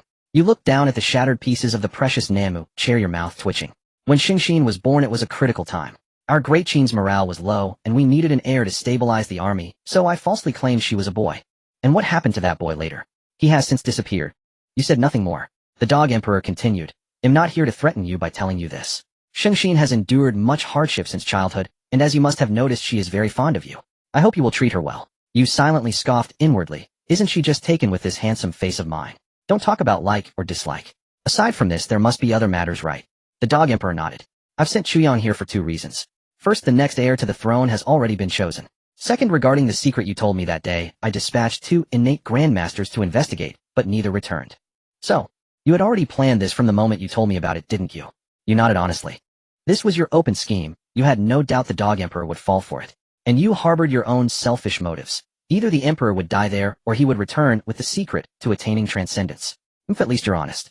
I don't know what plans you have with Chuyang, but if you cause Shengxin even a shred of grievance while I'm away, then just kill me. If I'm dead, you won't have to worry. Otherwise, once you're gone, I'll make sure she can't get out of bed for a whole year. You felt satisfied saying it, but the price was that this top-tier Namu table shattered into fragments. After the dog emperor left, the 3 of you stared at each other wide-eyed over the broken table. You suddenly turned to Ing Shengxin. The emperor broke it. You'll compensate me from your princess estate. Sure. You. Where the hell did your tsundere attitude go? And so the martial arts school's permanent residence went from 1 to 3. From the very first day Ing Chuyang moved in, he never saw Ing Shengxin again. A true man keeps his word.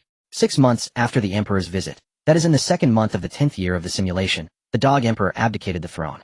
Shortly after abdication, the Great Qin army brought joyous news. Great Qi had surrendered and ceded 50 cities to sue for peace. The newly enthroned young emperor smoothly claimed the credit. You meanwhile began to anticipate news of the dog emperor. Over the following year, instead of hearing that the dog emperor had died, you learned that Ing Shengxin's belly had been the first to show signs of life.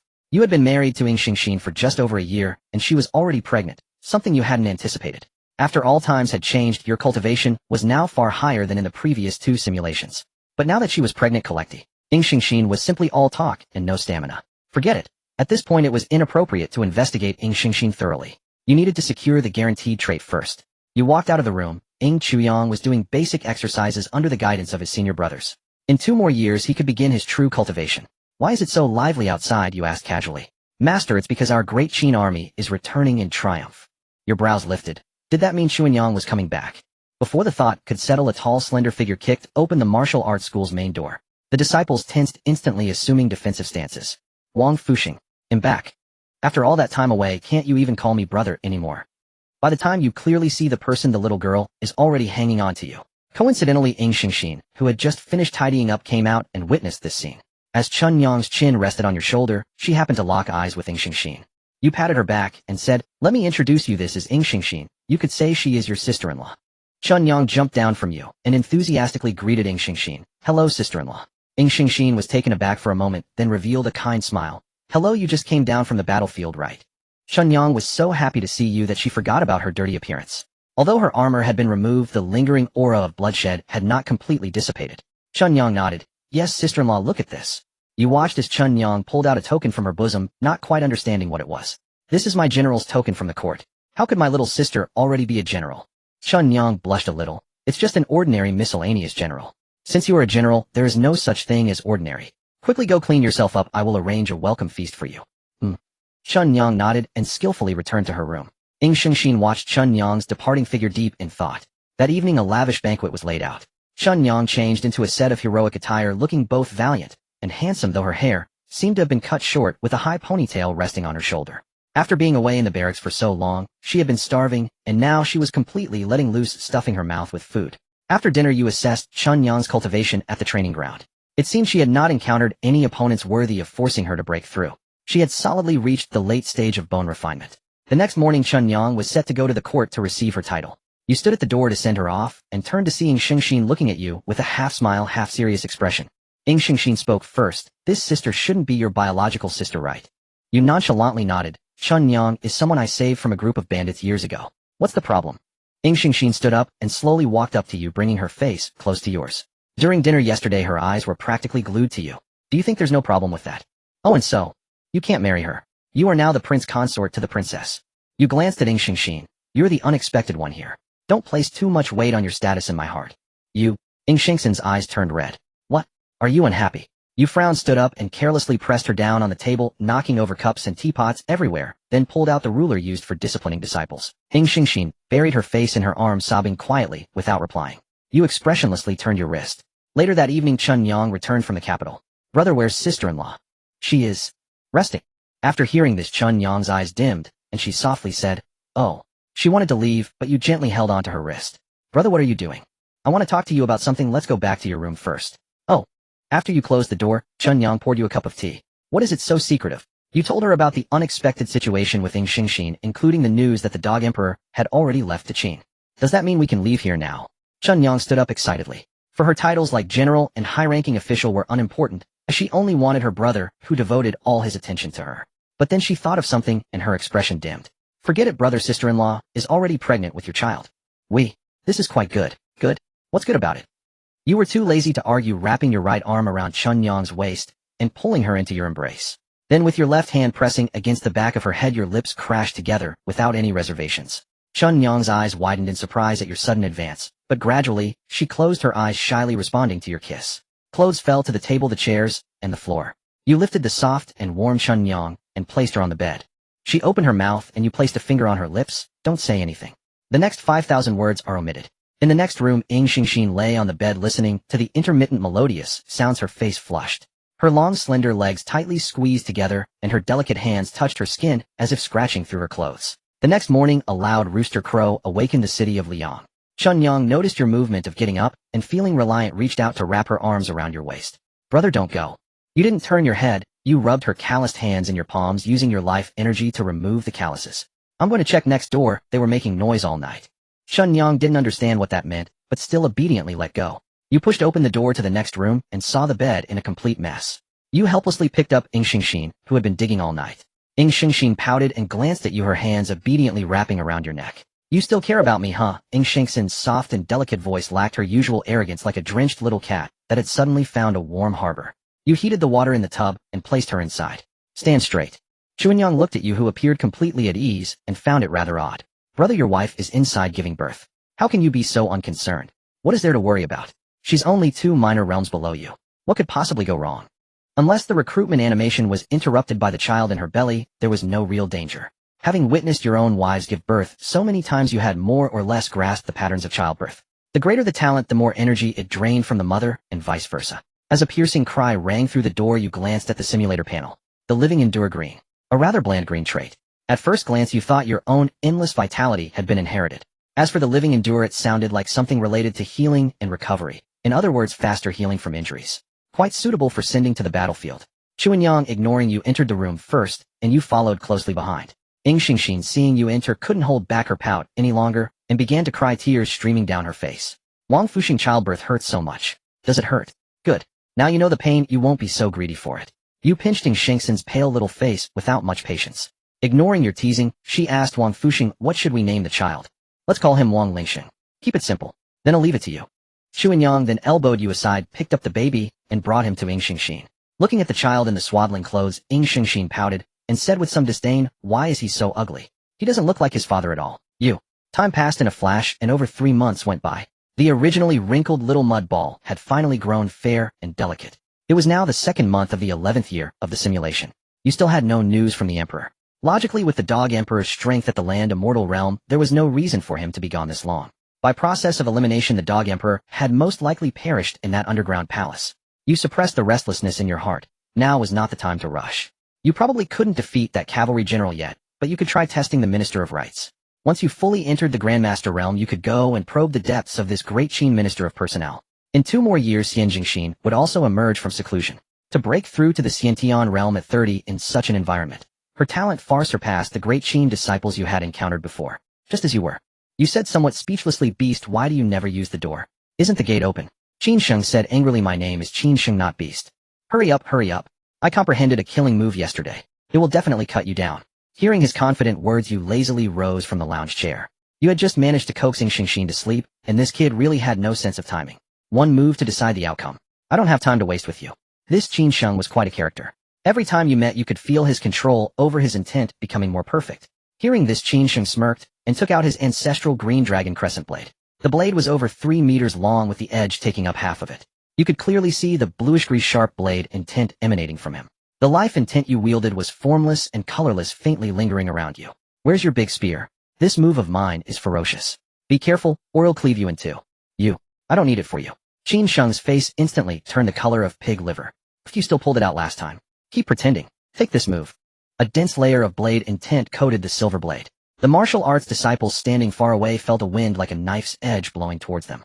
As for you, you stood with your hands behind your back looking like an immortal. Clang. With a dull metallic clash, predictably Qin Sheng was sent flying. He landed off the training ground. You and Qin Sheng sat at the same table. Has your sister returned? She's back. Didn't I tell you last time? She came back just 2 days ago. Since she's back, how about you put in a good word for me? Qin Sheng looked at you suspiciously. You like that kind of tigress? And can the princess agree to it? You shot him a sidelong glance. Sorry, I'm too tough. She'll have to agree whether she likes it or not.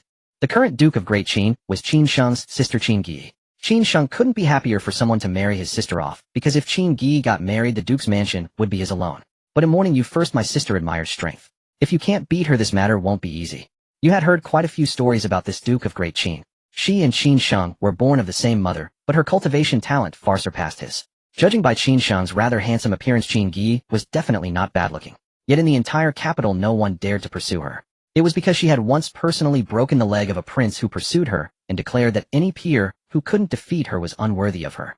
You love challenging things like this. That night, upon hearing the news, Ing Xingxin gave you a resentful Russian squat reward and then played herself into a dizzy stupor. She was truly all talk and no game. After feeding Ing Xingxin and tucking her in, you went to find Xuanyang. 3 days later, Qin Sheng brought good news. Wang Fusheng, let's go. My sister has arrived in Lyon. I went through a lot of trouble to get her to give you a chance. You'd better thank me properly. Save it. Do you think I don't know what you're scheming? Qin Sheng didn't blush at having his little scheme exposed. Leaving the martial arts hall, you followed Qin Sheng to the largest tavern in Lyon County. You went straight to the 2nd floor and saw a charming silhouette sitting alone, holding a wine jar and sipping leisurely. You couldn't help but remark on her boldness. Sis, he's here. Qin Sheng called out to the back. Truly, the 6 palaces' beauties paled in comparison. If a perfect score was 100, Qin Sheng's sister was at least 92 or 3. Compared to the 80-something sisters you had met at the poetry gathering before, she was undoubtedly more stunning. As for Ing Xingxin, who barely scraped the 70, there was no comparison. As for Qin Gi, her eyes also lit up when she saw you. It had been a long time since she had seen such a handsome man. Sister, I've already arranged things with the martial arts hall. When do we start? Qin Gi reached out, pressed her hand against Qin Sheng's face, and shoved him aside. Start what? Don't frighten our young lord. Qin Sheng, you felt that this turn of events was somewhat amiss. Are you the consort of the Sacred Heart Princess? Is she truly willing to share such a handsome young lord as you with other women? If it were me, I would lock you in a dark room for my enjoyment alone. You're not even sister. Playing this game. Qin Sheng could no longer bear to listen. He stopped Qin Gi and whispered, can't you restrain yourself a little? Or you'll scare him off again. The word again was well used. You naturally overheard the whispers between the siblings and cast a suspicious glance at the beast blocking your path. Was there something he still hadn't told you? However, you were indifferent to Qin Gi's personality. As long as she could bear you children, that was sufficient. Qin Gi seemed to be at the initial Grandmaster stage. You could sense a slight pressure from her, but it was insignificant, indicating that with your current strength you could handle her. Duke of Qin, let's proceed with official business. If I win, you listen to me. If I lose, I listen to you. Qin Gi grabbed Qin Sheng by the collar and tossed him aside. Then standing before you with a shy demeanor, she whispered, "Young lord, is anything truly permissible?" You calmly nodded. Who would have thought that this Qin Gi would be so unscrupulous as to start a fight right here? A will of bright yellow one you had never seen before shot straight towards you, swiftly constructing an indestructible cage around you. Your expression twisted in bewilderment. This was too Yandra. Yet you could clearly sense the explosive energy contained within the will that formed each bar. Duke of Qin, what kind of will is this? Why call me Duke of Qin? That's so formal. Just call me Gi. As for my will, I'll tell you after the young lord defeats me. You lightly reached out and touched those bars. Instantly, a surging powerful force erupted through your palm. It was a very explosive energy, like a volcanic eruption brimming with countless depths. Compared to the will of the Blade's Edge, this will was more variable. However, in the face of the will of life, you had comprehended the status of this will was clearly inferior. Thus, when you easily emerged from the cage formed by this will, Qin Sheng was utterly stunned. How could a mere tavern withstand a battle between grandmasters? The mere residual waves from the clash of wills had reduced the third floor where you were to a state of complete ruin. You said in a low voice, "Let's take this outside." Qin Gi then said to Qin Sheng, "Little Sheng, handle the aftermath." The two of you finished speaking, shattered the window, and flew out, leaving Qin Sheng curled up in a corner trembling. You fought from the tavern's rooftop to the outskirts of the city, from the outskirts into the forest. From the forest you fought to a waterfall, and from the waterfall to the plains. Having been pinned up for so many years, this was the first time you had encountered such a well-matched opponent. Finally, after a fierce battle lasting several hours, Qin Gi made a single misstep, and you instantly seized the opening, striking her vital point. You thrust your long spear fiercely, and Qin Gi let out a muffled groan as traces of blood seeped out. You pressed your advantage relentlessly, your attacks continuous like a tide crashing against Qin Gi again and again. In the end, the battle between you and Qin Gi finally concluded after 7 days. Naturally, you emerged as the victor. However, despite being defeated, a smile adorned Qin Gi's face. "Young lord, you spoke appropriately to the person exchanging pleasantries with the minister for a good while. Then you were invited to the main hall for a conversation." The familiar young woman stood by somewhat nervously. Fang Luoshu pulled you to sit down and immediately said, "Jinyan, why haven't you served tea to the consort yet?"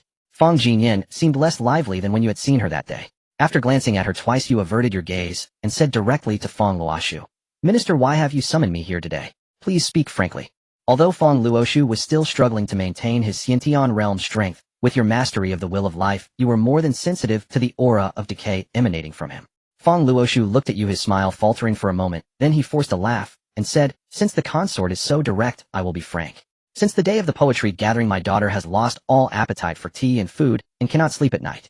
I heard that the princess did not bring many servants when she departed. Although my daughter is young, she is very adept at caring for others. I wonder if she might be permitted to enter the consort's residence as a personal maid or guard to serve at your beck and call." With every word Fang Luoshu spoke, Fang Jinyan's face grew paler. You stared at Fang Luoshu for a long while before finally saying slowly, "You are going to die." The smile froze on Fang Luoshu's face, and his once ruddy complexion instantly turned ashen. But you weren't finished. You continued, "You are not only going to die, but is the new emperor also planning to confiscate your family's assets after your death? You are sending Fang Jinyan to the consort's residence not to curry favor with the princess or myself, but merely to secure a chance for her to survive. Am I correct, minister?" You ignored Fang Luoshu's almost pleading gaze and turned to look at Fang Jinyan. "So don't think your father is trying to sell you for his own gain." The spirit Fang Luoshu had mustered instantly deflated once you exposed the matter, as if he had aged decades in an instant. "Father!" Fang Jinyan cried out, tears streaming, as she threw herself into Fang Luoshu's arms. This was the inevitable consequence of the transition of imperial power, killing some, dismissing some, promoting others. Every dynasty was like this.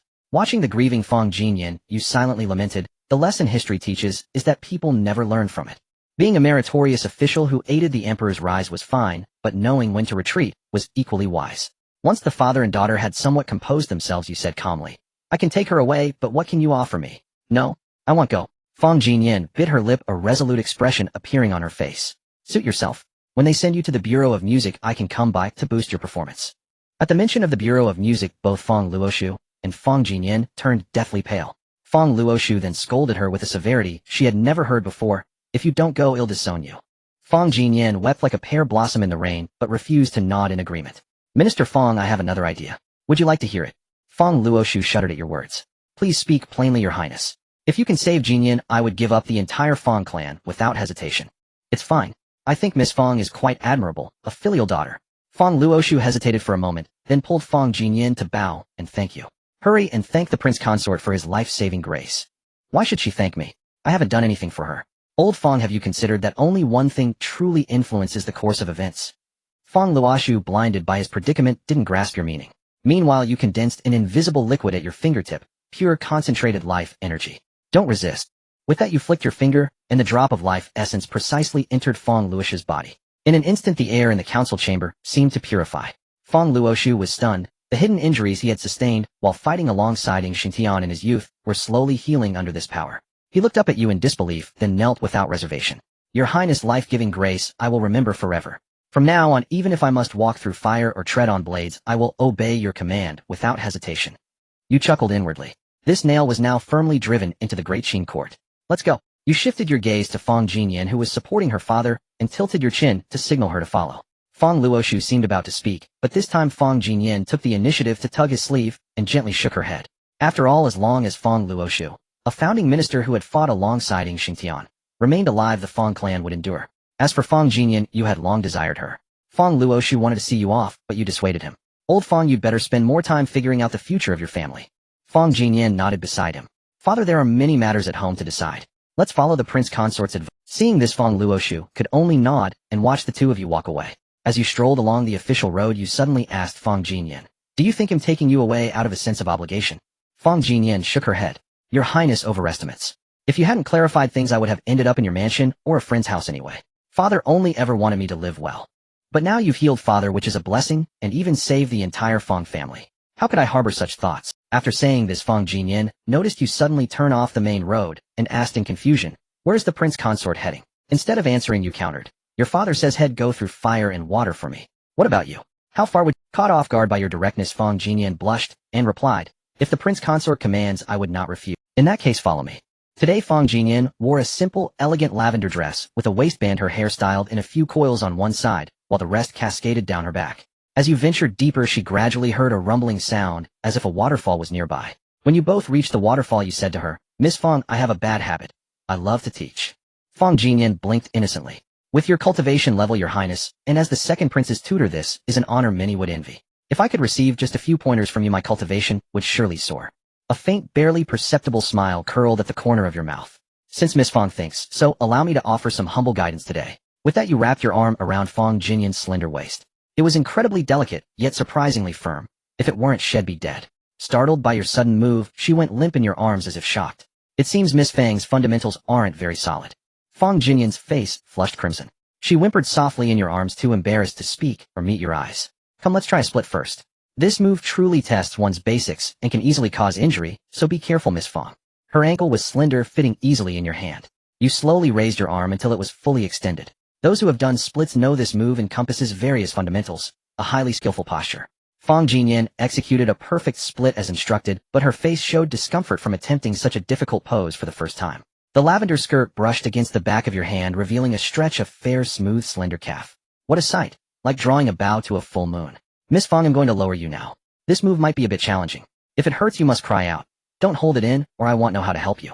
Within the waterfall, a pool carved out by the rushing water lay clear to its very bottom. At that moment, a pair of flawlessly fair and slender legs rested silently on the pool's floor. Your ceaseless voice echoed above the pool. The owner of those legs lay quietly by the poolside, listening to your guidance. This dragon-drawing water technique hinges on a balance of force and finesse. Do not be fooled by the cave's dampness. As a novice to this move, even with your full strength, you can only grasp a fraction of the moisture. At this stage, you must be gentle, lest the moisture you gather dissipates from overly hasty movements. Once the moisture has condensed to a visible level, you may increase your internal energy. Then the moisture will no longer. The third step is slowness. Dragon-drawing water lies partly in the water, partly in the dragon. This slowness is embodied in the dragon. Forming the dragon is difficult. You must slow your actions to fully coalesce its shape. As for the final step, urgency, it is the crux of this technique. You must contain the power without releasing it, so that at the last moment you can unleash the most potent strike. This is the transition from slowness to urgency, the shift from stillness to motion, and the most challenging part to master. If mishandled, it will backfire upon you. Fong Jinyan listened to your detailed step-by-step explanation, nodding frequently, like a student grasping a key point in class. You in turn indulged your penchant for teaching, closing your eyes with a hint of contentment. 2 days later, you returned to Liang County with Fong Jinyan. Chun Yang and Ng Xingxin eyed you with ill-concealed mischief. Guiltily, you rubbed the tip of your nose. Ng Xingxin was no stranger to Fong Jinyan. Upon hearing that the newly ascended emperor planned to first target the Minister of Revenue, she could not contain herself. How dare that brat? The minister has served my brother for years. Even if one spares the temple for the monk's sake, he shouldn't choose the minister. Moreover, everyone has seen Minister Fang's integrity over the years. He is an upright official. Even my brother praised him as a good one. There must be some evil advisor behind this. You glanced at Ing Xingxin with a hint of teasing. Oh, even you can see that. Not bad. Ing Xingxin's cheeks flushed slightly. Was the consort complimenting her? Oh my, with so many people watching. Is Minister Fang too honest that he's being made an example of to warn others? Bam! Ing Xingxin slammed the table. What kind of talk is that? Should an honest man have a blade at his throat? Jinyan, rest assured. Tomorrow I'll go spank that brat. You were speechless. Tapping your fingers on the table you said, enough. You don't need to meddle in this. I've already handled it. As long as old Fang doesn't die, the emperor won't be able to seize the Fang family. If old Fang didn't break through to Grandmaster, that will could still sustain him for a few more years. But if he did break through, he wouldn't need your will anymore. The permanent residents of the martial arts school increased from 4. Yu Chunyang Ing Xingxin and Ing Chuyang to 5. Seeing you in the topic, Ing Xingxin pouted. Just when there was something she could help with, it was already resolved. Oof. Ing Xingxin shifted her gaze to Fang Jinyan's full vivid red lips. Curiosity piqued. Jinyan, how did you get your lips like that? They look quite pretty. Fang Jinyan did not answer, only lowering her head further. However, the reddening tips of her ears betrayed her. Your life seemed to settle into a rhythm again. You rose with the sun and rested at dusk, venturing out every 10 days or so to hunt. The matters of the Duke of Qin were numerous, but you were in no hurry. This life suited you well. However, as your cultivation advanced, having a child became increasingly difficult. This reminded you of Ing Chuyang's earlier words about princes being forbidden to practice martial arts before succession. Raising an eyebrow, you sought out Ing Chuyang. Second nephew, when you were taken away, did the current emperor already have a child? How do you know? Ing Chuyang stared at you in shock. That the new emperor had a son was information known only within the palace. How could you know? You scratched your backside idly, realizing the ban on martial arts stemmed from a fear of infertility. Alright, second nephew, continue your training. By next year, Ing Chuyang would be 8, old enough to formally begin martial cultivation. But what should he practice? You possessed no shortage of martial arts manuals, all top-tier techniques capable of reaching the innate realm. Yet your favorite remained the 9-fold thunderclap transformation obtained from the thunderclap sect. Without the thunderclap body forging, you might never have had the chance to comprehend the ever-replenishing will to enter innate, nor the opportunity to grasp such a broken concept as the will of life. Beyond innate, progress relied entirely on the perception and control of will, rendering techniques largely useless. Moreover, this technique was supremely young and masculine, beneficial for men. The thunderclap vibrations attached to its internal energy could suppress nightmare beasts, and continuous thunderclap body forging strengthened the physique. It was a triple win. Even now you occasionally bathed in the thunderous sea beneath the lightning. Thus another half year passed. It was Mid-Autumn Festival once more. Compared to last year, your martial arts school was far lee. Days passed and good news arrived at year's end. Chun Yang and Ing Xingxin were both pregnant. Was it your luck or theirs? However, their pregnancies meant hardship for Fang Jinyan. For nearly 10 months, it was she who accompanied you in pleasure. As for Qin Gi, she had vanished by year's end. When asked, that beast remained tight-lipped, only saying she had matters to attend to. What in the world could it be? You crouched before Ing Xingxin, reaching out to poke at her belly, which was larger than an ordinary pregnant woman's. Compared to your anticipation, Ing Xingxin's reaction was far less enthusiastic. Wang Fusheng, they all say carrying twins is an ill omen. What should I do? You rolled your eyes speechlessly. What the hell do they know?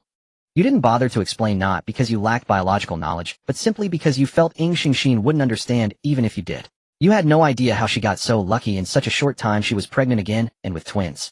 Even if it was just a green trade, it was hard not to feel hopeful. Beside her, compared to Ing Xingxin, Chunyang's belly was much smaller. In your spare time, you loved to infuse them with a bit of life energy. First, to build a good foundation for the children, and second, to keep them from getting too tired. What a good man you were. On the other side, Qin Sheng lounged comfortably on a recliner, holding a plate of exotic fruits head brought from the princess residence. As for his sister Qin Gi, you hadn't hidden anything from the women, who such matters were impossible to conceal. But now even Ing Xingxin had lost her temper. After all, she wouldn't be enjoying this for much longer. Hey beast, where the hell did your sister go? Why hasn't there been any news for so long? Qin Sheng drawled lazily. How should I know? She's my sister, not my daughter. If she's off on some wild path, As he spoke, a slap came down. Little Sheng, haven't seen you in months, and you've grown so bold, huh? A familiar voice rang in Qin Sheng's ears, startling him so much that he leaped up from the recliner. No one else noticed, but you sensed that Qin Gi seemed to be carrying a slight injury. Gi, Sister Qin. The first shout came from Ing Xingxin, the second from Fang Jinyan. They were all noble women from the same circle, naturally acquainted with each other. Qin Gi smiled, and greeted them both, nodding at Chuanyang as well.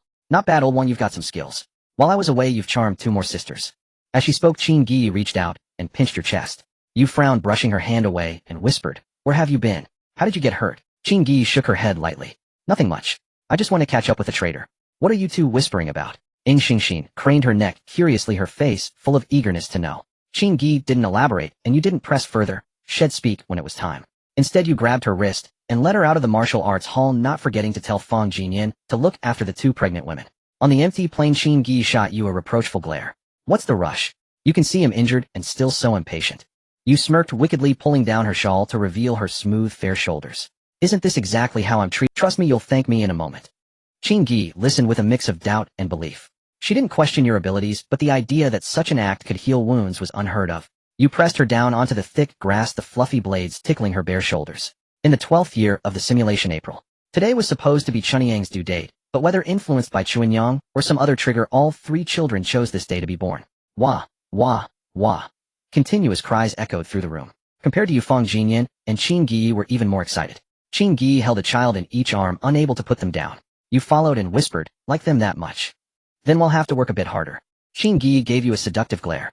Over the past few months, she had handed over all the affairs of the Duke's mansion to Qin Sheng and moved into the martial arts hall to live with you all. You made a symbolic visit to the two women, infusing them with a bit of life energy. Truly, life energy was a universal panacea, offensive, defensive, and healing all in one. Suddenly, as you marveled at its versatility, a sharp pang shot through your mind, and a sense of crisis surged within you. It was a vague feeling, but it locked firmly onto you. You lost all interest in the children and rushed out of the delivery room to the study. After destroying some plans stored there, a figure followed closely into the room. But now you no longer felt the same urgency. You looked at the figure, barely resembling a human form, and said calmly, "Your Majesty, long time no see." Ing Xingxin's face betrayed no emotion, for he had no face left. Only a thick layer of flesh clinging to his bones. Half his body was also gone, his right shoulder reduced to a stump, with only a thin membrane of flesh covering his internal organs. Have you been inside that underground palace before? Ing Xingxin's words were not a question, but more like a statement. Has your Majesty also seen the martial god in that ice block? How is it? Did you obtain the celestial opportunity? Ing Xingtian said nothing, just staring at you calmly. The next moment you felt your entire body relax, and your vision went dark. You had died. As the simulation ended, Wang Fusheng staggered up from his bed, inhaling sharply as he inexplicably pressed a hand. It seemed he had already felt the true manner of his death. Rewards were being calculated. Dan recipe blue 1, endless vitality green 1. In the end, Wang Fusheng gained a useful clue: the ice block could no longer trouble a terrestrial immortal.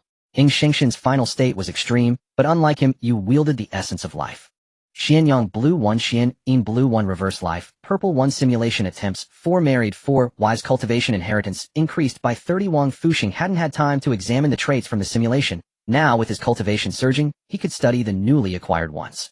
Xianyang and Xian In clearly belonged to the twins born by Ing Xingxin, while reverse life could only come from Chuanyang. As expected, Chuanyang continued her high-quality output. Even though her realm was low at the time, she still granted Wang Fusheng a purple trait. However, Wang Fusheng also realized he needed to change his strategy in the next life. Focusing on key choices might save time, but it made it hard to generate a large number of traits. Not all women were as fertile as Ing Xingxin. Especially now that Wang Fusheng had forcefully entered the Grandmaster realm, fathering children would be even more difficult. With this thought, Wang Fusheng's resolve hardened, and he initiated the fourth simulation. In the first year of the simulation, guided by the experience of your past life, you directly located Chunyang. At this time, she lived in a reputable escort agency in the county town. Her father Lin possessed the strength of the bone-forging realm, while her mother was merely an ordinary person. Though they earned their living through arduous labor, they faced little danger thanks to the prestige inherited from their predecessors in the trade. Rather than forcibly taking Chunyang away, you purchased a residence at a moderate distance and settled down peacefully. To the outside world, you presented yourself as a wealthy man returning to his hometown in glory. Subsequently, in the first year of the simulation, you meticulously crafted an image of a benevolent philanthropist earning considerable goodwill throughout the county. Thus, by the second year, when word spread that you, a solitary man, sought a wife, every family with a daughter of even modest beauty eagerly sought to son. The leader nodded frantically. Why did you break into the escort agency at night? Your Excellency, I just took a bounty, that's all. It wasn't my idea. Show me the bounty. The man produced a bounty from his bosom, which simply demanded the assassination of the head of the Lin escort agency, without stating a reason. Do you know who issued the bounty, or where to collect the reward? Your Excellency, the person who issued the bounty is staying at the Dragon Gate Inn in the neighboring county, but as for his identity, I don't know. You nodded faintly. In that case, you may leave. But if I see you again, I will not be so lenient. You then released all restraints on them. Blocking one end of the alley, you left them no choice but to flee in panic toward the other direction. But then, hello, we meet again. You curled your lips into what you thought was a friendly smile. I told you not to let me see you again. How could you be so careless? As the words left your mouth, several tangible threads of will locked onto their targets, draining the life energy from their bodies and enforcing a permanent silence upon them. Then your form began to flicker, each step covering hundreds of meters. In less than a quarter of an hour you arrived at the location of the group. At the Dragon Gate Inn in the entire Heavenly Word Suite, there was only one person with a mediocre aura at the blood-moving realm. No wonder he hadn't acted himself. He simply couldn't win. Inside the room the man could hardly remain calm at your sudden appearance at his bedside. Just as he was about to scream, you sealed his mouth. Don't be nervous. I just want to ask you a few questions. The man swallowed hard and nodded reluctantly. You then unfolded the bounty and held it before him. Did you? The man stared at you nervously, and after you removed the restraint, he hastily explained, "This is just a sect mission I accepted. I am not the mastermind. Please spare me, Your Excellency." His frankness surprised you. He laid out everything clearly: the sect's location, the number of elders, and supreme elders, the purpose of the mission, and its ultimate goal. Though you found their strange methods unappealing, you became interested in this sect. Ordinary wealthy families were too slow, and the 3 wives you had taken had mediocre talent. But within a sect things were different. By revealing a bit of your strength and generously sharing some treasures from your fingertips, no one would refuse the chance to live longer and grow stronger. A strange laugh escaped your lips as a grin spread across your face. The man was so frightened by your laughter that he fainted. You casually erased all traces of his existence and returned home. Packing up, you prepared to move to a new residence. Sunlight bathed your back as the family of 3 across from you exchanged bewildered glances. Father Lin spoke with some hesitation. "Senior Chun Tang is still so young. Isn't it too early for her to practice martial arts?" You shook your head calmly. "Martial training must begin in childhood. If we wait until she's older, the medicinal bath won't be as effective." Indeed, after deciding to move, you had come straight to the Lin family. You didn't state things too bluntly, only mentioning your intention to cultivate in the mountains. When you hovered in midair, Father Lin had already come to believe your words. After all, with such power, you still deigned to explain kindly. In his understanding, even the worst person couldn't be that bad. Yet Chun Yang was barely 8, now timidly standing behind her mother, seeming a bit shy. Father Lin also knew the situation in Dian was growing worse. Recent escort missions had cost many brothers. If you hadn't come to him, he had been planning to sell the escort agency and find a better livelihood. But now, because of your appearance, he wavered. He turned to Mother Lin, and though his eyes were full of reluctance, he still nodded. He called out, "Tanger." Then he led Chun Yang out from behind her mother. "Tanger, listen well. From now on, this is your master. Besides your parents, you must also obey your master's words, understand?" Chun Yang stared at you with her big round eyes, and suddenly pointed at you, saying, "Father, I want to be his bride." Your brow arched. Father Lin looked at you helplessly. "Senior Chun Tang Shi. Children's words are harmless. I won't take it to heart." You waved your hand, your expression perfectly composed. This was the first time you had seen Chun Yang with a happy family. She truly had more childishness and willfulness than before. Yet after hearing Father Lin's words to you, Chun Yang continued loudly, "I don't care. I will become Master's bride." Father Lin's mouth twitched several times. You chuckled, crouched down, and pinched her face, untouched by any hardship, full of youthful resilience. Then said slowly, "We'll see how you perform. Wait until your cultivation level catches up to mine, then we'll talk about that. Then let's pinky promise." You looked at little Chun Yang's earnest expression and extended your hand to pinky swear with her. After the pact, you continued to Father Lin, "Once I'm settled, I'll send word. If you miss her, you can come visit anytime." Father Lin's face was full of gratitude and excitement. "Thank you, Senior." You extended your hand, and Chun Yang obediently took it. "In that case, we'll be off." With that, you lingered no more. In the courtyard, dozens of pill bottles lay quietly, your voice lingering in the air. "Don't flaunt your wealth. I shouldn't need to teach you that."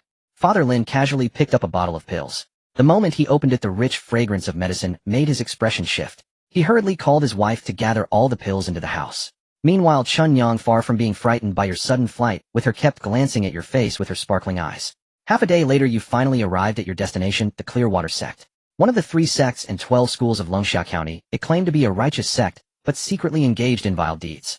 Your purpose here was to root out corruption and restore a pure world to the Clearwater sect. With a flicker of your form, you bypassed the sect's layers of restrictions and arrived before the forbidden chamber deep within the sect. No one noticed your presence.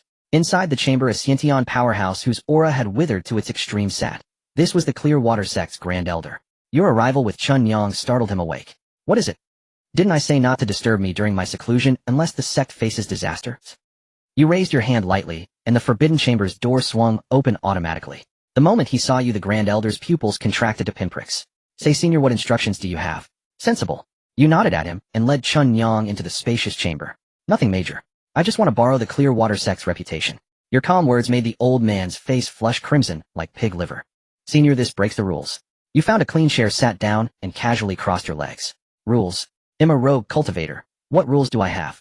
Besides, I'm just borrowing it, not keeping it forever. What's the hurry?" As you spoke, you flicked a wisp of life energy onto his body. His expression shifted instantly, and he flattered obsequiously. Well, as I said, being chosen by you is the clear water sect's honor.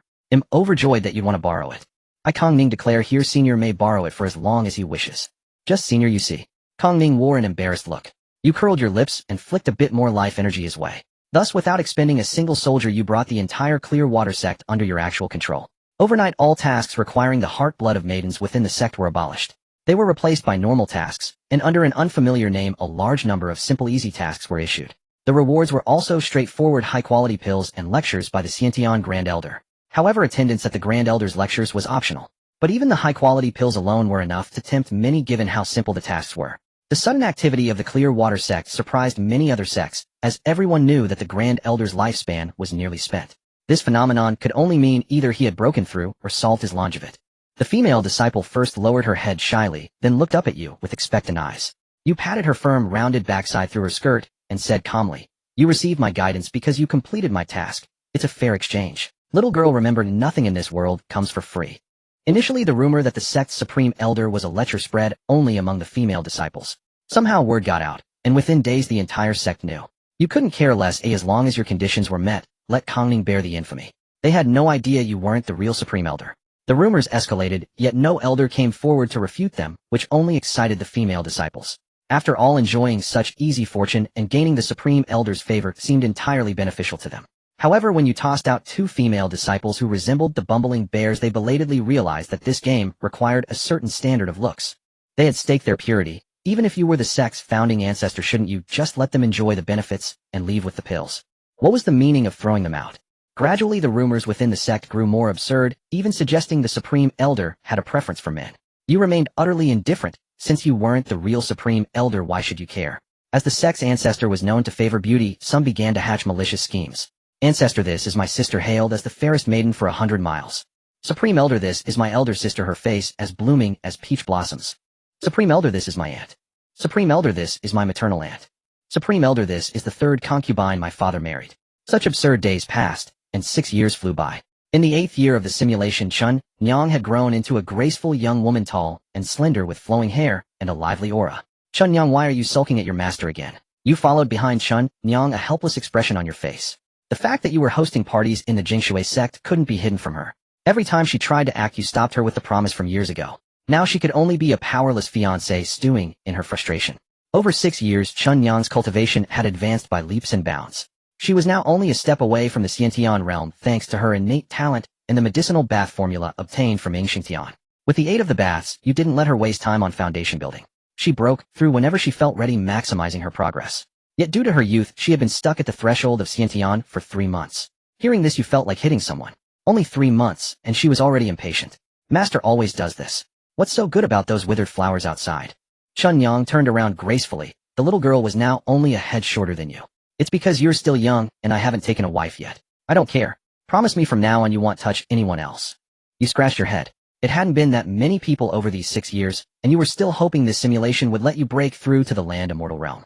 Seeing your expression, Chun Yang pouted, displeased again. With no other choice, you agreed, for now, planning to sneak around later. All right, master promises. Give me a kiss, and we'll call it settled, okay? The girl's mood changed like a flipbook. She pecked you lightly on the cheek like a chick pecking at rice, then ran off happily blushing. Just as you thought things were improving, dire news from the Lin family reached you. Kongning stood beside you, trembling, his mind still buzzing. A bright red handprint was clearly visible on his forehead. Didn't I tell you to send people to protect the Lin family? Why are they dead? Kongning looked aggrieved. Senior, I did send people. How was I supposed to know that Miss Lin's family would provoke a Xiantian realm expert? You let out a slow breath. You knew it wasn't Kangning's fault, but why did this keep happening? This was the 3rd time, a massacre each time. Was there something wrong with the Lin family's feng shui? Your head was spinning too. You still didn't know how to tell Chun Yang. With her sharp mind, she would soon guess something was wrong if the Lin family didn't visit for long. What was the reason for this? Was it fate? Did fate insist on making Chun Yang an orphan by any means necessary? Then fate was truly heartless. All right, you may go. Send Chun Yang to see me.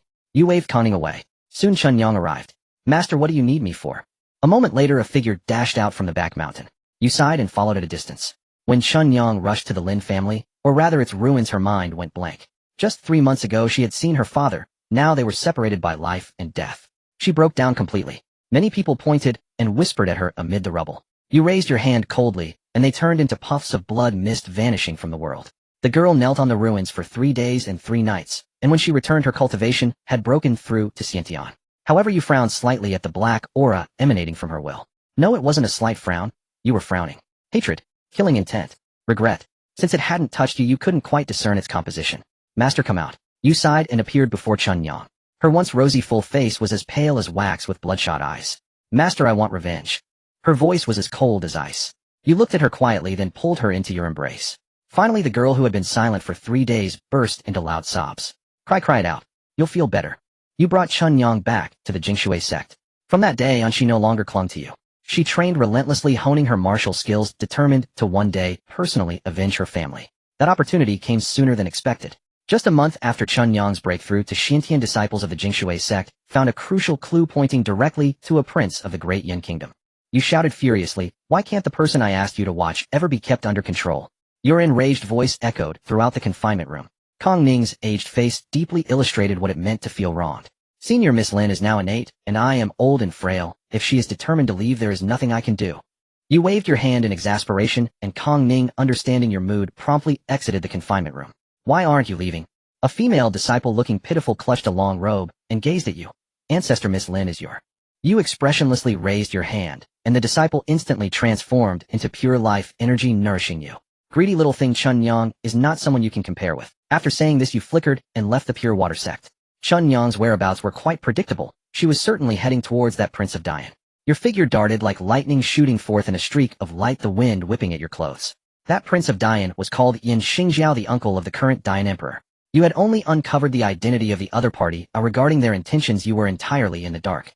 This little girl is truly becoming more unruly, as she didn't even tell me about such a significant matter. 3 days later, in front of the prince's residence, you did not catch sight of Chun Yang along the way. You decided to wait directly at your destination. She's just an innate practitioner. If she hasn't harmed Chun Yang, that's fine. But if a single hair is harmed, you wouldn't mind accelerating the decay of Dian a little. 2 days later, you stood up and looked into the distance. A girl radiating boundless killing intent was swiftly approaching the prince's residence. However, she suddenly stopped about 10 kilometers away. In your perception, Chun Yang's aura was stabilizing.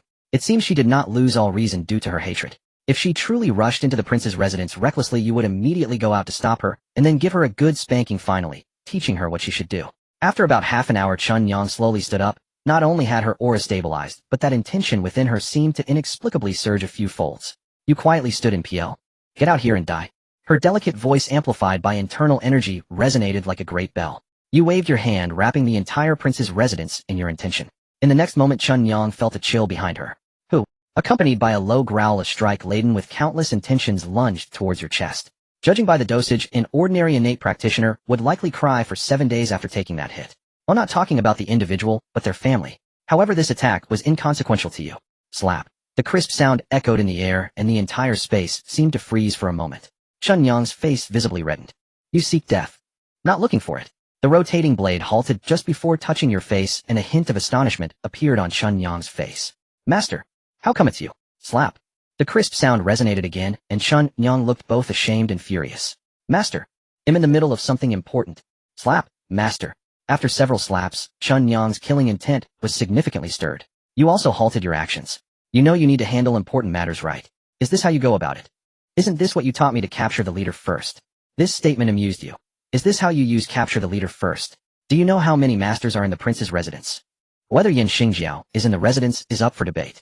You're making such a grand entrance it would backfire, startling the snake. Perhaps the person is waiting for you in some corner to catch you off guard. As you spoke, you stretched out your hands, pressing Chun Yang's face flat. Master, what about my parents' vengeance? Shouldn't you? Rubbed your forehead in exasperation, this gullible child. I never said not to take revenge, but you can't be so conspicuous. They are after all a Prince of Dian. If their experts come looking for you, it won't matter if you die, though I can find another disciple, but if I die, that's truly the end. Master. Chun Yang stomped her foot in frustration at your words. Then Master, what do you suggest I do? You calmly replied, slow killing instead of fast, surrounding and killing instead of charging, and just like a silkworm eating away, making the prince's residence continuously suffer casualties, keeping him in a state of constant fear. Chun Yang frowned, tightly wondering what kind of nonsense this was. Master, just tell me what I should do directly. You casually pointed. That one, today's target is that young man, the third son of the prince, whom he seems to favor greatly. Chun Yang's eyes brightened. This method was good, and much better than capturing the leader first.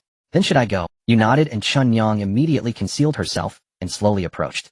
Just as you said, Yin Xingjiao hadn't shown up at the prince's residence in recent days. Moreover, there was more than one innate aura hiding within the prince's residence. You sensed that this scoundrel was preparing something wicked. Just moments ago, you compared Chun Yang's strength with a few hidden innate auras in the residence. Oh, Chun Yang's power was slightly superior. Coupled with her powerful concealment technique, if she were to do something secretly, it would be difficult for the opponents to detect it immediately. That's why you had her take this approach. First to force Yin Xingjiao back, and secondly to train Chun Yang. A girl in her teens knows nothing about killing. Using the prince's residence as teaching material is quite good. After successfully making a move, Chun Yang swiftly returned to your side. It was only after a quarter of an hour that the innate practitioners from the prince's residence. From that day onward, the nightmare of the prince manor began. Each day someone close to the prince perished. Yet despite the presence of many Xiantian experts, none could discern the source of the trouble. Even with layers of defense, death visited the manor daily. Unfailingly one person, each day, always someone intimately connected to the prince. Master, I find killing rather enjoyable. Chuanyang, having succeeded again that day, spoke excitedly to you at the dinner table. You responded with a perplexed expression. Killing was permissible, but treating it as a game was not. Noticing the sudden shift in your demeanor, Chuanyang nervously asked, Master, did I say something wrong? You set down your chopsticks, preparing to reason with her. But before you could speak, a flash of insight struck, and you grabbed Chuanyang, bursting through the inn's wall to escape. The next moment, the inn was crushed into rubble by a tremendous force. Cries of agony rose from below, and you frowned. A burly man moving with a dragon's stride and a tiger's step strode through the air. He was the ultimate target of your and Chuanyang's mission. It seemed he couldn't contain himself after just a few days. However, you despised being disturbed while teaching your disciple. Without a word, you casually swatted him into the debris below. Turning to Chuanyang, you said, He who kills shall be killed. You must not find killing amusing and attack others without reason. That is wrong. But if someone provokes you, you must never think killing is fun. They are like weeds. Cut one crop and another grows. What should you do then? Chuanyang hesitated, then added, Eliminate the roots. Half right, you immediately followed up. Besides uprooting, you must shake the eggs until the yolks scatter and dig out the earthworms to split them lengthwise. This is too much. A roar from the rubble interrupted you again. You sighed in exasperation, then stomped heavily. A massive footprint appeared beneath you, burying the great Yin prince who had only appeared moments ago, even deeper. And stop acting so recklessly. This wretched fellow hides his cultivation well. I don't want to reveal my grandmaster level yet. If you had charged in alone, wouldn't that be like a lamb walking into the tiger's den? Even a lion uses full force against a rabbit. This bastard never learned. He got slapped and stomped the moment we met. You mustn't be like that. Keep at least 7 or 8 trump cards. If you have none, I'll prepare them for you. Chuanyang nodded earnestly. The mortal world was too complicated. It was better to stay by her master's side. Once this matter was settled, she would remain close to you. I am the... Ugh. You picked your ear and flicked something into the pit below. If you're hungry, go eat. What's with this epileptic fit? As for the Xiantian experts who had been residing in the Prince Manor, they fled in all directions upon sensing your aura. The manor's dependents, though in chaos, had no leader, and given the daily deaths, were not eager to leave. You patted Chuanyang's back and said, Go now. Repay this bastard exactly as he wronged you. I'll watch over the rest. With no Xiantian experts left in the manor, all that remained was to follow your instructions. Shake the eggs until the yolks scatter, split the earthworms lengthwise. As Chuanyang descended like a tiger among sheep, you flew down to stand beside the footprint you had made. Leaning into the pit, you called out, Idiot, you still alive? Scoundrel, I am the great Yin prince. How dare you treat me thus? Oh, then come up here. If you've got guts, come down. You tilted your head, thinking. In this simulation, you hadn't fathered any children. It seemed the Jingshui sect's ancestral graves weren't so impressive either. You fool, if you don't come out, your offspring will all be slaughtered. The next moment, a towering aura erupted from beneath the footprint. Tui, then the aura collapsed. You looked at him with a hint of doubt. Your senses were never wrong. This bastard's intent had materialized, but his body seemed flawed. A smile curled at the corner of your mouth. If you're not a grandmaster, how dare you be so arrogant? Who gave you the courage, Liang Jingru? Insolence. Yin Xingjiao roared from the pit, his clothes shredding into tatters that hung on his body. Then you saw countless writhing blood vessels bulging on his form like fat earthworms slithering across his flesh.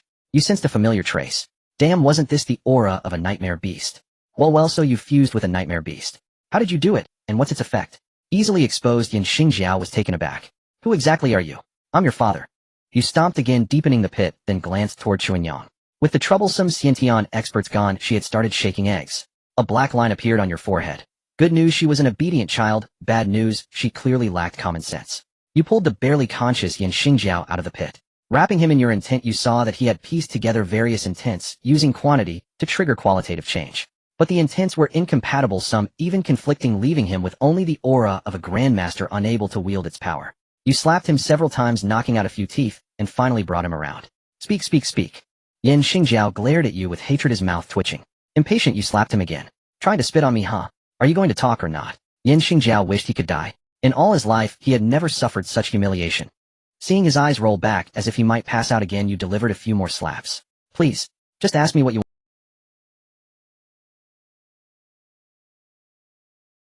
You dragged Yin Xingjiao into the mansion's inner courtyard. The little girl was still gleefully digging for earthworms, utterly oblivious and genuinely simple-minded. Enough, Chuanyang, there's no need for such trouble. You interrupted Chuanyang's movements and threw the limp Yin Xingjiao before her. Yin Xingjiao stared at the mess on the floor, his eyes filled with an unquenchable resentment. Slap. Wipe that look off your face, I said, wipe it off. The familiar slap landed on his forehead, instantly clearing Yin Xingjiao's gaze. In this life, as the emperor's own uncle, he had been accustomed to luxury and deference. When had he ever suffered such humiliation? Senior, ask away. I will speak without reservation, holding nothing back. Blood-tinged saliva dripped from his swollen lips. Yin Xingjiao didn't last 3 seconds before capitulating swiftly. He hadn't noticed Chuanyang holding a small knife approaching him step by step. Speak. Why did you annihilate the Lin family to the last? The cold touch pressed against his neck, and Yin Xingjiao's expression shifted instantly.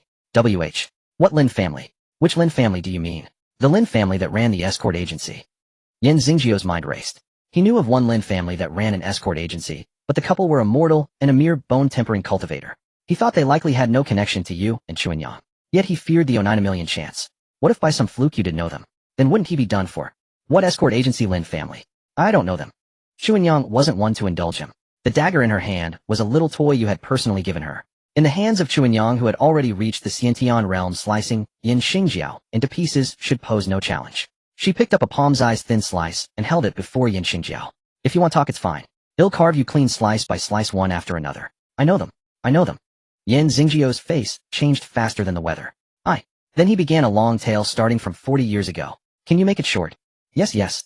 Seeing Chuanyang brandish her dagger again, Yin Xingjiao said urgently, it was 40 years ago. Lin Yuansheng and I met by chance in the martial world. We were both young then, and since I had escaped the palace, we agreed to roam the Jianghu together. Our relationship was always good, lasting for 2 or 3 years, until we found the tomb of a grandmaster. So your grudge stemmed from the treasures in that tomb? No. Yin Xingjiao quickly shook his head. We didn't quarrel over wealth. I grew up in the palace and had seen everything. Lin Yuansheng was also very open-minded. One of his favorite sayings was, money as long as it's enough is fine. Yin Xingjiao stared blankly at Chuanyang, who had spoken those words, frozen in place. You? Are you his daughter? Chuanyang gave him no kind look and snapped, continue. Oh. Lin Yuansheng and I found many treasures in the tomb, but he gave me the most important thing. What was it? A secret manual for stealing another's intent. Hearing this, your interest was piqued.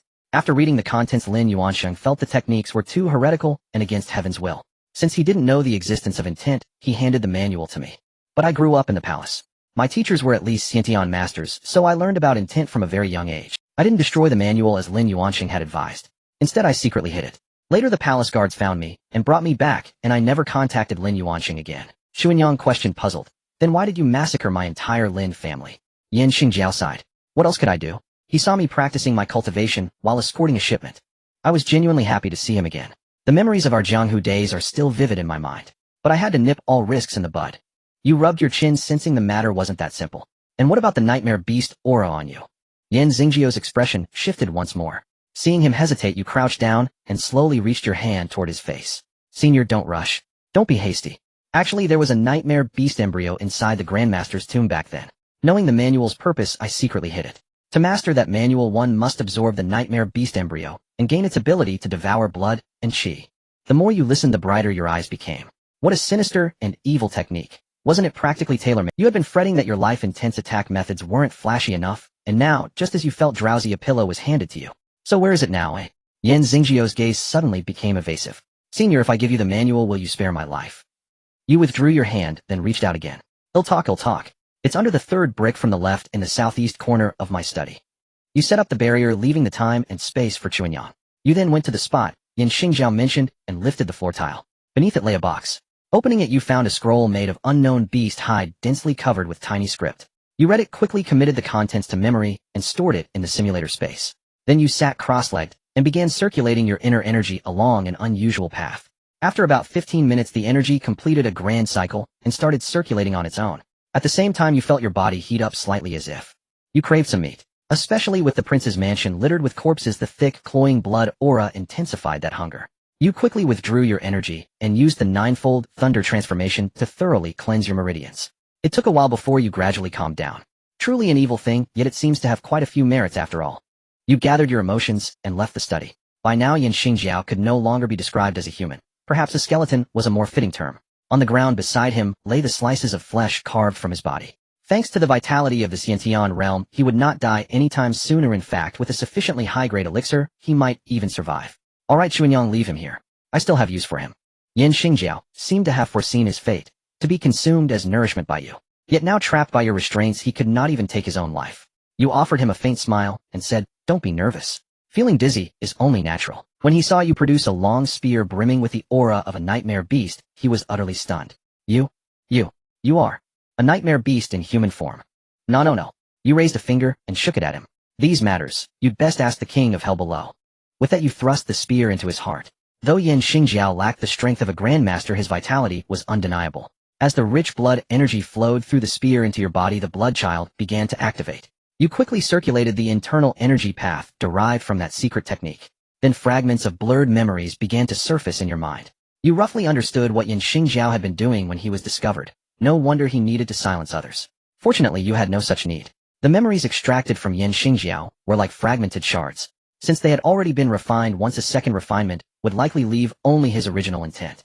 As an extension of a martial artist while experiencing the original host's memories anew was indeed the fastest way to master it. Yet what you valued more was the secret art's ability to weave intents together. Initially those intents tangled like braided hemp rope, just as you had. At this thought you couldn't help but scratch your head. Comprehending a single intent was already taxing enough, having to master several more would surely exhaust you to death. A month later you and Chuanyang returned to the Jingshui sect. Though revenge had been exacted, Chuanyang seemed even more reticent. But it was still early for a prodigy like you. Time was never in short supply. 1 year later, in the familiar meditation chamber. This year the Jingshui sect had recruited many new disciples, and through your maneuvering most were female. As you pondered which disciple to summon, Chuanyang came to you. "Master, I challenge you." You raised an eyebrow, and your intent surged unceremoniously toward Chuanyang. But the expected one-sided outcome did not occur. Your intent seemed blocked by something. "You've reached the Grandmaster realm?" you asked with pleasant surprise. Chuanyang lifted her chin with a proud air. Since the upheaval at the prince's mansion, she felt her cultivation advancing by leaps and bounds, especially her control over intent, which grew steadier day by day. It had only been 9 years since the simulation began. Excluding the first half year, 8.5 years. Just 8.5 years, and she had become a grandmaster. However, Chuanyang's cultivation built on diligent practice was the most insubstantial. It could not compare to your steady system-backed foundation. Unsurprisingly, the duel ended with you winning by a narrow palm strike. Chuanyang clutched the spot where you had struck, her face flushed with indignation, her lovely cheeks crimson. "Just wait. Half a year. No, 3 months. In 3 months, I'll make my master admit defeat to me." In response to Chuanyang's bold declaration, you merely smiled faintly. 3 months. You wouldn't give the little girl even 3 months. These 3 months, she must not leave the bed for a single moment, nor cultivate for a single second. You seized Chuanyang's slender waist and refined her on the spot. "Master, I want more." Chuanyang gazed at you with dazed eyes, licking her lips, as if savoring the taste she had just taken from your mouth. Your unique aura left her limp, too weak even to wrap her arms around your neck. "Little glutton, for these 3 months your master will let you have your fill." 3 months later you and Chuanyang had completely moved out of the Jingshui sect. Though the sect was wonderful, and everyone spoke pleasantly, you could no longer defeat Chuanyang. You couldn't fathom it. You simply couldn't understand. For 3 months, she hadn't cultivated at all, hadn't even left the bed, yet her cultivation had advanced so rapidly. In just 3 months, the intent she manifested had a texture far superior to yours. You, a top-tier prodigy blessed with several purple traits, how could you cultivate slower than a native? It was utterly unscientific. "Master," a crisp voice sounded by your ear. "Didn't you say that if I won I could have my way? Why the long face? Aren't you happy?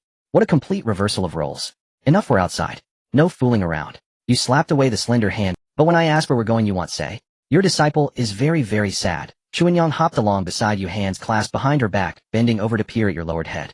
You glanced at her eyes, which had narrowed into crescents. Hardly the look of someone heartbroken. "Don't ask. If you must, I'm off to find you a master's wife." Chuanyang's eyes went wide and the knife in her hand tightened. "Are you happy now? Master? You're teasing me again. Master, where are we going? This wilderness is so desolate. You're not planning to sell me, are you?" You rolled your eyes helplessly. Ever since the two of you left the Pure Water sect, the girl's mouth had been chattering like a machine gun, never once ceasing. You needed something to plug it up. Well, that's not a bad idea. On the way here I saw a bounty. 10,000 taels of gold. Your master has never seen so much gold in his life. "Master." Chuanyang stomped her foot and threw herself onto you. Without using her hands or feet, she clung to your shoulder with her teeth. You sighed with a wry smile and lifted her up. But as you walked, tears suddenly welled in Chunyang's eyes. She glanced up at you, but you pretended not to notice, prompting her to bite down harder on your shoulder in frustration. Soon her tearful voice whispered in your ear, Master. Your hand. Stop. You felt a secret thrill. This little girl, don't think I have no way to tame you. Chuanyang found an old tree, turned around knowingly, and braced her hands against the trunk. Her flushed cheeks were hidden between her arms while her ears burned a blood red. Blue sky, white clouds, green mountains, clear waters, and the ancient tree shedding its leaves. With a high-pitched cry that scattered the clouds above, the tree finally steadied its foliage. Without a word, you and Chuanyang resumed your journey. She casually kicked dirt over the spot they had disturbed, concealing any trace. 10 days later, you left Longsha Prefecture. Your destination was not the Great Qin Empire, but the unfamiliar Great Qi. Qin, Yin, and Qi. 3 dynasties bordered each other with a towering mountain range separating Qin and Yin, making their conflicts far less intense than those between Qin and Qi. Since Qi lay to the north, you also aimed to visit the martial god's tomb in the northern frontier. It made no sense to have explored the south without seeing the north. Yet as you and Chuanyin, the scene felt strangely familiar. You recalled that during your second simulation you had encountered a village that vanished abruptly. The discovery ignited a fire in your eyes. Such a technique was clearly beyond the capabilities of this world. Chuanyang noticed your quickened pace, a flicker of confusion in her eyes, but she obediently followed. It was indeed that familiar village, within a clinic and many pedestrians, though few spared you a glance. Even when they did, they quickly averted their eyes. Back then you had been treated coldly here, unable even to find lodging. This time you chose to head to the inn first. Boss ID like a room. The waiter draped a cloth over his shoulder and approached with a practiced professional smile. Welcome, guest. Our humble inn has 9 rooms, each of the heaven, earth, and human grades, with 3 categories, A, B, and C. Naturally, you'll take the best. Money is no object.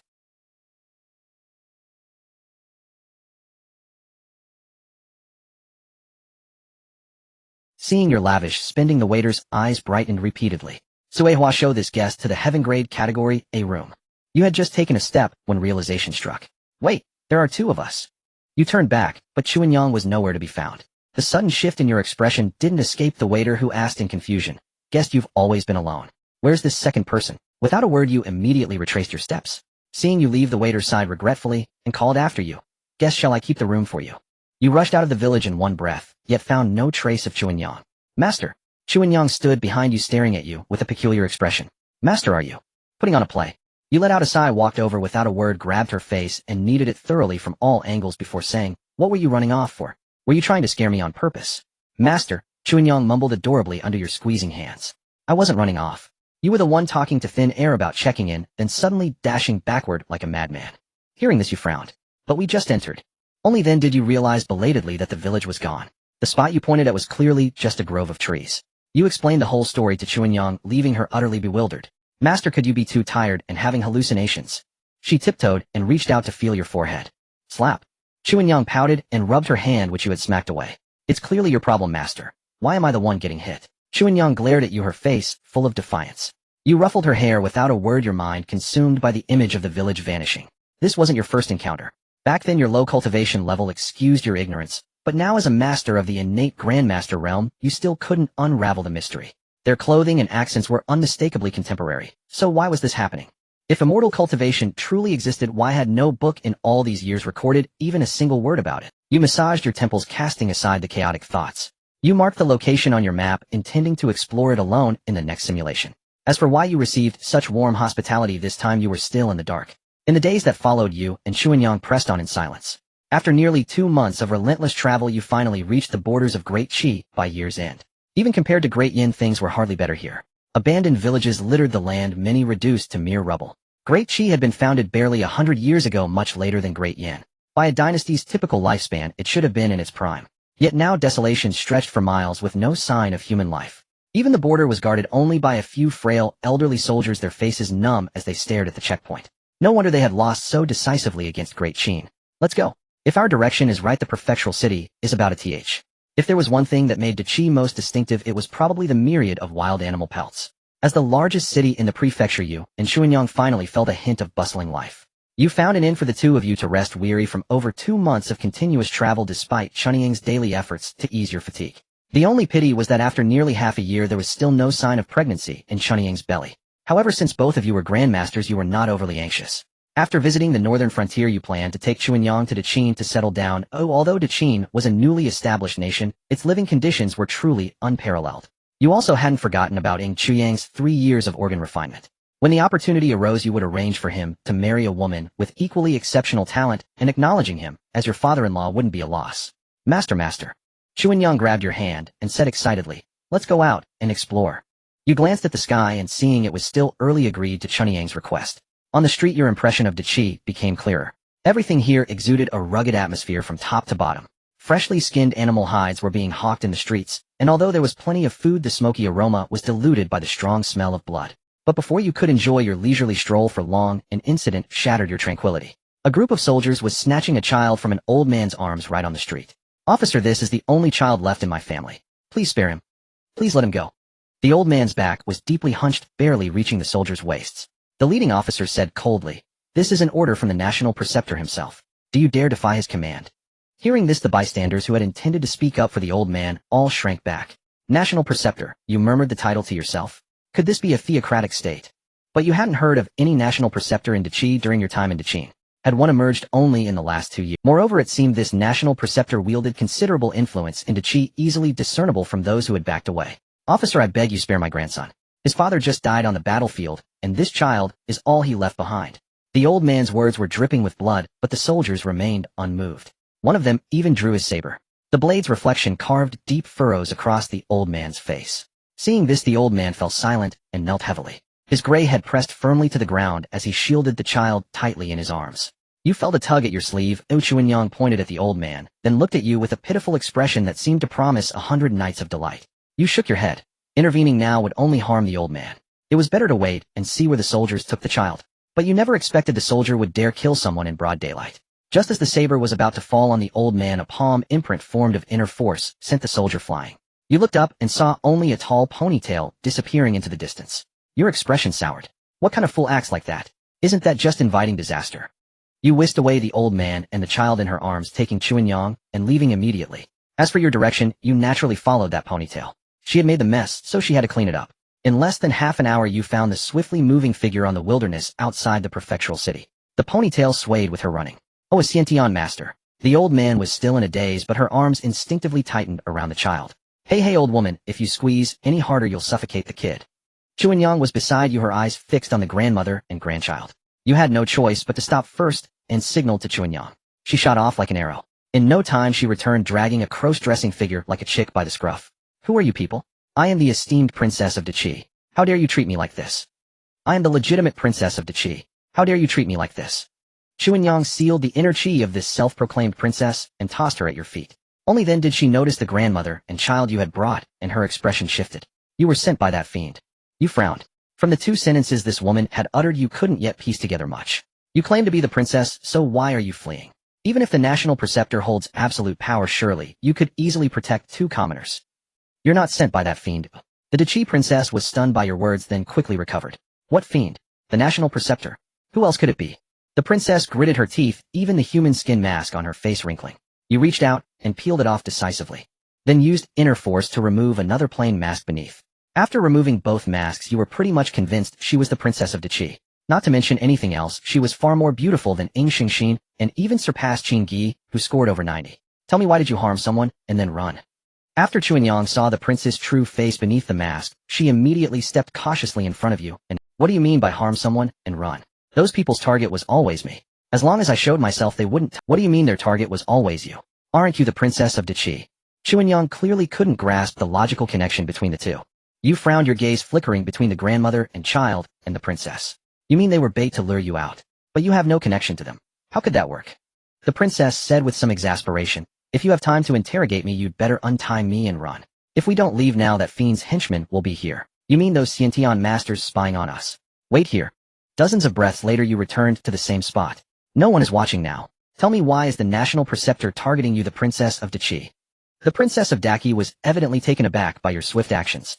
Her strength in the Xiantian realm was not exceptional, but she excelled in escape, and even her intent was aligned with that, so the pursuers sent after her were either adept at fleeing or of extraordinary cultivation levels. She cast a wary glance at you, took a deep breath, as if unsure where to begin. Chuanyang, however, gave you a sidelong look, sensing the chaotic mix of intents within you and your significantly diminished aura. She was aware of the matter regarding your cultivation technique, but with an outsider present she refrained from saying much, merely shooting you a reproachful glare. The matter? It began about 3 years ago. Seeing that the Princess of Daki was ready to start her tale, Yu and Chuanyang promptly sat side by side prepared to listen. At that time Daki had just suffered a defeat in battle. Coupled with my father's advanced age, we were forced to cede 50 cities in exchange for a temporary peace. It was then that a man appeared claiming he could extend my father's lifespan.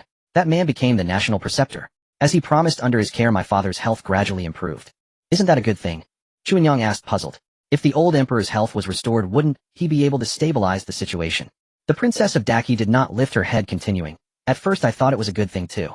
But gradually my father's children began to die one after another in mysterious circumstances. Before I fled, the crown prince, my elder brother, revealed the truth to me as he saw me out of the palace. That sorcerer's method of prolonging my father's life required the blood of his own kin as a medicinal ingredient. Did the old emperor himself not notice anything? You don't understand. A monarch, when faced with the end of his life, can become utterly deranged. My father is no longer the man I once knew. He has transformed into someone else, someone who will stop at nothing to live a few more years. If the old emperor wants to live, can't you just die? You'd only lose your life, but he would gain a few more years to bear the burden of the kingdom.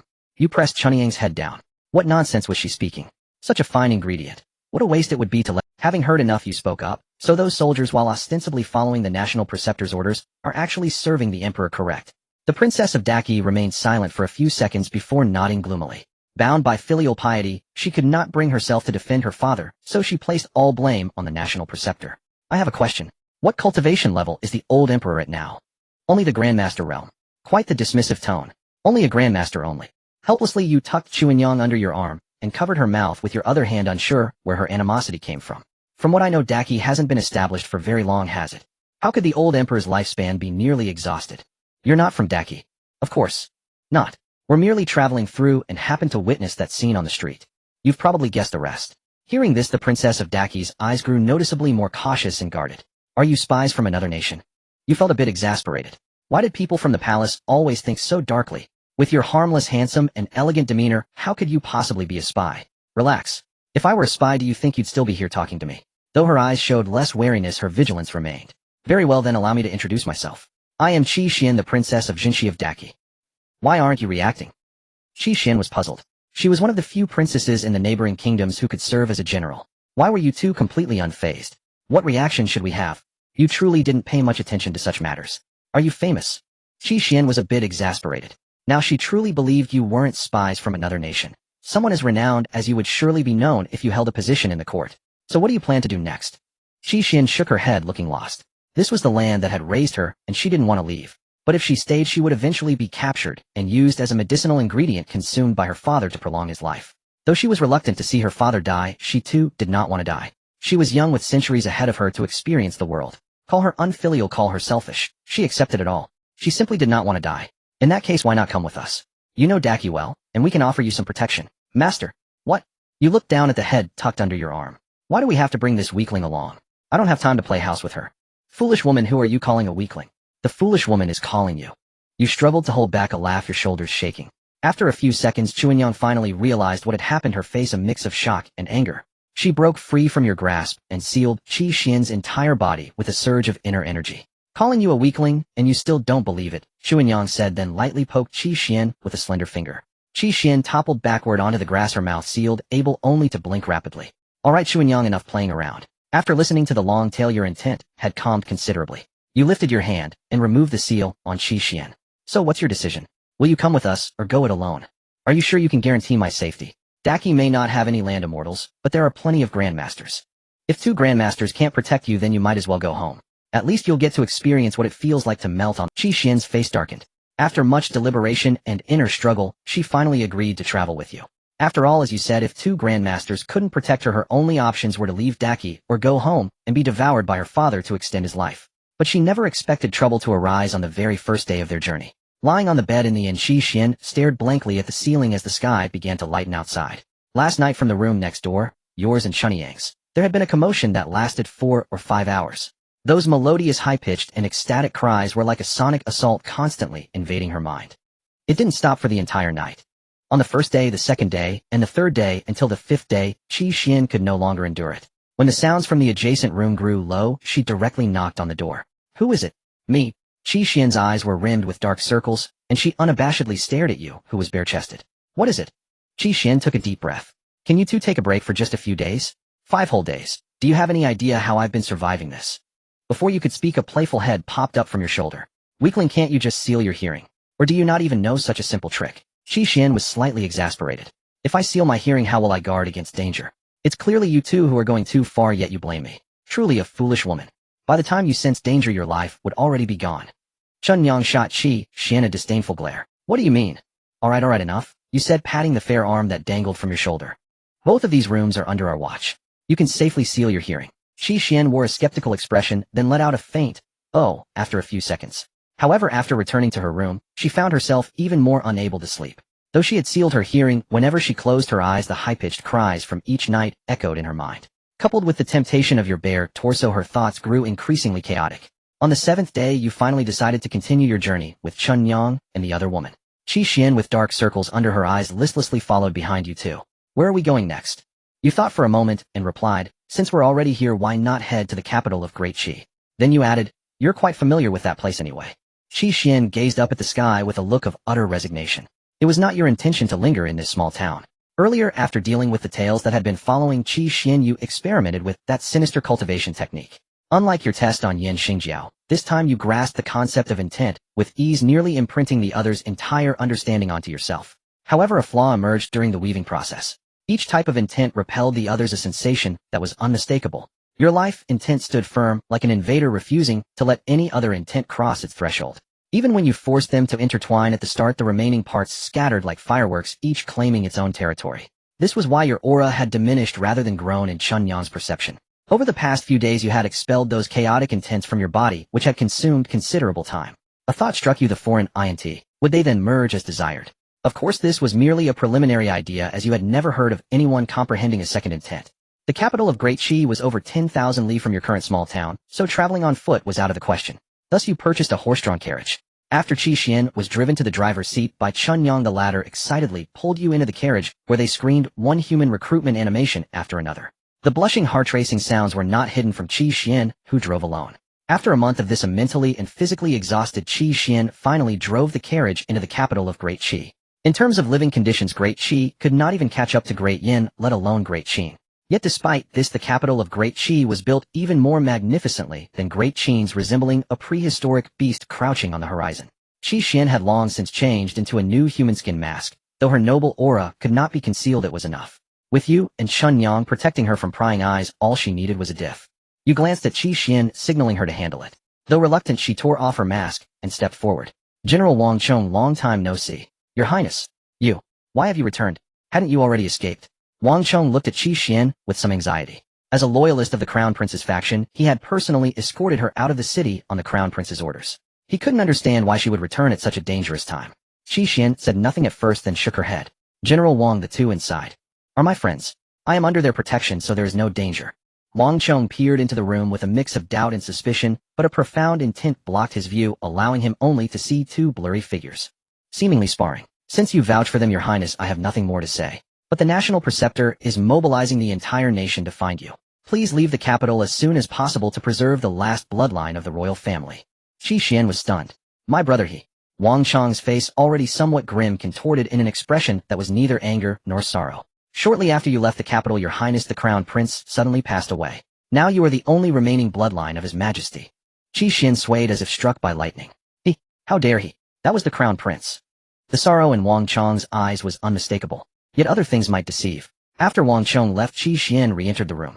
She saw Chun Yang's delicate head placed alone outside the gauze curtain, her fair and smooth arms propping her head on the bed, with a faint silhouette visible behind her within the curtain. Qi Xian's earlier sorrow instantly dissipated. Oh, what are you two doing?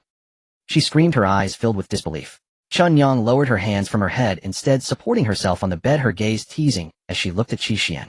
Naturally, to leave behind a bloodline. Isn't that perfectly normal? But there was an outsider just now. Qi Xian looked at Chun Yang in exasperation, as she had lost count of how many times she had been driven to this state these past days. Chun Yang said nonchalantly, that man is useless. He can't sense what's happening in the room. A crisp slap echoed. Chun Yang's eyes rolled slightly. Your voice appeared calmly in the room. Is that man? Qi Xian blushed as she replied, of course. Wang Chong was a close confidant personally promoted by my royal brother. You remained non-committal. Even if he was a trusted aide promoted by the late emperor, the one who promoted him was now dead. They were all veterans of the palace. Surely she should have considered this. Were you testing him? Or testing us? Your words left Qi Xian momentarily stunned. She felt as if all her thoughts were laid bare before you. If even Wang Cheng switches allegiance, then there's nothing left to hold on to in Great Qi. Its collapse would be imminent. A deep sorrow flickered in Qi Xian's eyes. This nation that had raised her was ultimately unable to escape its fate. A sudden unceasing clapping sound broke out. Qi Xian's face flushed crimson as she turned to flee from this place of impropriety. But before she could take a single step, she was yanked to the bedside by an immense force. It's dangerous outside. You'd better stay put, or there won't be time to save you later. Chun Yang opened her mouth, her dark pupils only half visible. Your words made Qi Xian restless. Yet what you said was utterly reasonable. Outside, the Imperial Tutor's men were everywhere. The slightest slip would doom her. But this was too embarrassing. The room was filled with an atmosphere of pleasure, and Qi Xian sat restlessly behind the screen. She had moved that screen here against all odds. She sealed her hearing, but a mischievous voice in her heart constantly urged her to listen. Thus, in a state of agonizing indecision, she endured the entire lesson. Chun Yang, satiated, hooked, her jade-like foot lifting and hanging the gauze curtain. She looked at Qi Xian playfully. Well, how about it? Don't you want to leave a bloodline for your family? Qi Xian's expression stiffened, her face turning a deep crimson. Foolish woman, what nonsense are you spouting? Chun Yang, in her current state, automatically filtered out Qi Xian's foul language and continued to tease. What's wrong with carrying on the family line? Didn't that man say earlier that besides your father you're the only one left with the Qi family bloodline? Don't you want to leave a legacy for your family? I know many talented young men. I could introduce you. The map of Yen was so short. If this weakling married someone else, you would stop coveting her beauty. Her scheme was well laid, but she forgot you were still present. Why look far when the solution is near? Isn't there a talented young man right here? Master. Chun Yang shot you a resentful glare. She knew you only agreed to bring this weakling along for this very reason. Qi Xian blushed as she watched you pull aside the other side of the gauze curtain and step down from the bed. Your bare upper body was muscular, yet not bulky. Your long, elegant hair fell casually, complementing your handsome jade-like features. Truth be told, Qi Xian had initially been attracted to you too. But you think too highly of yourself. I am a princess of a nation. Even if I marry, I will be the matriarch. Don't think you'll ever submit to this foolish woman. This time Chun Yang was not about to let her off. She grabbed a robe and draped it over herself, then vanished and reappeared before Qi Xian. Without a word, she pressed herself against her. Qi Xian's high ponytail came loose, falling in disarray onto the table behind her. Weakling, even if I pin you down, what can you do? Though Qi Xian was the elder, she was completely overpowered by Chun Yang's move. A faint fragrance drifted from Chun Yang's open collar, and Qi Xian's face grew redder. You? Get up. Qi Xian's words lacked all conviction, yet she tried to maintain a serious expression. Chun Yang immediately felt like teasing her. With her left hand, she easily pinned Qi Xian's slender wrists behind her onto the table, then used her right index finger to gently lift her chin. A sound like silk sliding over skin was heard, and Chun Yang and Qi Xian were now face to face. The fragrance became unrestrained. Qi Xian's eyes darted about in panic, unable to meet Chun Yang's roving gaze. But at that moment, with her wrists pinned behind her back, her chest was thrust forward in an awkward posture. Suddenly, the sound of tearing fabric filled the air. Qi Xian panicked, struggling beneath Chun Yang. But it was all in vain. Under the suppression of a superior cultivation level, she couldn't even break free. Hurry up, or once we finish touring Qi capital, we must leave Great Qi. Qi Xian sat on the chair, nodding with a hint of awkwardness. As you left the room, she quickly picked up her skirt to wipe the chair clean, only leaving the room with a flushed face after ensuring no trace remained, hurrying after your figures. Sensing Qi Xian catching up Chun Yang, and you both stifled laughter. Why bother concealing? Before a grandmaster, such attempts at concealment were merely superfluous. It would be better to act openly. You are all adults. What was there to hide? Lead the way and take one last look at this place. Though you had never understood Great Qi before, based on the information gathered so far, Great Qi was the first among the three kingdoms, including Qin and Yin, to collapse. Hearing this, Qi Xian's eyes dimmed. She forced a smile and walked ahead, saying, "Then let this princess properly show you the splendor of Qi capital." The prosperity of a nation's capital needed no elaboration. However, you were more intrigued by the few tails trailing behind. The aura of one of them closely matched that of Wang Cheng, whom you had encountered earlier at the inn. A faint, subtle smile curled at the corner of your mouth. The intent of a grandmaster.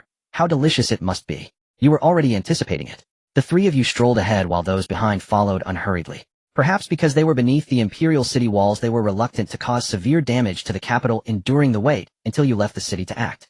General Wang Cheng, what is the meaning of this?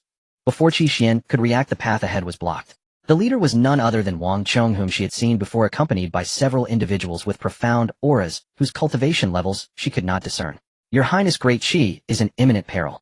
Please return to the palace to oversee the situation. Qi Xian's eyes darkened, realizing that the man before her was no longer the Wang Cheng her imperial brother had promoted. What sorcery has that demon fed you that you all willingly obey him?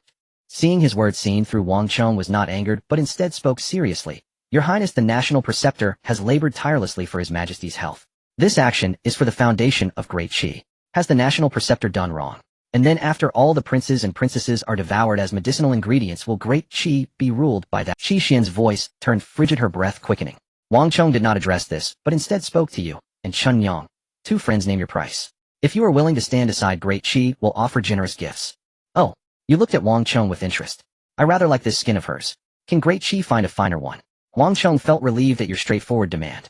In his eyes, your desire for beauty was trivial. Qi Xian was indeed beautiful, but great Qi, commanding an entire nation, could easily find a woman even more stunning. Why this one? If a person had no pursuits, why cultivate? He himself relished the thrill of charging into battle, and her cultivation must not be lower than hers. Wang Chong pondered for 2 seconds and nodded in agreement.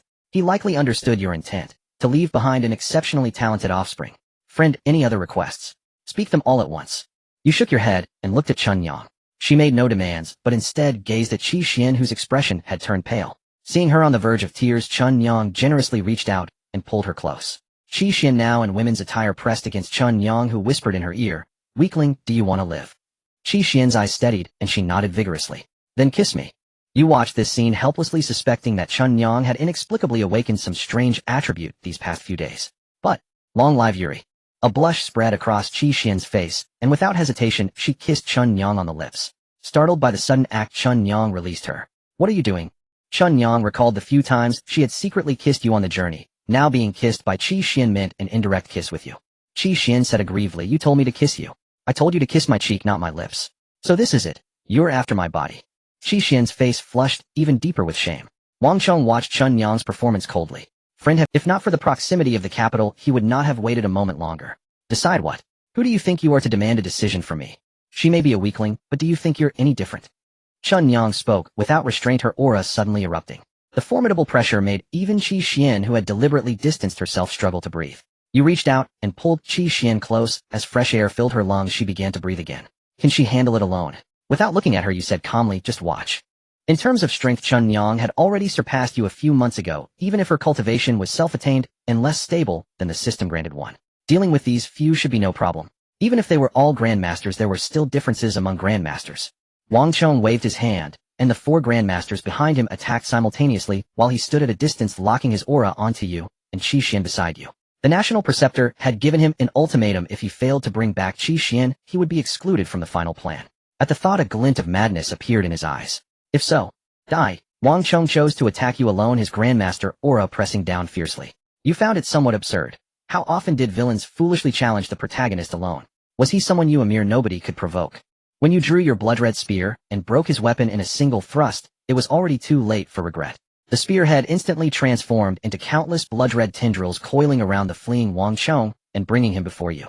You were already anticipating the life, energy, and intent of a grandmaster. When the blood-red spear pierced his chest, Wang Chong had not yet fully reacted. It was simply too fast.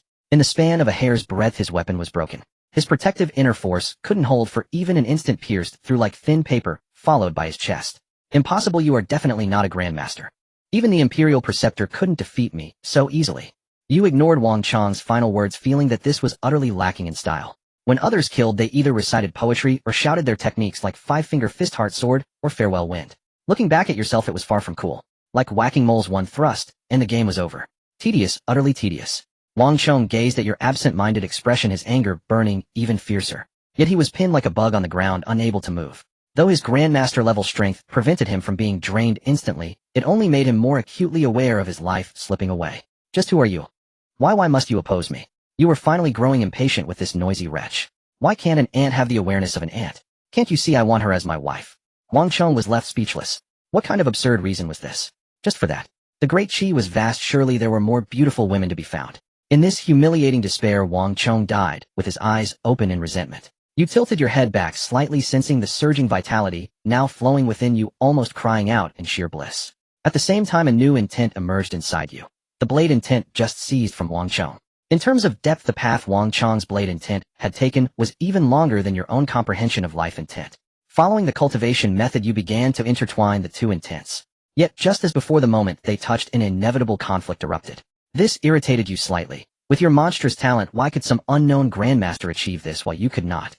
You grew fierce lust and determination, forcing the two intents to merge. But in the next instant, life intent erupted with unprecedented power, shattering the blade intent into fragments. Puffed. The collision of intents struck you directly, a tightness in your throat as you spat out a mouthful of fresh blood, your aura instantly wilting. Yet the expression on your face was one of delight. The shattered fragments of blade intent began to reassemble, and this time, they no longer faced rejection from life intent. You sat down cross-legged, beginning to deeply comprehend the realm of this blade intent. Meanwhile, Qixuan's gaze was magnetically drawn to Chuanyang. The four individuals were only slightly weaker than Wang Fusheng. Though she didn't recognize them, she could tell from their techniques that they were secret guards serving only her father, the emperor. No, her biological father. Since recognizing their identities, Qixuan had ceased hoping for the old emperor of Great Qi to change his mind. If you can't live, just die obediently. Why drag her along too? At this moment, Qixuan's eyes were fixed solely on Chuanyang. Only Chuanyang, single-handedly suppressing four grandmasters. As for you sitting nearby, spitting blood in meditation, Qixuan pretended not to know you. After a while, 3.5 nearly Beatinadeth secret guards with sealed cultivation were thrown before you. As for why one was only half, well, let's not dwell on that. Qixuan narrowed her eyes, circling around Chuanyang. Stupid. Are you alright? Are you hurt? Chuanyang immediately grew wary at Qixuan's sudden friendliness.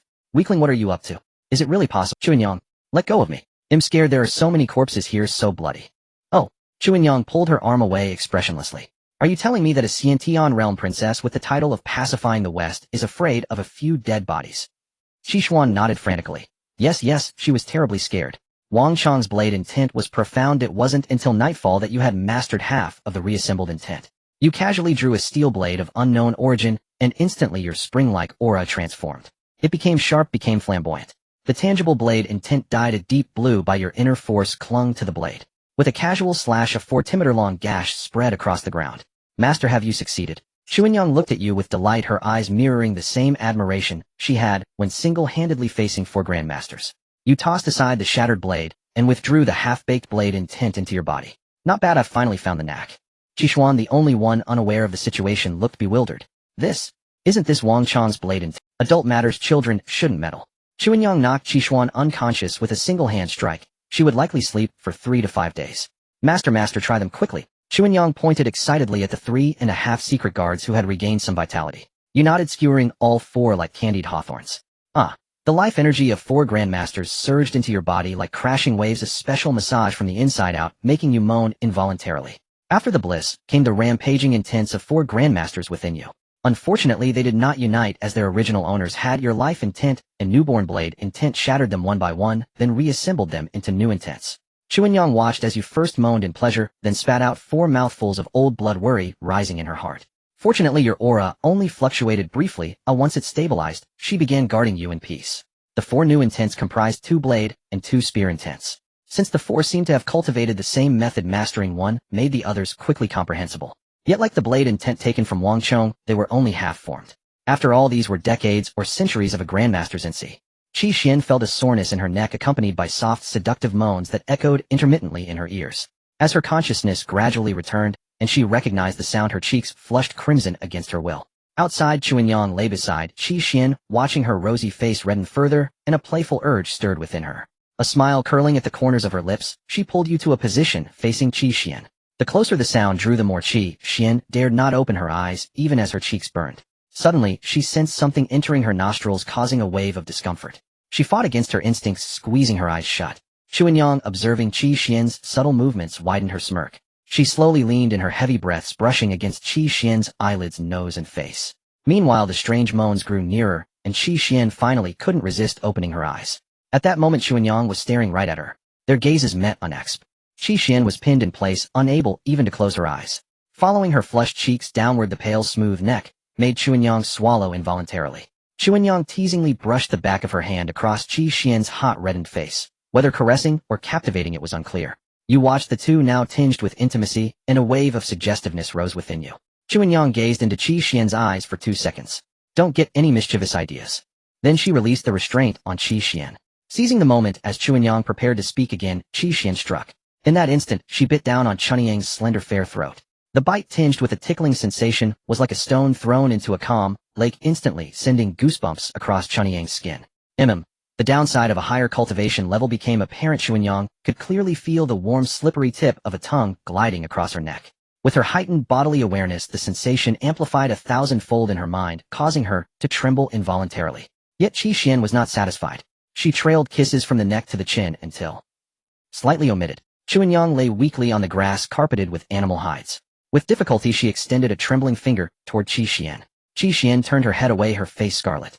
Chuanyang let out a soft moan, closed her eyes, and fell into slumber.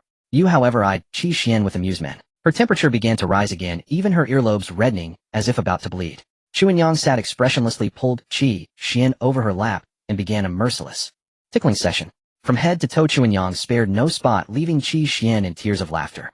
You watched their play with interest, feeling a renewed vigor like an old ox. But it was time to resume the journey. As for why you didn't turn back to attack the Qi capital after finding the method to use the techniques, it was still too risky. From Qi Xian, you learned that Great Qi had at least a dozen grandmasters in the capital, and that number was no small one.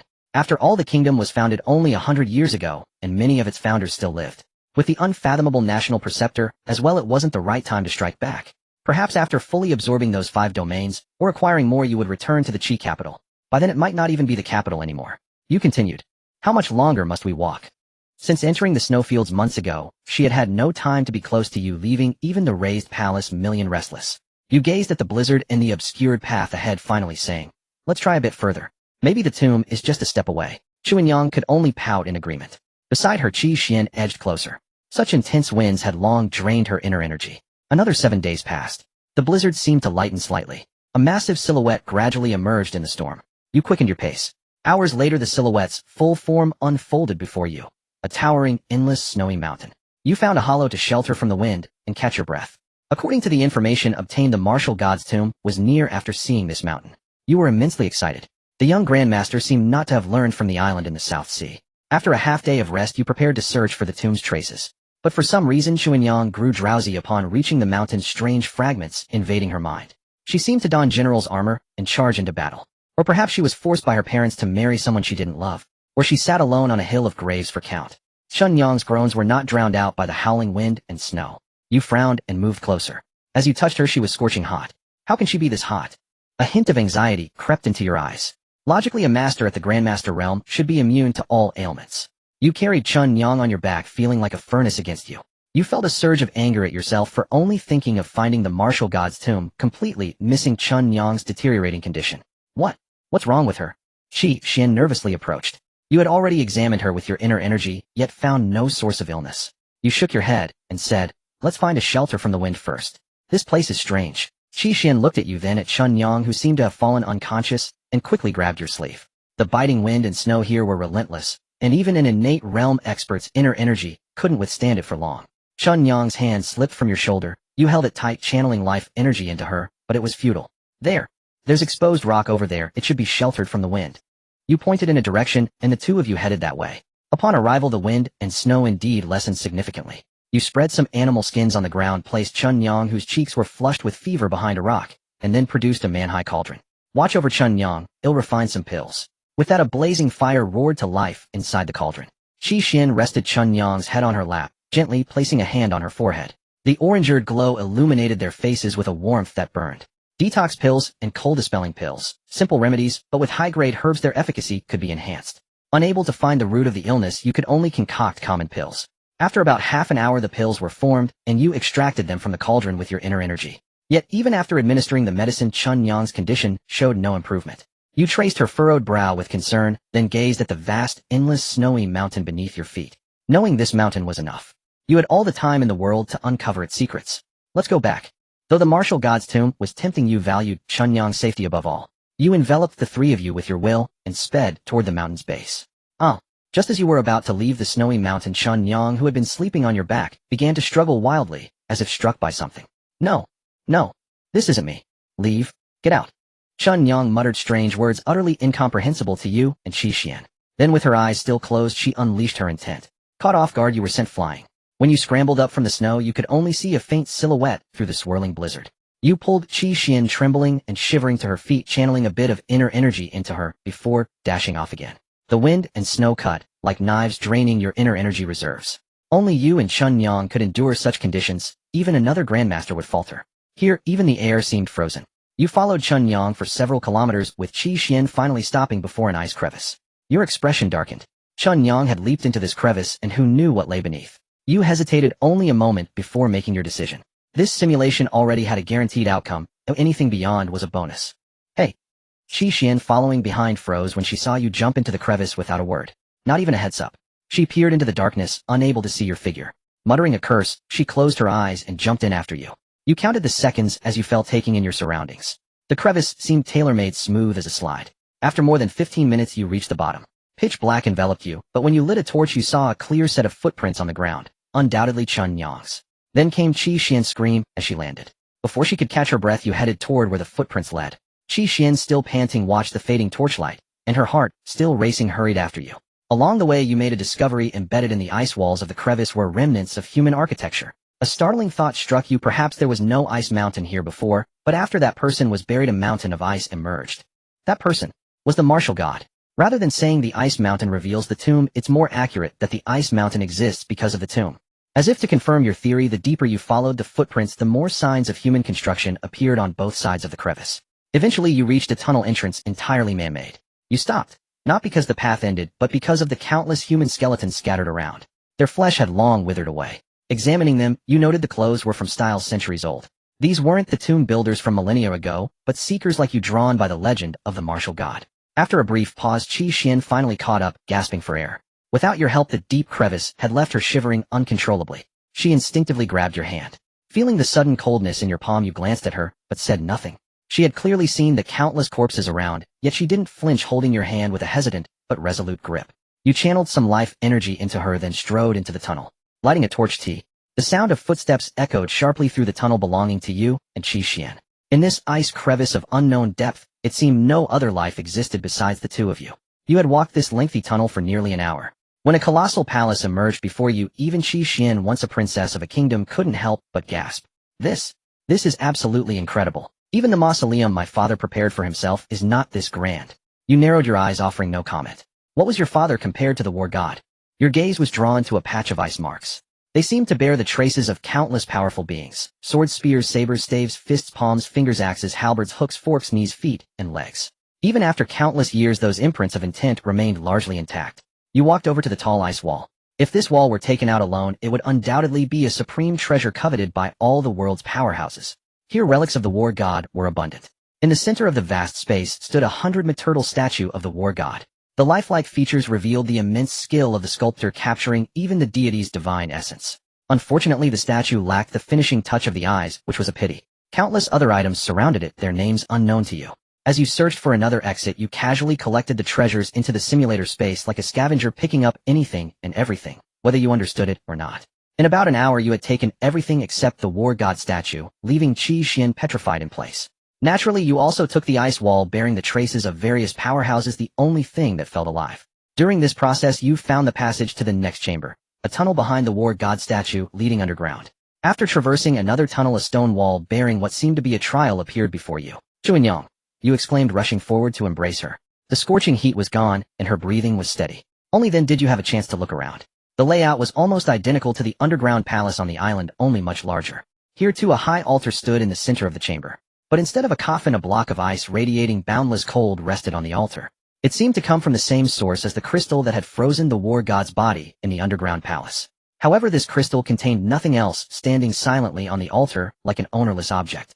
Or perhaps the entire tomb was built to bury this piece of ice. At that thought you couldn't help but laugh. All this effort just to bury a piece of ice. Just then Chuanyang in your arms stirred, letting out a soft moan as she began to wake. Master.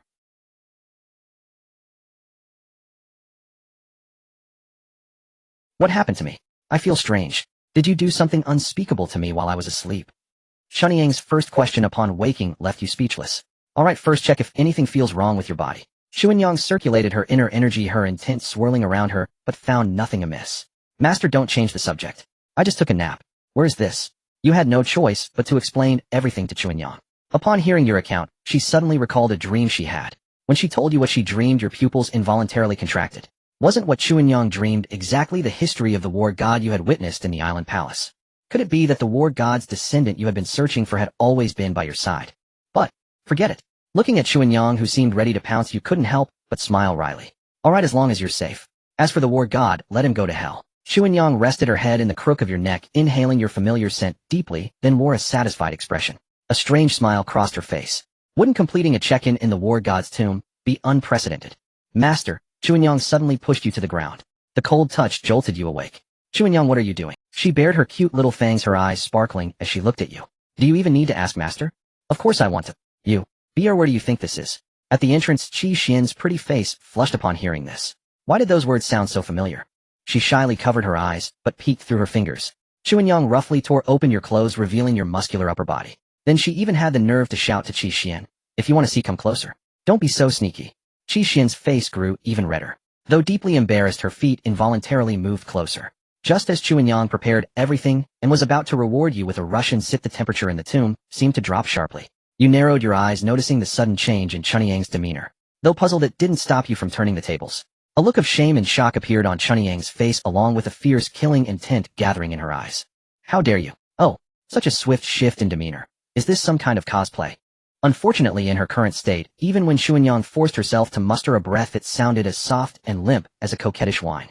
The murderous intent in her eyes was nearly tangible, yet her body was as weak as water. She raised a hand to strike at you, but before it could even reach you, the will she had gathered in her palm had already dissipated. Trembling, Chunyang collapsed into your arms. I shall slay thee. The fragmented words squeezed out from her throat. You watched her state, a flicker of unease stirring in your mind, but your lower instincts had seized control, leaving your higher reason absent. Meanwhile, gazing at the two entwined figures, Qi Xuan's face flushed with a hint of spring. Hearing footsteps, you looked up, yet your actions did not cease. What does this woman intend to do? You felt a pang of confusion. Your relationship with her was hardly this intimate. Chunyang limp and sprawled atop you, lifted her head at the sound, her chin resting on your chest, her gaze utterly dazed. Qi Xuan's eyes met Chunyang's, her face turning a deep liverish red. Hey, are you trying to sit me to death? You glared at Qi Xuan, who had made your chest her seat, irritation plain on your face. Yet she acted as if she hadn't heard, pulling Chunyang up and cradling her in her arms. She extended a slender pale finger, pausing in the air for a moment before gently brushing it across Chunyang's lips. Chunyang's mouth was sealed by a fervent kiss, and she struggled weakly to push the woman away. But her body was as soft as cotton candy, utterly powerless. Even the final barrier was pried open by a supple darting tongue. After countless hours, a tear slid from Chunyang's eye, and she fainted. It was a long while before you emerged from your reverie. However, as you looked at Qi Xuan, who had fallen asleep nestled in Chunyang's arms, you chose not to hold back any longer. To dare poach what was yours meant she must accept the fate of being refined. So you seized that slender pale ankle, roughly pulled Qi Xuan from Chunyang's embrace, and refined her on the spot. Qi Xuan gazed at your face through a haze, knowing she could not escape her destiny. Yet at least she could now openly kiss that foolish woman. Such things no longer mattered. Days turned to nights, time carved like a chisel. The next morning, Chunyang awoke groggily from her dreams. Seeing the mess around her, she felt a pang of jealousy, but knowing she could not stop it, she let it go. After all, she wouldn't last much longer. From the very start of yesterday, she had lost consciousness and endured a truly vexing dream. What madwoman would urge me to kill my master? Nearly half an hour later, you slowly came to. Qi Xuan, on her first time, cried out in pain before it even began, insisting on clinging to something to proceed.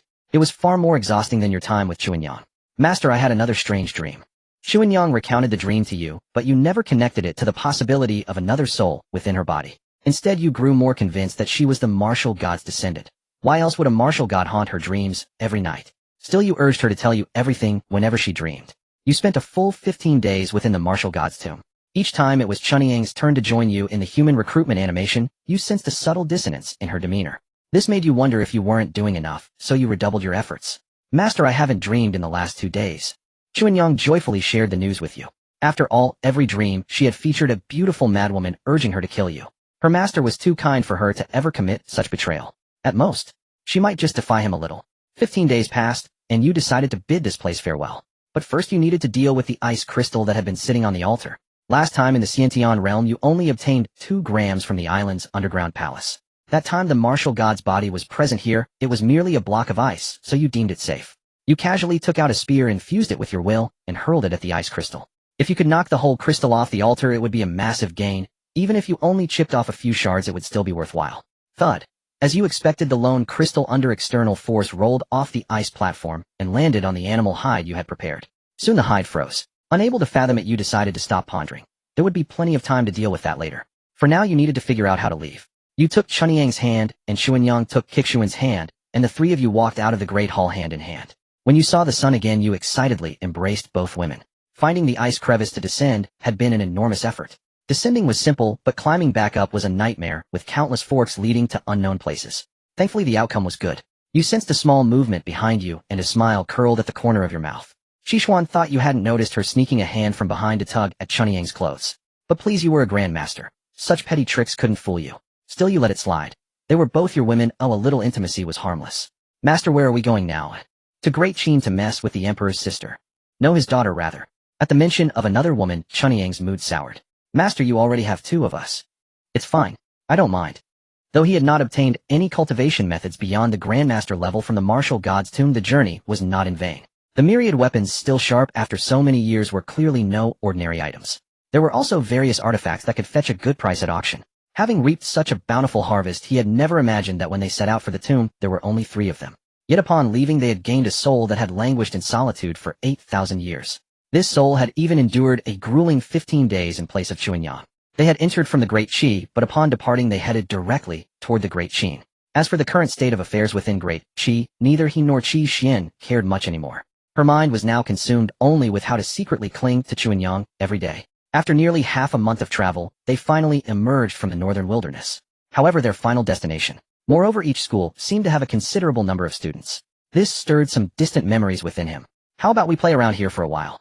Seeing the novel environment, Chunyang's childish nature emerged. She touched things here and looked there. The next day, a Wang family martial arts school was established in this border town. The novel ribbon-cutting ceremony attracted many onlookers, especially when he performed a feat of sending a man flying.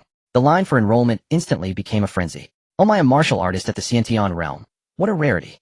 I never thought such a great figure would come to our town to open a school and take disciples. It seems our Dakai County is truly a land of outstanding talent. Indeed, after all, it's the birthplace of a tyrant. Listening to the villagers' discussions, an involuntary smile crept across his face. A tyrant? How many tripods could he lift? The first day of enrollment was exceptionally hot, and even the high tuition fees did not deter these commoners. It seemed they considered selling everything to support a child's martial arts training more honorable than raising a scholar at home. A grandmaster opening a martial arts school, what a rare event. In truth, he had only selected 2 or 3 passable children as his outer disciples. However, without some fortuitous encounter or insight, these outer disciples would likely only ever reach the refining viscera realm at best. After all, this was just a county town. When asked how he had found Chunyang back then, Chunyang was a matter of fate. Expecting to find another disciple like her was impossible. Where did you pick him up from? Take him back right now. He looked at the little boy before him, who didn't even reach his knees, and had a long trail of snot, his expression barely holding together. Chunyang plucked a candied hawthorn from the boy's stick and popped it into her own mouth. Master, I got permission from his parents.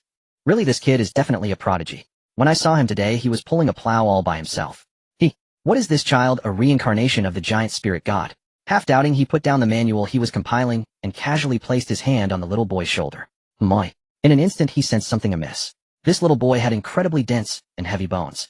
If the bones of the outer disciples he had taken were only worth 8 qian in weight, this little snot-nosed kid was worth at least 3 to 5 jin. It seemed this place truly was a land of outstanding talent, as the villager had said. By the time he was 6, this child would likely be able to lift a 1,000 jin tripod. Things progressed smoothly. Under a barrage of money, the little snot-nosed boy successfully became his first formal disciple. He also learned the boy's name, Xiangguer. Like his Fusheng in times of hardship, such names carried parents' hopes for their children to survive. However, Xiangguer's parents had originally planned to find a tutor in the city to give him a proper name when he turned 12. Now he had taken it upon himself to handle it. Surnamed Xiang, with innate divine strength. What name to give? So hard to guess. How about we call him Xiangbang? He felt his skill in naming was unfathomably profound. And so Xiangguer's new name was settled. Following his parents' instructions, Xiangbang was utterly obedient to his words. At the age of 3, he could stand in a horse stance for over an hour. Every day, he would practice the body-tempering boxing techniques alongside his senior brothers. With sufficient meat in his diet, Xiangbang's physique shot up rapidly. 3 years passed in the blink of an eye. It was the 13th year of the simulation. 6-year-old Xiangguer began his first medicinal bath. In 3 years, this 6-year-old child had grown to 1.4 meters tall. He was even taller than the older students in the martial arts school. And there was even better news. Chunyang was finally pregnant. She was now about 7 months along. In a little over 2 months, he would obtain a new trait. This was the first child he had conceived with Chunyang, who was now a grandmaster herself, since he had broken through to that level. Looking at her now prominent belly, he couldn't help but feel a surge of anticipation. What kind of trait would it be this time?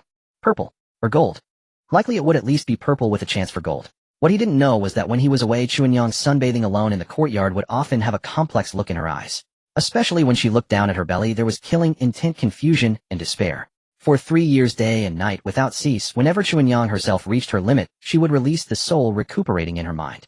But Chuanyang's threshold was very low, which meant that for most of these 3 years, it was that soul who was miserably completing the human recruitment animation with him. Chuanyang let out a faint sigh. Tang, why are you sighing? You're due in 2 months, you can't be too melancholic. Hearing this female voice, Chuanyang's expression stiffened, and the complexity in her eyes deepened. Qi Xian grabbed Chuanyang's arm, and pulled her into an embrace. As she spoke, her nose twitched slightly, and a faint blush crept onto her face as she smelled the milky scent. Chuanyang, this woman is even more unreasonable than you. She sticks to you for at least 11.5 hours out of every 12. Let it be. She had endured 8,000 years, surely she could get through these few years. Thinking this, Chuanyang closed her eyes and went back to sleep. And in this tense atmosphere, 2 months passed in an instant. Master, will Shenyang be in danger? Xiangbang stood behind you, his expression somewhat grave. In his memory, his mother had never cried out so loudly when giving birth to his younger brother. You ruffled Xiangbang's hair and said, it's fine. Your Shenyang is incredibly capable. Despite your words, you couldn't help but feel a bit tense.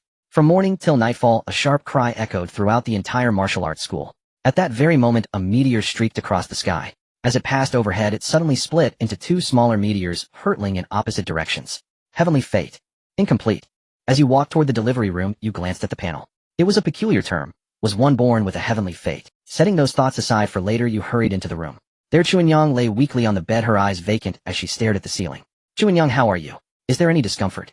You took Chuanyang's hand. Her palm was still damp with sweat. You channeled a great deal of life energy into her. The birth of a heavenly fate had clearly drained much of her vitality. She was too weak even to speak. Yet upon seeing you, she mustered her strength and let out a soft murmur. Master, a hoarse voice squeezed from her throat. Though Chuanyang was publicly the mistress of the school and the disciple Shenyang in private, she still loved calling you master. After all, that sense of transgression was truly addictive. It's all right. It's all right. You gently pulled Chuanyang into your arms and wiped the sweat from her face. After a while, Qishuan entered the room, carrying the freshly bathed little bundle. Chuanyang pouted slightly at the wrinkled little thing, a hint of disdain in her eyes. Master, he's so ugly. You gave a helpless smile. He'll look better in a few months. All newborns are like this. Chuanyang asked Qishuan to take the child away. The baby was an accident, as she and you were the true love. Breathing in your familiar scent, she nuzzled contentedly and soon fell asleep. You named the child Wang Lingyu, a nod to the heavenly fate and a continuation of the old tradition from previous simulations. Half a month passed in the blink of an eye. After giving birth, Chuanyang was able to walk again. Still, every time she nursed, looking at that ugly little face always bothered her. Fortunately, after half a month, the little one's wrinkles had smoothed out, making him look like a delicate powdered glutinous rice ball. As for the new trait you'd acquired, its full name was Heavenly Fate, Incomplete Gold. The good news was that you'd gotten a gold trait, and it was related to the celestials you were so curious about. Though you weren't sure if this celestial was the same as that one, at least it was gold. The bad news was that you had no idea what it did, aside from sounding intim.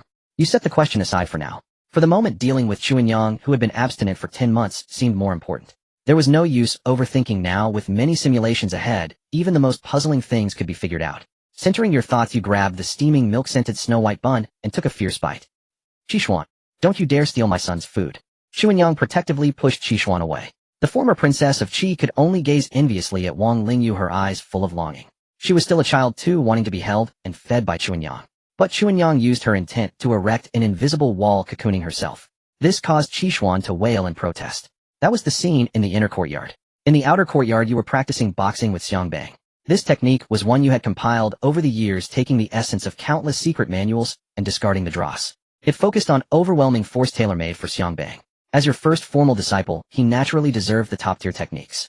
And Xiangbang lived up to expectations, mastering the basics of this art within a month. With his 6-year-old physique, he could already lift a 1,000-gene cauldron with one hand. Just as you were developing steadily, a piece of news swept through the surrounding nation's great Qi had been destroyed. Upon hearing the news, you were initially shocked. But recalling your experiences after entering Great Qi, its fall seemed almost inevitable. However, Great Qi now stood between you and the fallen nation, and even Qishuan showed no desire to return. Around the same time, Great Qin and Great Yin, neighboring Great Qi, seemed poised like wolves eyeing their prey. Yet Great Yin was also preoccupied, merely sending troops to hastily plunder a few cities before retreating. It wasn't exactly a whale's fall giving rise to all life, but you could see Great Qin's ambition. If it swallowed Great Qi, its territory would completely envelop Great Yin. This had never happened in your previous simulations. Several more months passed. Weaned Wang Lingyu toddled across the school's training ground. Today the grounds were unusually empty, while the streets outside bustled with excitement. Upon inquiring, you learned that the local hero known as the Overlord had returned to the county. This prompted many You spoke the title with some hesitation. After all, nicknames are never given without reason. How could someone hailed as the overlord by countless people look so emaciated and on the verge of death? These are all just empty titles. Just call me Zhang Wei. You were taken aback by his plain name, but your thoughts inevitably drifted elsewhere. Odd and even change. What? Zhang Wei's clear eyes showed no sign of deception. You set aside your probing intent and asked, Elder brother, what brings you to my martial arts school? Zhang Wei carried an air of weariness. Though I hail from this county, I've been away for over 100 years. Returning now, I merely wish to pay my respects and avoid any future discord. You nodded inwardly. For friends there was fine tea, for enemies a shotgun. Though you lacked a shotgun, you possessed something far more formidable. Suddenly you felt a small thing clutching your leg. You scooped it up and held it close. Zhang Wei's eyes flickered with envy as he looked at the little one in your arms, though he concealed it well. This is my son. You may call me Wang Fusheng. Wang Lingyu nestled in your arms instinctively reached toward Zhang Wei. Zhang Wei smiled. Brother Wang is truly blessed. You waved your hand with a smile. Though unsure of his intentions, you adhered to the principle of not striking a smiling face and exchanged a few pleasantries. The conversation ended abruptly when Xiang Bang's cry rang out from the training ground. Zhang Wei nodded. Since Brother Wang has matters to attend to, I shall take my leave. I have other places to visit. You nodded. After Zhang Wei had walked far away, you turned with a peculiar expression, holding Wang Lingyu. What a strange grandmaster. His aura is profound, but why does he seem somewhat kidney deficient? You had met many grandmasters, but this was the first time you encountered one with kidney deficiency. Chuanyang crouched beside Xiang Bang. She had caused him to call out on purpose, ending your awkward chat with Zhang Wei. She covered her smile. Master, how could you see through his secret at a glance? Chuanyang reached out to hug you, but you handed Wang Lingyu to her, earning a resentful glare. Meanwhile, after paying his respects, Zhang Wei returned to the lavish mansion granted by the great Chu Emperor. The estate, located outside the county town, covered over 100 acres and had been completed for years. Its most striking feature was the countless beauties within. Indeed, this was the cause of the overlord's kidney deficiency. Since realizing he could advance no further, he had sought to produce an heir. But over 20 years, despite marrying nearly 100 women, though not quite 3,000, he had fathered no child. His wealth depleted, his kidneys exhausted, he chose to retire to his hometown. The great Chu Emperor, seeing his gaunt frame, mercifully allowed his return. Your Highness, you're back. The sweet voices greeted him the moment he entered. Even at the Grandmaster realm, he felt a wave of irritation. Then he recalled you, another Grandmaster, and your adorable son, souring his mood further. The Overlord's return stirred no waves in the martial arts school or your heart.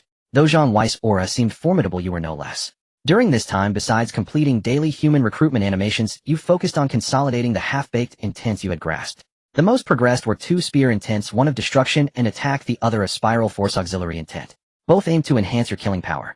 Your goal was simple: merge these 2 intents. Such a union of spear intents would yield effects greater than the sum of their parts. Moreover, though your cultivation was refined, you occasionally brewed potent poisons to enhance your foundation. The 2 traits, Profound Yang and Profound Yin, which you had previously overlooked, had over years of accumulation generated 2 finger-thick strands of PR. Your veiled words failed to catch Chuanyang's attention. You knew all along that I dwell within this woman. Senior, your actions were so obvious. How could I not know? Chuanyang lacks your forbearance. She always cries out loudly as if afraid no one would hear. So whenever it was your turn, I gave it my all, exerting 12 attempts of my power. Did Senior find it satisfactory? Chuanyang's face flushed with shame, recalling the nights over the past 3 years, feeling utterly defiled. So Senior, should I call you Martial God, or? Suppressing her embarrassment and anger, Chuanyang took a deep breath. Call me by my true name. I have come forth of my own accord to inform you of one matter. Possessing the celestial fate is the only way to become a celestial. But once the celestial fate appears, countless incomplete celestial fates follow. Your Tao companion bears an incomplete celestial fate, which is why I can reside within her. Yet a year ago, I sensed 2 more incomplete celestial fates in this residence. You must have guessed by now. Chuanyang's voice gradually faded as she spoke. It took you a long moment to react, and you hurriedly said, "Why did you stop?" "Go on," you urged. Chuanyang let out a cold laugh. "Are you truly listening? Since you care not, I shall Hey, War Goddess, don't be so hasty." You quickly reached out to grab Chuanyang as she turned to leave. "We can discuss this later. I have something far more important to tell you. Something concerning your physical body. Don't you want to hear it?" Chuanyang halted her steps, not shaking off your hand. "Do you know where my body lies?" Hearing the War Goddess ask that, you knew half the battle was won. "This matter concerns you, Senior War Goddess. Lest walls have ears, let us speak inside the room." Chuanyang sneered. "Do not think I am unaware of your intentions." Yet she did not stop walking.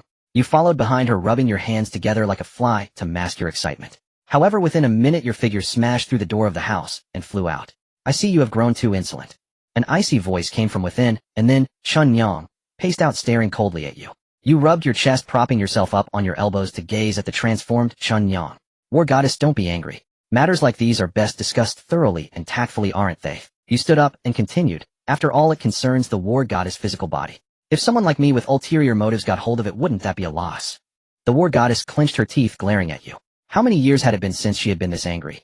Instantly, a will you had never seen before surged from her body. Your first impression was powerful, extremely. Though 8,000 years had passed, those years were in a way a blessing. A colossal hand descended from the heavens, crashing down directly. The inner courtyard was shattered into pieces by this force.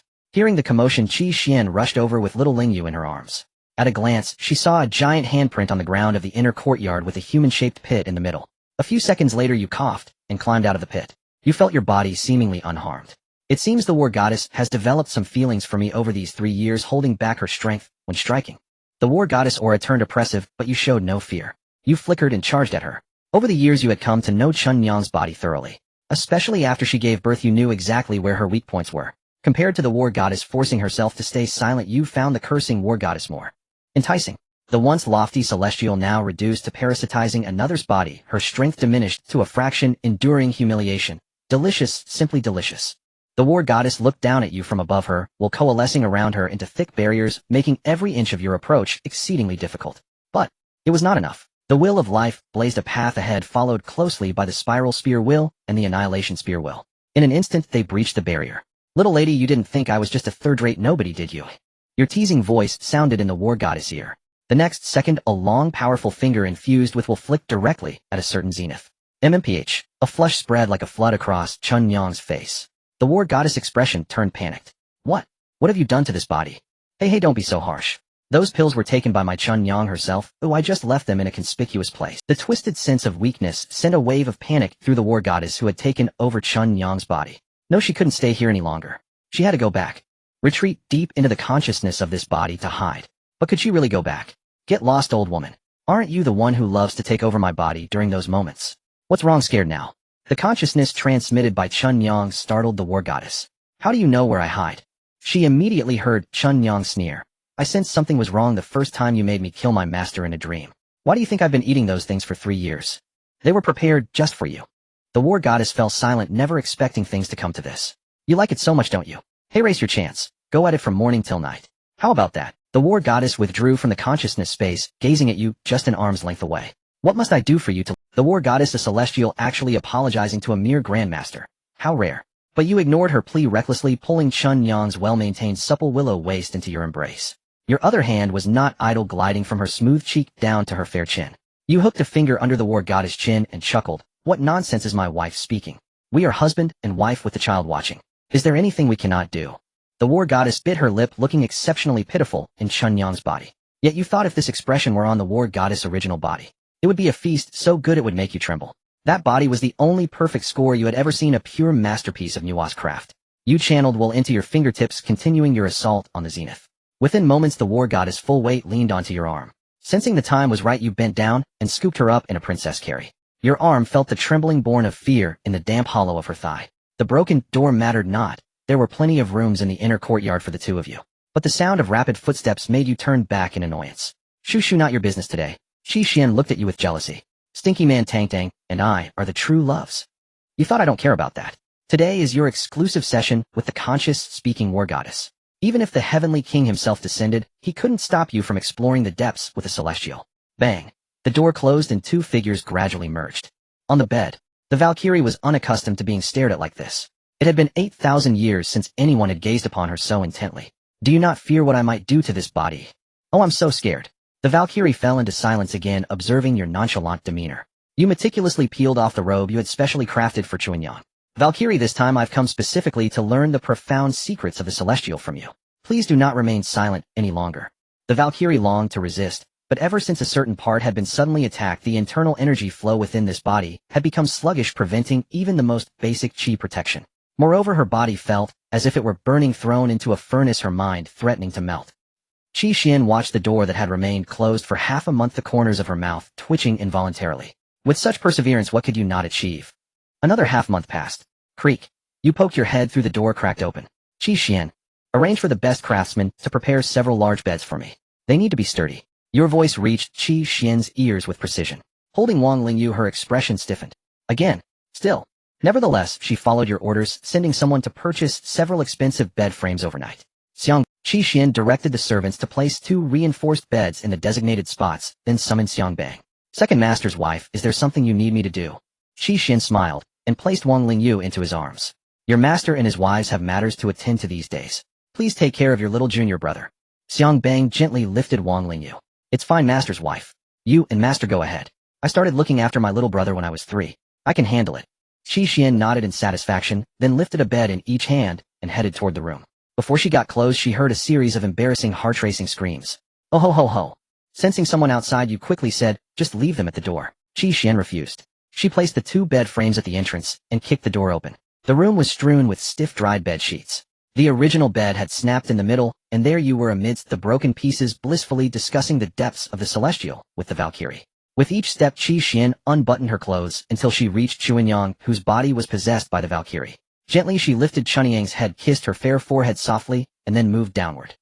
A month later, you stepped out of the room refreshed, marveling inwardly. As expected of the Valkyrie, truly extraordinary. She maintained such clarity even in this state. You glanced back to see the 2 palace centipedes tangled together without a hint of sleeping posture. Turning, you entered the room and closed the door. 3 days later, the sun of the dog days was harsh. Stand firm, keep your mind calm. Stand for a full 180 days, and then you can proceed to the next step. As you spoke, you fanned yourself faster. Holding half a watermelon with a straw and ice cubes, you felt quite comfortable. 2 sets of footsteps approached. Chuanyang bounced over to you, followed by Qi Xian. All the information gathered. Since 3 days ago, when the Valkyrie was placed into Chuanyang's consciousness space, she had not emerged. That month had shown her the depths of human malice. It took Chuanyang a long time to coax her back. The Valkyrie said that whenever the celestial destiny appears, it stirs the entire continent into chaos. Moreover, she said that those with incomplete celestial destinies are merely whetstones for the true one. Only by killing all who possess the incomplete destiny will the heavens open the path to the upper realm. The Valkyrie is not a celestial destiny, you questioned. From the murals, she seemed unmatched on this continent. Why had she not followed the heavens and ascended? Chuanyang thought for a moment, then tapped her own head as if knocking. Valkyrie, perhaps you should explain yourself. Chuanyang's body went limp, falling backward, but Qi Xian caught her just in time. After a few breaths, the Valkyrie regained control of Chuanyang's body. Her expression was a mix of gritted teeth and complexity, then she shot a glare at Qi Xian. Qi Xian guiltily withdrew her hands, fidgeting with her fingers behind her back. I was indeed a celestial destiny back then. As for ascending, it was my own choice not to. You grew intrigued, pulling out several more lounge chairs from your space and setting them up along with the sun umbrella. So according to you, you could have ascended but didn't. Who on this continent could have extracted your soul and sealed your body in 2 separate places? The Valkyrie shook her head. I do not know. Back then, though, I sensed the heavens call the experiences and events of those years had drained my spirit for the so-called upper realm. So I voluntarily cut off my cultivation and stayed. Impressive. She continued. Though I severed my cultivation, I was still far superior to ordinary earth immortals. Yet my attacker, I couldn't even catch a trace of their presence. It wasn't until a few years ago that I sensed an incomplete celestial mark in the snowy mountains and escaped from that ice. You fell into thought. A celestial was already an invincible path. What kind of being could strike down a celestial without leaving a single trace? The murals recorded that even all the nightmare beasts on the continent combined were carved by the Valkyrie into learning to be human. Aside from beings from the upper realm, you could think of nothing else. What is an earth immortal? A land immortal? The Valkyrie looked puzzled, unfamiliar with the realms of 8,000 years later. After you briefly explained, she nodded. Your so-called land immortal realm is what we call the earth immortal realm. Do you seek the cultivation method for earth immortal? You nodded eagerly. Wasn't this the very reason you had attended to her so meticulously? The Valkyrie had no intention of hoarding her knowledge. Now that she resided in Chuanyang's body with her incomplete celestial destiny destined to be a stepping stone for the true one, it was in her interest to enhance your strength or help you recover her original body sooner. With that thought, she began to speak. Earth immortal is already the limit of the human realm. To cross that threshold and reach this stage, one only needs to obtain acknowledgement. Acknowledgement? You furrowed your brow. Just get to the point. Whose acknowledgement is needed? Not whose, but the acknowledgement of this. The words that emerged from the Valkyrie's lips plunged both you and Qi Xian into confusion. Qi Xian wondered if this world possessed consciousness, why its acknowledgement was necessary to achieve the earth immortal realm. Your confusion, however, ran deeper. The concept of the heavenly Daos was not too difficult for you to accept. What baffled you was that after being recognized by this world's heavenly Dao, the martial artist's strength seemed distinctly underwhelming. Earth immortals sounded impressive, but you doubted they could even move mountains or drain seas. Based on what you had read in books from your past life, the power level of this world barely qualified as low martial arts with a few tall poppies. It fell far short of the threshold for a true high martial world. Yet in such a world of worlds will existed, and at a certain cultivation stage one needed its acknowledgement to continue.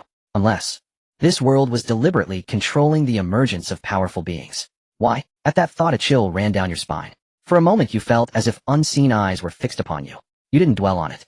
With your simulation system, even if this world was a private reserve of some external powerhouse, you could enhance yourself infinitely through repeated simulations.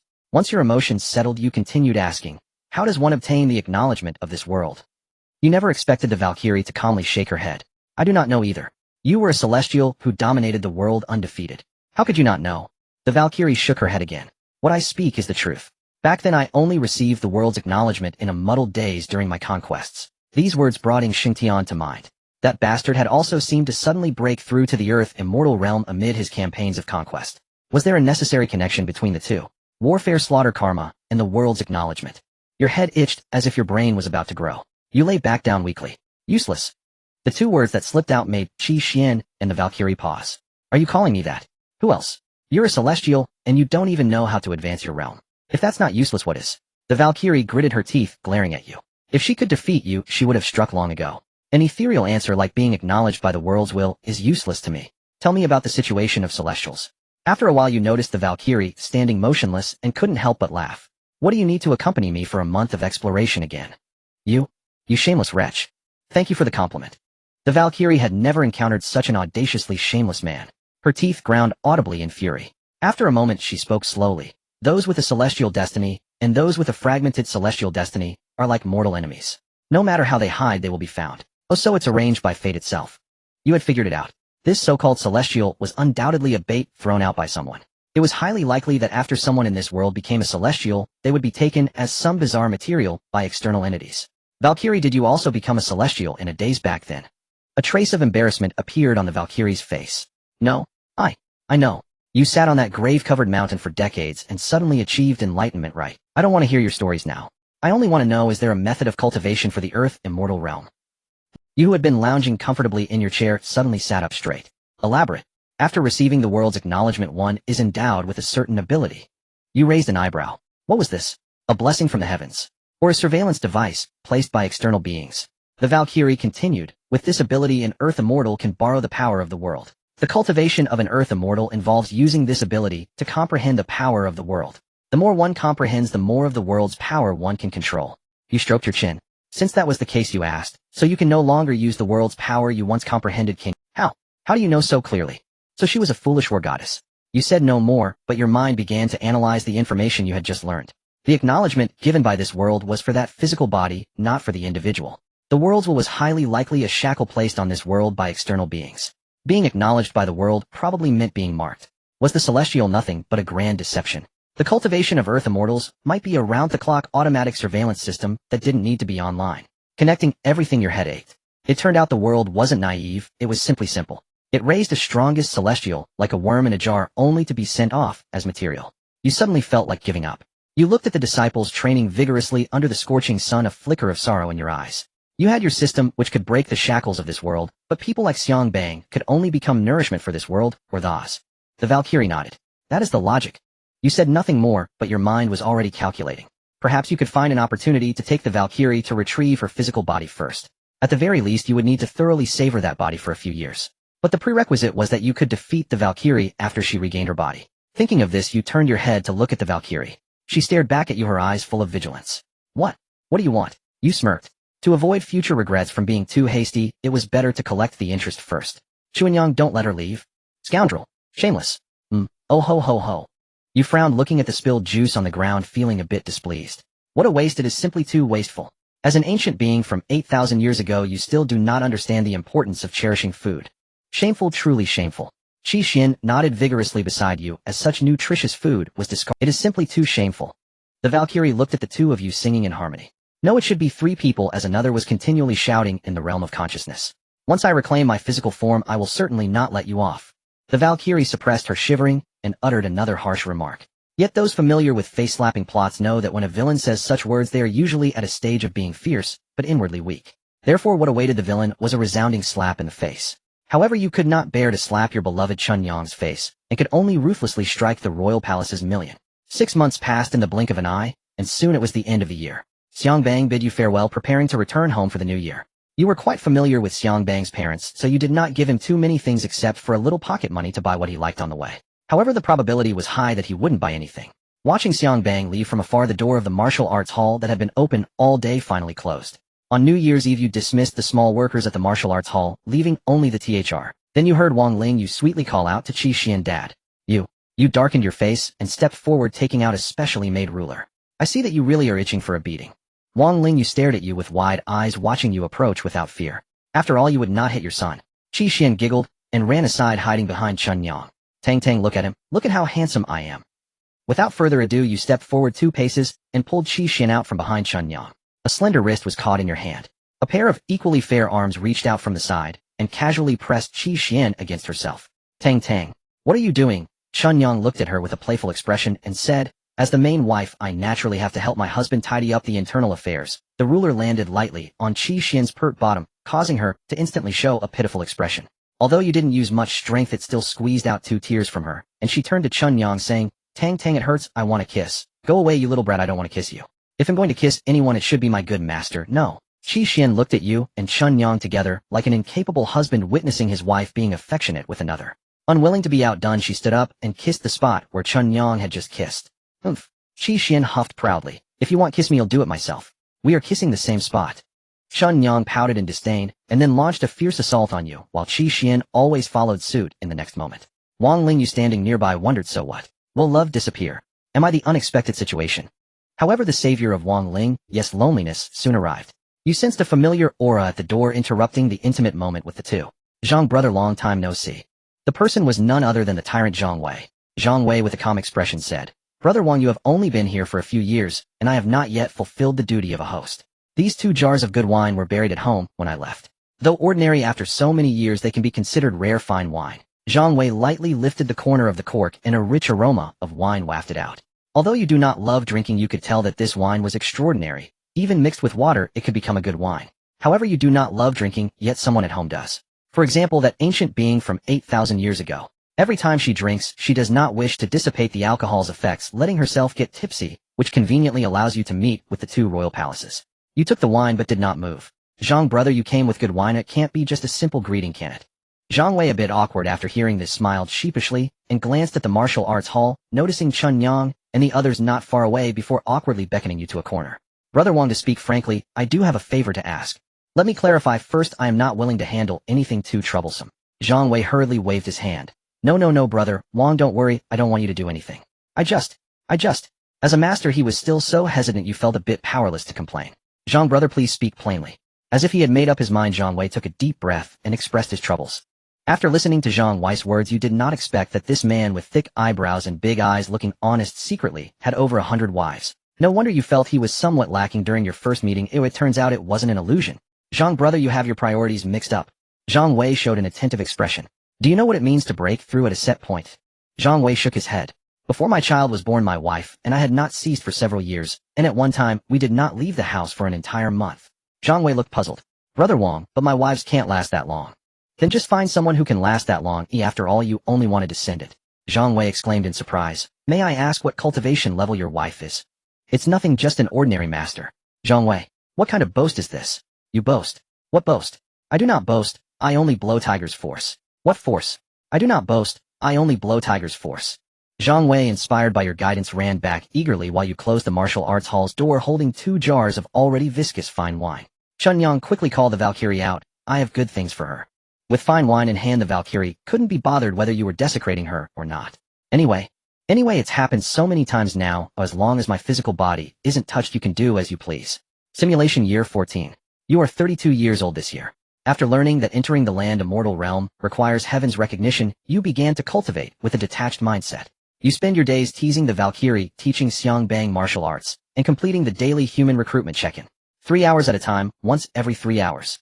Logically speaking, after completing human recruitment with so many people at the Clearwater sect, by the time this simulation ends, you might bypass heaven's recognition and directly achieve the land immortal realm right. The very thought makes you shiver. But Qi Xian was too uncooperative. Over 3 years, and her belly showed no signs of life at all. Back when Xuanyang was pregnant, you had tried every desperate trick on her. However, you did hear from elsewhere about another high-quality human female. The current emperor of Great Shu turned out to be a female sovereign.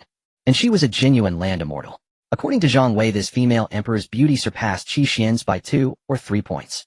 Your restless little heart began to stir again. But her realm was still too high. When you wanted to start a new round, you could try to probe the depths of this female emperor. You clicked your tongue in slight regret. Just as you were lamenting over the female emperor at the former northern snowy mountains, the seal site of the Valkyrie's soul, a figure draped in a black cloak, flashed into existence. How strange. The celestial soul should have been refined in 2,000 years. What variable could have arisen? The words faded and the cloaked figure vanished, but all this went unknown to you. At the Wang family martial arts hall's training ground, it had been some time since you acquired the other intents. Now as you wielded your great spear with vigor, Chuanyang, or rather the Valkyrie, stood opposite you in a standoff. Today you had successfully refined the annihilation spear intent into one, linking it with the life intent through secret techniques. Your current strength was worlds apart from before your breakthrough, so you had specifically called out the Valkyrie for practice. Life intent was not adept at offense, but with the annihilation spear intent your offensive capabilities had surged. Even without the fierce 3-point assault like last time, you could still steadily suppress this 8,000-year celestial Valkyrie. You effortlessly approached the Valkyrie, seized her, and bit down on her tender earlobe like a vicious dog. You, shameless. The Valkyrie, using Chuanyang's body, blushed bright red like a cooked lobster. Then aggrieved, she retreated into the depths of Chuanyang's consciousness. Tisk can't take a joke. We're so familiar now, why still shy? Chuanyang generously rolled her eyes at you. Marry one, enjoy two, you should count your blessings.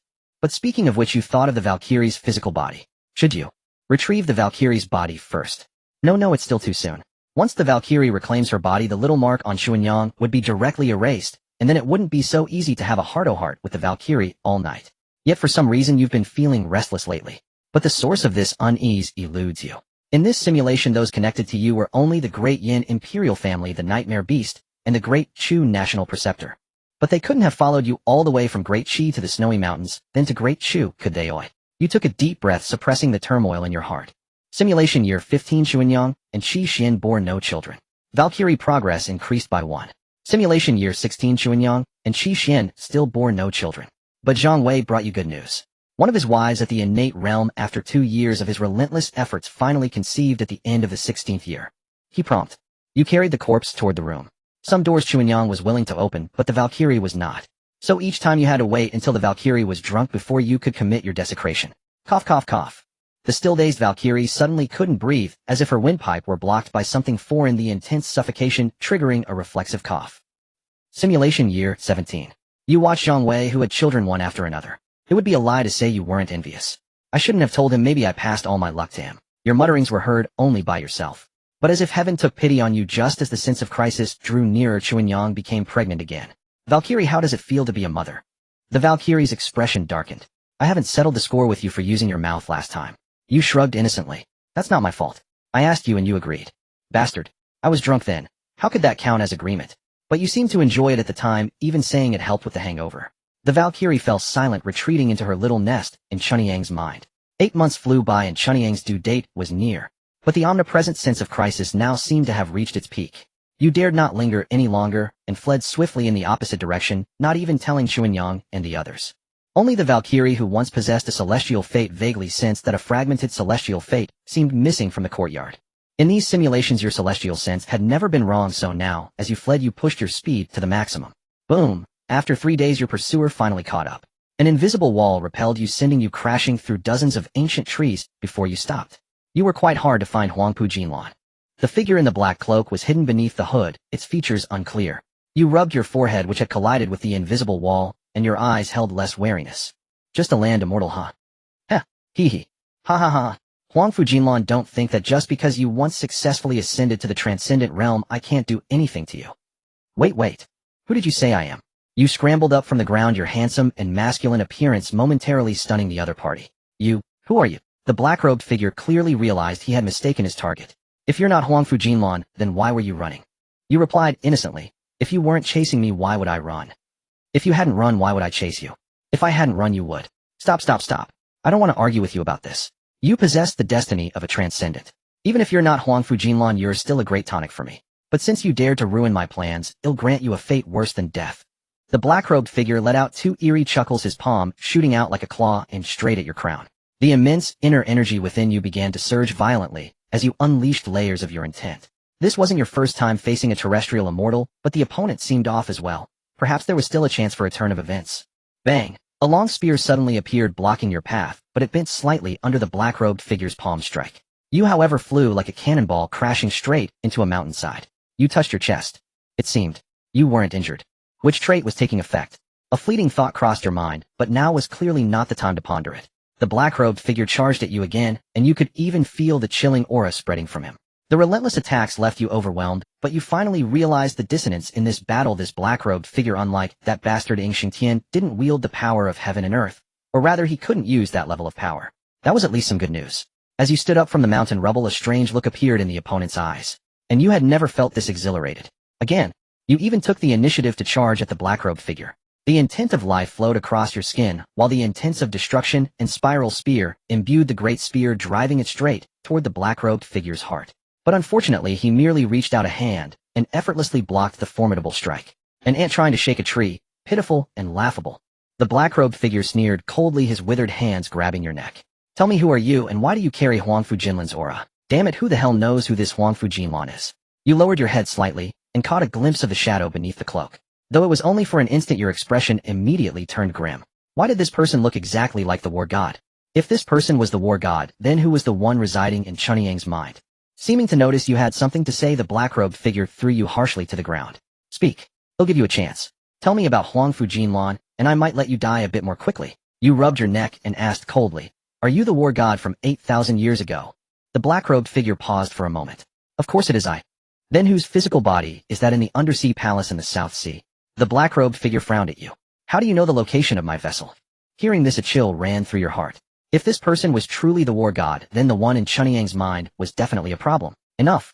Seeing you about to speak again, the black-robed figure immediately barked. I'm the one asking the questions. Where has Wang Fujianlan gone? You pondered for a moment and said slowly, are you referring to a soul entity? You do know of her existence. Speak quickly.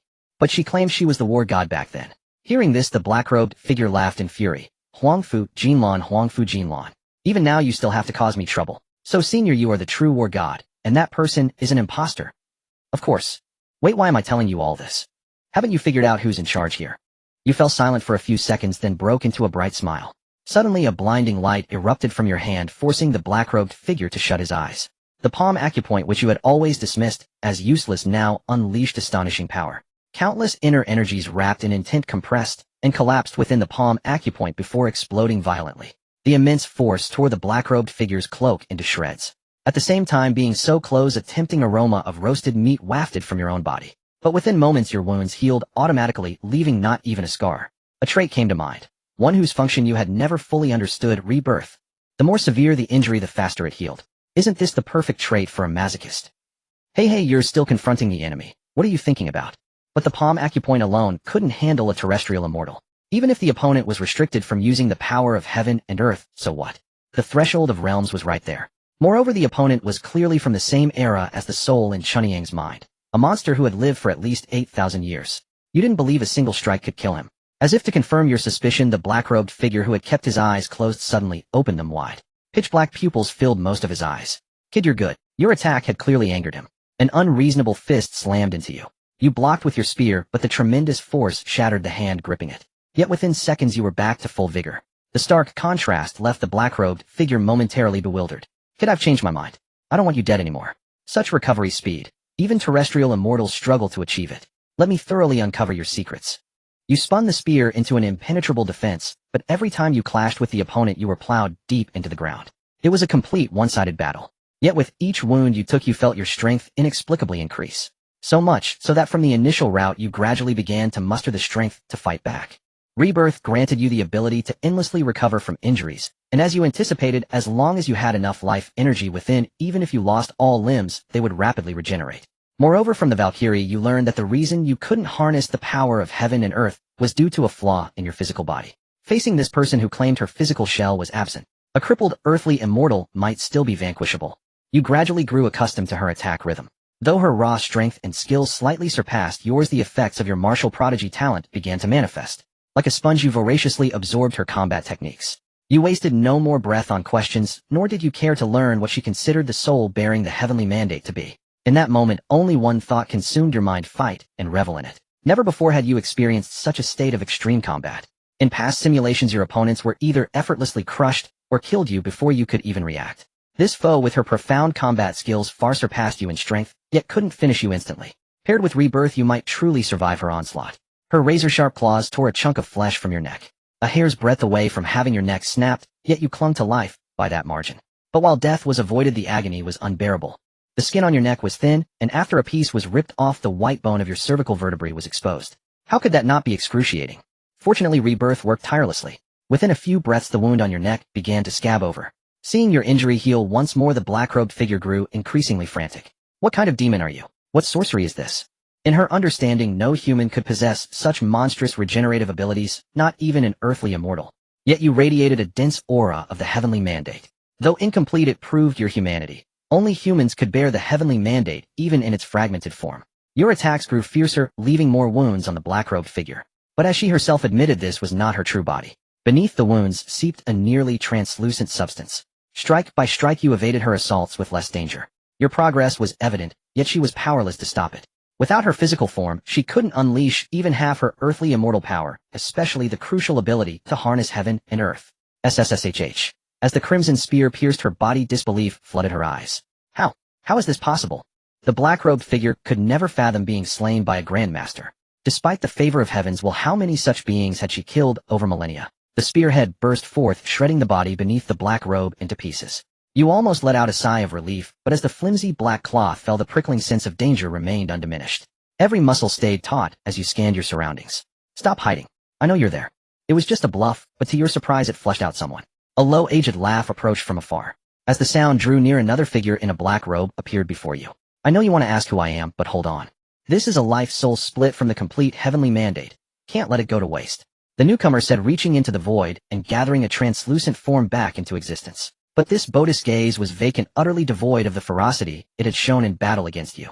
The new black-robed figure then kneaded the life-cell-formed body into a ball and stuffed it into his mouth.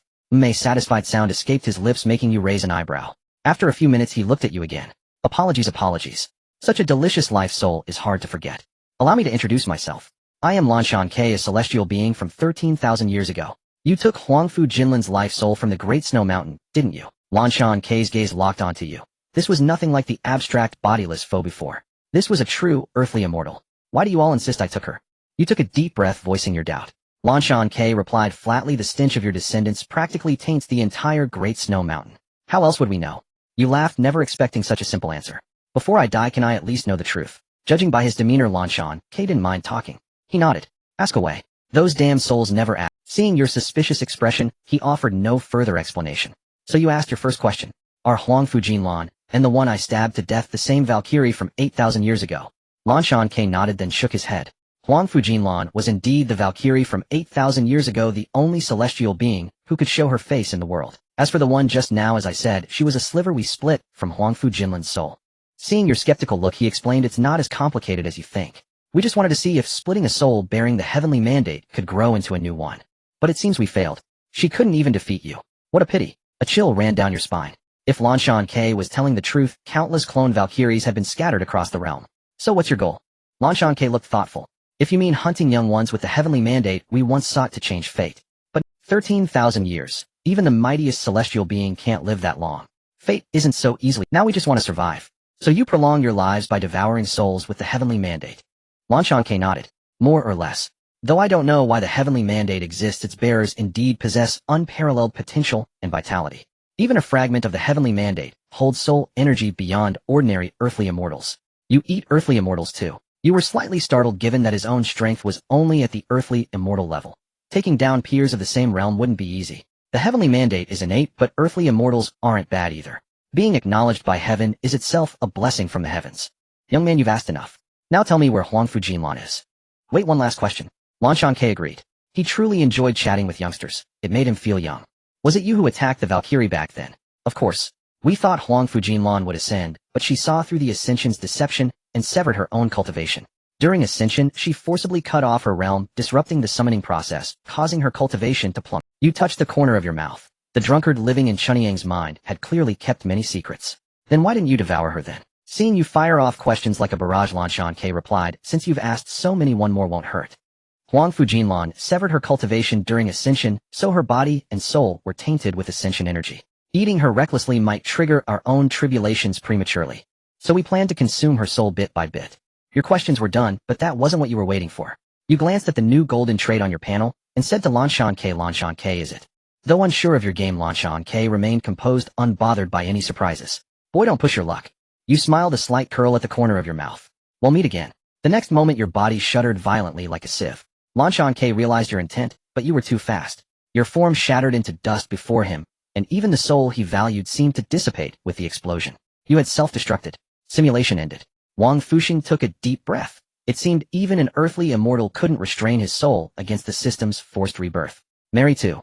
System bug detected, information corrected. Mary 3 cultivation inheritance increased by 20%. Wang Fusheng was stunned. Shouldn't the cultivation inheritance have increased by 100-fold? Why only a measly? Hey, damn system, I completed the human recruitment animation with so many people. Why only 20%? The system remained cold and unresponsive, showing no intention of answering Wang Fusheng.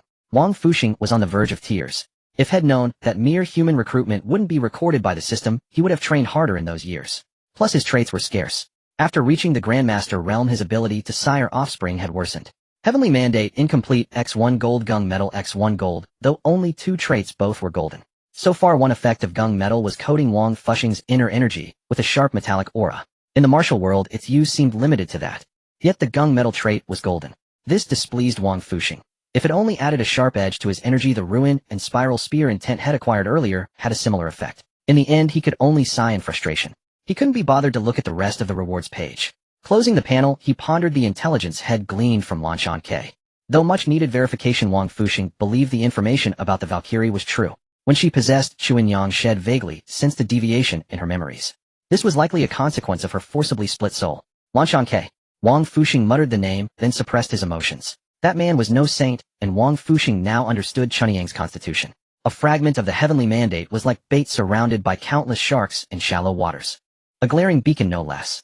Yet one question from the last simulation haunted him: were Chuan-Yang's parents' deaths? If it was, what role did he play in it? With that thought, Wang Fusheng wasted no time and launched the next simulation.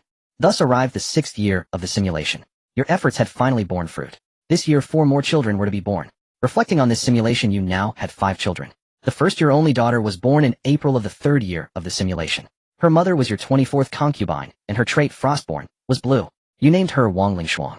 The second son, Wang Lingwan, was born in April of the 3rd year, his mother being the same, with basic respect and granted their requests whenever possible. This was a test of the system. If it worked, you believed you could even claim an emperor's throne on this continent. Additionally, within the first 3 months of the simulation, you rapidly mastered 2 other blade intents you hadn't fully grasped before. You felt that the Gung Metal trait might have secretly aided this swift comprehension, though the two seemed unrelated. Could it be that any intent bearing a sense of sharpness could be quickly mastered by you? Gung Metal governs slaughter and sharpness. Upon pondering this question, you felt as if ants were crawling all over your body. I really want to catch a Grandmaster and have a taste. Husband, what are you talking about? The 3 graceful women arriving together were the wives you had taken here. Their looks were not the finest, but they could be considered delicate and pleasing, with a charm that grew on you. Nothing much. You 3 came together. Is there something you need? The leader was the first wife, named Bai Li Xiao. Her father was the master of an ordinary martial arts school at the late stage of skin tempering. Bai Li Xiao paused, then spoke of her distress. Husband, we 3 sisters discussed it yesterday, and felt you should welcome a few more sisters into the home. What are your thoughts on this matter? You felt helpless about this as well. The rod discipline of a Grandmaster was naturally something these ladies at most at the skin tempering stage could not endure. Even a 4-person squad could not handle it. You nodded, agreeing. You can handle these matters yourselves. Your husband only has one condition: no one too ugly. Upon hearing this, Bai Li Xiao and the other 2 showed delight. Since husband agrees, let the few sisters outside come in quickly. You watched as 5 or 6 women filed in, all of exquisite beauty and distinct charm. Whether delicate and refined, elegant and poised, or carrying the air of a wanderer, all could be seen among them. When did you prepare this? Fine. Keeping secrets from your husband like this. Tonight none of you shall escape. Your threatening words made the 3 wives tremble with fear, while the 6 newcomers looked bewildered.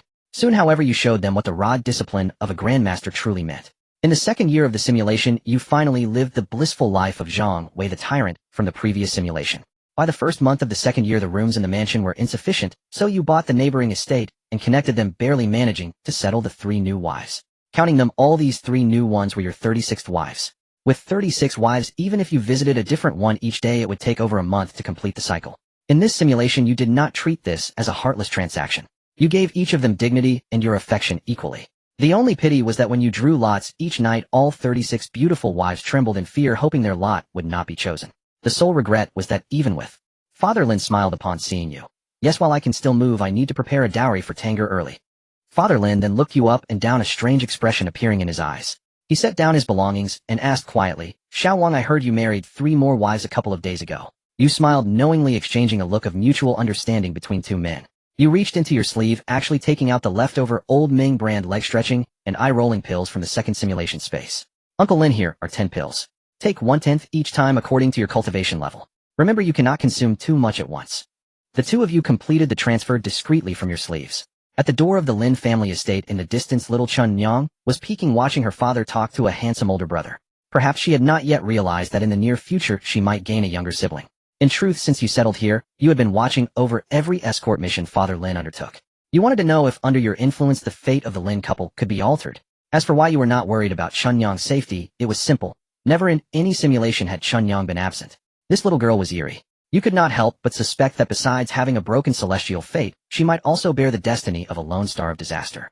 Otherwise, why did you always die when bringing Chun Nyang along in every simulation? Not really. Soon you set out with the Lin family's escort team. Their destination was another county 600 li away. Given th. Have you started gnawing on people like a wild beast? The figure with his back to you trembled and turned his head with difficulty. At this moment, Yin Xingjiu's face was covered in blood and grime, with a stubborn shred of meat still dangling between his teeth. You felt a wave of nausea. No wonder he had been so afraid of his deeds being exposed in the last simulation. If this appearance were revealed, he would be chopped into a bloody mist and hung under the prince's mansion plaque the next day. The physiological disgust made you hurl your spear without a second thought. Even when Yin Xingjiao had barely reached the Grandmaster realm, he posed no threat to you, let alone now, when he was merely an ordinary Xiantian. With one spear thrust, both he and his body turned into a bloody mist dispersed in the air. Expressionless, you raised your hand to dissipate the scent of blood in the air. You did not even use the spear's blood-absorbing function, fearing that absorbing this disgusting thing would contaminate you. You had never imagined that. Why? No, you had not been intimate for 10 whole days. Prolonged abstinence was bad for your health. Since they were so afraid, it must be because they were alone. In that case, your 36 concubines were divided into 12 groups. With 3 people per group, there should be nothing to fear from it, right? After finishing the human recruitment animation, you could rest for a full 11 days. Even the village donkey didn't get such a long vacation. A few days later, the disappearance of the Grand Yin Prince began to ferment. But what did that have to do with ordinary people like you, who possessed no cultivation? Right, you were just an average man with many wives. As the incident unfolded, the Lin family's escort agency found itself unexpectedly idle. You accelerated the recruitment of new characters, and another half-year passed. Finally, your efforts bore fruit. 2 of your 36 wives became pregnant. Though they were mere mortals, you were no longer ordinary. You prepared nourishing pills for them, and they rejoiced at the prospect of 10 months free from your nightly attentions. Thus you grew even more diligent. At the very least, 2 children would be born each year from now on. Even if they possessed only average talents, their sheer numbers could overwhelm a giant. Beyond this, you needed to start earning money. You began mass-producing pills for the skin tempering and blood-moving stages, as these low-level elixirs were the mainstream in the martial world. Now a grandmaster paired with the purple talent alchemy prodigy, every furnace you opened yielded maximum quantity and highest quality. For the same price, one could obtain pills of S. Seeing the familiar old man, delight flickered across your face. Counting the simulation time, it had been a while since you last met Old Meng. At this moment, Old Meng was stuck at the organ tempering stage, utterly unable to find a breakthrough. Already in a foul mood, the disruption of his business made him want to kill. Senior, please spare me. Old Meng was true to form. His demeanor shifted instantly. Before you could react, the old codger had already knelt. Though there was no master-disciple bond in this life, you still sidestepped to avoid his prostration. It felt akin to seeing a venerable elder on TV, only to have him kneel before you in reality. How could you possibly relish it at first? With a wave of your hand, an invisible force lifted Old Meng to his feet. Old Meng, tell me what brings you here. With a wave of your hand, an invisible force lifted Old Meng to his feet. Old Meng, tell me what brings you here. Hearing your question, Old Meng seemed flustered. After a 2-second pause, he said, the sect noticed someone dumping 1st and 2nd grade pills here, so they sent me to investigate. We absolutely have no intention of competing with you, senior. Old Meng hastily added. You looked at the terrified Old Meng and said no more. Times had changed. Now Old Meng was merely a passerby with no real connection to you. So you calmly discussed business with him. You handed over 80% of the pills to Old Meng and the Thunderclap sect behind him for sale, while the remaining 20% would be retailed in the county town. In return, after taking a 5% profit, Old Meng and his sect would provide the required herbs. This scene felt oddly familiar. But since you couldn't recall it immediately, it probably hadn't happened in this simulation. Hey Old Meng, no need to rush off. Hey Old Meng, no need to rush off. Sweat-soaked old Ming halted at your words, then turned back with a bitter smile. Is there anything else you need, senior? I can help you break through. Your calm words stirred a tempest in old Ming's heart. With his lifespan nearly spent, he had resigned himself to living day by day. He never expected fortune to arrive so swiftly. Thank you for your guidance, senior. Old Ming tried to kneel again, but you felt a bit exasperated. When had he become like this? Half a month later, a wisp of innate intent gently swept through the county town. The townsfolk felt nothing. At the manor, you patted old Ming on the shoulder. Not bad. I thought it would take longer. Feeling his rejuvenated body, old Ming moved to bow again, but you held his shoulder firm. From your current perspective, old Ming had accumulated decades of experience at the organ tempering stage. With his talent, if not for his stubbornness, he should have broken through long ago. Still, your intervention had advanced his breakthrough by years compared to previous simulations. Alright, no need for thanks. You patted old Ming's shoulder, ready to return to your room and continue recruiting new players. Old Ming's aged face flushed crimson. Staring at your retreating back, he roared after a few seconds, Senior, your great kindness is unforgettable. Even if you ask me to walk through fire, I will not refuse. You waved dismissively without turning, walking through fire. Old Ming was being overly dramatic. After parting with him, you secluded yourself in the manor quietly, awaiting the arrival of new life. In April of the simulation's third year, 2 children were born within a month. You gained 2 talents, 1 blue frostborn and 1 green heterodox jade. Both seemed useful yet not. Frostborn let you coat your inner force with frosty cold, even covering attacks. But at the Grandmaster level, direct force clashes were rare, intent was more common. As for heterodox jade, every path had its way. You didn't mind such things like making your wives more beautiful through makeup. But it offered little real benefit to you, neither enhancing your strength nor earning heaven's approval. Still, you weren't ungrateful. You hadn't expected extraordinary talents from ordinary women at most the skin tempering stage. Leave talent acquisition to Chuanyang. However, if these 36 wives failed to grant you 2 months of peaceful days passed. You lay in the courtyard basking in the sun, surrounded by a bevy of beauties fanning you and feeding you fruit. You pondered silently, considering that the only foreseeable troubles ahead were the Jing Shui sect and that accursed Lanshan Ke. Having dealt with Yin Xingjiao, it seemed that unless Lanshan Ke intervened, this life would grant Chun Yang a wholesome family and childhood, wouldn't it? Lanshan Ke was still entranced by Huang Fu Jinlin's soul within the Great Snow Mountain and wouldn't come knocking for a while. From this perspective, there really wasn't much left to worry about. As your thoughts drifted, you recalled the simulations from before, especially those women who spent days dueling with you. They possessed both talent and beauty and could withstand the rigorous training of a grandmaster. Xian Jingxin Qin Gi Yuan Yang Fong Jinyan Qi Xian. For now, only Qin Gi Qi Xian and Fong Jinyan had emerged into the world.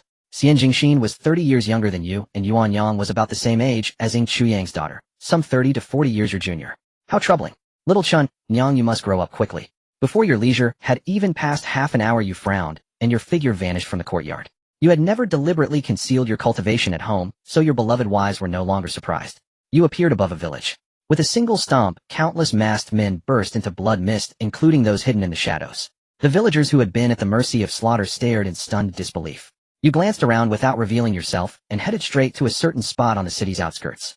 A funeral parlor. They really have exhausted every means. Truly, they had exhausted every means. Inside the funeral parlor, the stench of blood hung thick in the air. Clearly, the village just attacked wasn't their first. That village was merely fortunate to be caught when you extended your divine sense. You moved through the crowd unnoticed until you opened a furnace. An even more intense bloody smell, along with blood still not dried, gushed out. It was accompanied by more severed limbs and heads with unclosed eyes. It seemed the limbs had been deliberately cut to better fit into the furnace. Who goes there? The opening of the furnace naturally drew the attention of those within. Your concealment was broken, but it didn't matter. You used your divine sense to string the corpses together, regrowing their limbs, arming them with weapons, and dressing them in armor. With a grim smile, you pointed at the people in the parlor. The vengeful dead, now reanimated, charged at them. They tried to resist, but their blades shattered upon contact 3 inches from the corpses, as if struck by an unstoppable force. Some attempted to flee, only to find the door sealed and the walls blocked by an invisible barrier. Screams, cries, curses, and pleas filled the air. But the dead showed no mercy to the living. You turned your gaze back to the depths of the furnace. A little girl, her limbs severed, stared blankly upward.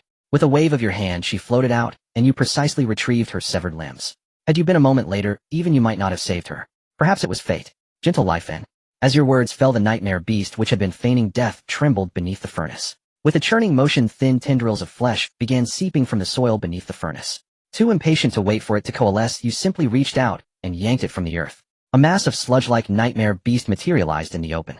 It sensed your familiar aura and instinctively tried to nuzzle against you. But then slap. A foot stomped heavily onto the creature, which had yet to fully develop into an embryo. The slender tendrils gently brushed against your foot before gradually going limp. As the crimson hue faded, the nightmare beast's life force reached its end. After a few seconds you frowned and stared down at it suspiciously. Something's off. With my nature. I should be making use of waste. Your divine sense extended wildly, searching every room and person indiscriminately. Something's wrong. You crouched, gazing at the discolored beast, your eyes full of uncertainty. Is it the heavenly fate influencing my thoughts? You stared at the nightmare beast on the ground, jolted awake. That instinctive revulsion was even more intense than when you saw Yin Xing Jiao devouring people. Taking a deep breath, you rose and left. The men from the funeral parlor were strewn about carelessly, while the vengeful villagers followed you to a more open area outside. Come on, dig pits for yourselves, and lie down properly. If outsiders saw this, they would be terrified. But clearly there were no outsiders here. The little girl had woken up when you crushed the nightmare beast. Now she sat quietly on the ground, staring blankly at her limbs, then at the villagers digging pits. She stood and walked over. You said nothing. Having endured such trauma, she needed an outlet. Digging pits was a good one. Hey, why are you lying down yourself? You looked helplessly at the little girl. In the next moment, countless lifeless corpses turned their heads to stare at her. Such a bright-eyed, fair-skinned girl. It would be a pity for her to die like this. You could only use this small method to give her a chance at redemption.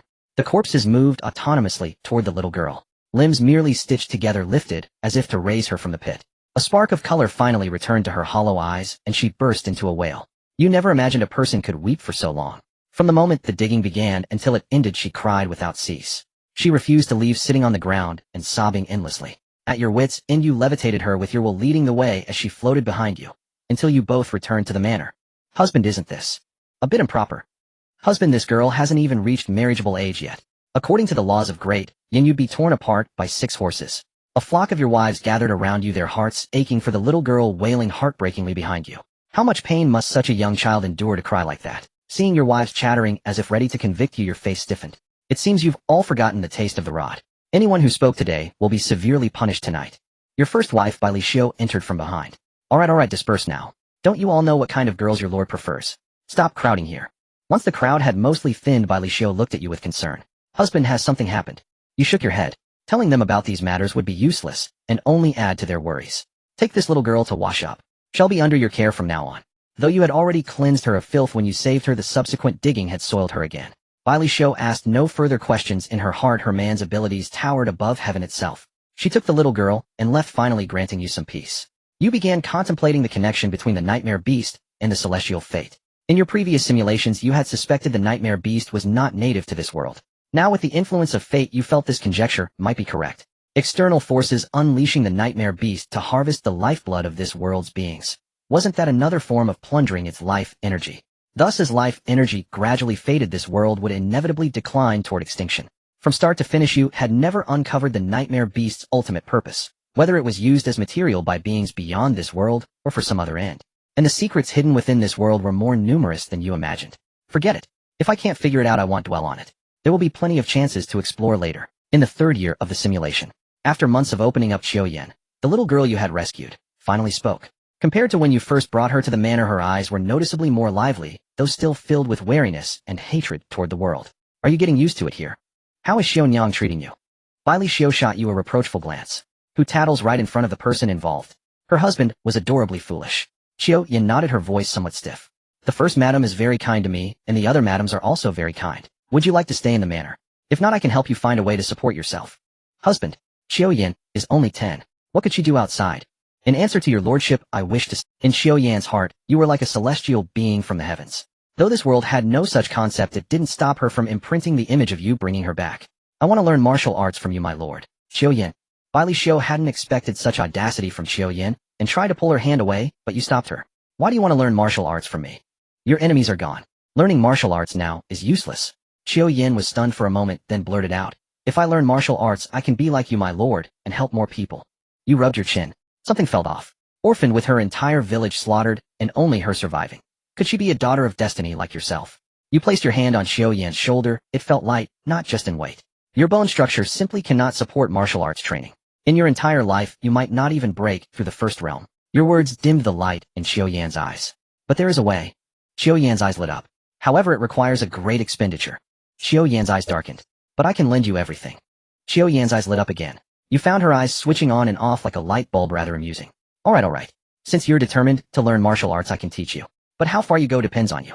Xiao Yan's gaze was as resolute as if she were joining a party. After she left, you began gathering materials for a medicinal bath for her, and the two little ones who were nearly a year old. The children were still young, so they could share the bath.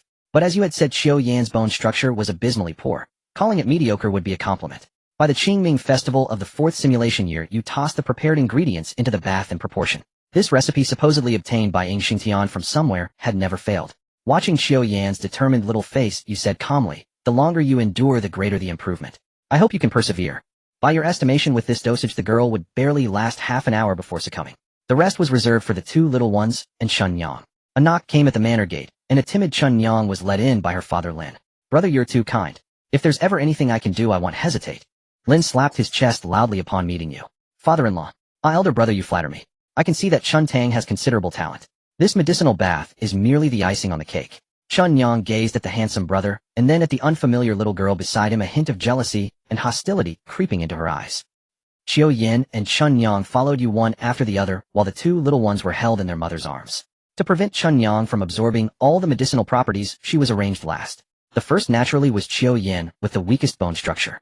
However, Qiu Yan's performance left you somewhat disappointed. Do not say a quarter of an hour. Even 3 minutes, Qiu Yin could not hold on completely. You opened your mouth wanting to say something, but stopped finally, seeing her pale face, and choosing not to speak further. Lin's father, seeing the evident effect of the medicinal bath, nervously asked Fusheng, "Is Tang all right?" You shook your head, and replied, "Don't worry, Uncle Lin, among these children I have the highest hopes for Chuntang." Although Lin's father still felt a bit anxious upon hearing this, at least he began to relax. You instructed Bailey Xiao to take Qiu Yin downstairs. In your previous simulations, none had managed to last even a single incense stick. Qiu Yin had already set a precedent. Next were the two little ones. They were still quite small. You originally thought that elder sister Wang Lingshuang would last longer, but unexpectedly her younger brother with the Zui Dao, Pu Yu trait, endured longer. The sister lasted for 2 incense sticks, while the brother lasted nearly 3. You then returned the 2 heart-wrenching little ones to their mother, and finally, it was Chunyang's turn.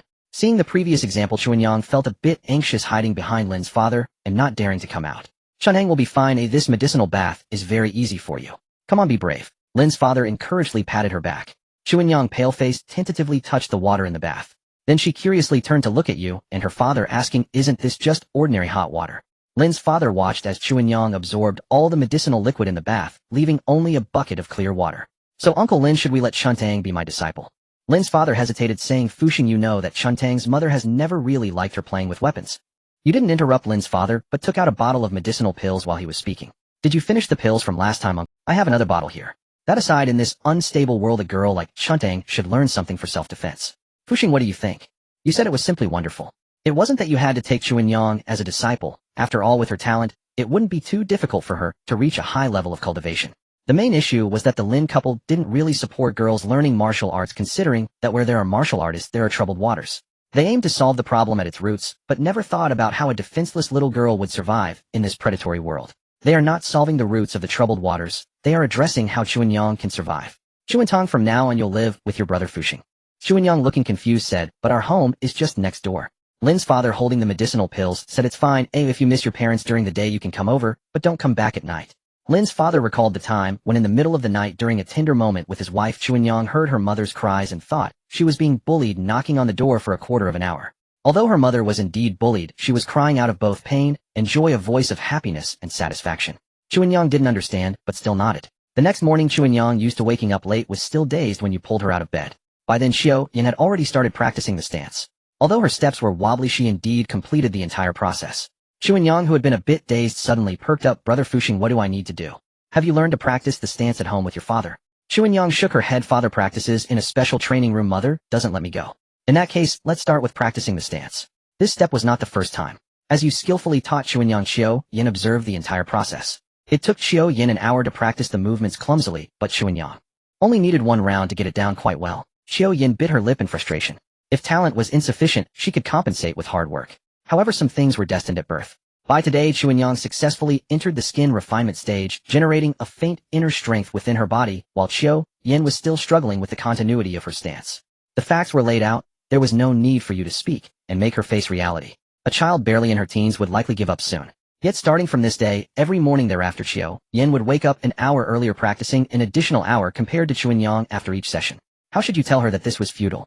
Half a month passed in a flash. Chunyang steadily advanced in the skin refinement stage, while Xiao Yin remained stagnant. No, stagnant wasn't entirely accurate. It could be said that she could now complete the stance in its entirety. However, to become a martial artist and reach the skin refinement stage, she still had a long way to go. Year-end came quickly. Chuanyang had reached the late stage of skin refinement, shedding some of the frailty of a girl and gaining the competence of a martial artist. As for Qiuyan, you had witnessed all her efforts, but you did not intervene much. Taking medicinal pills could indeed accelerate her path to becoming a martial artist, but with her innate talent, as you would say, it was unnecessary. Taking pills could help her enter martial arts earlier, but what about afterward? A mortal's lifespan is a century, a living peacefully to die isn't necessarily a bad thing. Besides that, there were a few good news. 3 of your wives were pregnant with due dates in May, July, and September of the following year. In the 5th year of the simulation, Chuanyang formally entered the second realm of martial arts blood mobilization, while Qiuyan had just entered the skin refinement stage. Despite practicing 2 more hours daily than Chuanyang, Qiuyan found herself even further away. If it were another child, they might have already been heartbroken. But Qiuyan stubbornly persevered. This steadfastness towards martial arts made you waver slightly. Whether this determination was for revenge or purely for competition, you acknowledged it. You found Qiuyan and said to her, every 7 days come to the study to find me. Qiuyan did not understand, but she had a bottle of pills you had tossed to her in her arms. In May, the 3rd child of this simulation was born. Although there was a trait to you, it was just a drop in the bucket. Now it was up to the remaining 2 children to see if they would bring you any surprises. Tap, tap, tap. A long string of wooden collisions echoed. In the courtyard, Chuanyang and Qiuyan were practicing against each other, each holding a wooden sword. However, compared to Chuanyang, Qiuyan's movements were clearly more refined, and her angles of attack and speed were considerably faster. Neither used inner strength, but anyone with keen eyes could see that the situation was one-sided. That Qiuyan could endure for so long was already a reward for her efforts during this time. As the old saying goes, if hard work were enough, what need would there be for geniuses? And this genius had not wasted any time. Clang! Qiuyan's wooden sword fell to the ground. She covered her injured wrist in silence, calmly picking up the wooden sword again. Alright, tomorrow is the Qixi festival, so we'll give you a day off. Go out and have a good time. In your Wang residence, you naturally would not be stingy with the money for them to go out and play. These days were also when your 4th child was due, and you were already beginning to look forward to it. Chuanyang, holding the sword in one hand, bowed to you before leaving the Wang residence. She hadn't been home for a few days and naturally wanted to check in. As for Qiuyan, after the pain in her wrist subsided a bit, she found a place to start swinging her sword again. You did not say anything about it. On the evening of the 7th day of the 7th month, a cry broke the tranquility of the Wang residence, waking all your wives from their rooms. Lord Wang, it's a boy. The midwife excitedly rushed out of the room to bring you the good news while you looked at the trait on your panel with slight surprise. Spiritual energy, abundant blue. You hadn't seen this trait in a long time. It seemed this child inherited your trait, and you copied it again. You calculated that including this spiritual energy abundant, you should have 4 traits of that kind now. It appeared that in this world the usefulness of spiritual energy abundant wasn't very significant. Spiritual energy and the inner strength used by martial artists were entirely different matters. Perhaps after ascending, these traits would bring many unexpected gains. In late July, not long after the birth of your 4th child, news from the county town swept across the entire Longxia County. The county magistrate, along with a dozen innate martial artists from the county, had directly rebelled. The leader was someone you were very familiar with, the previously self-immolating Hellion Ju, the Hellion magistrate. You hadn't expected that this chaos in Longxia County would arise so quickly after your absence. In mid-September, the screams within the Wang residence were suppressed tightly within the courtyard until a loud cry. Meng Fanqing showed no embarrassment at being exposed. Instead, he spoke with sincere earnestness. Can the senior truly grant me your protection? No. Your calm words dimmed the light in Meng Fanqing's eyes. However, you continued, though I cannot protect you, I have erased the aura clinging to you. Likely no one will come pursuing you now. False. You nodded calmly. You may find lodging anywhere in the city. Before that, I might even alter your appearance for you. False. You nodded calmly. You may find lodging anywhere in the city. Before that, I might even alter your appearance for you. Overjoyed, Meng Fanqing knelt before you, eager to kowtow once more. Though he remained unaware of your scheme, your protection was indeed a fact.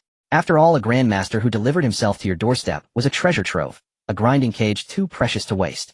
You descended before him and began kneading his face with practiced hands, a technique derived from the green entry, wayward prodigy. After an hour of adjustments, his features were utterly transformed, unrecognizable to common folk. He touched his altered visage, a smile blooming involuntarily before he quickly suppressed it, fearing the expression might distort. Relax.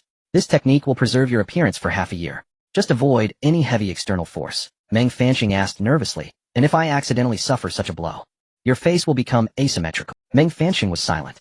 The benefits had been enumerated. What are the drawbacks? Having cracked a rare jest, you led Meng Fanqing into the city. He chose a dwelling not far from your manor, assuming the guise of a traveling physician. Healing common ailments came naturally to him, bolstered by his innate internal energy, an aged countenance enough to deceive ordinary folk. Master, who is this? Chuanyang, who had been practicing her swordplay, rushed over upon your return. Spotting a stranger, she halted her usual dash into your arms. This is, let's call him Grandpa Meng.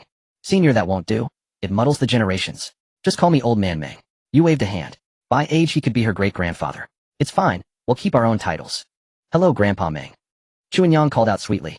Meng Fanxing rummaged in his sleeve and produced a bracelet. You watched with amusement as Doraemon Meng began pulling out treasures once more. The bracelet was lovely and Chuanyang adored it. Yet you couldn't show favoritism.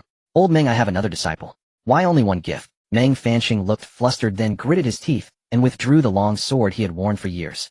Then I humbly asked the senior to present this token to your esteemed disciple.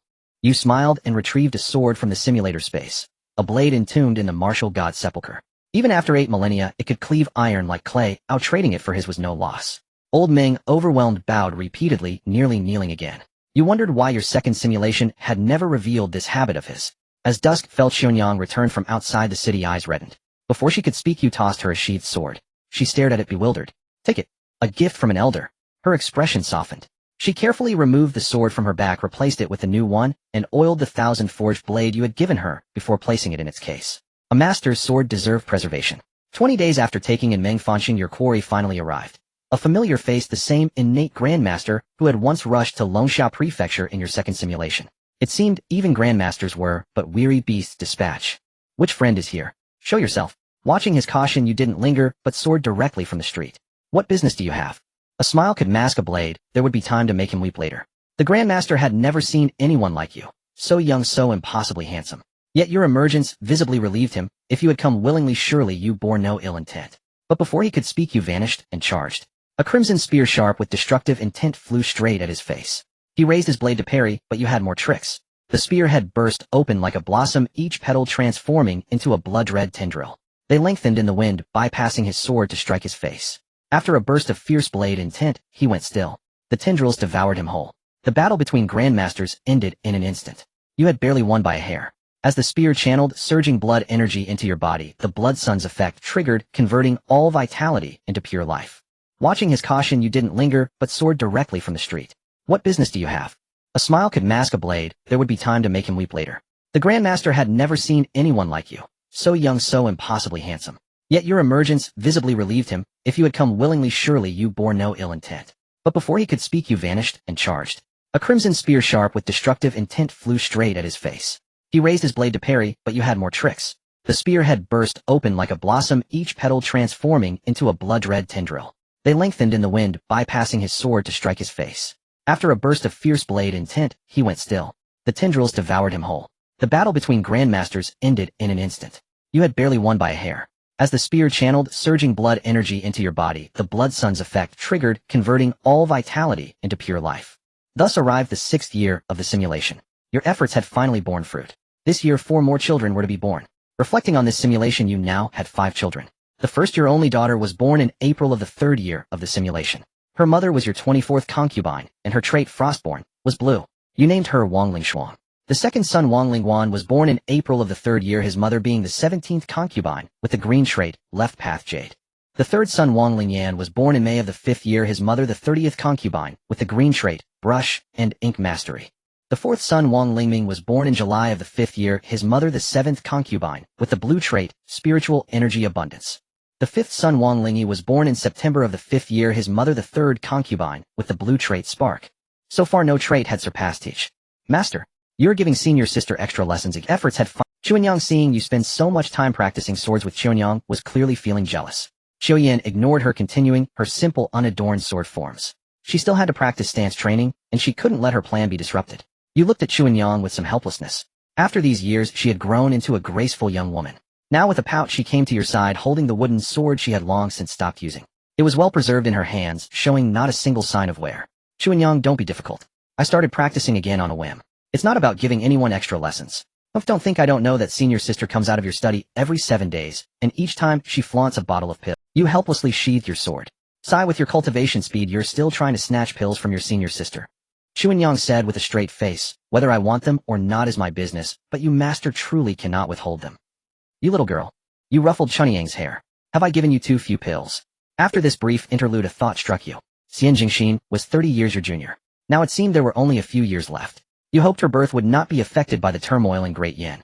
Just as you were about to return to your sword practice, the auras of 2 grandmaster-level martial artists suddenly appeared on the horizon. They flew towards the county town without slowing down. You practically drooling with anticipation flew towards the two grandmasters. I hope one of them has a sword intent, so I don't have to wake up early every day to accompany Qianyang in practicing her swings. Your sudden disappearance did not elicit much reaction from Qianyang.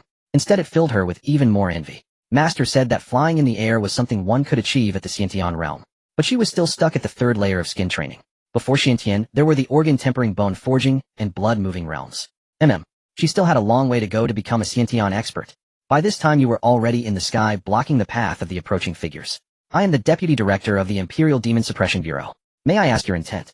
I am the Deputy Director of the Great Yin Demon Suppression Bureau. What do you mean by blocking my path? The Demon Suppression Bureau, a name that stirs familiar echoes within you. You cannot help but draw forth the Crimson Great Spear, a gift of gratitude for the two Bureau members who once led you into that cave. This spear has served you well on countless occasions. Yet those two have since vanished without a trace. Perhaps their superior might savor the repayment meant for them. At the sight of your weapon the two before you tense instantly. Sir, such an act is a provocation against the majesty of the Great Yin Court. Do you intend to make an enemy of the entire Great Yin? Oh, are you that worthless emperor of Great Yin? Otherwise how could you speak for the whole nation? Your words send a flush of crimson across the faces of the two Bureau members. Villain, do not insult his majesty. That single phrase, worthless emperor, instantly triggers their frenzy. Without a word they charge at you. One wields a sword, the other a long blade. Their sword intent and blade aura weave a dense curtain before your face.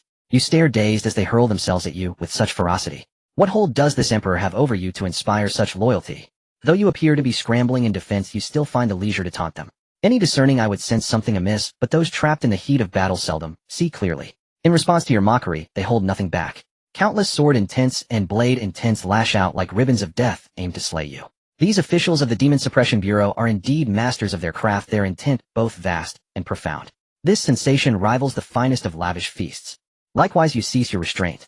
When a second form of intent emanates from your being, their movements falter visibly. They instinctively suspect a fourth presence on the field, only to realize that this intent emanates wholly from you. You killed the Xingjiao prince. As trusted confidants of the reigning emperor, they know far more than ordinary men. They recognize at once that your secret art was seized from Yin Xingjiao. So what if I did? What if I didn't? Do you truly believe you will escape this day? A faint smile curls on your lips as you unleash the multiple intents within you, intertwined with the life intent. The overwhelming pressure sends tremors through Wang Fusheng far away in the county seat. No wonder the ancestor is so formidable. This aura could only be matched by a legendary celestial being, I suspect. As for the two Bureau members caught at the storm's epicenter, they now appear on the verge of collapse. Take this, Azure Heaven Dragon Transformation Palm. In truth, it is merely the life intent in your palm, adorned with 6 fingers forged from different essences. Yet from this great handprint one can discern that these 6 foreign intents have begun to subtly merge with the life intent. As this supreme handprint descends from the heavens, the two Grandmaster-level experts, steeped in their arts for years, meet their end. How can mere self-cultivated cultivation compare to what the system has bestowed upon me? A smile spreads across your face as you fly toward their still warm remains, or rather their pulverized forms. Finally the sword intent I desired. And this dual blade intent is not bad either, perfect for underhanded strikes. After absorbing the two intents, you swiftly erase all traces of the battle. Outside the prince's residence, Wang Fusheng waits for you. Knowing what he wishes to say, you speak a second before he can. I know what you're thinking, but this has nothing to do with you. You're not worth 2 grandmasters. Just stay put and lie low. Wang Fusheng freezes for a moment, then bows with even greater reverence. Thank you for your protection, ancestor. You cannot be bothered to correct this title, as it bears no consequence. Returning to the study, you immediately channel the intents within you to shatter and reconfigure the newly acquired ones. Counting these 2 you now possess, besides the life intent, 4 blade intents, 2 spear intents, 1 sword intent, and 1 dual blade intent. 9 intents in total. Perhaps it is time to test your strength against a land immortal. Consuming 1 might passes. It is now the 7th year of the simulation. You cannot be bothered to correct this title, as it bears no consequence. Returning to the study, you immediately channel the intents within you to shatter and reconfigure the newly acquired ones. Counting these 2 you now possess, besides the life intent, 4 blade intents, 2 spear intents, 1 sword intent, and 1 dual blade intent. 9 intents in total. Perhaps it is time to test your strength against a land immortal. Consuming 1 might passes. It is now the 7th year of the simulation, and you are 25. Last month Qianyang finally reached the mid-stage of skin tempering, just before her 14th birthday. You nod at her composure, but sigh inwardly at her obsession with the martial world. In contrast, Qianyang has entered the mid-stage of bone forging. With her martial arts, she could even challenge an early-stage organ refiner. Soon Qianyang will come of age. TSK. What comforts you most is that with your interference over the years, Chunyang's parents have lived. When you first heard the news, you were utterly stunned. This familiar description bore both similarities and differences to Wang Lingwu from years past. Especially the fact that the direction of the severed hand was identical left your mind in disarray. At that moment you even believed this world was eternally unchanging. Without Wang Lingwu, there would be Li Lingwu or Zhao Lingwu. Yet the altered fate of the Lin couple steadied your turbulent emotions. If the world was predestined, then you were its variable. As an otherworldly demon, calling yourself a variable was an understatement. Upon realizing this, a white entry suddenly appeared on your panel, variable white. You are the variable in existence beyond even the will of heaven. Your presence transcends destiny itself. The emergence of the variable entry brought you immense relief. For aside from you, everything else followed a predetermined future. No matter how it shifted forms, it would continue along its original path until you intervened. This was fate. Yet it also stirred troubling thoughts. For instance, after you left, the Lin couple might perish from unknown causes. Without your interference, the altered fate would be corrected, reverting to its destined course. This feeling gnawed at you. That was why during this time you often gazed at the sky. Master, what are you looking at? Chun Yang asked involuntarily, as she saw you staring at the sky again. This was the third time she had caught you lost in thought while looking upward. You smiled and ruffled her hair. I was wondering if someone up there is watching us. Chun Yang replied innocently. As they say, heaven watches what we do. So I suppose it does see everything. Perhaps, you said with a soft laugh, saying no more. In the 8th year of the simulation, you perfectly merged two blade intents. Though it didn't achieve a 1 plus an egretor Thantua effect, its power reached about 1.78 times. You had expected a barren year, but at its end a single sprout emerged, your 10th child. Though you held no high hopes for exceptional traits, it was better than nothing. In April, news arrived the one-armed sword cultivator was ambushed by 8 Xiantian martial artists. He killed 2 before escaping, grievously wounded, stirring the world. In June, Chun Yang broke through to the late bone-tempering stage, her cultivation accelerating. Having reached marriageable age last year, the Lin parents racked their brains to find her a suitable match. In their view, a woman's ultimate destiny lay in a good husband. But Chun Yang declared she would only marry someone who could defeat her. Yet in the entire county, only you and Meng Fansheng's old man surpassed her in cultivation. How could the Lin parents, with their limited? Even if they did, such individuals wouldn't waste time on a family running a courier service. Thus Lin's father sought your help to persuade her. But Chun Yang shocked everyone by saying she wanted to marry you. Enraged, Lin's father grabbed a broom to beat her. Not you, but the disciple who dared covet her master. In outsiders' eyes, your celestial appearance alone made you unattainable for ordinary folks. Moreover, you had regularly gifted high-grade elixirs to the Lin family. Lin's father, knowing the principle of accepting favors, would never allow his daughter to ruin you. You could hardly suppress your laughter at the chaos in the Lin household. So you spoke. Brother Lin, let fate take its course. Lin's father paused, his face etched with worry. Brother Lin, why fret? Chun Yang's cultivation won't stop here. Reaching Xiantian will grant her 200 more years of life. Lin's father nodded helplessly. Fine, let her be. I just hope she doesn't outlive us without giving us a grandchild. Hearing this, you fell silent. Even with elixirs, Lin's parents would likely peak at the bone-tempering and blood-refining stages. But don't worry. Knowing Chun Yang, she would soon deliver herself to you. In the 10th month, your 10th child was born. To your surprise, this one brought a major surprise, Water-Fire Harmony Purple. As this trait manifested, the 2 vortexes of fire and earth within your body stirred. The reddish vortex expanded by a third, nearly engulfing your entire heart. You suspected it was another spiritual energy-related trait. But this world's spiritual energy was absurdly scarce. Even with the enlarged vortex, the crimson-tinged energy emerged only rarely, consumed by the red vortex. Where this red energy ultimately went, you didn't know? Without a corresponding cultivation method, it was all futile. Still, at least you had a safety net. At the end of the simulation's 8th year, you invited the Lin couple to your residence for New Year's Eve, prompted by the barely R. As you tried to heal Chun Yang's injuries with life essence, you found none. The blood on the whip. When your gaze swept the Lin household and landed on a plucked rooster in the corner, understanding dawned. Turning back to Lin's father, whose face was a mask of grief and indignation, you offered an enigmatic smile. Old fox, keep acting. You looked at Lin's father, who showed no trace of acting, suppressing the corners of your mouth firmly. Though his eyes still held complex emotions like bewilderment and frustration at her lack of ambition, as a father, there was more heartache in his gaze. You sat leisurely on the chair. Brother Lin, tell me what happened to make you so angry. Your tone was utterly flat, devoid of any emotion. This tone made Lin's father feel somewhat uneasy. After all, the matter of a disciple surpassing her master was truly disgraceful. Master. Seeing her father remain silent for so long, Chun Yang grew anxious, and against her father's prearranged plan spoke first. Tang Tang. Lin's father wanted to stop her, but it was too late. I slept with you. I want to be your wife. Whoa. Not only inside the room, but even outside there was an uproar. After all, Chun Yang had nearly shouted those words, her voice far from soft. I knew Chun Yang had a crush on her master, just as I thought. Of course. Who is our husband? He's like an immortal descended to the mortal world. Good for you, Chun Yang. We women should bravely declare our love. But it seems her father isn't too keen on this. That won't do, the rice is already cooked. It's our husband's honor. Chun Yang, standing nearby, listened with a complex expression. So disciples could be with their master too. The murmuring outside naturally didn't escape your perception as a grandmaster. Truly they were causing trouble. Inside the room, after blurting out her feelings, Chuanyang blushed belatedly. Lin's father stood behind, sighing gloomily. Having such a daughter would surely shorten his life. Meanwhile, Lin's mother had long shed her mournful look, scrutinizing your face. As the saying goes, a mother-in-law sees her son-in-law and grows more pleased with each glance. Brother Wang, this is the situation we. You waved your hand and spoke, I agree. Before Lin's father could react, Chuanyang, who had been kneeling, leaped up and threw herself into your arms. The couple stood dumbfounded, their minds slow to process the scene. You mean you agree to marry Tang Tang? But Tang Tang is your disciple. Brother Lin, worldly morals cannot bind innate martial artists. Once Chuanyang reaches the innate realm, we can marry without anyone daring to gossip. Lin's father nodded woodenly, but that wasn't his concern. Your princely mansion already had 36 wives and concubines. Tang Tang was young and naive. What if she was bullied? You saw through Lin's father's worries and spoke. Brother Lin, don't worry.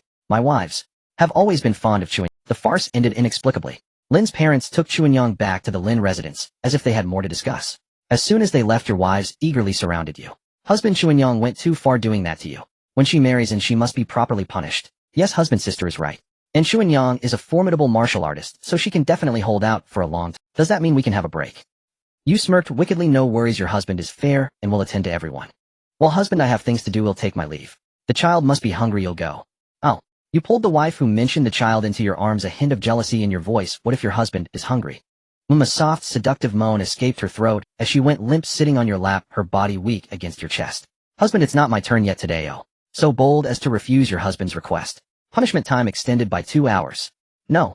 Don't. Ill break. Hearing the punishment of 2 hours, her legs suddenly regained strength, and she struggled to break free from your embrace, but how could she succeed?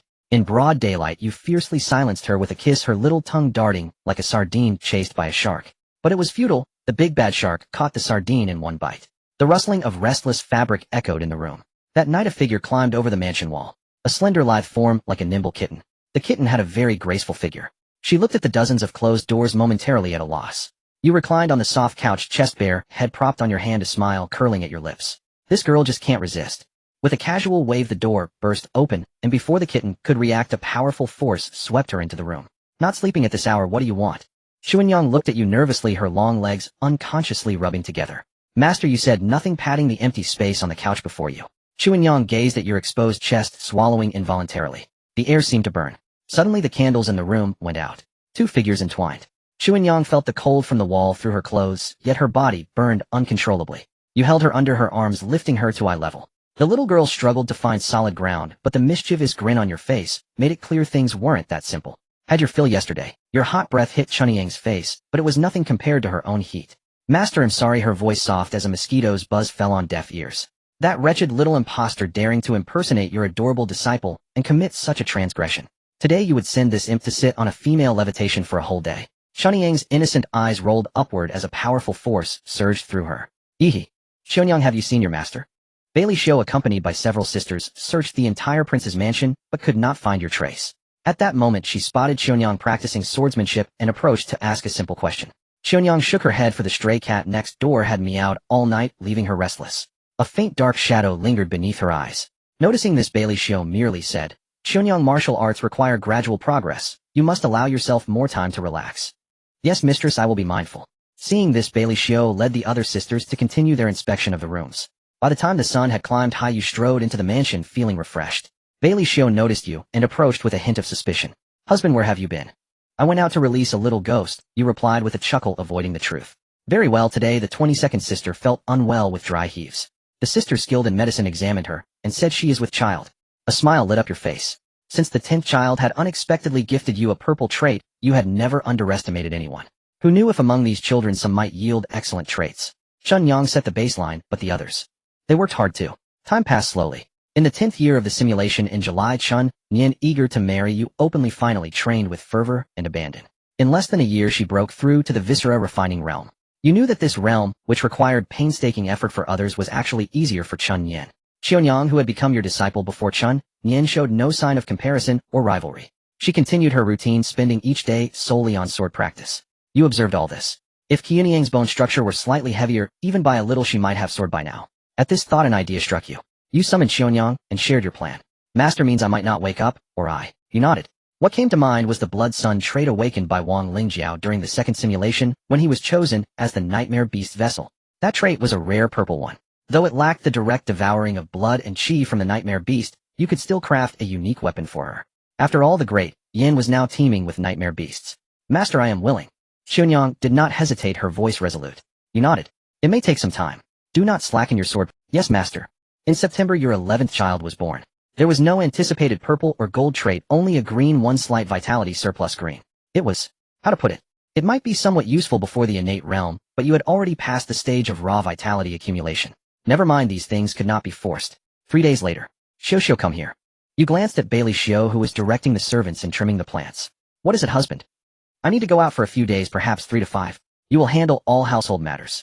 If you encounter any difficulties, go to the Fanqing Medicine Hall and find an old man surnamed Meng.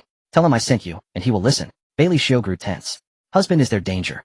After all, you had never given her such detailed instructions before. You usually just flew off in a flash. After all these years, you still doubt your husband's abilities. It seems I must punish you properly when I return. A blush crept across Bailey Xiao's face. Ever since Chun Yang arrived, you have spent much less time with us, sister. Didn't you all say Chun Yang needed more punishment? Bailey Xiao shot you a reproachful glance. When a woman says no, she means yes. Silly husband, don't you understand even that? They only said that because they feared you would forget the old with the new. Who knew you would take it literally? You rubbed your nose awkwardly. In your past life, when a woman said no, she truly meant no.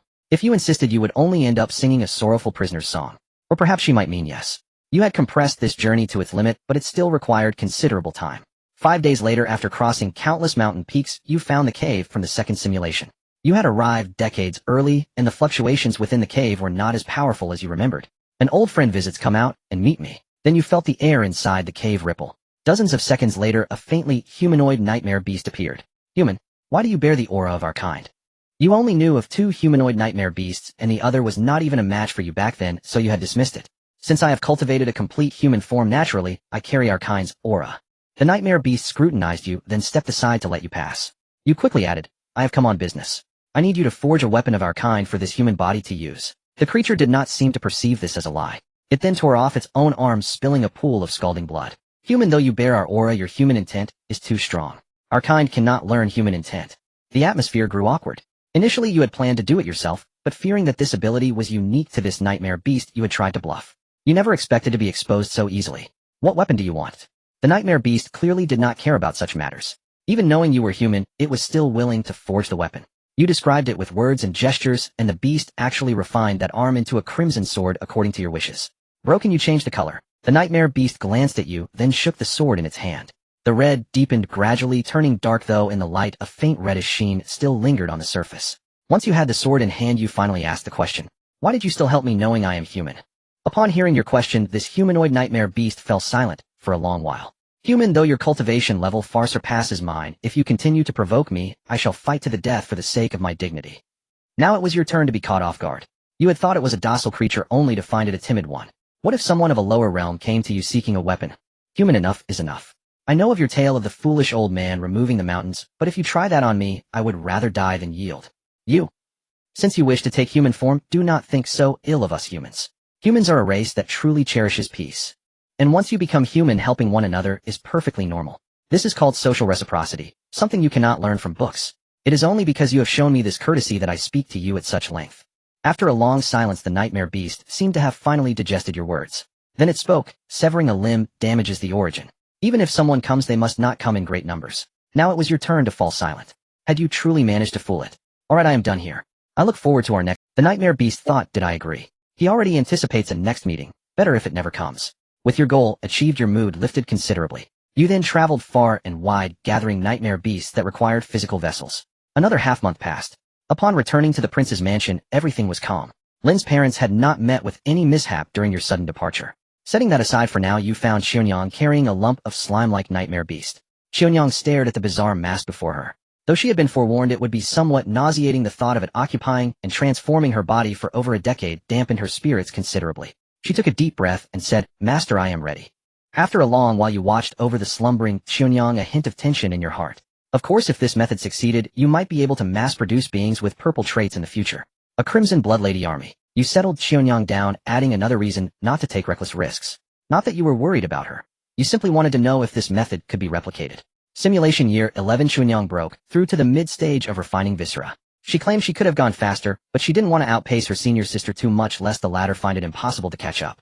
In April, news came from the direction of Longxia Prefecture City. With the one-armed sword immortal gone, the various sects of Longxia Prefecture were powerless.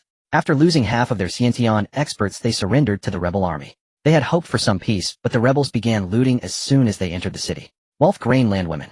Only a few protected by Xiantian masters managed to escape the city and survive. You fell silent. Longxia Prefecture, first suppressed by the Imperial Court's Grandmaster, then ravaged by the rebels. Its once prosperous city was. You said nothing, then after a long pause spoke into the air. This journey will be arduous. If you encounter something insurmountable, you may return here to seek my shelter. Thank you, ancestor. Outside the mansion, Wang Fusheng, having received your promise, sped away. Husband, what are you smiling? Nothing, just that the monster spawning cage has expanded. I'm a little eager. Monster spawning cage. Husband, what is that? You did not explain, only adding, a good thing he. Just as you were anticipating the surprise Wang Fusheng's monster spawning cage would bring, an even greater surprise arrived. A figure fleeing in disarray plummeted from the sky, pursued by two grandmasters. That figure crashing into the prince's mansion was none other than Qin Gi, who was supposed to be far away in Great Qin. You shot up from the mansion, catching the unconscious Qin Gi in your arms. But in the next instant you sensed something amiss.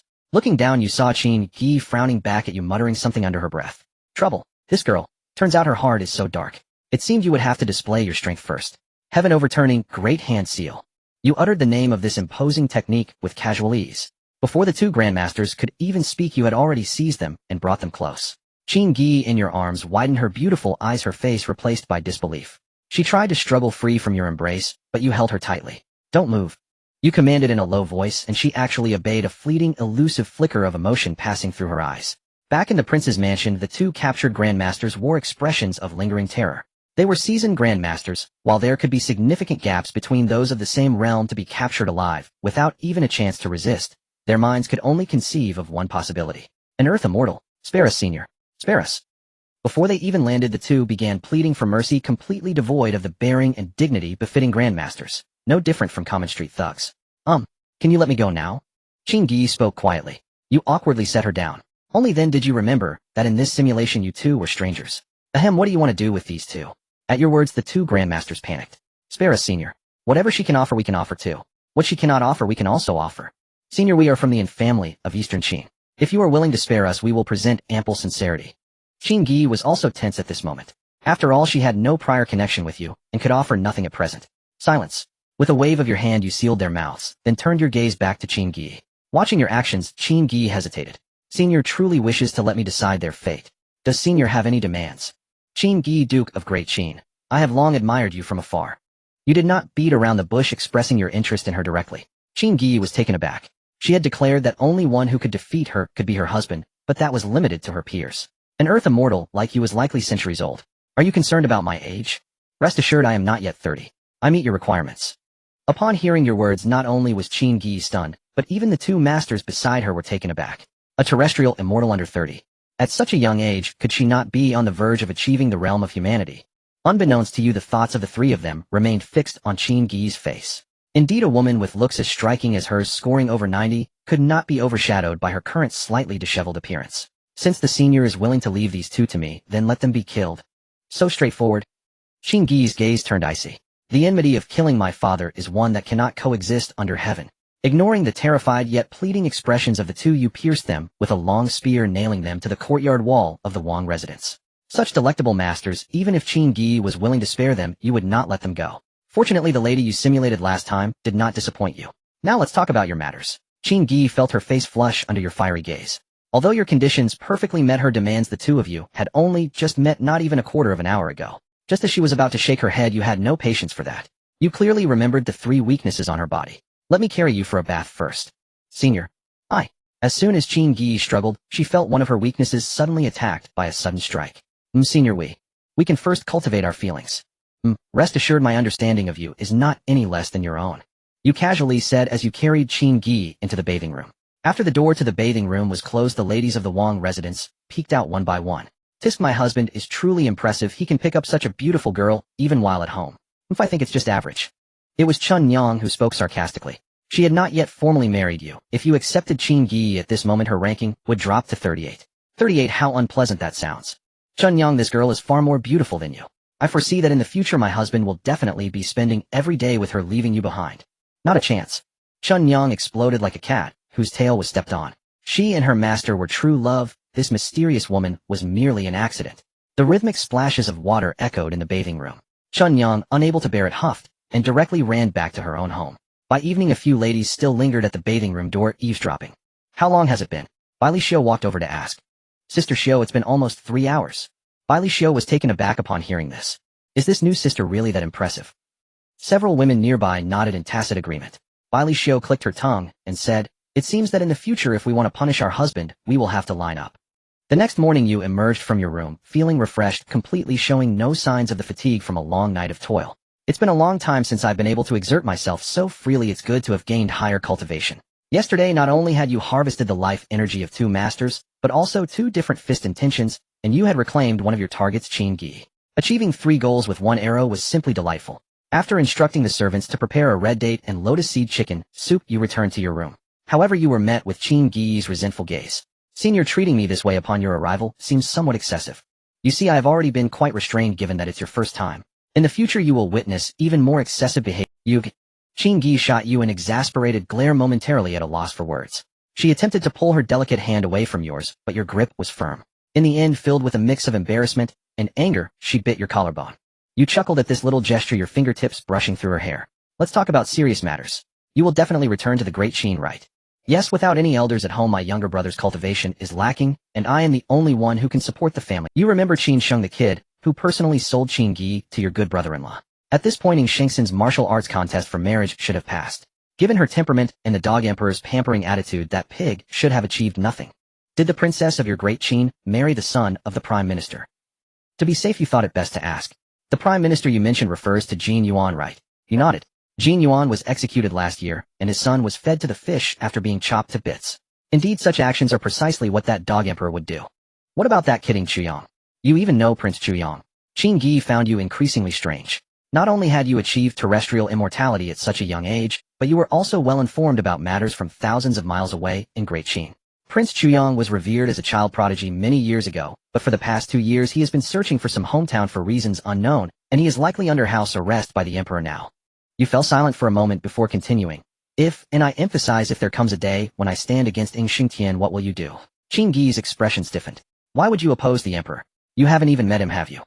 Husband, I must take my leave. Won't you see me off? Qin Gi had lingered in the royal residence for half a month, finally rousing herself from the tender nest of bliss. Hearing her words, you countered. If you go, will you not return? Qin Gi rarely showed such girlish petulance, pouting her lips with a hint of grievance. But it's a long journey. Would it kill you to see me off? Her almost coquettish tone drew a smile from you. Rising from the bed, you pulled her into your embrace. How would you and with what? Qin Gi's face flushed as she shot you a reproachful glance. Heaven knew how they had managed not to leave the room for an entire fortnight. Fine, I don't need you to see me off. You inhaled deeply at the nape of her neck. Once you've settled things, come back soon. I know. A certain young girl was practically bouncing with excitement upon seeing Qin Gi depart. Master. Not until you reached the Xiantian realm. You slammed the door shut. If Chuanyang channeled half her enthusiasm into cultivation, she would have already reached the perfection of the Lianzong stage. Staring at the abruptly closed door, her mind went blank and a wave of grievance washed over her. Master, you and that woman didn't leave the room for half a month. Adult matters are not for children to meddle in. Chuanyang was left utterly speechless. 3 months later, news arrived from Longxia County. The one-armed sword immortal had broken through to the Grandmaster realm. Many witnessed a colossal heavenly sword descending, slaying over a dozen Xiantian cultivators from the rebel army.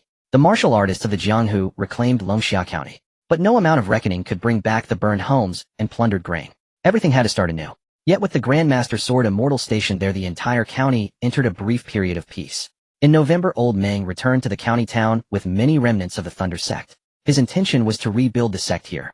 You did not participate in their reconstruction, but allowed Old Meng to leverage your reputation. Soon he organized a team to clear land and fell trees at a strategically advantageous mountain stream, 5 li outside the city. However, you did select a few promising seedlings from the group. All talent. Master, just as you were wondering if Qi Xian was safe, a cajoling voice rang in your ear. What is it? Troubled again. Xuanyang had now reached the perfection of Lianzong, but was still unable to comprehend the intent. Meng Fanxing mused, is it really that late? It took me 100 years to break through to Xiantian, accumulating countless principles along the way. How could a girl raised in a honeyed cradle achieve Xiantian at the age of 20? Of course Meng Fanxing would never utter such words. He would only think that the ancestor was indeed extraordinary and the disciple he taught was equally outstanding. To better resolve this issue, you produced an item, the ice wall engraved with countless powerful imprints obtained from the martial god's tomb in your past life. It now sat placidly in the center of the courtyard. Master, what is this? Chuanyang vaguely sensed it was something remarkable, but didn't know its true worth. Several streets away in the pharmacy, the moment you brought out the item, the pharmacist stiffened. 30. No 300 Xiantian experts.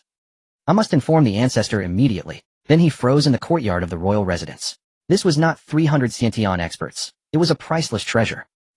Ancestor this.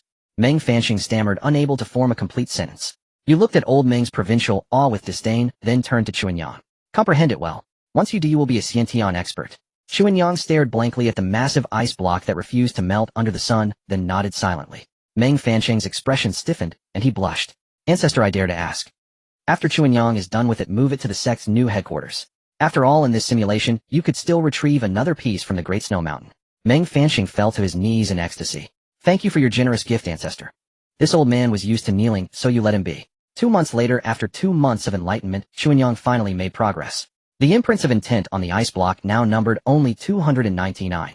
But feeling she had not yet reached perfection, she took a brief rest and resumed her meditation. As time passed, the imprints dwindled: 298, 297, 290, 199, 195, 104. When only about 30 imprints remained, Chuanyang's eyes snapped open, her white robes billowing without wind. You watched from a distance as Qin Gi rested her chin on your shoulder, her voice carrying a seductive tone. This little girl's aura is far more formidable than an ordinary Xiantian expert's. Chuanyang's talent may even surpass yours. She shouldn't take too long to reach the Grandmaster realm. Husband, your words displease your wife. You didn't continue, instead planting a light kiss on Qin Gi's cheek. Alright. Seeing her like this, you'll probably have to spar with her for 10 days, or half a month.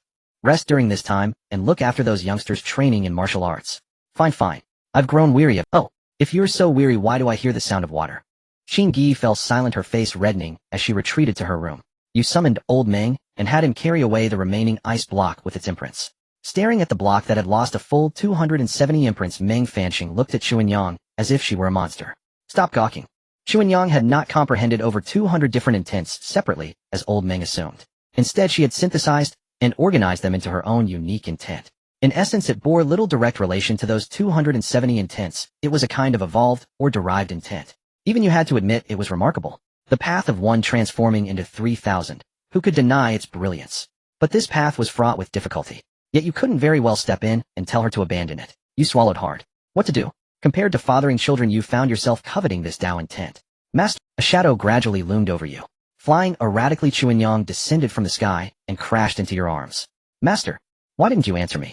Her slender arms looped around your neck, the fragrant scent of the young girl invading your nostrils. Come to think of it, Chuanyang was 21 this year. Compared to the last simulation, her progress was noticeably slower, perhaps due to the lack of vengeance as a driving force. Alright, there are so many people watching. You patted her slender, supple waist. Turning her head at your words, she saw not only your wives, but also many little ones staring their way. Especially the teasing expression on Qin Gi's face behind you, which made Chuanyang steam like a boiling kettle. But she no longer cared. Having finally reached the Xiantian realm, she was determined to enjoy some quality time alone with you. After a month and a half sated and content, she nestled safely in your arms. However, now that she was a Xiantian expert, she couldn't linger too long in the bower of bliss. There was still something foul waiting to be retrieved from the Great Snow Mountain. But the puppeteer behind it could track you by your aura, so you had to secure your household before departing. That evening, Chuanyang returned home, missing it after a month and a half away. Baili Xiu rarely sought you out to discuss matters of the inner court. What's wrong? You look troubled. You asked casually. Baili Xiu was not one to brood, so she promptly laid out the issue. Some of your sisters don't practice martial arts. Since marrying you, some have been with you for over a decade. Have you never considered helping them conceive a child? After all, you've rarely visited your younger sisters these past few months. You set down your chopsticks. This was indeed a problem. Though you no longer doubted their bond with you, it could still disrupt the harmony of the inner court. With this in mind, you resigned yourself to the labor of ensuring their happiness first. Simulation year 15, 4 more children were born in the royal residence. Those who had not yet born children were naturally given priority. This brought your total to 19 children. That same year, the Great Yin court began to exert its power. The young emperor implemented new policies, ruthlessly purging the court officials and dealing heavy blows to their families. The military might displayed by the young emperor silenced the great clans and sects. The rebel army encountered numerous obstacles, even slowly relinquishing the lands they had seized from Great Yin. In the middle of a dynasty, such an iron-fisted young emperor might have become a restorationist ruler. But Great Yin was now too decayed to be saved. even if the courts. Thus the simulation reached year 20. You were 38 years old with 41 children. The only regret was that the so-called heaven's recognition had yet to descend upon you. Meanwhile, Chuanyang and Qin Gi had yet to produce offspring. Moreover, Chuanyang had been in slumber for 10 years. You hesitated whether to awaken her. If she woke without acquiring the bloodchild trait, would she resent you? Such a crucial decade, yet she remained lost in sleep. Husband, have you been troubled by something lately? A faint fragrance wafted from behind, followed by a pair of warm fingers pressing gently on your temples. Ah, Chuanyang, you've been with me the longest. Let me ask you, if Chuanyang wakes up and finds that she doesn't possess the extraordinary martial talent I imagined, would she blame me? Bailey Xiu pondered for a moment, her hands never pausing. I believe given Qianyang's nature, she wouldn't blame you, but she would attribute all problems to herself and strive even harder. You remained silent, lifting Bailey Xiu into your arms. 20 years had passed in the blink of an eye, and fine wrinkles were beginning to appear at the corners of Bailey Xiu's eyes. Have you finished the elixirs I gave you? Your abrupt change of topic caught Bailey Xiu off guard. She followed your gaze, touching the wrinkles at the corners of her eyes, and chuckled softly. Birth, aging, sickness, and death are all ordained by heaven. Why worry so much, husband? You frowned in silence, gazing at this woman. Perhaps the severity of your frown unsettled her, for she withdrew her hand from your embrace and gently rubbed your brow. There's still some left, don't worry, husband. You hummed softly in acknowledgement, asking no further questions. At the Grandmaster realm, these ordinary women could only accompany you for a fleeting moment. By the end of the 20th year, you decided to wait no longer. You entrusted the method of awakening only to Qin Gi, asking her to assist. Soon you had drained the blood from Qianyang's body, using your inner force. Then a surge of powerful life force infused her, keeping her heart beating. Yet when a quarter of an hour passed after the blood was emptied and Chuanyang showed no signs of waking, your brow furrowed deeply. You filled her veins with life energy, temporarily replacing the function of blood. Her heart continued to beat, but she remained unconscious. Half an hour later, Qin Gi, watching your furrowed brow, suddenly said, "Let it go. It's impossible now."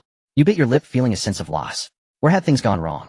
You couldn't understand. Every step had followed the original path exactly. Why hadn't she awakened? Enough, husband. This is not your fault. Qin Gi's gentle voice sounded in your ear. You lowered your head, hiding your reluctance. Life energy continued to flow without restraint, and a sudden flash of inspiration struck you. There's still one more chance. One more chance. You muttered to yourself, placing your wrist on Qianyang's lips. With a flick of your other hand, crimson blood carrying a peculiar essence flowed into her mouth. 1 second, 2 seconds, 1 minute, 2 minutes. You cut your wrist, repeatedly feeding Chuanyang your Grandmaster realm blood. Thump, thump, thump, thump, thump, thump. Qianyang's heart began to beat on its own without your aid. Steady and strong. Your taut nerves finally relaxed. As her heartbeat regained vitality, her Bodhis hematopoietic ability rekindled. Like a torrent, new blood filled her withered frame. Every drop seemed to reflect the latent power of the Grandmaster realm. Now the newborn blood within Chuanyang had already reached the Mercurian-like density of the blood-moving stage. After another 3 hours, when the fresh blood had filled every vessel and nourished every muscle, those eyes, sealed for a decade, suddenly snapped open. At first they were vacant, then gradually grew lively. SS. After a long sigh, you helped her up and fed her some medicinal water infused with warming elixirs. A century has passed since you fell, and Chuanyang immediately burst into coughs. Cough, cough, cough. Master, how long did you say? Just kidding. It's only been 10 years. Chuanyang fell silent. To you it was merely a decade, but it had already consumed most of the time she had lived before her slumber. 10 years had passed. She wondered what Lin Shuntang's cultivation level was now. Master, junior sister. She has already achieved Xiantian. Little Chuyan, you'll have to work hard from now on. A resolute expression appeared on Qianyang's face. Rest assured, master. I will definitely catch up to her. You suddenly embraced her, patting her head. Don't put so much pressure on yourself. Your junior sister, I'm afraid you won't be able to catch up.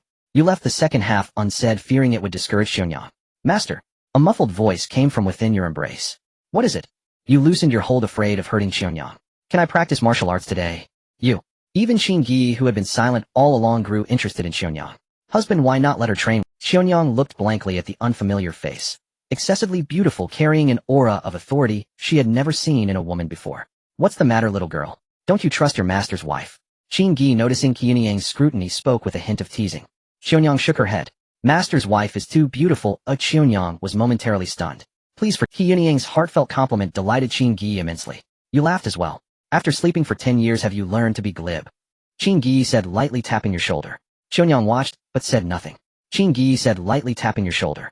Chuanyang watched, but said nothing. So, little girl, do you want to train with me? Qin Gi said, lightly. When Qin Gi said this, her eyes brimmed with confidence. Given that she had once dared to face 2 Grandmaster realm experts simultaneously, she was no ordinary Grandmaster herself. Thinking of this, a question came to mind. I've always been curious about your martial intent. I've hardly seen it. At this, Qin Gi's eyes grew even more proud. Martial intent. My intent is simply martial intent. Martial intent. You frowned. The path of martial arts encompasses everything. How could there be an intent simply called martial intent? Did you come up with that name yourself? Qin Gi cast you a reproachful glance. Martial artists practice martial arts. Naturally, they have a martial intent. Taking martial arts as the Tao and martial arts as the intent, it surpasses all other ordinary concepts. Hearing this, Qianyang looked at you curiously and asked, "Then master, what is your intent?" Me. I dabble in a bit of everything. Blade, spear, fist, sword, and such. Suspicion doesn't disappear, it merely transfers. Now the two women before you were the ones doubting you. Helpless, you had to demonstrate one by one. Then what did master use when you saved me back then? Qianyang had clearly grasped the key point. You thought for a moment, deciding not to conceal it. That was the intent of... The moment the word life was uttered, Qianyang didn't understand, but Qin Gi's expression shifted instantly. Life, such a vast and grand existence, had actually been comprehended by someone, and he stood right before her. Qin Gi bit her lip, gazing at you, a strange glimmer swirling in her beautiful eyes. Come, try moving first. I've prepared a little gift for you. Qianyang nodded firmly. Even after 10 years, her master had not changed toward her. That was good, at least for her. Qianyang was helped out of the house. Unaccustomed to wind and sun, the skin that had once been tanned was now fair and supple. Senior sister. The impetuous Chun Yang squeezed out of the crowd, but upon seeing Qianyang's small, unchanged appearance from a decade ago, she immediately laughed. Now I'm the senior sister, and you're the junior sister. Qianyang. Enough, Chun Yang. Your senior sister has just woken up. Don't bother her. Chun Yang pouted. I'm not bothering her. I only care about senior sister. Everyone in the field burst into laughter, and Qianyang joined in. The master's wives and junior sister were still the same as a decade ago. How wonderful. From the day after Qianyang woke up, she resumed martial arts training, and you couldn't stop her. She had a valid reason. She was already 10 years behind Chun Yang. To catch up, she had to use every second. By day she swung her sword, by night she walked the stakes, allowing herself less than 2 hours of rest. Qin Gi's promise to teach Qianyang martial arts did not fade away. 7 days later, Qin Gi took Qianyang outside, not even telling you. All you knew was that after returning, Qianyang became completely obedient to Qin Gi. When you asked, neither of them would tell you. Were you an outsider? What secrets couldn't they share with you? Qianyang. Master, you called for me. Qianyang stopped her sword practice and ran toward you, her sweat-soaked hair bouncing in strands with each step. The gift I mentioned earlier. I forgot about it because of the commotion. Here. A slender wooden box appeared in your hand out of nowhere. Qianyang didn't hesitate. After wiping the sweat from her palms on her clothes, she respectfully took the box. Thank you, master. Qianyang suppressed her emotions and only opened the box after you had walked away. A sword sharp and fierce, just by looking at it, lay quietly inside. Especially when she saw the blade, a restlessness stirred deep within her. Red. Qianyang grasped the hilt, a warm jade-like texture that made her handle it with care. She raised the sword above her head. The once dull blade now faintly glowed with a blood-red tint under the sun, and the edge shimmered like a precious gem. Alarmed, Qianyang placed the sword back in the box, her heart pounding uncontrollably. But just as she was about to store the sword and box properly, your voice reached her ears. This sword can't be left under the bed to gather dust like the last one. Your teasing words made Qianyang's face flush instantly, even her ears turning red. And master remembers even something from 10 years ago, so clearly. Her heart thumped wildly. Not the restless excitement from the sword, but a pure acceleration caused by you. By the end of the 21st year of the simulation, Qin Gi, heavily pregnant, was still on the training ground instructing Qianyang. In less than 12 months, Qianyang's cultivation had soared like drinking water. She had now reached the late blood-moving stage. Unlike the years spent at the skin-tempering stage, with the blessing of the purple trait blood sun, any food or elixir was absorbed more efficiently by her transformed body. Meanwhile, Qianyang often ventured out with the nightmare beast sword to train, facing only wild beasts in the mountains, but the cumulative effect was substantial. On New Year's Eve, or perhaps not just New Year's Eve, Qin Gi whispered something in your ear before slowly walking toward the prepared birthing chamber. Amniotic fluid trickled down her long, graceful legs, leaving a thin trail on the ground. The midwife, already arranged, was summoned. Muffled low groans came from the chamber, and you couldn't help but sweat inwardly. Angel investors at. As you silently thought this, the suppressed cries abruptly ceased, followed by a loud, clear wail, stronger than any child from all your previous simulations. You rushed into the birthing chamber, looking at the weakened Qin Gi with concern, gently stroking her face. Her sweat-soaked hair clung messily to her neck. It's over. It's over. You comforted Qin Gi, softly channeling a stream of life energy into her. A faint smile appeared on her pale face, tinged with a hint of jest. If I'd known giving birth hurt this much, I should have spent fewer closed-door sessions with you. You leaned down and kissed her forehead. Then we'll have fewer in the future. Before you could finish, she interrupted. After she spoke, you both looked at each other and laughed. Seeing that Qin Gi could still joke, you finally took a moment to check the traits on the panel. Double efficiency purple, abundant martial intent purple, instant enlightenment on martial arts purple. You stared at the panel, somewhat stunned. You had seen children with multiple traits before, but never such high-quality ones. Purple traits. and 3 of them at once. Considering these 3 traits, you were no longer surprised that Qin Gi possessed such an abstract concept as in the simulated 22nd year on the first day of the new year with the feeding of elixirs and life energy that cost you nothing. Qin Gizi was able to walk on her own by the next morning. The deficit caused by giving birth to a child with 3 purple attributes was also made up for.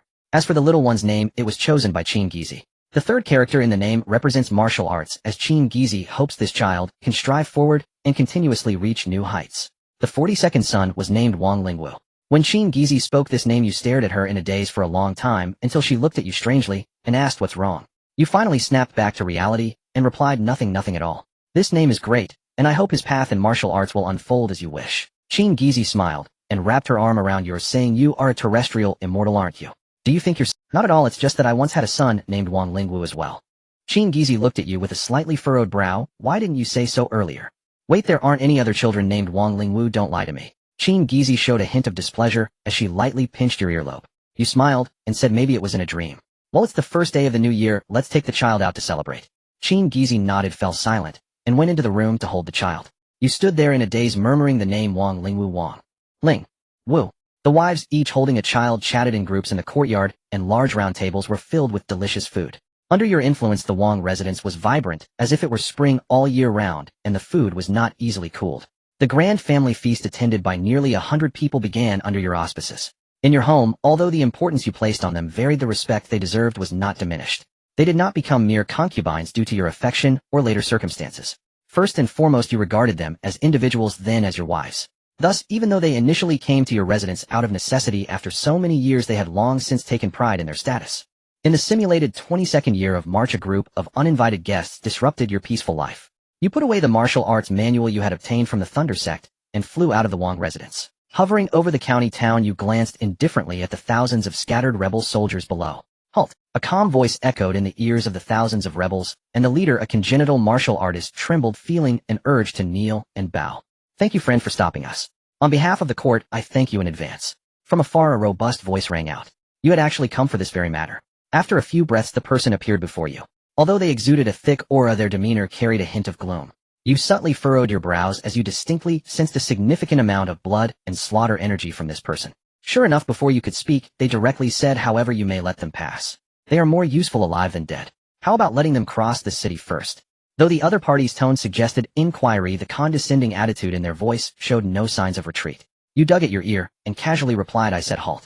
Can't you understand human speech? The master first looked back at those behind him in confusion before finally finding his own reflection in your gaze.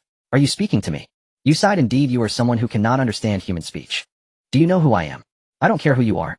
To kill is to kill. Such behavior is unacceptable. Even if I were to slay you, the people behind you would not let it go unpunished. The person's expression instantly turned cold. It seems you are determined to protect this group of rebels. You looked down at the hopeful gazes that did not stir any emotion within you.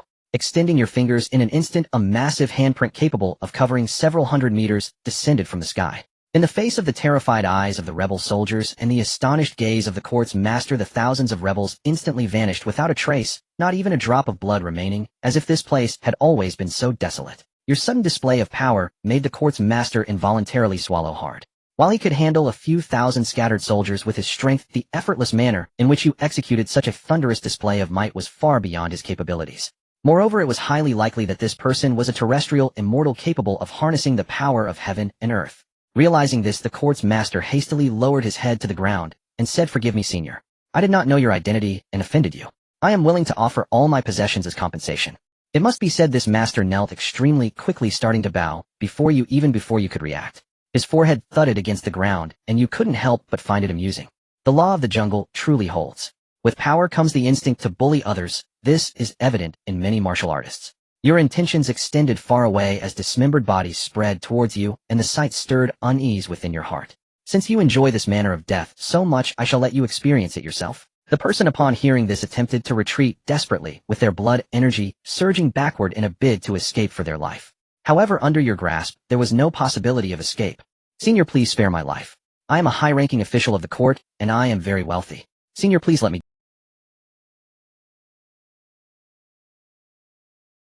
You expressionlessly held the person before you. So you are a eunuch after all. It seems the Emperor of Dian truly has no power to land. You did not take the person's words too seriously, as the Dayan Empire was riddled with wounds, and its collapse could happen in an instant. The things I want you cannot provide. You might as well. The higher the realm, the more afraid of death the martial artist becomes, for at high levels wealth and status are all within. You did not take the person's words too seriously, as the Dayan Empire was riddled with wounds, and its collapse could happen in an instant. The things I want you cannot provide. You might as well accept your fate and perish in fear. For the next half hour, even with the resolve of a master, he could not hold out.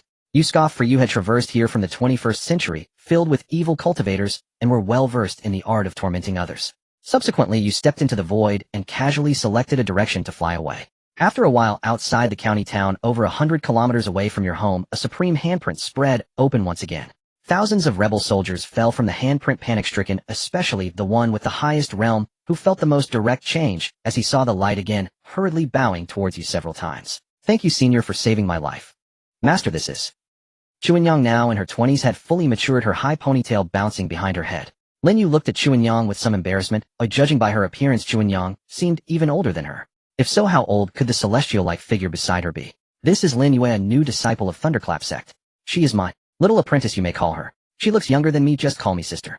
Chuanyang spoke, a strange smile playing on her lips that only you could understand. You rubbed the bridge of your nose. A man's love for beauty had its ways, so why did she look at you like that?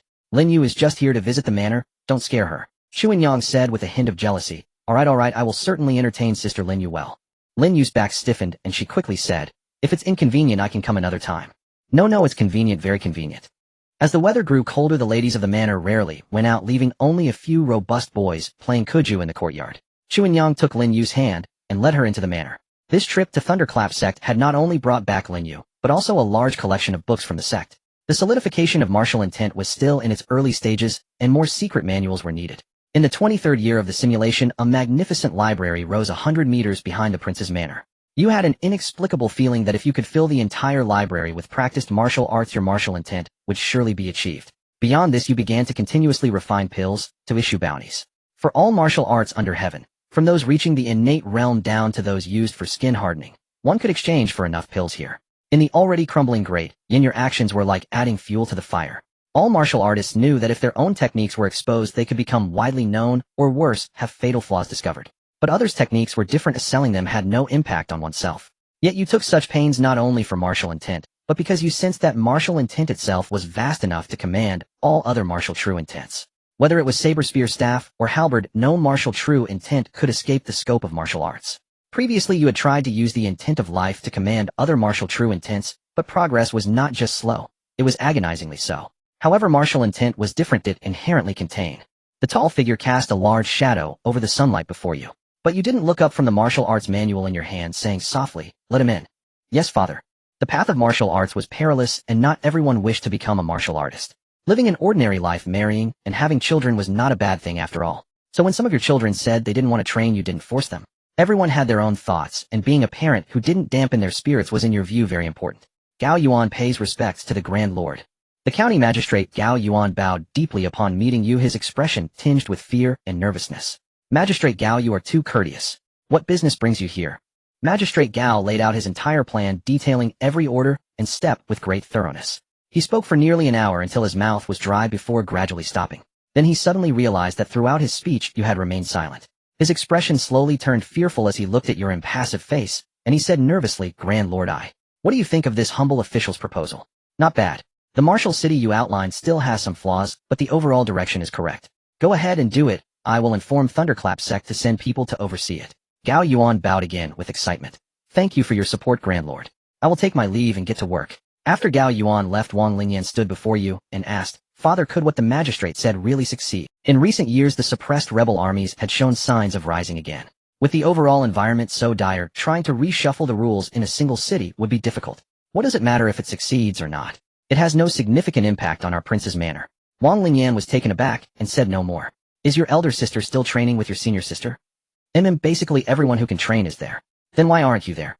Father, you know my aspirations lie elsewhere. You turned your gaze back to the manual in your hands and said nothing more.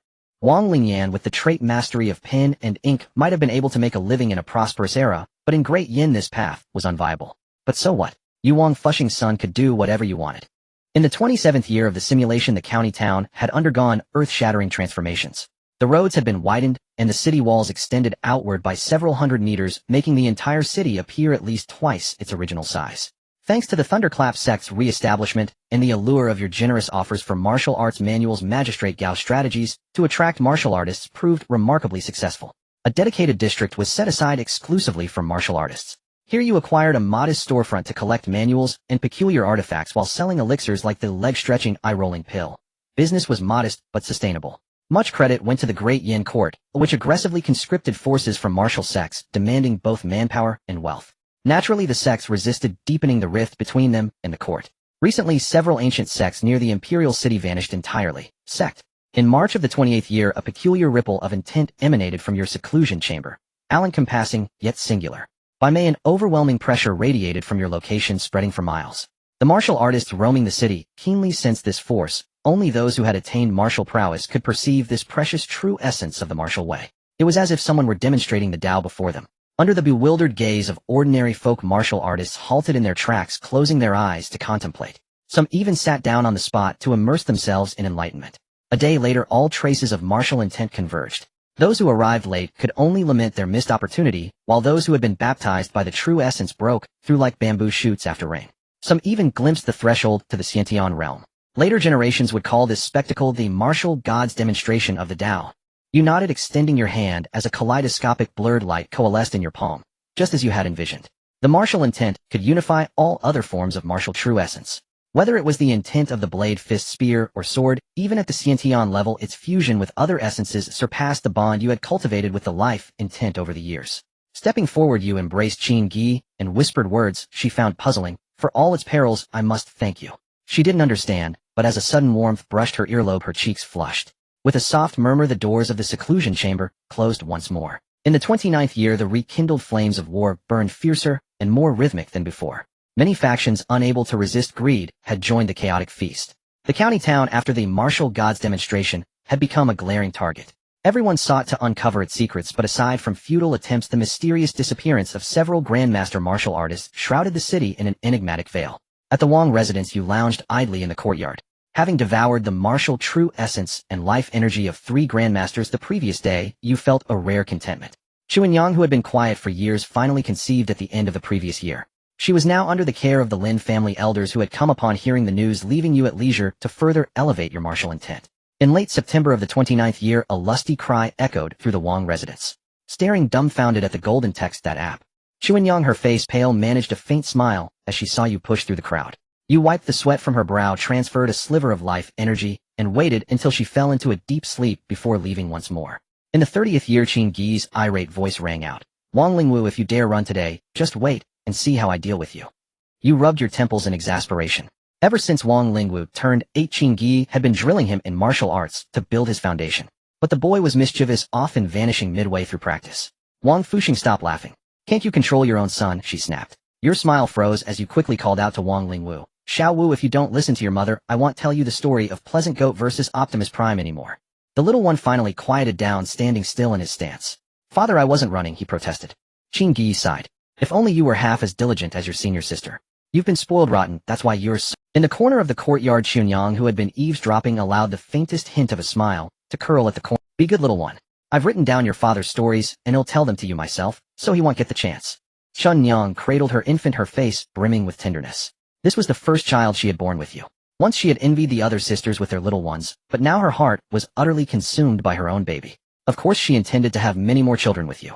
Chuanyang, come here. Your master is feeling a bit parched. Not only Chuanyang, but even Qin Gi beside her blushed. She had received the same treatment when she gave birth to Wang Lingwu. What a shameless man. Xiao Wu, don't follow your father's example, snatching food from a baby. Xiao Wu blinked at Qin Gi. Mother, what's the treat? Can I have some? Qin Gi rolled her eyes. Truly like father, like son. Go on, find your brothers and play. After shooing Wang Lingwu away, Qin Gi took Wang Lingjing from Chuanyang's arms. In one swift motion, Chuanyang settled herself onto your lap. Let him eat, let him eat. If the master wants it, just give it to him. It's no big deal. Hearing Chuanyang's indulgent words, Qin Gi clicked her tongue softly. I can't be bothered with you two. They'll take Xiaojing out for a stroll. A few women occasionally emerged in the courtyard, and upon seeing you they exchanged knowing smiles before leaving. Throughout the entire manor, everyone knew your fondness for snatching food from children. Master, is it good? You nodded, savoring the taste for a moment before offering your critique. The flavor is sweet and rich with fragrance. Chun Yang wrapped her arms around your neck with playful affection. If master enjoys it, then eat your fill. As evening fell, just as you were contemplating which wife to visit tonight, a sudden knock echoed at the manor's gate. A servant opened the door, and you turned your head to look. Quite pretty. Not sure, let me take another look. Wait, isn't she a bit familiar? A young, inexperienced girl stood at the entrance, her gaze complex as she stared at the plaque above the gate. Who is the master of this place? Hearing this, you walked over from the courtyard. Miss, I am the head of this household. Whom are you looking for? The girl looked at you, then, without a word, drew her sword and swung it at your neck. Clang. The elegant long blade struck your neck, but failed to even dent your skin. Your smile faded as you raised 2 fingers to push the blade away. Miss, isn't this a bit too much, attacking someone on first sight? In the courtyard, Qin Gi and Chun Yang, who had heard the commotion, first glared resentfully at your back. With a girl so beautiful and such an expression, you must have broken her heart to provoke such a reaction. Cat. Oomph. You studied the grief and indignation on the face before you finding it increasingly familiar. It seemed perhaps that you had seen her before. But why couldn't you recall? Miss, have we never met? You asked uncertainly. A girl this beautiful. With your nature, you should at least remember her name. But you truly couldn't. My name? Wasn't it you who gave me my name? You heartless man who abandoned his wife and child. You were stunned. You swept your divine sense through the manor. All 41 wives were present. How could you have abandoned anyone? Tisk, so your husband does things like this?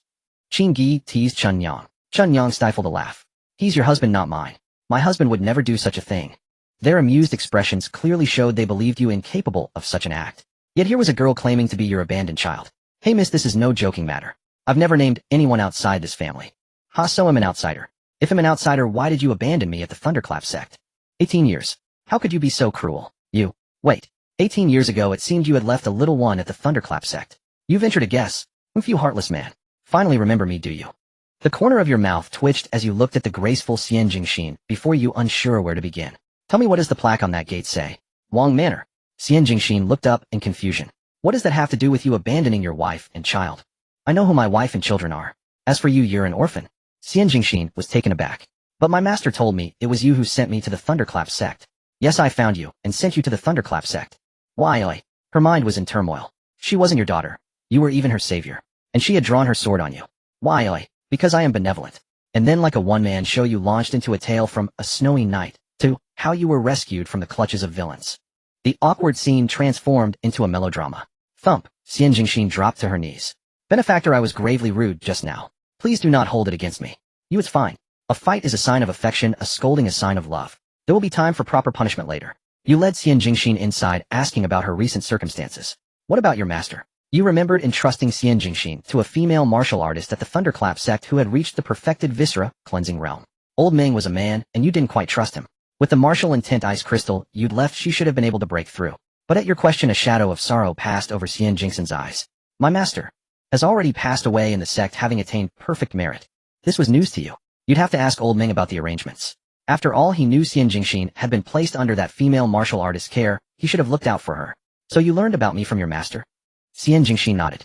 Before she passed, my master told me that if I wanted to know my origins, I should come to the Wang Manor and seek its master.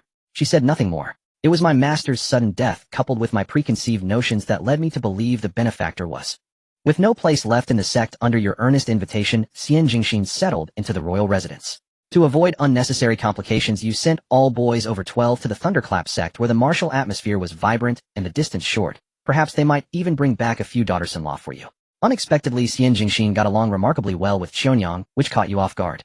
Qionyang, not counting those 10 years, was now nearly 30. Perhaps their shared diligence fostered this harmony. In the 30th year of the simulation, at year's end, Xian Jingxin witnessed for the first time the vastness of the royal household's population. She asked Qionyang incredulously, Sister Qiuyan, are all these the benefactor's wives? Qionyang nodded calmly. Master is quite broad-minded. That's right, your master just wants to give every girl in the world a home. You appeared abruptly behind them, startling Xian Jingxin.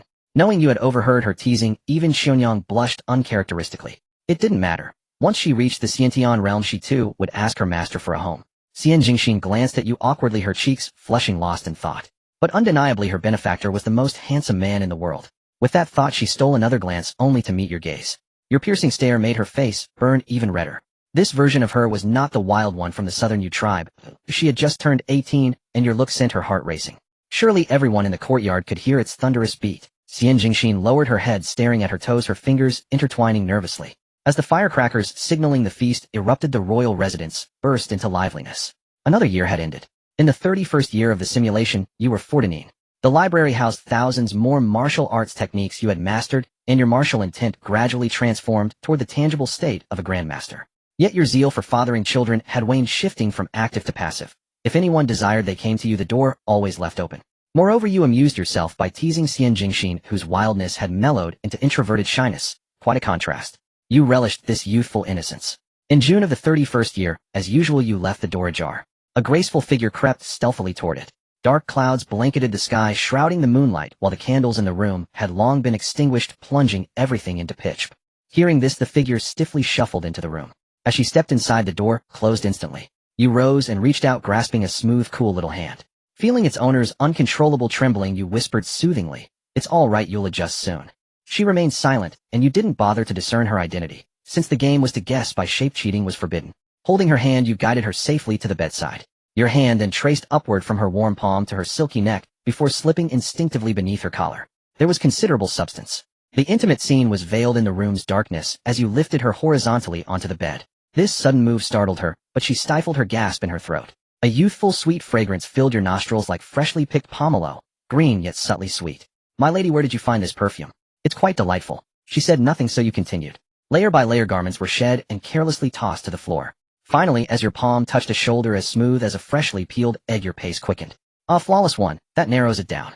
You mused inwardly, yet felt the figure in your arms trembling excessively. "At this point, my lady, will you keep up the..." Seeing her silent form, you abandoned all restraint. "Very well, then let me see whose shape this truly is." As a soft bone-melting moan escaped, you had already breached the threshold of a new form. But the unfamiliar contours left you stunned. Frowning, you waved your hand, and the room's candles flickered to life. Gazing at the familiar face before you, you froze. "Master, please don't light the candles." The next morning, you stared at the ceiling with a puzzled expression, your arm cradling a sleeping head. A trace of crystalline drool curved her lips, hinting at a satisfied smirk. You couldn't fathom how this usually proper girl harbored such a twisted affection for you. Master, don't leave me." A coquettish murmur reached your ears, and you ceased pondering. After decades of nurturing, this was only natural. After all, Chuanyang was already a mother. By high noon, Qianyang's eyelids fluttered, revealing dazed eyes. Blinking at your familiar face, she murmured, "Is this a dream?" Then she nestled closer into your embrace. But seconds later, you watched her pale neck flush crimson. After another moment, her muffled voice came from within your arms, "Master." Upon hearing your confirmation, Qianyang instinctively curled up, like a wounded fawn cocooning herself in the blanket. Last night you were so forward. Why so shy today?" Qianyang lifted her head nervously. "Master, will you dislike me for this?"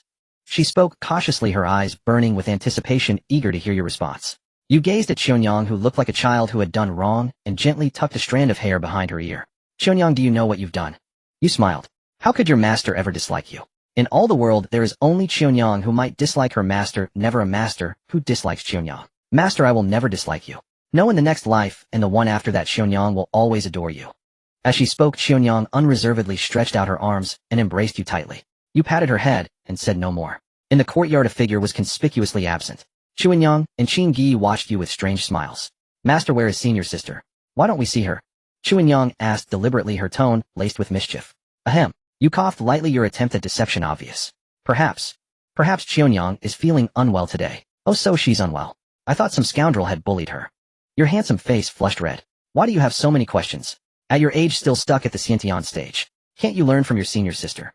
You clumsily changed the subject. Qianyang pouted.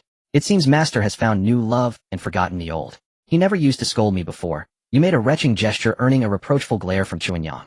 In the 8th month of the 31st year, Lin, you were the only one without a child, finally succeeded in becoming pregnant. In your eyes, Lin Yu's talent was merely average, good enough for organ refining, but Xiantian was likely a stretch. The child's traits would probably be ordinary too. Yet the thrill of opening a blind box could only be understood by those who had experienced it. The exhilaration of pulling a legendary treasure from a black iron chest, when you expected nothing, far surpassed the predictable satisfaction of a guaranteed reward. However, your guessing game of room assignments never saw the person you were waiting for. Xian Jingxin was utterly uncooperative in this simulation. You had left your door open for half a year, yet she showed not a hint of interest. What a naughty girl. In the 32nd year of the simulation, news of the martial Saint City had spread. Martial artists, whether for trade or to break through their bottlenecks, traveled thousands of miles to, "Master, I want to eat that." Qianyang, like a little girl, hopped beside you, her eyes fixed on the freshly steamed pastries darting around incessantly. An onlooker might mistake her for a maiden of 18, but her actual age. A lattice age is taboo. Don't ask, just say 18. Suffice it to know that Qianyang is 10.5 years younger than you, and you are 50 this year. You approached a stall and crouched down to examine the wares. A pile of ancient, nearly crumbling books, their covers so faded the characters were illegible. The vendor, a seemingly young man, was also engrossed in a similarly aged book. Boss, how much for these books? The young man looked up at you and replied, no charge. I just acquired them. If you want them, you can have them all after.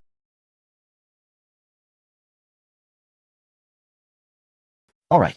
If you're not busy, deliver them to the Wang residence in the east of the city when you're done. With that, you stood up, put your arm around Xuanyang, and continued strolling ahead. After you left, the young man released the hand holding the book, leaving 2 distinct sweaty fingerprints on the page. Could it be a grandmaster? He muttered a low exclamation, then raised his head to look in the direction of your retreating figure. Your eyes met briefly, and he immediately averted his gaze in fright. You smiled and turned your head. Master, what's wrong? Nothing. Just an interesting Xiantian martial artist. Oh. Your figures gradually blended into the crowd. Over the course of the day, you collected many intriguing trinkets and a variety of miscellaneous pill recipes. When you returned to the Wang residence, the young man was already there, awkwardly clutching a bundle. Finished reading already? The young man nervously rubbed his hands. I've read through them all. You took the old books from him, but as you entered the mansion, the young man remained standing there, ill at ease. Is something the matter? With a thud, the young man immediately knelt. Senior, I beseech you to lend me your aid and save my life. I am willing to repay your kindness for the rest of my days. You remained silent for a long time, the scene falling into stillness. Only the young man's sweat beading and falling from his forehead indicated that time had not frozen. After a long while, you spoke calmly. Let me guess. You were once of noble or wealthy birth, weren't you? You had many siblings, but most perished due to certain circumstances. The young man's pupils contracted to pinpricks. He looked up at you in shock and suspicion. Senior. You are. The young man was now terrified to the core. While grandmasters were not as rare as terrestrial immortals, they were still uncommon. If you were acquainted with his enemy, your words would carry no weight at all. Don't rush. I haven't finished. You also have a sister of unparalleled beauty, don't you? The young man's expression tensed. Senior, please state your terms plainly. You smiled faintly. Since you know the strength of your enemy, you must also understand that protecting you and your sister would be a great burden for me. I want Qi Xian to enter my household. Is that a problem? The young man's identity was directly exposed by you. He was none other than Qi Shang, the fleeing crown prince of the Qi kingdom. Is there a problem? Qi Shang stood frozen. Only after a few seconds did he force a bitter smile and say, Senior, what does this have to do with my sister? Hearing this, you found it somewhat amusing. A crown prince, even if his kingdom had fallen, either genuinely didn't understand or was feigning ignorance. You stated plainly, to be honest, the strength of the Xiantian realm is of little consequence to me. Moreover, there is a grandmaster in my residence. Don't you think it would be safer to place your sister under my protection? That national preceptor surely has means to track you down. Do you intend to spend your entire life on the run? You may think that way, but does your sister share the same thought? Qi Shang pursed his lips, staring at the bluestone-paved ground, his expression dejected. Senior Xianer is still young, can we? Decades old, and still young. Since we can't see eye to eye, then farewell. Although straightening out a lesbian felt quite satisfying, it wasn't an absolute necessity. What you truly coveted were the pursuers behind Qi Shang and Qi Xian. In the last simulation, Qi Xian mentioned that the Qi kingdom had the most grandmaster-level experts among the neighboring states. Wiping them all out at once might be too much to handle, but those coming to hunt them down were much more to your liking. You continued to pressure Qi Shang. What a pity, I was hoping to see if the grandmasters of Qi were stronger than those of Yin. Senior. Your words clearly shook Qi Shang's resolve. Is there something else? You pretended to be indifferent as you turned your face cold. Seeing that you had stopped, but your expression was no longer as amiable, Qi Shang quickly asked, Senior, have you ever defeated other grandmasters? Naturally. No grandmaster in Great Yin can defeat me. Senior, could you please protect my younger sister? I am willing to serve you like a beast of burden, and I will never go back on my word. Qi Shang uttered these words as if exhausting all his strength. Little did he expect that at the last moment you actually shook your head. No. Is Senior afraid? Do you think such a simple provocation would work on me? I just mean that protecting your sister is the main priority. You are merely— Qi Shang stood stunned, his mouth opening and closing as if to speak, but no words came out. Relax, a beautiful woman always receives preferential treatment in this world. Besides, I'm not so bad myself. Only about a decade older than your sister. Qi Shang had been shocked many times today. The master behind this martial arts sanctuary was a grandmaster-level powerhouse. This powerhouse had instantly recognized him as the former crown prince of Qi, claimed to be undefeated among the grandmasters of Great Yin, and was only about a decade older than his sister. This meant a man of similar age to him had the strength to defeat 100 of him. Gulp. Qi Shang swallowed hard. Senior, please wait a moment. They'll bring my sister here. As Qi Shang had said, he returned with people in less than a quarter of an hour. And there were quite a few. Counting him, 4 men, 2 women, and a baby held in someone's arms. Can your national preceptor really let so many people go? Is he doing it on purpose? You expressed some doubt. However, you spotted Qi Xian among the crowd at a glance. Even though she had disguised herself somewhat, she was still easy to identify under your scrutiny. Behind Qi Xian was a much younger girl with a very obedient appearance, clearly destined to be a stunning beauty in the future. You deliberately put on a stern face and said, Qi Shang, you didn't mention you'd be bringing such a large group. Qi Shang nervously explained, Senior, rest assured. Apart from Xin'er, I will settle the others outside the residence. They are still young and need adults. You said nothing aloud, but inwardly you were already laughing. Sisters no less. Though the age gap was considerable, Qi Xian's cultivation kept her appearance as youthful as a girl of 16. Forget it, since you're already here, my residence can spare a few rooms for you. You had already expanded the prince's mansion several times after the birth of your first few children. The entire eastern part of the old city, nearly a quarter of it, was now part of the mansion's grounds. There was certainly enough space. Even if you made a lot of noise at night, Qi Shang and the others in the guest quarters might not notice. But since you had just met, you settled them in a remote area. At the same time, you implanted a few strands of true intent into each of them. After everyone left, Qi Xian stayed behind. Qi Shang had already told her everything on the way. She agreed. To protect her elder brother and younger siblings, sacrificing a bit of beauty and dignity was nothing. As for resentment, she would only resent the national preceptor who had driven them to this point. She felt neither gratitude nor hatred toward you for extending a helping hand. It wasn't exactly fuel in the snow nor adding insult to injury. Essentially, it was a transaction, and one at the grandma. At that moment, Qi Xian was dressed in a neat sharp cyan outfit, her long black hair tied into a high ponytail. After wiping off her makeup, she revealed a breathtakingly beautiful face that could drive ordinary people mad with desire. No rush. First, let me prove my strength to you. Otherwise, if the enemy turns out too strong, I would have taken your innocence for nothing. The smile curling at the corner of your mouth gave Qi Xian an uneasy feeling.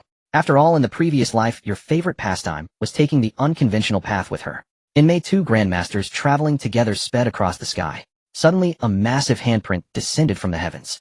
Compared to the patchwork-like palm from before, this one was now barely distinguishable from a real human hand. Oh, two old acquaintances. The two were among the grandmasters who had pursued Qi Xian an uneasy feeling. After all, in the previous life, your favorite pastime was taking the unconventional path with her. In May, Qi Xian stared at the scene before her in utter shock. Two grandmasters, and you had subdued them without even a ripple of battle. Your strength skyrocketed in her estimation. Senior's prowess is extraordinary. Qi Xian admires it. As Qi Xian spoke, she walked slowly toward you, shedding a piece of clothing with each step. By the time she reached you, she was completely naked. Her eyes brimming with spring, her cheeks flushed, she said, Please, Senior, enjoy. Please, Senior, enjoy. 10 toes fair as jade and delicate as powder nervously curled against the ground. A trembling hand shielded her vital parts, yet failed to conceal the expanse of exposed flesh. You watched as Qi Xian's skin gradually flushed a rosy pink, a smile curling at the corners of your mouth. You are the more sensible one. Qi Xian's mind had become a blur, utterly oblivious to your comparison with another woman. As the stranger's fingertips traced her graceful curves, the tickling sensation instantly transformed into waves of electric shocks. Certain delicate areas began to stiffen. 6 hours later, the door swung open and the lingering amorous atmosphere gradually dissipated. You turned to look at Qi Xian, half her face buried in the quilt. From today onward, choose a room in the main courtyard. Qi Xian silently pulled the quilt over her head, her cheeks still bearing an unnatural flush. Seeing this, you said no more. An unfamiliar path requires frequent walking to become smooth. Of course, the initial pain of forging a new path demands gradual adjustment. It is inevitable. In the 6th month of the 32nd year, Lin Yu's due date arrived. After 4 arduous hours of labor, a melodious cry once again echoed within the prince's mansion. This was your 46th child, a mediocre blue trait, innate divine strength blue. Compared to the green mighty strength, the blue innate divine strength granted significantly greater power. Truly now you wielded high damage in one hand and high damage in the other. In the 11th month of the 32nd year of the simulation, a mere half-year later, you had already grown familiar with the new path at Qi Xian's side.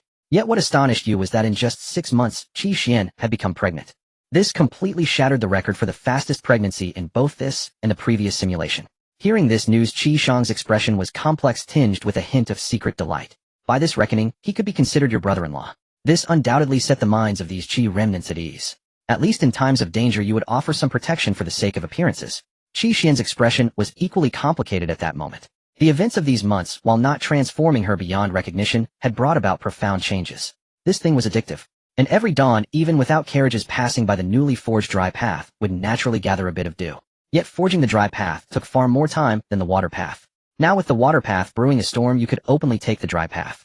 In the 9th month of the 33rd year of the simulation, Qi Xian, who was still at the dining table, suddenly furrowed her brows. From dawn till dusk, and from dusk till dawn, the interminable wait finally yielded good news. Wah wah wah. A resounding cry rang out from the delivery room. It's actually innate blood migration realm. The fluctuations from the delivery room sent a shock through your heart. Being born in the blood migration realm was utterly unheard of and unseen. Your steps toward the delivery room slowed, your eyes blazing as you stared at the panel, which now displayed 2 gold and 1 purple traits. 2 gold and 1 purple. Truly the princess of the great Qi, she didn't lose face. Bloodline reversion purple, martial fortune flourishing gold, supreme fortune aligned with heaven gold. Before you could ponder whether Qi Xian or Chun Yang was the jackpot, you felt the Qi and blood within you trembling uncontrollably. It was as if something was about to burst forth from the depths of your blood, yet your incredibly dense Qi and blood had become the very shackles binding this breakthrough.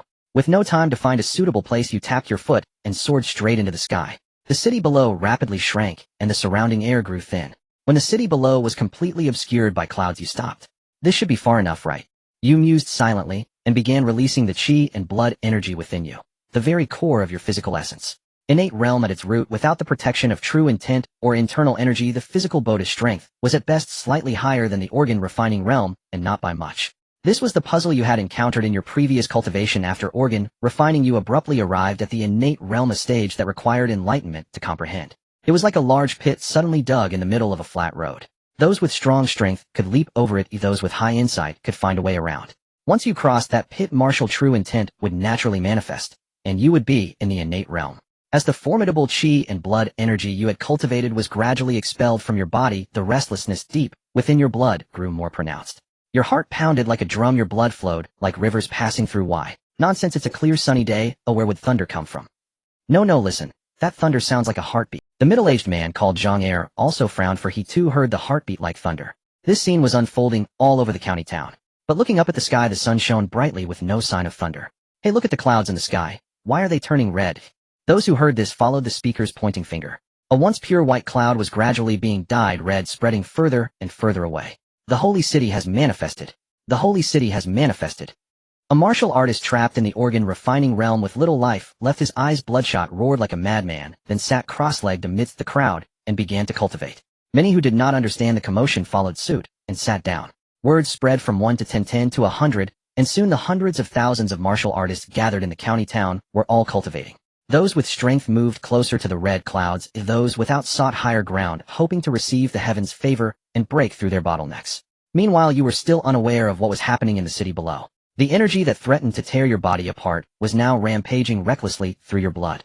The power of the bloodline was far more violent than one could imagine. That terrifying tearing sensation beyond the limits of human endurance felt as if it would shatter one's very being, tearing apart every muscle and isolating every cell. The expelled blood and Qi under the uncontrolled reversion of your bloodline surged outward in all directions, with much of it falling directly downward. Blood imbued with boundless life energy splashed out as if it were being poured without restraint. The devout martial artists were the first to receive this gift. The aged grew young, and the young became even more vibrant. Its effects far surpassed those of the finest longevity pills. Though it contained only pure life energy for the martial artists of the county, it was nothing short of a rebirth and a breakthrough. As you were being tempered by that mere purple grade trait, the faint golden core within you began to expand. Yet you were clearly too occupied to pay it any mind, or perhaps you. As you spoke, you noticed that even your voice seemed somehow altered. You looked inward at your body, curious about the golden threads running through your blood. So this reversion is what brought this about.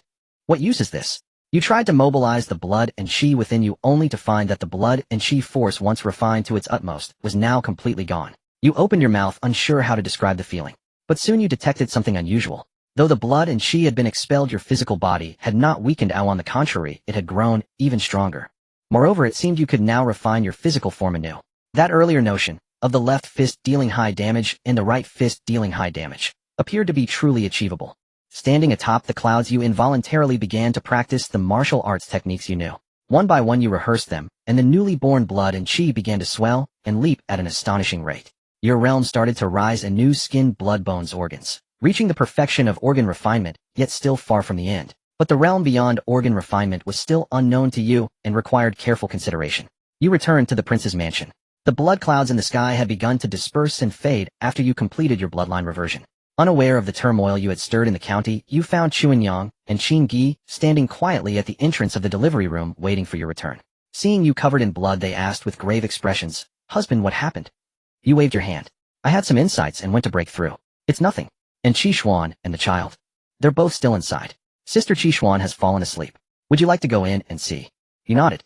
It was only right to go and see Qi Xuan, who had given you such a great surprise, and show your appreciation. Besides, she had just given birth and was severely weak and needing abundant life energy. After seeing the child and channeling a great deal of life energy to Qishuan, Yu emerged from the delivery room. Yi, I will be going into seclusion for a while. Please take care of the household. If you encounter something you cannot handle, feel free to come and wake me. At that moment, your only desire was to extend the organ refinement technique further. Qin Gi nodded solemnly, sensing that this seclusion might herald your breakthrough to the next realm. She silently resolved not to disturb your cultivation unless life and death hung in the balance. At the end of September in the 33rd year after preparing all necessities, you began your seclusion. In the 34th year of the simulation, the seclusion chamber remained tightly sealed with no one knowing what you were doing. If not for Qin Gi sensing the heartbeat still echoing from within, she might have thought you had perished. In March of the 34th year, a death warrior from the Great Qi arrived from afar. Qin Gi repelled him, but the commotion had already alerted Qishang and Qishuan. The prince's mansion might no longer know peace. In June of the 34th year, Chuanyang broke through to the innate grandmaster realm. Her martial intent was even more vast and profound. In terms of pure combat prowess, Chuanyang, newly entered into the grandmaster realm, was already slightly superior to Qin Gi. In August of the 34th year, 3 grandmasters leading over a dozen innate experts descended at the edge of the city. Chuanyang and Qin Gi joined forces to hold them off. In an instant, the battle between grandmasters became the talk of the county. Vast stretches of land were shattered, but this inadvertently benefited the villagers living nearby. Firewood for the winter was readily available, as was food. At the end of the 34th year, 15 months had passed since you began your seclusion. Fearing they might disturb you at a critical moment, the women and children in the courtyard deliberately chose a remote spot for their play, ensuring they would not affect you. In the 35th year of the simulation, movement finally stirred within the chamber. Curious Qin Gi probed with her intent, and found you practicing the most basic stand. Refining is also merging. The steaming blood and qi here are like magma, melting skin, flesh, sinews, and organs before integrating them into one body. Before this, the organs were organs, the flesh was flesh, and the sinews were sinews. To the human body itself, they were unified, but for the path of martial arts, they operated independently. And this 5th realm you have created is the complete unification of the physical body. Like an arm commanding a hand. In the secret chamber, layers of extraordinary ripples unfolded. Circles upon circles, layers upon layers radiated outward with the chamber as the center. This was a new kind of fluctuation. As the first to experience it, Qin Gi felt it most acutely. Her entire blood and qi seemed stirred by something.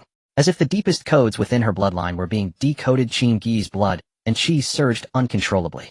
With the spread of this blood and qi fluctuation, all martial artists and even ordinary people, sinews and bones should be as hard as stone, as blunt as metal and iron. Blood and qi should be like the sea, and flesh like spring wood. Verse after verse of oral formulas flowed from your lips, immediately engraved upon the walls of the secret chamber. The human body should be like chaos. All things transform into 3, and the 3 return to the 1. The refining realm has been achieved. Countless surges of blood and qi, accompanied by the uniquely powerful bloodline force of humanity, shot into the sky. People within hundreds of miles felt this warm aura, a sensation born from the depths of their bloodlines. You broke through the secret chamber and ascended to the heavens, your aura incomparably vast. The 5th realm of martial arts could actually grant power approaching that of a grandmaster. With your successful breakthrough to the 5th realm of martial arts, the dizzying sensation finally dissipated from your body. At the same time, as if by intuitive understanding, the martial will at the innate level finally broke through its own shackles. Before the entire city, you began to demonstrate the martial will. Your gifts had begun. The martial will encompassed over 36,000 martial arts techniques. No matter what technique a martial artist cultivated, they could find a similar aura within it. At this moment, the dozen or so extra fragments of martial will within you were completely absorbed by the main martial will. Yes, absorbed. This true martial intent was called martial will for a reason. In essence, it was the general outline of true martial intent comprehended from various techniques. Naturally, it could govern all other martial intents. Thus, the martial will was perfected. And your public display of power naturally brought you immense benefits. The small G, you stared blankly at your palm. Now, if you wanted to fly, you didn't even need to use your will to propel yourself. It seemed that if you simply willed it, it would be done. A fair wind lifts me, sending me to the azure clouds. So this is borrowing the power of heaven and earth. Truly formidable. Bloodline reversion had unearthed the 5th realm of martial arts, and in turn led to the comprehension of the martial will. At this moment, you felt incomparably powerful, almost as if you could defeat any opponent under heaven. Of course, perhaps this feeling was not wrong. 3 days later, public opinion in the city had reached a fever pitch. Meanwhile, more and more martial artists were arriving continuously. During these 3 days, many martial artists had successfully broken through their realms thanks to your gifts. Even the number of innate realm experts had increased by dozens. The Thunderclap sect could no longer handle the influx of foreign martial artists. So you had to step in and appease the martial artists from all over. Besides this, you were also studying this newly unearthed realm. According to your thoughts, upon breaking through from organ refining to the refining realm, a martial artist would naturally comprehend a certain intent. Perhaps it wasn't called int. The man nodded respectfully and agreed. Only after your figure had completely disappeared did he gradually relax his taut muscles. At the same time, cold sweat poured from him like a flood, quickly soaking his expensive silk robe. Since you had become an Earth immortal, it was time to settle some accounts. Year 36 of the simulation. Over a dozen innate grandmasters arrived together at the Boundless Sacred City. Boundless Sacred City was the name you had given to what was once just a county town. These innate grandmasters were true complete grandmasters who had experienced the fifth realm. Boundless City, a storm was brewing. Boundless City, what an arrogant name. Ah, cousin, you can't say that. After all, he's a powerhouse who comprehended the key to the fifth stage on his own. Such boldness is only fitting. Even if he did comprehend it, what can it amount to? Could it rival the profound techniques passed down through our family for generations? At best, it's mediocre. The leading youth wore a helpless expression. His cousin was good in every way except for his arrogance, looking down on martial artists outside the clan. But as long as the family stood strong, what did it matter? Let's go. Let's meet this expert. At this moment, you were lying on a lounge chair in the courtyard basking in the sun. Qin Gi attended to you like a maidservant, feeding you imported grapes one moment and specialty pink grapes the next. The conversations outside the city all reached your ears. How arrogant. In my territory, and still so insolent. Hearing your muttering, Qin Gi asked softly, "Husband, what's wrong?" Having just fed you a grape, her cheeks were flushed with a unique, dewy glow. You shook your head. Nothing. But you hold such a high status in Great Qin. Do you know of any extremely powerful clan forces? Qin Gi thought for a moment. I haven't looked into it much, but if there truly is any formidable hidden clan, His Majesty would certainly count as one. My father told me that His Majesty appeared in the military, very abruptly seized control with thunderous methods, and then rose step by step to the pinnacle of power. At this you sneered coldly. Ing Xingtian, that bastard, you hadn't forgotten him. The enmity of death was irreconcilable. Just wait, you little brat, wait for me to come and finish you off. You thought to yourself as you straightened Qin Gi's slightly disheveled collar. All right, your husband has some small matters to attend to. Take good care of the house. Qin Gi pursed her lips and nodded. You leisurely patted your backside and strolled out of the residence. Boundless City was changing by the day. From its initial population of over 100,000, it had grown more than tenfold, and most of the newcomers were martial artists. This was the first time you'd seen a city with more martial artists than ordinary people. But before you could reach the city gates, the young man who had mocked Boundless City's name started showing off again. A distinguished guest arrives. Lord of Boundless City, come out and greet us. His voice, amplified by inner energy, spread throughout the entire city. Before you could act, the martial artists within the city erupted. A few grandmasters soared into the air and roared at the newcomers. How dare you? Where do these ruffians come from demanding to see the city lord? A scoundrel like you wants to see the city lord. You'd be better off going back to your spawn point and starting over.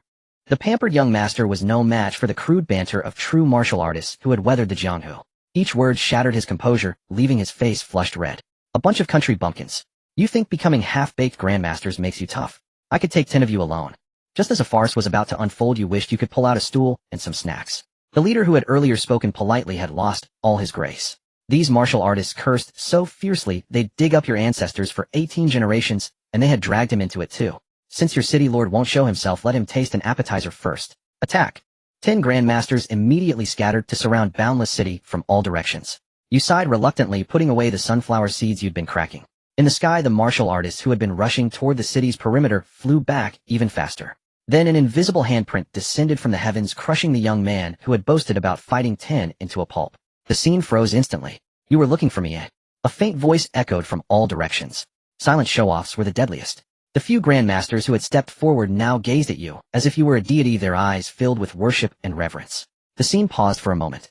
As a breeze passed, the leader felt a chill. He had merely wet himself. Not sweat, but urine.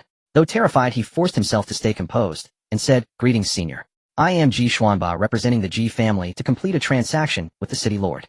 You casually picked at your ear, though nothing was there. With a flick, an unidentifiable blob smacked onto his face. Is this your attitude for a transaction? Shouting and threatening right from the start. Beads of foolish as he was, he knew his life was at stake now. His cousin, young and hot-headed, possessed extraordinary talent, but had rarely seen the world. As the ancients recorded, why were you so haughty before, yet so humble now? Ji Xuanba immediately fell to his knees. Foolish as he was, he knew his life was at stake now. His cousin, young and hot-headed, possessed extraordinary talent, but had rarely seen the world. His death was his own doing. The family never lacked geniuses. Senior, I apologize for my cousin's actions. Since he has already paid the price, please spare us. You rubbed your chin, ignoring the plea, and instead asked Ji Xuanba, how many Earth Immortals are in your clan? Ji Xuanba froze. Earth Immortals? There were none in the clan. That was a realm only attainable by powerhouses recognized by the heavens. Though the clan had 100 or so grandmasters, not a single Earth Immortal existed. You read something from his dull expression and looked at him oddly. So breaking through to the complete fifth martial stage is your confidence. Your near-threatening question chilled Ji Xuanba to the bone. He quickly said, Senior, we truly came with. They knew your intention. You wouldn't take back the complete cultivation method for the fifth martial stage. You crossed your arms and watched Ji Xuanba silently hoping to learn more about the fifth stage and hidden clans from him. A swirl of blood mist suddenly erupted around Ji Xuanba. A hint of heartache flashed in his eyes. These were the elite members of his family. Do not think that in hidden families masters are as common as cabbages. At this level they are equally precious. Each gifted clan member requires the family to expend vast resources to reach the realm of the master. These are masters who have gone through the complete fifth realm, not mere half-baked practitioners who survive by sheer luck. Yet compared to the heartache, what Ji Xuanba felt more was fear. To have 8 masters of the realm killed so casually, he couldn't even catch a glimpse of your movements. At this moment, he could clearly sense your realm. Absolutely a land immortal realm. What are the family spies doing? The family has deceived me. You look at Ji Xuanba, whose expression has suddenly turned to one of rage and grief, and with a lift of your hand you immediately disarm him, removing the knife that had already drawn blood from his neck. A gentleman can be killed, but not humiliated. Even if you are a land immortal, you cannot humiliate me. As he spoke, Ji Xuanba attempted to sever his own pulse. 1 second, 2 seconds, 3 seconds. Just as Ji Xuanba's hand was about to press against his chest, his mind went blank. Why isn't he following the script? Suddenly a loud slap echoed across Ji Xuanba's face. The pain that pierced his soul spread from his cheek, and at the same time a clear handprint gradually became visible on his face. What are you babbling about?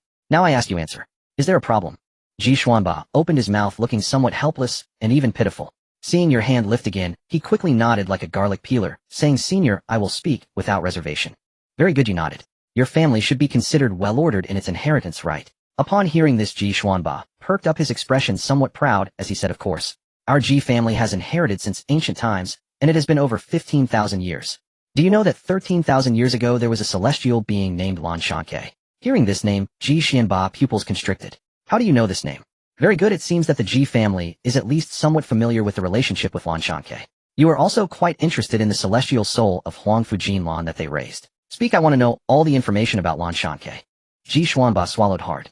Compared to you, a newly ascended land immortal, the shock brought by Lan Shanke was much more direct for him. Because a land immortal from the Ji family 5,000 years ago was consumed by Lan Shanke. However, it seemed evident that there were some conflicts between you and Lan Shanke. Considering this, Ji Xuanba quickly revealed all the information he knew about Lan Shanke to you. Since even a celestial being from 13,000 years ago knows this clearly, you should also know quite a bit about Wang Fusheng from 8,000 years ago. Ji Xuanba was shocked again. These two names had only brief mentions in their family's records, and he didn't know why you knew them so well. Senior, regarding Wang Fusheng, I only know that she secluded herself in the mountains after cutting off her cultivation during her ascension. As for the rest, the records are sparse due to the rapid collapse of the dynasty at that time. Seclusion and being raised, though they sound a bit different, are quite similar, both disappearing from the public eye. Last question, how does one break through to the celestial being realm?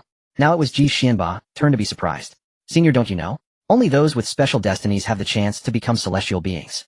But since Wang Fusheng appeared 8,000 years ago, there has been no sign of such special destinies again. You asked with suspicion, how do you know that no special destinies have emerged? Is there some special manifestation that can be observed? Ji Xuanba thought for a moment, and then said, It is said that when Wang Fusheng and Lan Shanke came into the world, there was a spectacle of the sun and stars appearing. The red clouds in the sky could not disperse, as if a hole had been opened in the heavens. He looked surprised, pointing behind Ji Xuanba. Is it like that? Ji Xuanba was somewhat stunned, and then stiffly turned his head. He saw that the sky seemed to have opened a hole with a stream of light descending from the heavens, crashing straight down to the ground. At the same time, the red clouds above lingered, as if praising the emergence of the celestial being. But as a land immortal, you sensed even more. The celestial being perhaps was not a natural destiny, but a man-made one. And those incomplete celestial destinies might be the true possessors of celestial destiny in this world. With celestial beings emerging, a great era of competition is upon us. My Ji family shall rise. Ji Xuanba looked somewhat crazed as he gazed at the spectacle in the sky until a large hand pressed down on his head, freezing the crazed expression on his face. Senior. Last question. Wasn't the last one already the last question? Do you have an opinion? You gave this confused master a sideways glance, and then asked, why is there a deficiency in the fifth realm of martial arts? Is it intentional, or due to some flaw? Since you find the 100 Clans Alliance's actions so disgraceful, why not stay and work for me? As you finished speaking, a smile curled upon your lips, revealing a set of pristine, even teeth. Ji Xuanba trembled all over, then knelt and declared in a loud voice, Thank you, Senior, for rescuing me from the depths of misery. I have drifted through half my life without encountering a worthy master. If you senior do not disdain me, I Xuanba wish to pledge myself as your adopted son. You stared at Ji Xuanba, who now professed his undying loyalty to you with a face full of exasperation, muttering incomprehensibly. Let's discuss business first. You must know quite a bit about the complete cultivation methods of the fifth realm, don't you? You leaned down, lowering your head. A vast shadow fell over Ji Xuanba. Senior. Ji Xuanba was on the verge of tears. Senior, if I do this, I'll die. The 100 Clans Alliance will never let me go. So would you prefer I don't let you go now or wait until the deed is exposed, and then not let you go? You looked down at Ji Xuanba from your height, your words leaving no room for misinterpretation. If you didn't comply today, your fist would arrive before the 100 Clans Alliance's revenge. For the time being, write down all the complete fifth realm methods for me. If trouble arises, I will protect you. Since such a fortunate opportunity had presented itself, you preferred a permanent solution over a gradual one. After all, this simulation would end, and you could use them directly. Before your arrival, you cared little about the fifth realm, but now that you were here to increase your choices, innate matters of the fifth realm should not be delayed. From Ji Xuanba's reaction, it was clear he truly feared death. Yet whether he acted or not, it was a capital offense. His heart was filled with bitterness. The sudden appearance of the celestial fate was something the Lanshan K and others surely understood better than you. So for now, your main goal was to acquire more traits. However, with the great Yin Empire on the brink of collapse, the arrival of a celestial fate could either rebuild it, or if allowed to grow, would eventually lead it to seek out you and Xuanyang, who bore incomplete celestial fates. Your next steps were to continue improving your strength, gather traits, and this was very important to you. Ji Xuanba was taken aback. Senior, do you not have an heir yet? It is difficult for martial artists to bear children, especially as their cultivation level increases, the chances become slimmer. Our clan's rule is that every man must have a son before reaching the third realm. Otherwise, the family will cut off all support until a son is born. So there are no methods in the clan to increase the probability. I suppose this rule exists precisely because there is no other way. You asked no more. It seemed you would have to rely on your own diligent efforts. In the 36th year of the simulation in May, Ji Xuanba had already been in Wuliang City for half a month. By now he had contributed 3 complete cultivation methods for the fifth realm. 2 of them were universal methods. You learned them with ease and by analogy incorporated the beneficial parts into your own martial canon. Although your cultivation was a step-by-step reward from the system, making it difficult for others to match your solid foundation, it didn't prevent them from learning your methods. But a method was only a guide. The process still required personal mastery. After reassigning the gatekeeper, Ji Xuanba took over his duties. Though humiliating, one must bow their head when under another's roof. Ji Xuanba tearfully agreed. Yet some things were beyond even the heavens' understanding. Your eldest daughter Wang Lingshuang, who had given you the blue trait Frostborn, somehow jarring. You withdrew your gaze and looked at Wang Lingshuang with a mix of disappointment and frustration. What do you see in him?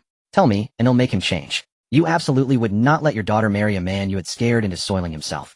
Wang Lingshuang said stubbornly, Father, I believe this is fate. It's not for any particular reason that I've come to like him. Oh, then I'll go kill him right now. You looked at your daughter, who seemed utterly love-struck, and your voice turned cold. When I came of age and had someone I loved, you said it was too early. When I was 20, you said it was still too early. But now I'm over 30. Don't give me that. Anyone but him. He's the only one who's unacceptable. Really? Father, do you stand by your word? Oh no. A trap. Wait here, Father. He'll go bring him. Wang Lingshuang sprang to her feet and dashed out of the mansion, her 2 azure sleeves fluttering like a gaily adorned butterfly. You helplessly massaged your forehead. So this was her scheme all along. It wasn't that you truly opposed her marriage, but who were the men she had encountered before? One was a regular frequenter of brothels, another was a scoundrel who abandoned his wife and children. You wondered what kind of rotten peach blossom this one would be. You've been watching for a while. Come out and analyze this. What's going on with your sister? Wang Ling Yin stepped out from behind the folding screen. He addressed you, Father. This time big sister has met a poor scholar. You knew about this all along. I beg Father not to be angry. Why would I be angry? What's the scholar's background? How many in his family? What's his character like? Wang Ling Yin immediately replied. I've heard he has an ailing mother at home. Besides helping others write letters and couplets, he goes up the mountain to chop wood before dawn every day to supplement the family income. However what? Spit it out, boy. Why are you being so cryptic? It took Wang Ling Yin a while to find the right words. This man lacks the strength to achieve great things. Wang Ling Yin's trait was mastery of brush and ink. His words carried weight. Hard to achieve greatness. So be it. Each has their own ambition, as long as they are not wicked. Yet from his tone it seemed the other party was not very old. How old is that lad? Wang Lingyan fell silent again. After a long while he said, 15 years younger than eldest sister. And it appears he does not care for her. Now you fell silent as well. Wang Lingshuang was born in April of the 3rd year of the simulation. 15 years younger than her. That would mean. Tisk, where did you learn such bad habits? Wang Lingyan's intense gaze made your expression somewhat awkward. Alright, you may go. Don't let your sister frighten him, you said, waving your hand in feigned impatience, urging him to leave. If he didn't leave, you might have to expand the study into a 3-bedroom apartment. Soon a youthful, reluctant voice rang out from outside the mansion. Miss Wang, please show some restraint. Your gaze swept over. A young man whose voice and appearance were equally green was being led by Wang Lingshuang's hand. His delicate brows were slightly furrowed, his eyes filled with impatience. Despite the irritation, could he really be only 18? As they neared the Wang residence, the young man yanked his hand free from Wang Lingshuang's grasp. TSK. You clicked your tongue in mild disdain. This girl hadn't learned a single bit of your skill. Though both father and daughter shared a preference for 18-year-olds, your harem was all thoroughly tamed. Miss Wang, I've told you clearly. I am devoted to the imperial examinations. I will not marry before achieving merit. Spare me. Qi Sheng, that is not what you told me that day. Oh, a scandal. You perked up your ears by the courtyard wall. Miss Wang, that was merely an expedient measure to escape. Could you not tell? Moreover, your Wang family status is far beyond that of a commoner like me. Marriage requires mutual consent and matching social standing. We are not well matched. Please let me go. Their quarrel drew a crowd of onlookers, deepening Qi Sheng's embarrassment. However, many martial artists in the crowd knew that the origin of Wuliang City lay within this mansion. Some younger warriors even wished it were them being held by Wang Lingshuang. Truly ungrateful for fortune's favor. Of course the gap was evident. As the crowd grew, the mansion's main gate opened on its own, startling both Wang Lingshuang and Qi Sheng. Usually the main gate was not easily opened, even she had used the side door earlier. Come in. Your voice reached their ears. Wang Lingshuang's face lit up with joy while Qi Sheng stood stunned. She promptly pulled him inside, and the main gate closed, shutting out the curious and envious gazes. Inside you led the way. Though reluctant, Qi Sheng knew you were an elder. Disrespecting an elder would be improper. Why do you refuse to marry my daughter? After a moment of walking, you asked abruptly, have you not heard of the Wang family's reputation? This junior has indeed heard. The name Wang Cheng has been part of my upbringing in this city. I grew up listening to tales of the Wang family. Then you know that marrying Lingshuang would be a meteoric rise. Qi Sheng fell silent. A meteoric rise, he had considered it. But he also knew that a young lady from such a prestigious family likely only saw him as a plaything. With the Wang family's influence, they could find any talented youth. Why settle for a penniless scholar? A meteoric rise is tempting, but my mother taught me to take considered it. But he also knew that a young lady from such a You turned around, revealing your youthful face, which startled Qi Sheng. He glanced at Wang Lingshuang, and seeing no anomaly, suppressed his shock. Are you worried about the Wang family's social prejudice? Though hesitant, Qi Sheng nodded. Then rest assured. Our family believes in free marriage. I generally do not interfere in such matters. Qi Sheng was dumbfounded. This wasn't how it was supposed to go. You should have berated him, belittled him, and thrown 100 silver taels to order him away from your daughter. What kind of twist was this? I had someone look into you. With your talent and knowledge, passing the imperial examinations is unlikely. Qi Sheng's eyes dimmed. Scholarship was not meant for the poor. But each person has their path. Having chosen this road, he would not turn back even if he hit a wall. His mother had said that doing one thing well in a lifetime was already commendable. Moreover, the great yin is already decayed, on the brink of collapse. To seek merit in such a state is like trying to revive a dying man. Your frank exposure of great yan's problems made Qi Sheng shudder. But your next words made him tremble even more. I cannot revive great yin, but I can revive a dying man. For instance, your mother. The city physicians have already declared my mother beyond cure. Patriarch Wang, why mock me? Yet his wide eyes betrayed a desperate hope. Father. Wang Lingshuang finally spoke. What is it? I do not wish for feelings between Qi Sheng and me to be tainted by other matters. Father, let us discuss this ourselves. Qi Sheng, what do we have to discuss? Don't interrupt my talk with uncle. Fine, then talk among yourselves. Uncle. Wang Lingshuang grabbed Qi Sheng's hand and led him away, even channeling her inner energy to prevent him from speaking further.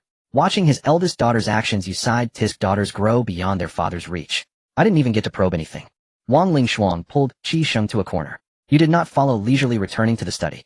However, your ears were still perked up, not because you enjoyed the melodramatic soap opera, but because you were worried that your daughter might be deceived. Qi Sheng frowned, saying, Miss Wang, I do not find anything wrong with this. Whether it is a test, or whatever, if it can cure my mother's illness, I would be willing to die for it. Pa, what do you mean by dying? Wang Lingshuang looked reproachfully at this man who was 15 years younger than her. Since you have such determination, why can't you marry me? If you marry me, your father can still lend a hand. Miss Wang, it's not the same. Qi Sheng paused, his expression again, refusing Wang Lingshuang. Miss Wang, the distance between us is not just about family backgrounds. Then tell me, what distance is there between us? Wang Lingshuang stepped closer, her gaze burning as she looked at Qi Sheng. That kind of unreserved, fervent affection put some pressure on Qi Sheng. Miss Wang, stop talking. We are not suited for each other. I am not worthy of you, and you should have better choices. Qi Sheng, don't push me. Wang Lingshuang was not the kind of quiet and gentle young lady that one might assume. She was a warrior, had killed before and seen blood. When she was ruthless, even she feared herself. Wang Lingshuang pressed closer, and Qi Sheng could only retreat until he was backed against the wall of the courtyard. A scorching breath mingled with a refreshing fragrance pressed toward him. Wang. Miss Wang, what do you want to do? Wang Lingshuang smiled slyly. Do you want it too? Then let's go. You slapped your forehead. Oh, what kind of wild words were these? What on earth had her mother taught her? You watched helplessly as Wang Lingshuang knocked Qi Sheng out and carried him on her shoulder. There were still quite a few people in the courtyard at this time. Wang Lingshuang didn't care about that anymore. Her mind was set on cooking raw rice into cooked rice. Once done, he would have no choice but to comply. You silently observed the unfolding events. Qi Sheng had a clean background and decent character. Although he was not the best student, since your daughter liked him, you decided to let her be. After all, she was over 30, it was time for her to have her own life. The next day at dawn, Qi Sheng walked out of the Wang residence in a daze. As he stepped over the threshold, he turned back to glance at the deep red plaque. You quietly approached Wang Lingshuang from behind. Everyone has left, and you're still watching. Wang Lingshuang's face bore a hint of shyness, as if she had just become a woman. Father, what brings you here? Your sudden appearance startled Wang Lingshuang. Seeing her somewhat guilty expression, you couldn't help but feel exasperated, saying you. As you spoke, you tossed a jade vial into her arms. Take this, you know what to say, right? Wang Lingshuang didn't rush to answer, but opened the jade vial to smell it. Only then did she cheerfully say, "Thank you, Father, for your support." Watching Wang Lingshuang skip out of the residence, you shook your head in resignation. Ling, Yin, you should take care of your younger siblings more. Father, that is what I should do. And don't forget about your own lifelong matters. I leave it all to Father's judgment. You shook your head and said nothing more. It had been 36 years since the simulation began, and by the 20th year, you already had 41 offspring. They were all of marriageable age now. Although usually these little ones had been raised in Thunder Sect, as a father you should still care. As you walked, you arrived at Wang Lingwu's small courtyard. Wang Lingwu was about to turn 15 this year. Father, what brings you here? Wang Lingwu was one of the children you had spent the most time with. After all, she had 3 purple attributes. Wang Lingwu was quite surprised by your arrival. Is there anything you don't understand in your cultivation lately? Don't worry, Father. I have perfected my internal organs, and am trying to break through to the refining realm. Not bad you have some of my demeanor. If you need anything, just let your third brother know. The sound of commotion rang in your ears, followed by a swift figure appearing before you. At this moment, Wang Lingshuang's face could not hide her excitement. Just a few minutes ago, Qi Sheng's gravely ill mother had been completely healed. It was also at this moment that he agreed to Wang Lingshuang's confession. Whether out of gratitude or for other reasons, he simply agreed. You naturally had no objections to this. If that's the case, let's pick a time to finalize things. What mattered little was the rest. Since your daughter had her thoughts and desires as a father, you would naturally support her wholeheartedly. If any mistakes arose later, and that seemingly kind lad turned out to be duplicitous, you would have your own ways to deal with it. Simulating the 37th year of July during the Qiqiao festival, the young lady of the Wang family was getting married. Her partner was a destitute scholar rumored to be inadequate in studies, yet for some unknown reason, he had captured the affection of the eldest daughter of the Wang family. However, the Wang family had prepared 3,000 banquet tables, so anyone who wished could come and share in the joy. At the time of the Wang family's grand wedding in a hidden valley outside the city, a group of proud and distinguished individuals were conspiring. Someone raised the question, but no one took the bait. After a while, someone said, "News has long reached the clan that the person behind Wuliang City has already achieved the status of an Earth Immortal. Just because your G family has no Earth Immortal doesn't mean we don't. The might of an Earth Immortal is already beyond the reach of mere mortals like us. The clan summoned us not to guard against Earth Immortals, but to prevent fools like you from harming the descendants of Earth Immortals, bringing calamity upon us all." "Who are you calling a fool?" The named G family member instantly erupted in anger. "If you're going to talk business, stick to the matters at hand. Oh, what's the point of insulting people at? How did I say anything wrong? Without my reminder, would you have held back from seizing the opportunity to act?" The G family brood immediately fell silent, then growled. "Your family hasn't lost a dozen masters, so naturally you feel no pain. That's because your family only produces fools. Haven't you taught them a bit of situational awareness?" The G family brute was infuriated by the remark. "As part of the 100 Clans Alliance, how dare you insult me? What does it matter if a family without an Earth Immortal is insulted? My family's revered Jin Hua is currently in his prime, standing among the elite of the 100 clans." A light chuckle made the G family brute's face flush red. Yet as this person said, families with Earth Immortals and those without belong to entirely different tiers. Earth Immortals could draw upon the power of heaven and earth, having already transcended the mortal realm. Mortals by their very nature are limited by their mortal constraints. In the Wang family courtyard, you chuckled softly in a corner. Nearly 30 masters had come merely to keep watch. And it seemed they weren't as united as imagined. What a pity that such elaborate arrangements had failed to attract any daring individuals. The banquet inside was mostly attended by the womenfolk, as Qi Sheng was surrounded by several concubines, his thin face reddening like a monkey's bottom. Wang Lingshuang rested her chin on one hand, holding a jug of wine in the other, her hazy gaze fixed on Qi Sheng. Bang! The wine jug suddenly slammed onto the table, as Wang Lingshuang stood up unsteadily. The sudden noise drew the gaze of everyone present. "What is this girl up to now?" Just as you were puzzled, Wang Lingshuang placed both hands on the table and loudly proclaimed towards Qi Sheng. "Let's go, husband, it's time for our wedding night." The concubines' faces filled with shock, and Qi Sheng felt his face burning up awkwardly, trying to escape from their What are you hesitating for? Someone called out immediately, pushing Qi Sheng into Wang Lingshuang's embrace. Wang Lingshuang had trained in martial arts since childhood, and while not particularly tall, she was still taller than most women. At that moment Qi Sheng appeared more like a small bird nestled against her, his flushed cheeks presumably pressed down into the surging waves by one of the concubines. Wang Lingshuang, her face slightly flushed, squinted her eyes as she lifted Qi Sheng, carrying him into the room before everyone. The raucous cheers behind them were completely ignored by Wang Lingshuang. Just as the door closed, a series of tearing sounds echoed, followed by a group pressing against the door, listening to the pleas and whimpers of the boy inside. Naturally, you also perked up your ears to listen. Tisk, what a pity. The next day as dawn broke, Wang Lingshuang carried a Qi Sheng, who was nearly falling apart, and found you. Father, do you have any pills that Qi Sheng can use? Ones that work quickly and have minimal side effects. You looked at your daughter speechless. Even if she was at a wild age, she shouldn't be tormenting an ordinary person like this. You rummaged through and took out a bottle of pills. Don't take too many, you just have him stand still for a while. Within 3 to 5 years, he should be able to reach the blood transportation realm. After that you can do as you please. Thank you, Father. Wang Lingshuang smiled as she took the pills, and then left the house with Qi Sheng not knowing where they were headed. That girl, she hasn't even offered tea yet this early in the morning. Watching Wang Lingshuang's disappearing figure, you suddenly felt a pang of emotion. Tisk, I should also go to the Thunder Sect to see if there are any good candidates. In this round of simulation by Li Xiu, who had followed you the earliest, was now over 50, and the younger Lin Yu was nearing 40. It was time to add some new blood to the Wang family. Lost in thought, you headed straight to the Thunder Sect. Meng Fancheng was startled by your sudden appearance. Ancestor, what brings you to the sect today? You did not speak, but looked at the female disciple before you, who was sitting cross-legged with her eyes closed. A new disciple. Old Meng had a bad feeling. Ancestor Lin Yu is. Do you have any objections? Old Meng smiled bitterly. Last time he had finally found a disciple only to have you snatch her away. This time he thought he had escaped disaster, but lo and behold, you were back again. To be appreciated by the ancestor is her honor. However, ancestor, if you have nothing to do, could you allow her to come to the sect to cultivate with me? That depends on her own wishes. Old Meng felt troubled, yet he could not bring himself to refuse. Essentially, without the ancestor present, he wouldn't even know if he could survive, let alone in the current talent-rich new sect. With that you vanished in a flash, leaving Old Meng with a face full of bitterness. Your celestial-like appearance attracted a lot of attention within the Thunder Sect. This one is too ugly past this one, is too fat past this one. Ugh, too dark. As you walked, you stopped in a bamboo grove suffused with the fragrance of elixirs. Wanyang flower, tonic grass, heavenly, wood, yin-yang herb. Can these herbs be combined in this way? As a genius in alchemy, you could easily identify the ingredients from the fragrance of the elixirs. However, several of these herbs were top-tier tonics, generally unnecessary for martial artists unless injured or due to innate issues.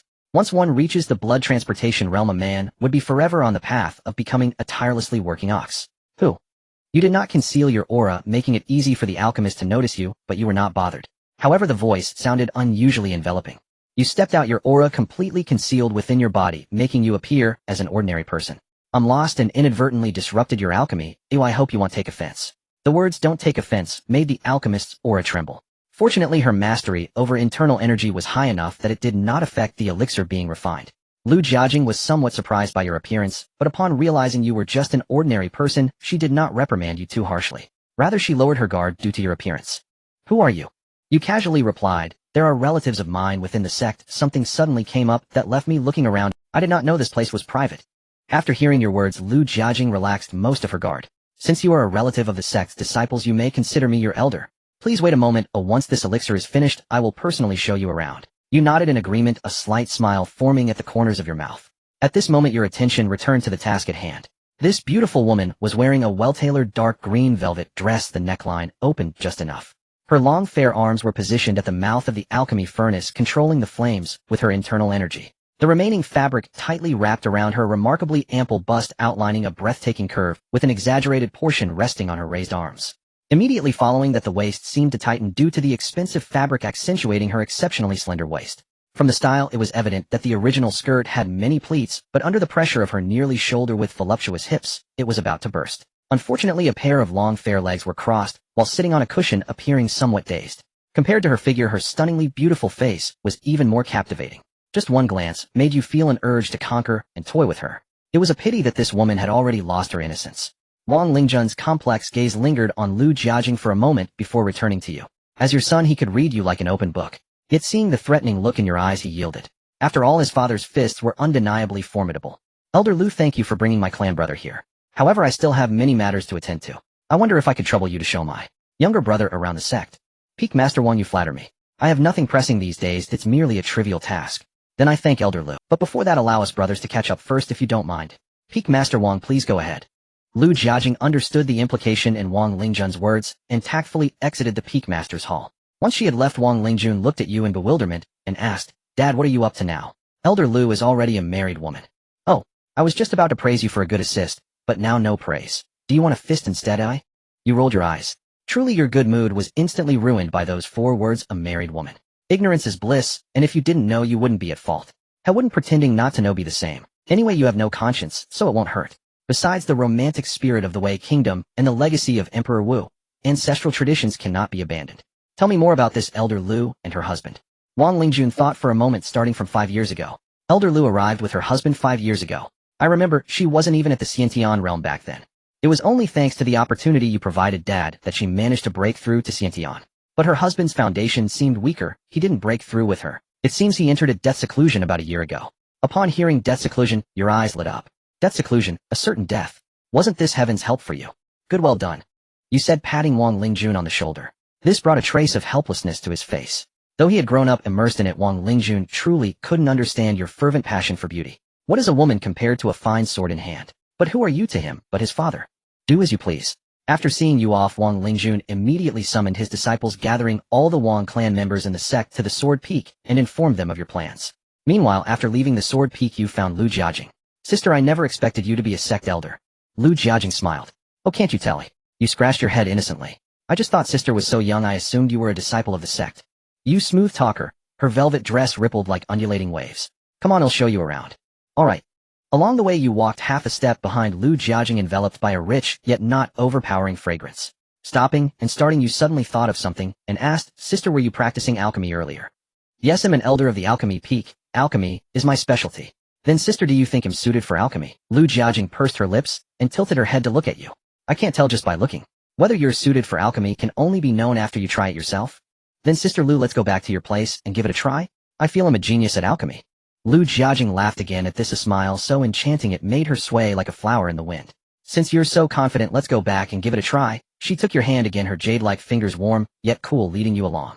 Back in her small courtyard, she asked you to wait, then fetched a single whole furnace covered in dust from somewhere. You don't have inner energy, so try with this furnace first. When you gain some inner energy, it'll give you a few better ones. Your eyes sparkled. Really? Thank you, sister. Come, before we start alchemy, let me introduce you to these herbs. Then he'll tell you the dosage for each herb, but you'll need to figure out the order yourself. If you have talent, you can deduce the likely sequence from the herb's properties. As for alchemy techniques, they can be trained later. You nodded. Compared to Old Meng back, then Lu Jiajing was clearly more responsible. Old Meng, were my notes fed to the dogs. Heating the furnace, placing the herbs, then controlling the flame size through the furnace vent. Lu Jiajing didn't go into these details with you, leaving you to rely on instinct to proceed slowly. But in her eyes, your talent was already evident. The order of herb placement was flawless, and you even consciously controlled the furnace flame. If this was truly your first time alchemy, she might have struck gold.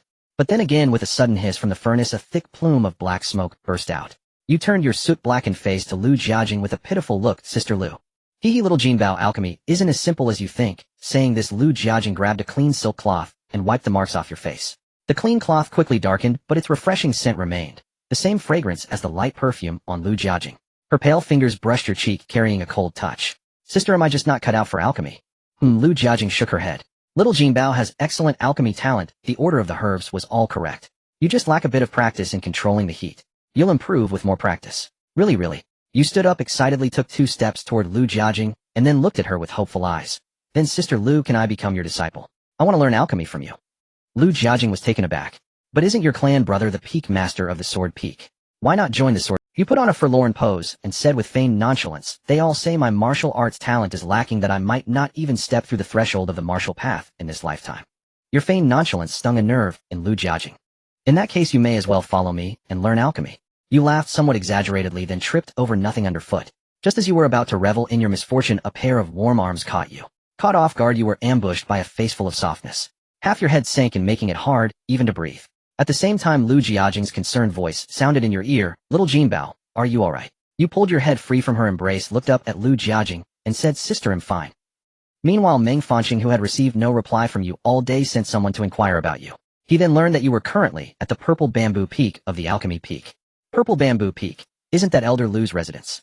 Why would the old ancestor be there? Meng Fanxing thought he knew your preferences well. Young, fresh, tender. Those were your true delights. Lu Jiajing, in his opinion, shouldn't be to your taste.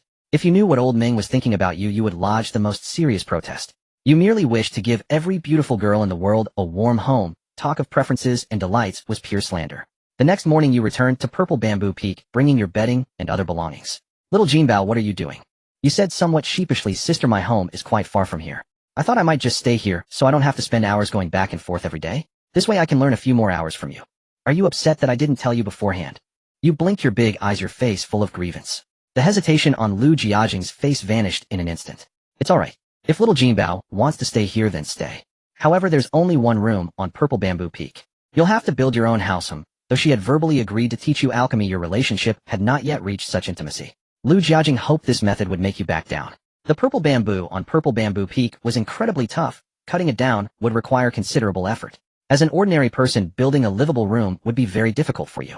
But in her eyes you not only showed no discouragement, but instead appeared full of fighting spirit. Sister, this is to train my patience and control, isn't it? Ah, yes, that's right. Lu Jiajing responded somewhat helplessly. As a married woman, allowing a male disciple to live so openly in her private residence would invite gossip if word got out. But she turned to look at your determined expression, and for no clear reason grew a bit more serious. Perhaps it was the influence of what you had said yesterday. You went to borrow a chopping knife, and soon the sound of thud, thud, thud echoed continuously through Purple Bamboo Peak. When night fell, Lu Jiajing finished her alchemy. Since morning your chopping of the purple bamboo had not ceased. Now you were drenched in sweat, your lips pale from exhaustion. Lu Jiajing shook her head. Little Jinbao, it's about time. Let's stop here for today. You turned your head, a stubborn look on your face. Sister, I can still go on. Little Jinbao, come back tomorrow. You stopped your movements with a hint of dejection, then forced a smile at Lu Jiajing. As the corners of your mouth pulled at the dry, cracked skin of your lips, blood immediately seeped out. Lu Jiajing gave you a deep look, but said nothing more. She watched you walk down Purple Bamboo Peak before returning to her own room. Less than an hour later, Lu Jiajing, lying in bed, frowned. She walked straight out of her room and called into the dark Purple Bamboo Grove. Little Jinbao, when did you come back? After nightfall, the temperature on the summit of Purple Bamboo Peak dropped nearly 20 degrees compared to daytime. You looked terrified, your body trembling uncontrollably. Sister, I'm scared. Seeing you like this, Lu Jiajing suppressed her suspicion and found it hard to say anything more. She stepped forward and took your hand. The trembling born of fear didn't seem faint.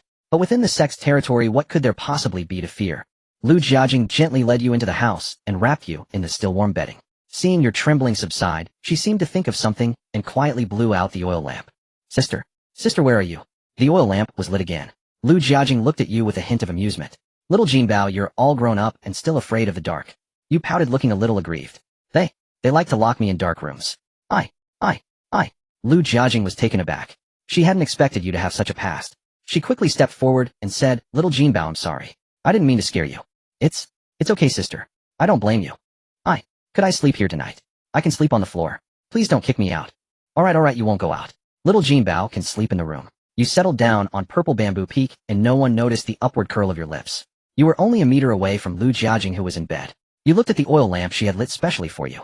With a flick of your finger, a breeze from nowhere blew out the lamp. You trembled at just the right moment. Sensing the movement, Lu Jiajing turned over in bed, facing your direction. The sound of you swallowing saliva was clearly audible in the pitch-black silent room. After a few seconds, a slightly cool palm pressed against your forehead. Little Jinbao, go to sleep. I'm here. Lu Jiajing also realized that your reluctance to go home was precisely to avoid those troubling matters. After a while you hesitated and said, Sister, won't this be uncomfortable for you? How about you hold my hand? Lu Jiajing was startled, then laughed at herself a little. He's just being considerate of me, that's all. It's just holding hands. No. You tentatively reached out your hand and grasped Lu Jiajing's. As if the grip wasn't comfortable enough, you opened your palm, threaded your fingers through her fair slender ones, and intertwined them in a 10-finger lock. Lu Jiajing's heart tightened in bed. It's fine. He's just scared. This way he can hold on tighter. The next morning you sprang up energetically from your floor bed. However, Lu Jiajing seemed less than spirited, with a hint of weariness in her eyes. Sister, did you not sleep well last night? I feel like this was the most restful sleep I've had in years. Indeed, since no one occupied your time at night, you naturally slept well. Usually you would battle until dawn. Lu Jiajing smiled and said, Little Jinbao, go about your business. He'll catch up on some more sleep. You nodded and left without lingering. After you exited, Lu Jiajing rubbed her temples with some resignation. Throughout the night your hand had held hers, making it difficult for her, accustomed to sleeping alone, to adapt. You occasionally twitched as if caught in a dream. It wasn't until the sun was high in the sky that Lu Jiajing emerged from the bamboo hut. You approached her with a steaming bowl of plain congee. Sister, I can't cook anything else. Would you mind making do with this today? Lu Jiajing was taken aback. Do you usually cook for yourself? You grinned with an innocent expression. It's not so bad. Occasionally, I can bum a meal from my elder brothers. What about your parents? Parents? I never had parents since I was little. Hearing this, a flicker of sympathy crossed Lu Jiajing's face. She took the bowl of congee from you and downed it in a few gulps. Little Jinbeo's cooking is wonderful. The best congee I've ever had. You said with a smile, of course it has my secret recipe. I only add it for someone like you, sister. Lu Jiajing savored the taste, detecting a unique flavor. Could you make it for me again tomorrow, little Jinbao? Your face lit up with a smile she couldn't decipher. Don't worry, sister. He'll make it for you every day. She dismissed it as a child's simple joy and thought no more of it. Over the next month, the bamboo building began to take shape under your persistent efforts, though you deliberately slowed the pace. Once it was fully completed, Lu Jiajing even cooked a lavish feast for you. That night you moved your bedding from the floor where you had slept for a month into your new room. But unlike your calmness, Lu Jiajing was visibly restless, tossing and turning in bed. Is little Jinbao okay sleeping alone for the first time? She murmured, staring at the dark ceiling. Every time she closed her eyes, she pictured you curled up in a dark corner. Unable to bear it, she sat up. Since he's my disciple, it's only right to check if he's covered his blanket. Having concocted an excuse, she pushed open the door and stepped out. In your bamboo room, you suppressed a smile, quickly adjusting your state and feigning sleep. The candlelight flickered from the draft through the door. You were curled up in a corner, trembling slightly at the sound. Is that you, sister? A pair of cool, delicate hands slipped into yours, intertwining fingers. Don't be afraid, little Jinbao. He'll stay until you fall asleep. You turned over to face the beautiful woman illuminated by the candlelight. Sister, why don't you lie down? Sitting like that will tire you. You made a small suggestion, and Lu Jiajing looked at you with some suspicion. But upon seeing your clear, innocent eyes devoid of any ulterior motive, she realized she was overthinking. Little Jinbao just means well. It's just lying in the same bed. He'll leave once he's asleep. It's fine. After hesitating, Lu Jiajing slowly lay down. You moved the pillow slightly, so you both could share it. Go. You hummed in response, closed your eyes, and soon your breathing steadied. Lu Jiajing turned her head to look at your flawless, handsome face, a complex expression in her eyes that only she understood. When she felt enough time had passed, she tried to withdraw. But she found that even in sleep your grip on her hand was tight. Forcing it free would surely wake you. Yet staying meant truly sharing a bed. Lu Jiajing applied more force to pull her hand away. Don't leave me. Father, mother, it'll be good, please don't leave me. The sudden murmurs in her ear startled Lu Jiajing. But after hearing them, she felt even more pity. Sigh. A soft sigh echoed in the quiet bamboo room. The oil lamp was blown out by an unknown draft. In the darkness, you finally let your long-suppressed smile spread. Lu Jiajing knew you were a restless sleeper, but you were still growing and needed sleep. So when she woke the next morning, half your body was pressed against hers, your nose tip touching her warm earlobe, your warm breath rhythmically hitting her fair snowy neck, then seeping deeper through the gaps between fabric and skin. Suppressing her racing heart, she fled the bed. The next second you opened your eyes. Inhaling the lingering fragrance on the sheets, you felt a pang of regret. You were so close to triggering the morning little dragon face. The virtuous lady was still too thin-skinned. If it had been Xuanyang, she would have already devoured you and the lit. It concerned the senior sister. Wang Lingjun explained the situation in a few words. Frowning, you were about to leave, but paused to leave a note in the room. Urgent family matter. Jinbao returns home. Sister, do not worry. Wang Lingjun brought news of Xuanyang. After confessing to you that night, she had soon set out for training with Xian Jingxin. Xuanyang had not returned, but her companion Xian Jingxin came back first with bad news. In a few breaths, you brought Wang Lingjun back to the Wang residence. Benefactor. Xian Jingxin's tears flowed uncontrollably upon seeing you. Don't cry, don't panic. Just tell me everything slow. Sister Qiuyan is gone. Xian Jingxin recounted their journey step by step, then described how Xuanyang had vanished into thin air. The description felt oddly familiar. You asked, did Xuanyang disappear in a dense forest? Xian Jingxin paused, then nodded vigorously. Yes, in a dense forest. Sister Qiuyan vanished instantly. I searched everywhere, but couldn't find her. Benefactor, do you know something? Xian Jingxin's eyes were red, her expression full of worry for Qiuyan. In this simulation, you had planned to settle family matters before exploring, but you never expected Xuanyang to enter that mysterious town first. I know that place. Stay here, and he'll go and return shortly. Qin Guadi and Xuanyang spoke up. Husband, do you need us to accompany you? Both had replenished their cultivation to the fusion realm, far surpassing ordinary grandmasters. But you shook your head. That place is best visited alone. You stay and guard the home front. He'll go alone. The boundless city needed guardians, and with them there the base would stay secure. Before leaving, however, you visited another place, a treacherous mountain hollow where you appeared. When will this ever end? How long must we stay in this godforsaken place before returning? That Wang fellow never leaves the city. Are we just supposed to wait here? Ignoring the resentful murmurs, you pressed down with your palm, leveling the entire hollow. Pure life energy surged into your body. The energy from so many grandmasters amounted to nearly a tenth of your own reserves. With the lingering threat eliminated, you flew toward the neighboring prefecture. Within an hour you arrived at the location marked on the map from the last simulation. With a single step the surroundings shifted. The bustling town reappeared around you with the same layout. You headed to the town's only inn where the waiter greeted you warmly. Guess you've come alone this time. Don't run off again. Your pupils dilated, stunned by the waiter's words. You and the entire hollow. Pure life, energy, sir. The waiter chuckled. A guest as generous as you who booked the best room without asking the price.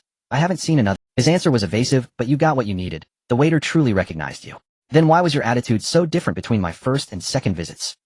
A flicker of confusion crossed the waiter's face. You've only been here twice, haven't you? It couldn't be just twice. In the second simulation, you had stumbled into the village while seeking breakthroughs and trouble. In the third, you and Xuanyang had entered again, but you fled when she disappeared. This was the third time. Unsure of the difference between the first and second visits, you pulled out a painting and asked the waiter, "Young man with your sharp memory, have you seen this woman?" The waiter stroked his chin, studying the portrait. She seems to have passed by the entrance, but it's been a while. Do you know where she went? You asked urgently. The waiter shook his head. The town is small, and I have no recollection. She likely hasn't appeared again. If I want to find her, what should I do? Go to the clinic. The clinic owner sees the most people in town every day. You nodded in thanks. You knew where the clinic was. Guess will you still stay? The best room is reserved for you. Next time for sure. At the clinic, a long line blocked the entrance. But since you were seeking help, you had to wait despite your urgency. After half an hour, it was finally your turn. A thin curtain divided the small clinic.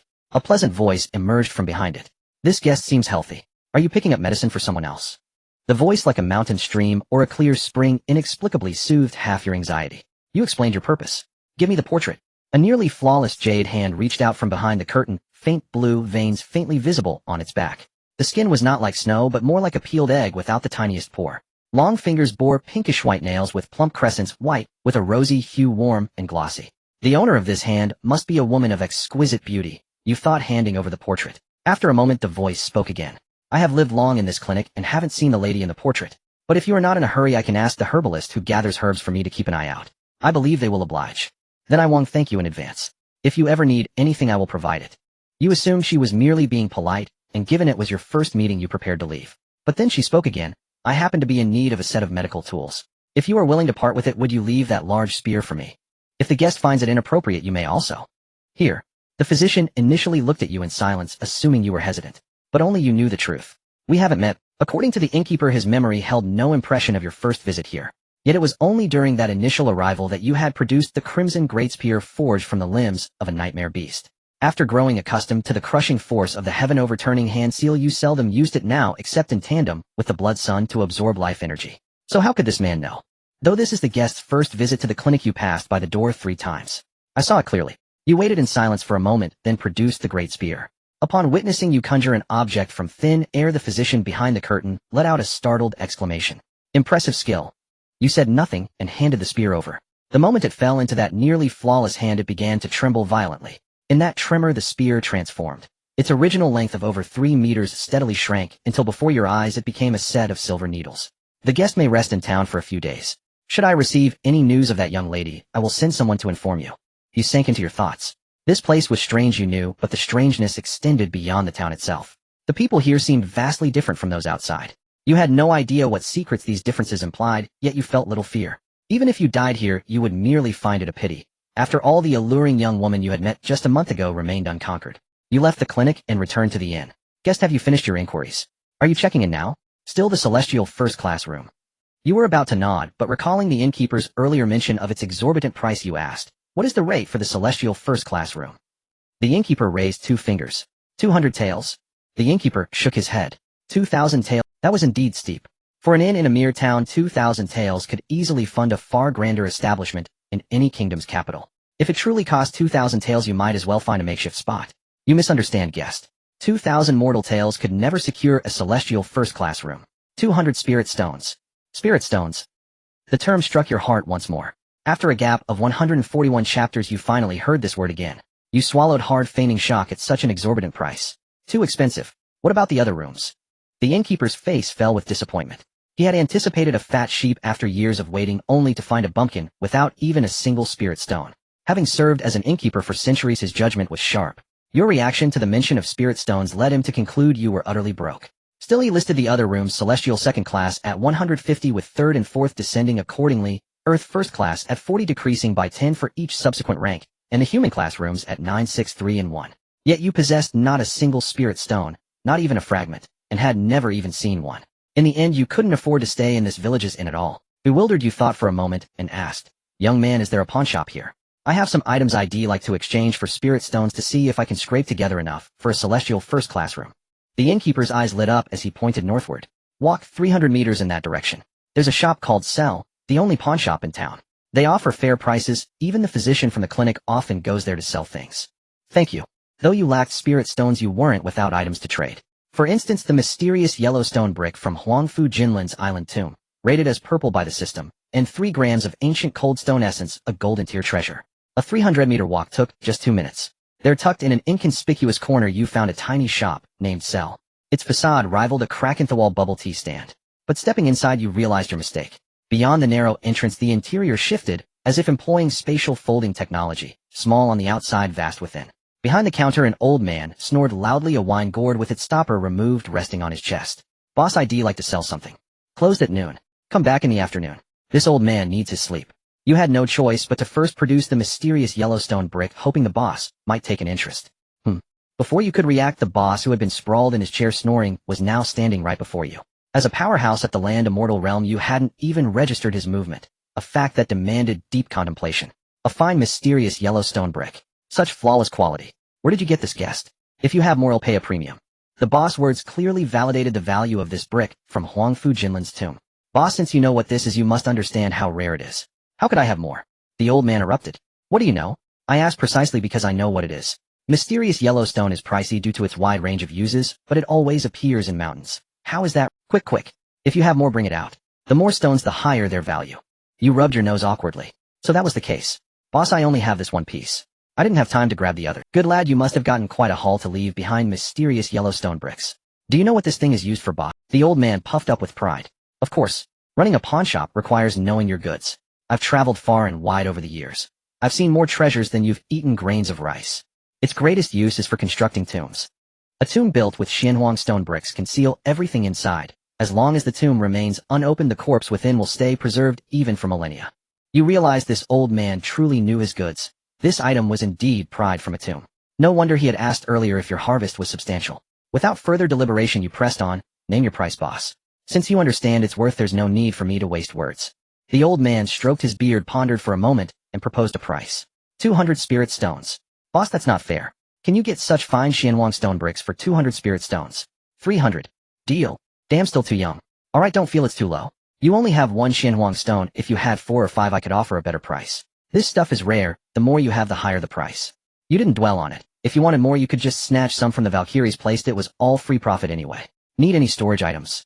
You shook your head.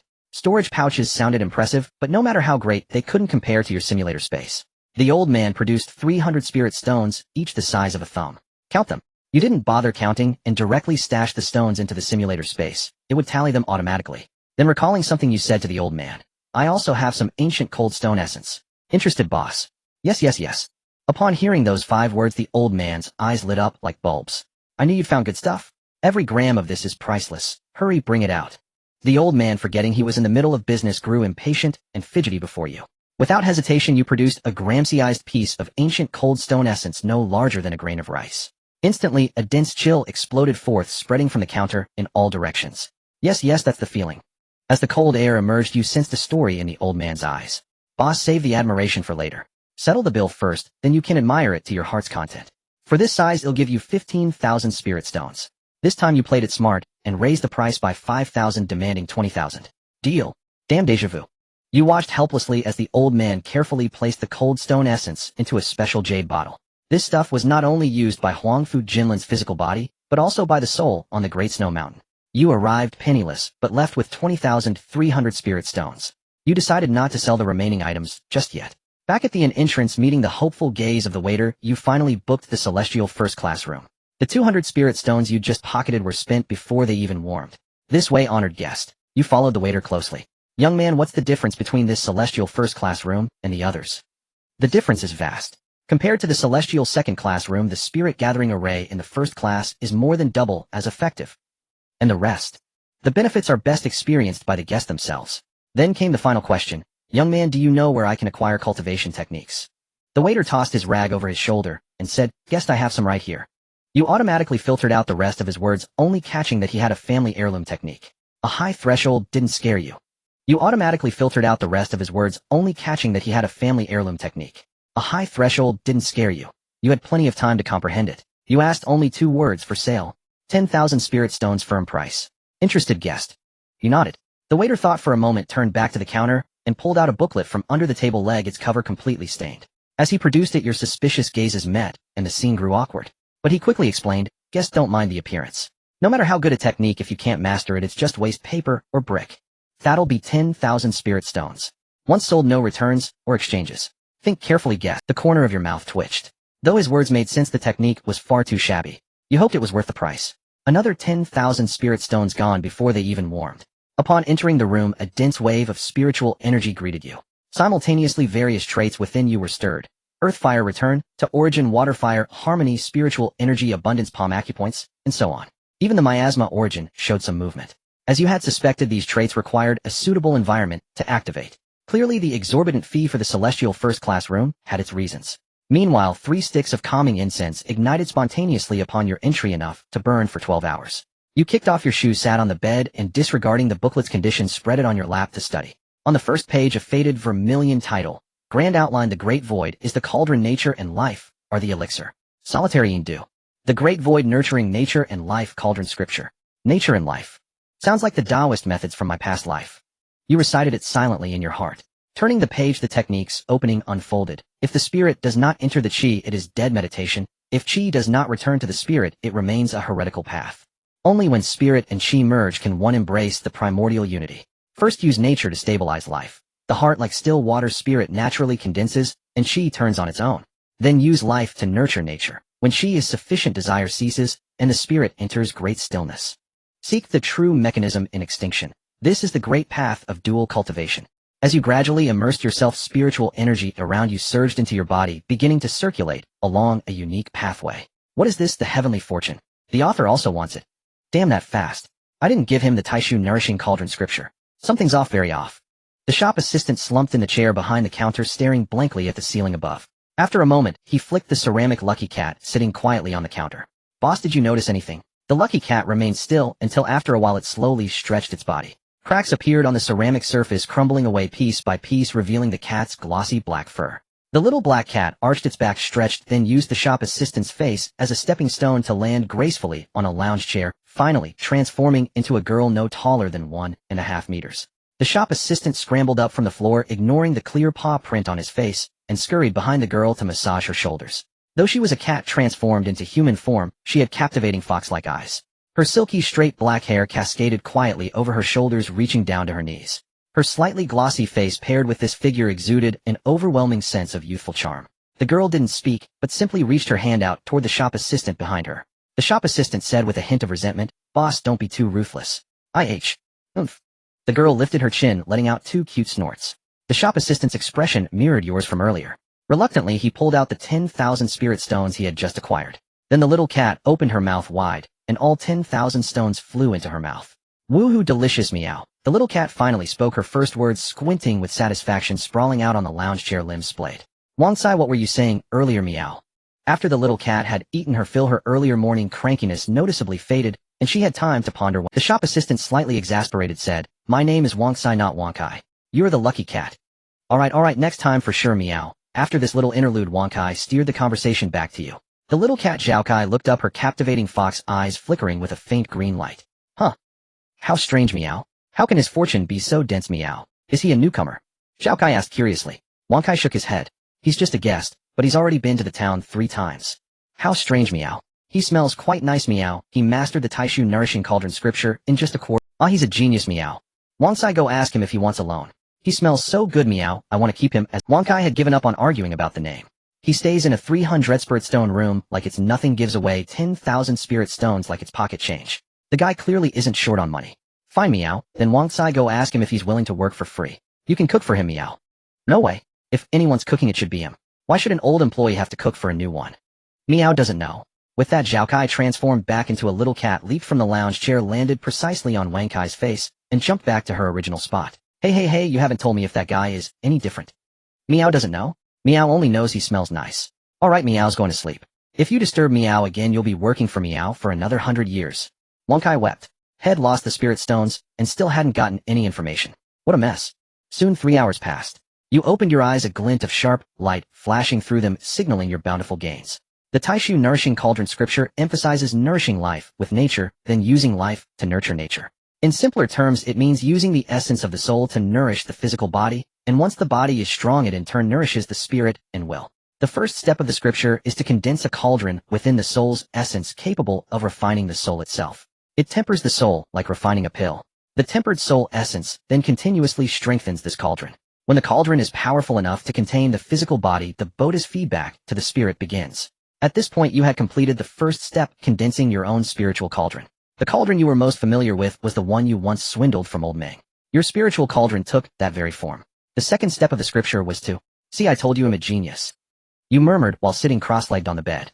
The third step was foundation establishment, building the foundation of the physical body. If igniting the cauldron fire was the hardest part of the scripture, then building the physical foundation was the most painful. This time you didn't escape unscathed. Imagine crushing your original body into pieces and then rearranging it. What would that feel like? Beads of cold sweat rolled down your forehead. You didn't scream because screaming would be embarrassing. After another 5 hours or so, the transformation of the physical foundation was complete. The most direct change was the interface of your attributes. The attributes, great strength green, innate divine power blue, and all other attributes that directly affected the body had vanished. In their place was a single golden attribute, strength gold. The word strength pointed directly to the origin of your physical body, your foundation from now on. The saying, one force. Zhao Kai lazily extended her pink little cat paw, showing no concern that a cat shouldn't be speaking human language. Wow, such an adorable little cat. The pink little paw was right in front of you. You had to give it a good rub. Unfortunately, before you could touch it, Wang Kai carefully and quickly carried it away. What are you doing? Touching Zhao Kai costs extra. Ouch. The moment Wang Kai finished speaking, another little paw print appeared on his face, now symmetrical with the previous one. In the simulation, you had encountered many little yellow dogs, but you had never seen such a sleek little cat like this one. However, it seemed this little cat had a significant background. You took out 400 spirit stones and casually picked one back. Though you were generous, as the old saying goes, ride a bike to the bar. Save where you can, spend where you must. After this little interlude, Wang Kai asked curiously, "Guest, have you already mastered the Taishu Nourishing Cauldron scripture?" He nodded. The scripture seems profound, but it's surprisingly quick to cultivate. Thank you for your generosity, young man. Wang Kai thought, does it just seem profound? It's profound and inescapable. I spent hundreds of years and couldn't master it, and you did it in 3 hours. Is there no justice? Is there no law? But young man, I'd like to know what the mainstream cultivation techniques are these days. Can you tell me? Wang Kai thought it was some forbidden question. Why not? But to talk about this, we have to go back to a cataclysm tens of thousands of years ago. It was a terrifying disaster. No one knows if it was a natural calamity or man-made. All we know is that one sunny afternoon the sky suddenly split open. After that, the spiritual energy across the entire cultivation world began to decline at a visible rate, and this trend has continued unabated. To this day, even once common heavenly treasures have become rare. The mainstream cultivation methods began to change from this point on. Back then, the Taishu Nourishing Cauldron scripture was a top-tier cultivation technique. It was a rare technique that cultivated both nature and life simultaneously. But after the great upheaval and the thinning of spiritual energy, what was once its rarest feature became its shackles. You frowned and asked why. Naturally, it's a matter of cultivation resources. Cultivating both nature and life requires a massive amount of resources. Now that free spiritual energy is scarce and common heavenly treasures are rare, dual cultivation has become a burden. These days, most cultivators specialize in one path, either nature or life. I've hardly seen any fools who cultivate both. You, what do you mean? Don't you think it's a bit much to say that to my face? But a question occurred to you. Is dual cultivation more powerful than single-path cultivation? Wang Kai nodded. Those who cultivate both nature and life far surpass single-path cultivators in combat power. Take divine abilities, for example. A single-path cultivator usually has only one, while a dual cultivator has two. And generally speaking, dual cultivators often end up with more than 2 divine abilities. Well, that suited your situation perfectly. You weren't afraid of high consumption as long as you weren't weaker than single-path cultivators. That would be a loss. Divine abilities were mentioned in the scripture. The Taishu Nourishing Cauldron scripture typically awakened the Yin divine ability, Taishu Fire, which specifically burns souls and is hard to defend against, perfect for a sneak attacker like you. The Yang divine abilities were usually either incinerating gold furnace or refining all impurities. The former focuses on control and output, while the latter is a continuous damage over time effect that ignores defense. Your physical strength was waning, and you only hoped to comprehend both divine abilities soon. Having asked all these questions, you finally asked the one you wanted most. Young man, where exactly is this place? Wang Kai had long expected this question. The Bloodskull Realm, Songhua Continent, Dongping Wasteland, a land untouched by reincarnation. See, I told you it wouldn't mean anything to you. Where you'll end up after leaving this town, I don't know either. But I've never met a guest who could come twice like you. You emphasized it's 3 times. This is the 3rd time. Alright, the 3rd time. Bloodskull Realm, Songhua Continent, Dongping Wasteland. You silently repeated these 3 names in your mind. If there's nothing else, I'll go back to my cultivation. This place was rare for having abundant spiritual energy, and you had to make the most of it. Once you left the town, you probably wouldn't have such good conditions. Moreover, the cultivation scriptures of the Bloodskull Realm didn't conflict much with your original martial realm. They were like water and oil. You guessed that the place one ascends to from this realm might not be the Bloodskull Realm. It was only because this land, untouched by reincarnation, was so unique that it manifested a projection in that forest of Great Yin. But if you could enter this land due to the simulation system, how did Xionyang get in? Qiyunyang's martial talent was neither here nor there. It was simply too poor, even worse than you were back when you were unremarkable. Her appearance was average too. She had a certain tenacity about her that made her pleasant to look at over time. You couldn't figure it out, not at all. If sheer tenacity alone could get someone into this place, you probably wouldn't have made it in either, unless tenacity could be applied elsewhere. Forget it, cultivation was more important. Although the Taishu Nourishing Cauldron scripture had no direct connection to martial cultivation, tempering the soul's essence could indirectly strengthen martial intent. The soul's essence was like soil. The tempering of the scripture made this once barren soil fertile, and martial intent was the great tree growing from it. The richer the soil, the better the tree grew. When the 12-hour room fee was exhausted, you emerged from the room feeling refreshed. You had never felt so good in your body. Building the cauldron. Wang Kai gazed at your retreating figure, his eyes filled with nothing but complexity, an overwhelming complexity. His tongue had been too sharp. Even after you had left, he couldn't resist asking about your progress. He crouched on the ground, a dull ache pressing against his heart. He had spent centuries cultivating without even making a dent in the threshold. What are you thinking about, Meow? The little black cat Zhao Kai unceremoniously leaped onto Wang Kai's shoulder. I'm wondering if I'm truly a failure. And do you think you are, Meow? I am not. When Master was still here, he said I was a genius unrivaled under heaven. Then there you have it, Meow. Maybe your family's ancestral art just isn't your path, Meow. How about trying a different road, Meow? Get lost, Zhao Kai. Don't try to trick me into signing another loan shark deal, Meow. You arrived at the clinic's entrance and began queuing as usual. Perhaps because you came early, your turn came swiftly. Guessed your progress is remarkably swift, truly extraordinary. A melodious voice drifted from behind the curtain. Being called out so directly didn't surprise you in the least. After all, this was an upper realm. No matter how profound your cultivation was here, it was merely the beginning in their eyes. But in truth, Clinic Master, have you any news of my disciple? What a coincidence. I was just thinking when you might arrive, and here you are. You focused your mind upon hearing this. Please speak plainly, Clinic Master. This morning a herb gatherer reported a fleeting glimpse of this young lady on a cliff some 300 li from the town. You frowned. 300 li. That would mean she left the village long ago. How could she return then? Guessed you may not know this, but the town has only one exit, and the land beyond reincarnation is far vaster than you imagine. With that, after obtaining precise directions, you set off without delay. True to the Clinic Master's words, leaving from the other side of town did not hinder your journey through the land beyond reincarnation. 300 li outside would have taken mere breaths, but in this domain the Daos endorsement was useless. Or rather, this heaven and earth were not the ones you knew, so you could not borrow its power. It took a full quarter-hour of flight to reach your destination. The Clinic Master had warned you that this path led deep into the land beyond reincarnation, where the beings you'd encounter were far less benevolent than she or the other townsfolk. You ascended higher, set a course, and pressed on. But this time you soon met with an obstruction. What petty rogue dares trespass upon my domain? A thunderous shout struck at you with the force of 1,000 bolts. Thump! You blocked the solid attack formed by sound waves with your bent arm, but the impact sent you flying back dozens of meters. Then a large man with a hairy face and a mouth like a thunder god soared up. You opened your mouth to speak, but the words twisted from explanation to astonishment. Brother Monkey. The man was taken aback. You know me. Your surname is Sun. You know that too. You. What absurd luck was this? You didn't ask if he was born from a stone. At any rate, the tense atmosphere had eased considerably. Hey kid, I see you're in a hurry, and you know me, so they'll let you off. But this isn't like those mountains outside, all claimed by owners. Watch your step. Brother Monkey was surprisingly good-natured.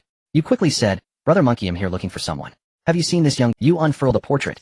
Brother Monkey glanced at it from afar, and his expression shifted instantly. What do you? Brother Monkey scrutinized you, curiosity and wariness mingling in his gaze. She's my disciple. I heard she came this way today. Brother Monkey, have you seen her? Brother Monkey scratched his yellow-furred cheek. From his expression you could tell he had seen her, but there seemed to be some hidden complication that made him reluctant to speak. Still, he was chivalrous at heart. I've seen her, but where she's headed makes even me a bit nervous. A slight frame like yours might not make it back. Your eyes lit up. Please, Brother Monkey, point the way. Brother Monkey didn't hesitate. He plucked a hair from the back of his head. The hair drifted into your hand, and he said, it will guide you. and help you avoid those old relics along the path. Take care of yourself. With that, Brother Monkey vanished in a flash. You gazed at the hair in your palm, your heart stirring, then followed it as it rose into the air. As he had warned, many mountain peaks along the way exuded an overwhelming oppressive aura without any pretense. Even from a great distance, a chill crept down your spine. Truly, this was a special zone of the upper realm, a country bumpkin like he was finally seeing the world. And the land beyond reincarnation was far vaster than you had ever imagined. As you delved deeper, time and space seemed to freeze around you. Barren mountains with exposed rock faces stretched everywhere. The farther you went, the more terrifying the auras became. Finally, Brother Monkey's hair stopped before a towering mountain. Its peculiar feature was that the upper half of the peak appeared severed by some force, leaving a smooth cross-section. On the mountain stood a stone tablet nearly as wide and tall as the mountain itself, inscribed with 4 bold characters. Primordial Lotus, Secret Realm. You stared at the colossal tablet, murmuring to yourself, "Is Chunyang here?" Even the mere sight of the tablet nearly as tall as the mountain stirred your spirit. But what puzzled you more was how Chunyang alone had crossed so many terrifying domains to reach this place, and found this secret realm so precisely. You glanced down at the hair in your hand. After reaching its destination, it had lost its luster and lay quietly in your palm. Though a flicker of fear passed through you, it was quickly subdued by a serene calm. For you, it was just another reset in the simulation, nothing to fret over. As you lifted your foot to ascend the mountain, the 4 bold characters on the tablet suddenly blazed with light. Before you could react, a strange arc of radiance sucked you in. You didn't know what the secret realm's second activation in quick succession signified, but the terrifying beings on the surrounding peaks nearly all turned their attention at once. The light of the realm was not confined to the vicinity. Even Brother Monkey, who was countless li away, now fixed. You looked down at the ground where fresh footprints remained, clearly a woman's. Though not definitive proof, they strongly hinted at Chunya. Only then did you take in your surroundings. Silence reigned, absolute and unbroken. The sky was a dead gray, devoid of stars or sun, lit only by a murky glow. The air carried a pure, putrid scent of decay. In the distance, the vast ground was scarred with bottomless fissures, and these were merely the aftershocks of the true epicenter. You flew upward and gazed afar at an immense crater that stretched beyond sight. The fissures were but ripples from its creation. What caught your attention most were the lotus remnants scattered everywhere. Some were large, some small, a withered or charred black. Giant lotus pods taller than a man gaped with empty dark holes. This place had been thoroughly stripped clean. Yet this desolate, barren realm had actively drawn you in. A thought worth pondering. Without a doubt, something extraordinary lay hidden her. You took a deep breath, held it, and jumped. Soon layers of black veil-like substance enshrouded your surroundings. You looked up. Within moments, the gray-white sky above vanished from sight. Dozens of seconds later, you finally set foot on solid ground. You raised a hand, tempted to remark on the utter darkness, but held back. The breath you held would last hours. You had no intention of inhaling that black muck. You lit a torch, its flame illuminating only a few meters around. Now, without the footprints as a guide, you were truly a headless fly. You chose a direction at random and walked on. Soon, however, you encountered something all too familiar. As you pick up the object beneath your feet, your expression shifts sharply. It is unmistakably the nightmare beast sword you once gifted to Chunya. Its extreme blood-draining property keeps the blade looking as smooth and new as ever. Yet its owner is nowhere to be found. Your heart is filled with anxiety. Master, once a teacher, always a father, and your bond with Chunyang transcends mere mentorship. You know that unless something unforeseen occurred, she would never abandon this treasured sword you gave her. With this in mind, only one course of action comes to you. Chunyang, the resonant sound waves amplified by your inner energy, and the martial intent shaped like a horn radiate in all directions. The almost exaggerated vibrations even disperse some of the thick, murky black fog around you. If something truly formidable lurks within this darkness, being drawn to you might increase Yunyang's chances of survival. If not, it will at least let her know you have arrived. As you frantically search for Chunyang far, far away in this abyss, she walks in a daze until your voice reaches her, jolting her entire being. And Master. The haze in her eyes begins to clear, but soon she reverts to her former state, continuing to walk relentlessly in one direction. Your repeated calls at least confirm one thing: this abyss likely harbors no living creatures, or such a commotion would have already drawn them out. Perhaps your extraordinary luck is at work, for the path you take aligns perfectly with Yunyang's location, and your speed far surpasses hers. If time permits, you should find her soon at this pace. However, Chunyang herself is not so fortunate. Soon she arrives at a pitch-black pool, where the substance resembling the black fog has condensed into a body of water.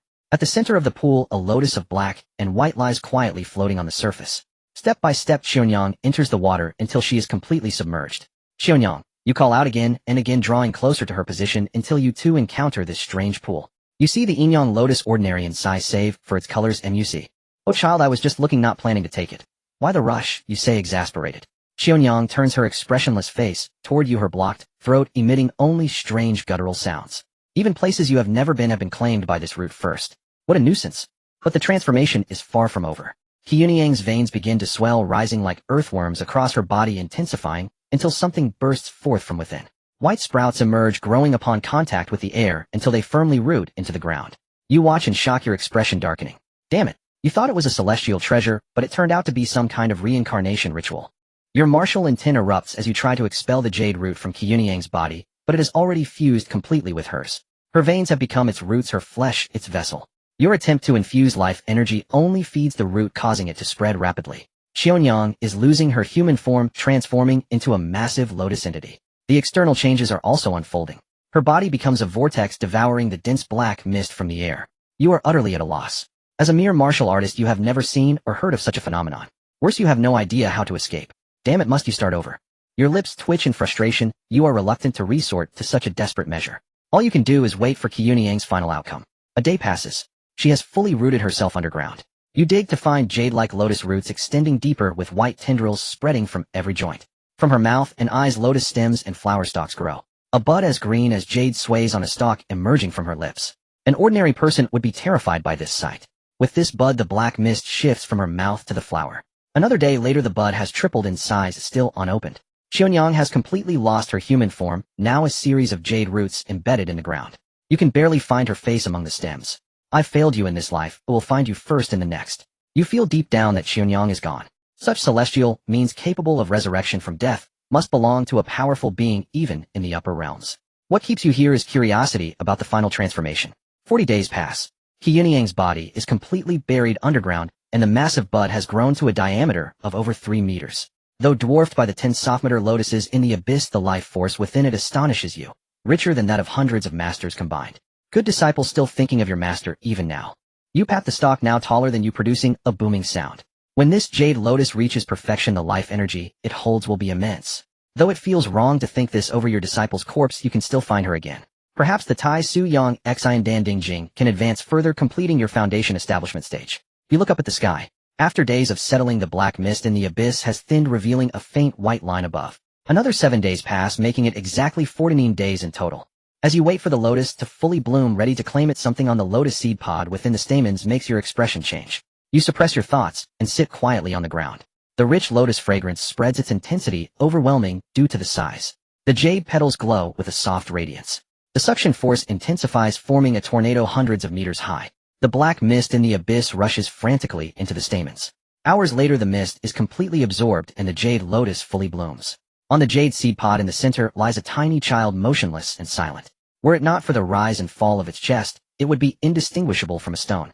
Tisk, whose luck is this?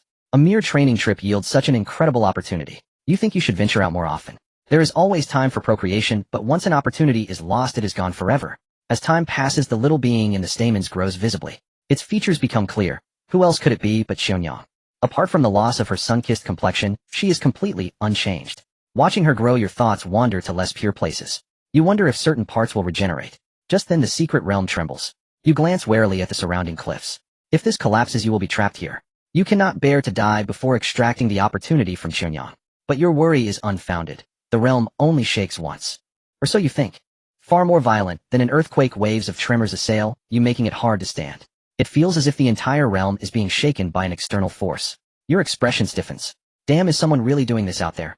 You bundle Qianyang onto your back and fly toward the abyss rim, taking the fully bloomed lotus with you. Regrettably, the underground roots are lost as a massive boulder crashes down, sending sharp gravel, stinging your skin. After nearly half an hour, you emerge from the abyss. Moments later, the cliffs collapse entirely into the depths. In the distance, surging river water rushes toward you, roaring as if to refill the long dry abyss. With Qianyang on your back, feeling her familiar warmth, you breathe a sigh of relief. Now you just need to find a way out. Her cool breath tickles your neck, and the firm, smooth sensation against your back stirs your thoughts. But this is not the time. The realm is still trembling.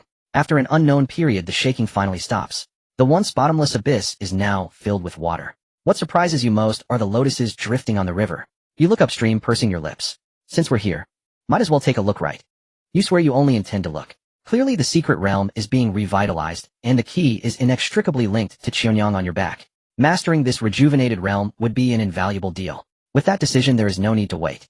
On the river, countless normal-sized lotuses float toward the abyss.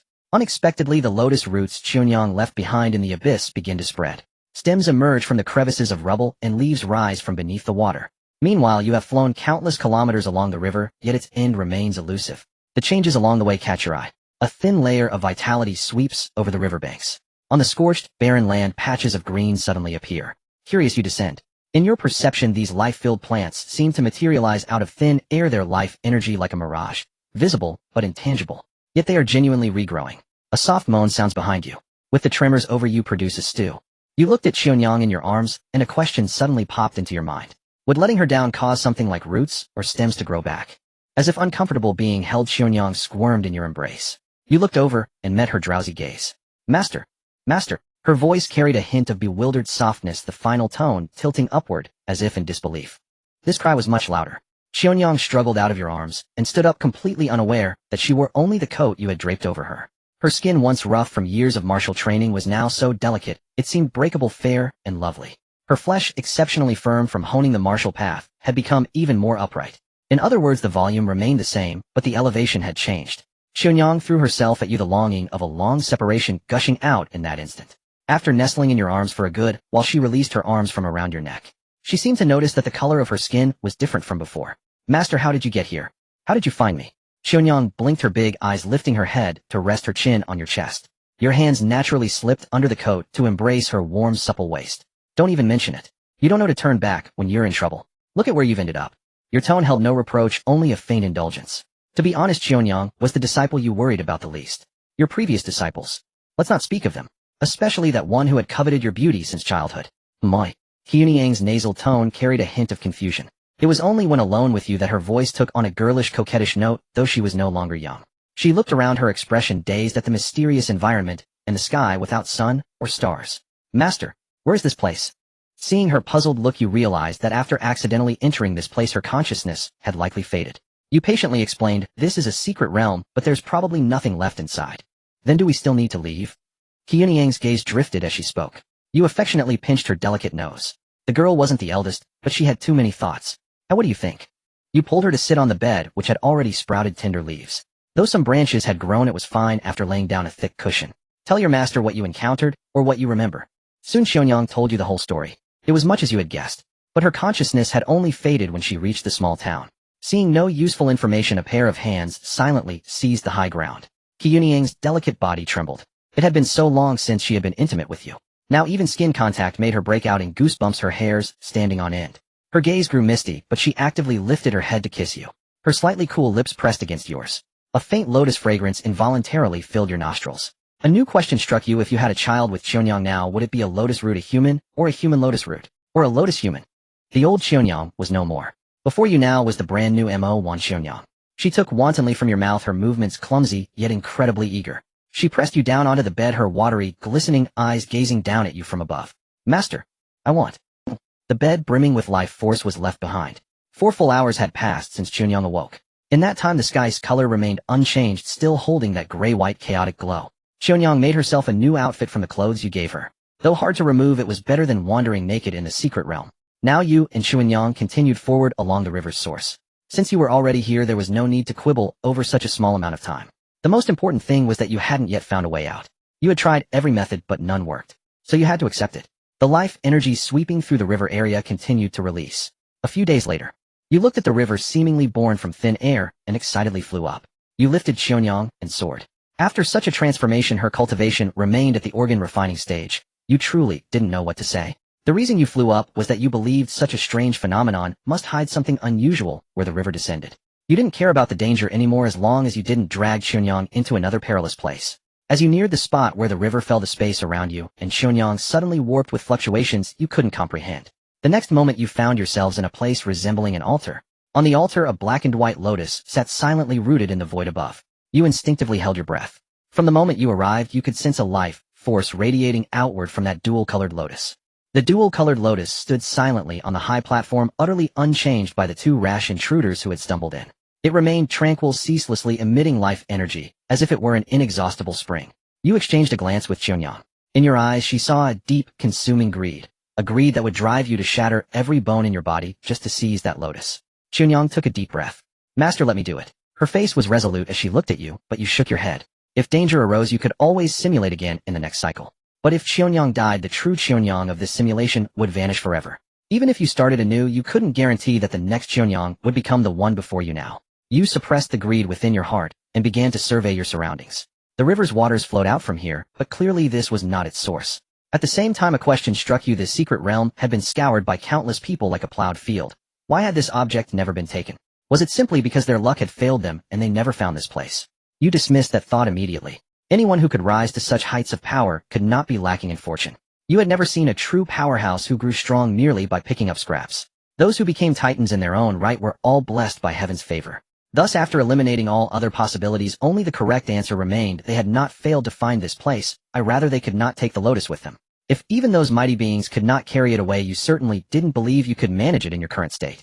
Yet you and Xionyang searched every nook and cranny of this space, but aside from an altar and the dual-colored lotus upon it, there was nothing else. There were no traces of human activity. Even the altar seemed to have grown from the earth itself, merely serving as a vessel for the lotus. Master.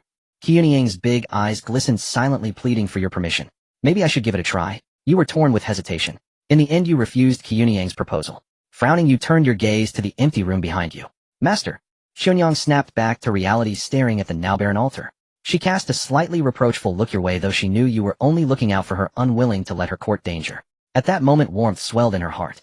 You kept a stoic expression as you gently ruffled her hair.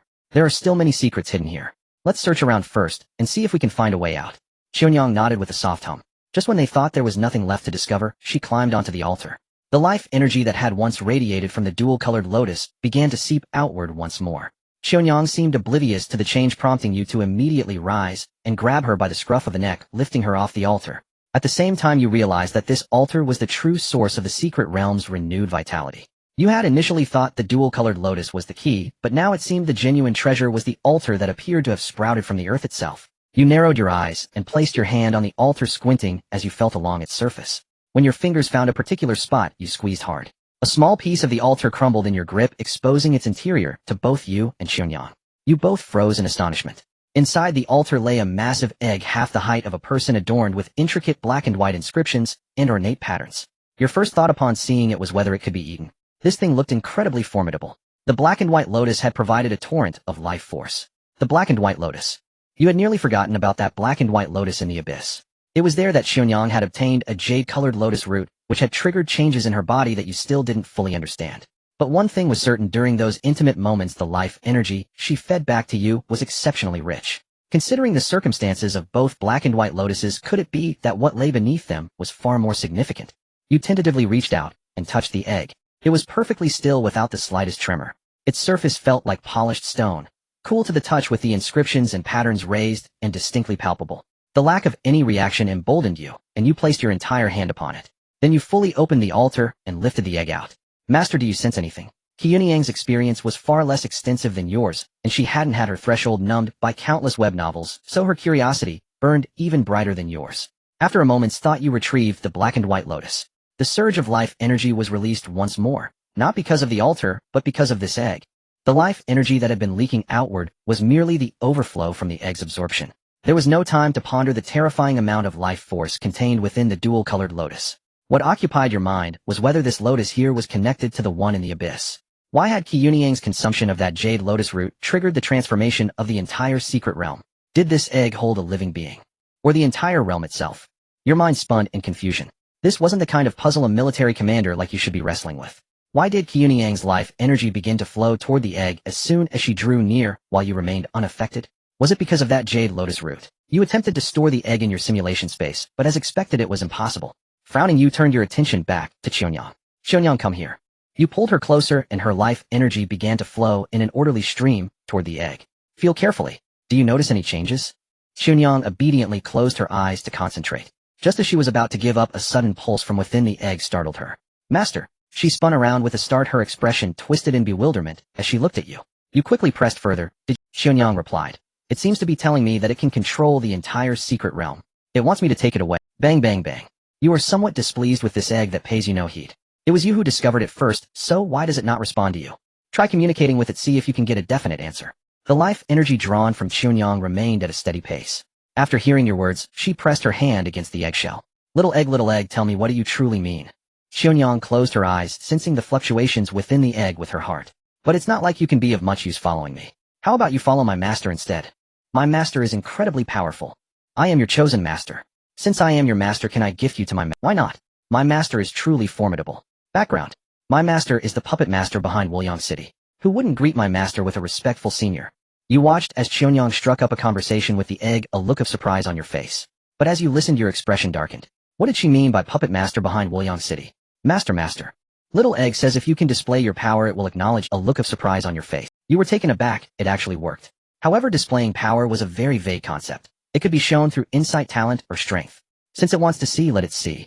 Ever since you fused the various fleshly attributes into the strength attribute at the village inn, you had not yet exerted your full power. The full power of the flesh. Since this bad egg wanted to experience it, you would let it. The foundation of the flesh, nurtured by the Taishu Yangshan Dingjing art, surged through your body as you activated it, filling every muscle and sinew with near-infinite force. So this is the full effect of a gold attribute. You suppressed a cackle and began hammering the egg with punch after punch. The Taishu Ding shone within your sea of consciousness, channeling the refined essence of your soul back into your flesh. Aura. The gale force from your fists even caused Qianyang, who was at the organ refining stage, to sway slightly. Sometimes when a simple attribute for raw strength appears among a collection of cultivation attributes, one must consider just how immense that strength truly is. For instance now, though the little egg's status was lofty, it was after all just an egg. A faint imprint of a fist had already appeared on its shell. A hint of madness crept into your expression as you declared, Qianyang, today we shall feast on this egg prepared 10 different ways. After communicating, Qianyang said, Master Little Egg says you only need to hatch it with your life energy. Your eyes narrowed slightly. The importance of life energy to a person went without saying. Yet this egg demanded to be nourished with it. You suspected it intended to drain you dry. Forget it. The egg looks decent enough. Today we eat egg. With that you rolled up your sleeves again. Master Little Egg says it's not necessary. The egg was furious. If it weren't an egg, it would have smashed your head in. But for now it had to play it safe and voluntarily offered you an equal contract. When it had tried to bond with Qianyang earlier, it hadn't even considered such a thing. Truly, life was full of surprises. Master Little Egg asks why you refused to sign the contract. Master Little Egg asks why you refused to sign the contract. You replied, an egg. I don't even know what future value it holds, and it wants me to sign an equal contract. Tell it unless it's a master-servant contract, I'm having fried egg, scrambled egg, boiled egg, braised egg for lunch today. Qianyang, somewhat awed by your words, quickly patted the eggshell and said, Little Egg, did you hear? My master wants to sign a master-servant contract with you. He'll tell you quietly my master means what he says. If you try any tricks, he'll really eat you, you know? Then Qianyang froze. Seeing her strange expression, you asked, what did it say now? Little Egg says the uncle can endure, but the egg cannot. Ha, quite spirited. I wonder which is harder, its shell or its mouth. Seeing you about to act again, Qianyang quickly added, Master, I haven't finished speaking. You looked up at Qianyang and then heard her say, it also said. It agrees. You chuckled lightly and patted the eggshell. Not bad. A wise man submits to circumstances. As the master-servant contract was signed, a wave of consciousness echoed in your mind. Bad egg. You're a bad egg. The voice was somewhat childish, like a little girl barely 2 years old babbling. You ignored its indignation and immediately asked, how do we get out? Can this secret realm be taken away? The little egg wasn't listening at all. Its mouth kept repeating the word bad egg like a string of firecrackers. You pursed your lips and gestured at the small dent on the shell. Ah, you really are a bad egg threatening an egg. Hurry up. Say one more useless word, and it'll really eat the egg. The little egg felt wronged, but it was a tough egg. To get out, you need to collect the 2 primordial lotuses of the secret realm. You've already obtained one, but I don't know where the other is. You'll have to find it yourself. Well, wasn't that a coincidence? The other lotus, black and white, wasn't it in the abyss beneath the waterfall? Though it might be buried under rocks by now, with some patience it could be unearthed. However, you were more curious, why was this dual-colored lotus called the primordial lotus, and what was its purpose? Bad egg. The egg is like a child, and you twitch the corner of your mouth. Slap. You smack the egg a few times. Hey, tell me quickly, what is the origin of this Yuan lotus, and what does it do? Wah. The egg is spanked. The egg is unhappy, but seeing your raised hand, it immediately falls silent. Yuan lotus is just Yuan lotus. The first lotus in the world is called Yuan lotus, and what you have is the descendant of Yuan lotus. Hearing this, your mind jolts. The descendant of the first lotus in the world. Then wouldn't all lotuses in the world be descendants of the first lotus? All nonsense. The egg is in tune with your heart, and your emotions are accurately transmitted to its consciousness. Not only are you a bad egg, but you're a stupid egg. What you're holding is the second generation Yuan lotus. Its parents are the first Yuan lotus. You take out the 2-colored lotus and examine it again and again, but aside from its extremely abundant life force, you sense nothing unusual. Perhaps it's because your cultivation level in the upper realm is too low. It seems that this second generation lotus and another second generation lotus are the second secret of this secret realm that hasn't been unearthed. Master, what should we do next? There's no choice, we can only go and retrieve that Yuan lotus. After thoroughly exploring the surroundings, you and Xionyang head back the way you came. Without the life force emitted by the Yuan Lotus, the vitality in the secret realm begins to stagnate. But it's not completely halted. The plants and lotuses nurtured by the life force have taken root in the fragmented secret realm. It won't be long before these plants reclaim the secret realm. Thinking of this, you feel a pang of regret. If only you could take this secret realm with you, wouldn't it be like carrying a personal garden? Hey silly egg, tell me about your own origins. The egg's mercilessly mocking voice rings in your mind. As expected of a dummy. How can an egg know who gave birth to it? Haha, dummy is a big dummy. You clench your fist, suppressing the urge to crush the egg, and continue flying. Along the way, the closer you get to the river, the denser the life force becomes. Lotuses begin to grow anew in the riverbed. However, these lotuses are only of ordinary size, and the life energy within them is vastly inferior to that of the second-generation Yuan Lotus. After all, they are merely ordinary lotuses nurtured by life force. If they had spent enough time in the secret realm, like the lotus remnants, they might have undergone various miraculous transformations. You gaze at the turning point of the river. This is where the other Yuan Lotus grows. But now, aside from the original abyss, the abyss is filled with rubble and river water. Quite a task ahead. It's alright, master. Let's take it slow, just ensure our safety. Xionyang looks at you with a serious expression, but you glance back with a hint of suspicion. I feel like you're laughing.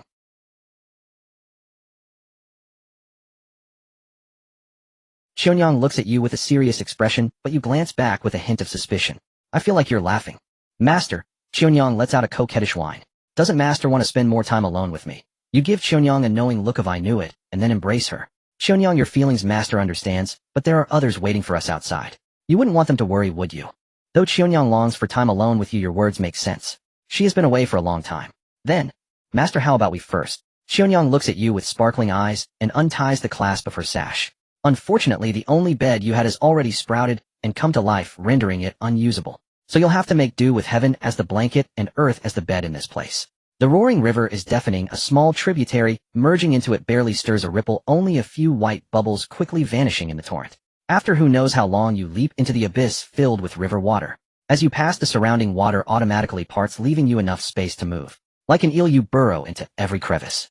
After considerable effort, relying on the faint memories in your mind, you finally find the former black lake amidst a pile of rubble. And the black and white two-colored lotus is still growing there unharmed.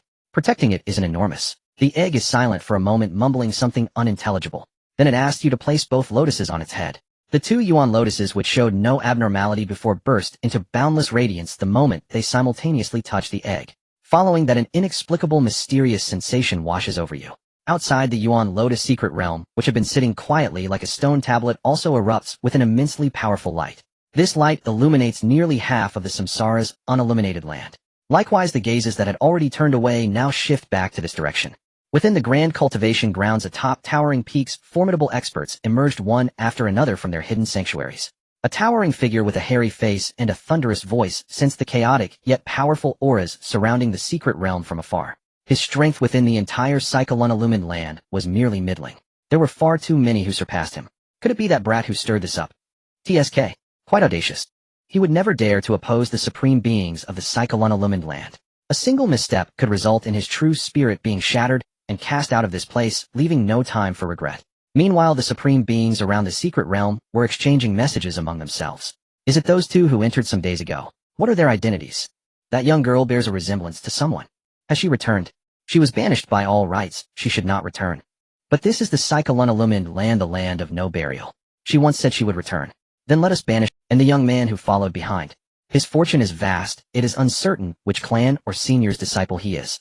Let us observe for now. He seems to cultivate the Taishu nourishing spirit cauldron scripture. He has only just begun. There is another energy within him unlike that of the Bloodskull realm.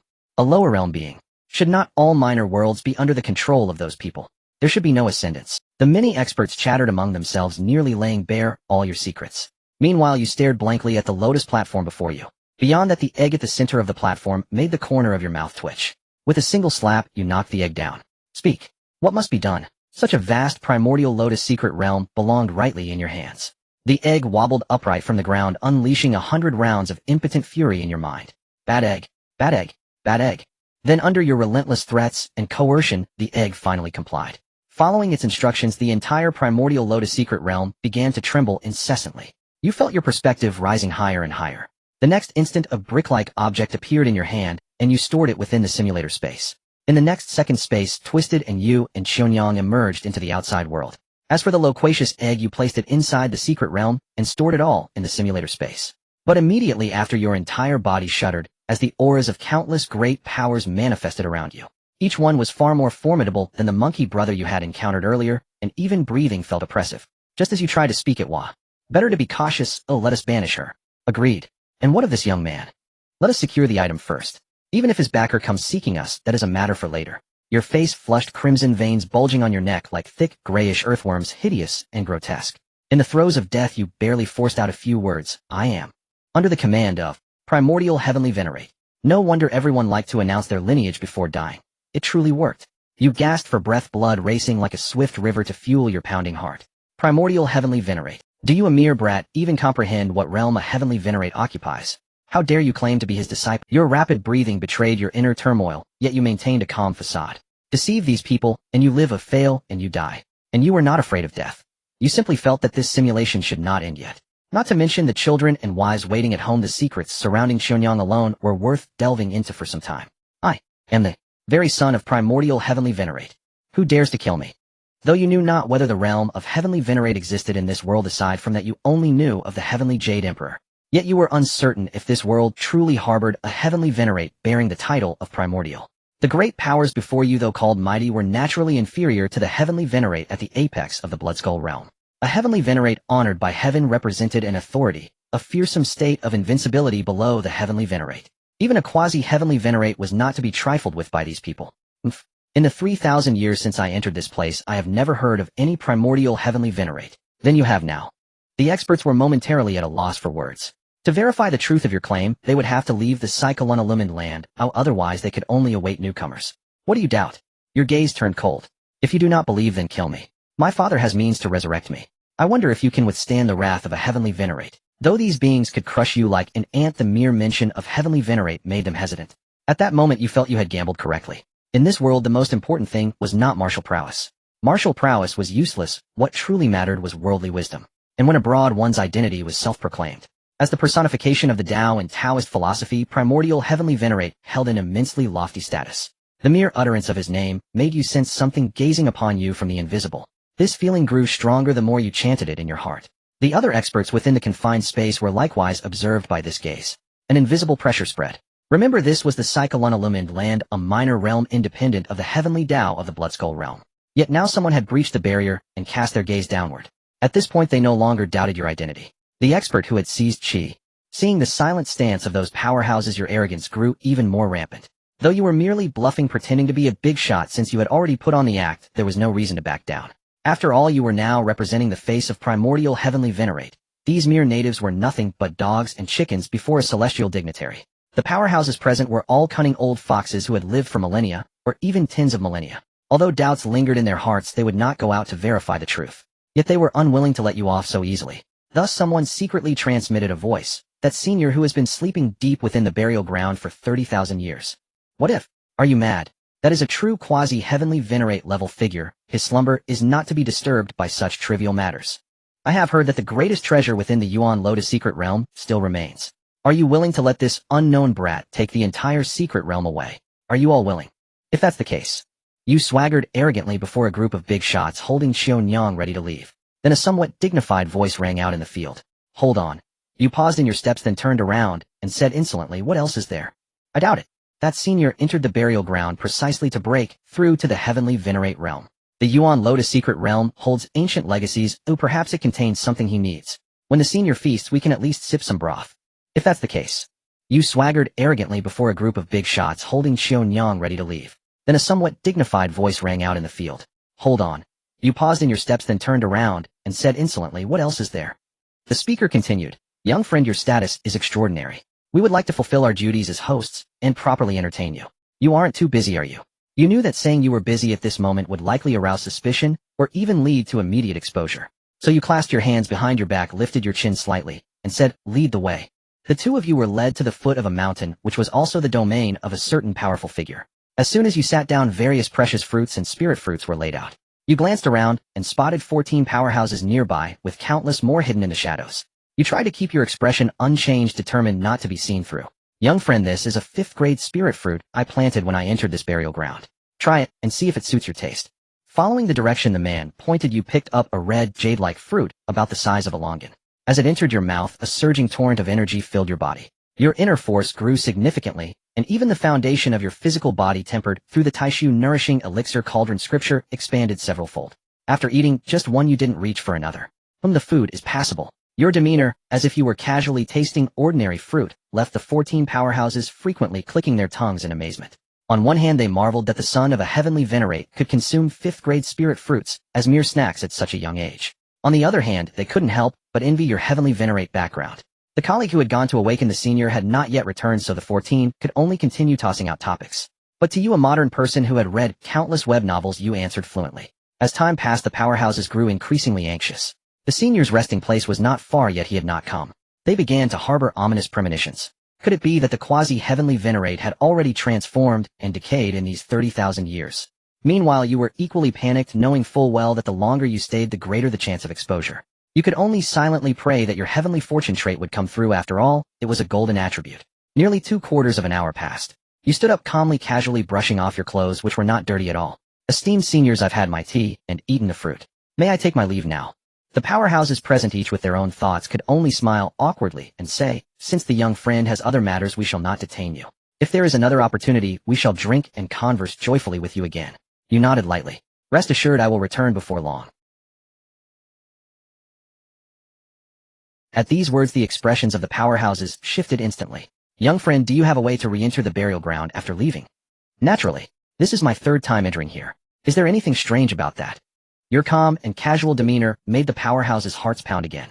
To be able to freely enter and leave the land beyond reincarnation, was this the power of a heavenly venerate?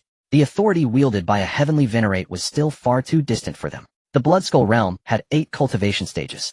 Those who had to hide in the land beyond reincarnation were not of the highest levels. The peak was the 6th stage, while the lowest was the 5th.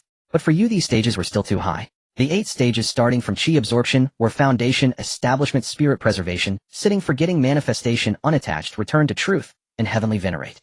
The chi absorption stage involved breathing in the pure spiritual energy of heaven and earth, and expelling the turbid chi of the mundane. Those who succeeded had a long, gentle breath like a fetus, clean organs, and a light body free from all ailments. It was not unlike the inner force of martial arts. But that was a matter for another time. You led Xiaonyang away from the domain with leisurely steps, and no one dared to stop you. Only after you had completely left the entrance of the town did you heave a massive sigh of relief. You didn't believe those old fox.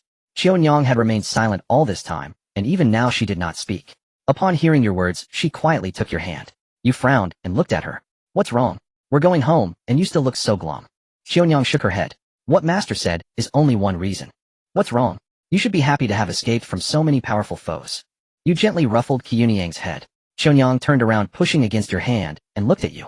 Master, why did we have to run? Is it because my cultivation is too slow that I put you in danger? You chuckled at her words. Xiaonyang, why would you think that? Those were ancient monsters who have cultivated for eons unknown. You've only been cultivating for a short while. Running away is only natural. We don't judge a hero by a single victory or defeat.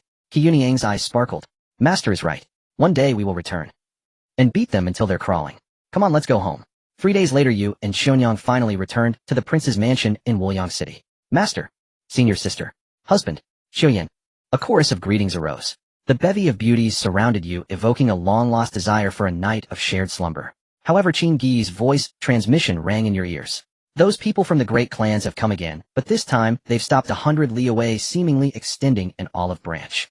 You nodded upon hearing this. The greatest gain from this journey, aside from a few items of unknown value, was undoubtedly obtaining the cultivation techniques of the upper realm. To you, this was far more precious than any secret realm resources. After all, your cultivation could be steadily increased by the system. After a long while of catching up, you returned to the study. The study was spotless, clearly cleaned regularly, even in your absence. You took out the brick representing the Yuanlian secret realm and entered it alone. Dandan was dozing quietly by the cliff's abyss. Your main purpose was not the egg. Compared to the egg, you were more focused on the secret realm itself. If, just if, you could put all the children and wives of this life into this secret realm, and in the simulation would they follow you back? You didn't know if it was possible this idea had come to you in the land of Samsara's shadow. Yet it seemed to conflict with certain paradoxes of time and space. Bad egg. Just as you were lost in thought, Dandan spoke again in a coquettish voice. If it didn't talk like a broken record, it would be quite adorable. You placed a Yuanlian flower in the secret realm both to feed Dandan and to help the realm recover as soon as possible. Then medicinal herbs and such could be transplanted directly into this realm. After finishing these tasks, you left the secret realm and put the brick back into the simulator space. Next, you set yourself some tasks. First, retrieve the soul of Wang Fusheng from the Great Snow Mountain. Second, retrieve the body of Wang Fusheng. You had been craving the Valkyrie's body for dozens of chapters. It was time you had your fill. Third, find the hiding place of Lanshan K. From that conversation with Lanshan K, you deduced they were an organization with a certain number of members, all likely at the Earth immortal level. It was highly probable they were celestials, or those with fragmented celestial destinies who had lived for. You drooled as another issue came to mind. Your trusty weapon had been gifted to the town's clinic owner, so you needed to find that nightmare beast to commission another one. I wonder how it will react when it sees me again. You moved this matter to the top of your list. However, you felt you had forgotten something. Alright. There's still a beautiful young woman from the Thunderclap sect waiting for you. You recalled her generous bosom, and a smile tugged at the corner of your lips. This matter should be first on the list. You took a comfortable bath preparing to go up the mountain to find your nominal master.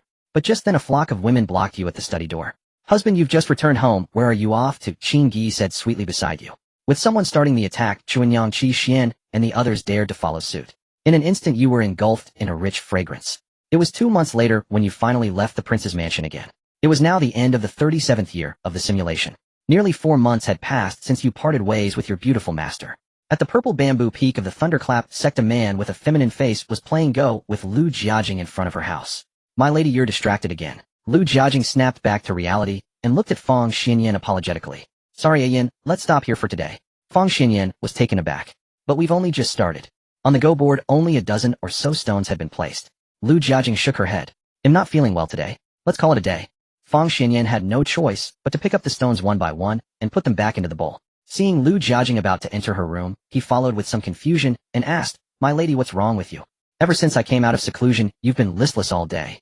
Lu Jiajing's mind was in turmoil. That little brat had been missing for nearly 4 months with no news. She had asked Wang Lingjun, but got no definite answer. Watching Lu Jiajing's current state, Fang Xianyan felt an inexplicable surge of anger. My lady, now that I have reached the Xiantian realm, there's no time like the present. Let us as husband and wife complete the final step today. Lu Jiajing's delicate body trembled at these words. Ayan, I am unwell these days. Let's wait a while. Having said that, Lu Jiajing entered the room and closed the door. After the door shut, Fang Xianyan turned around, a grim expression on his face. It was she who had insisted they both reach the Xiantian realm before taking the final step. Fang Xianyan knew Lu Jiajing's temperament was indifferent, and he had never forced anything.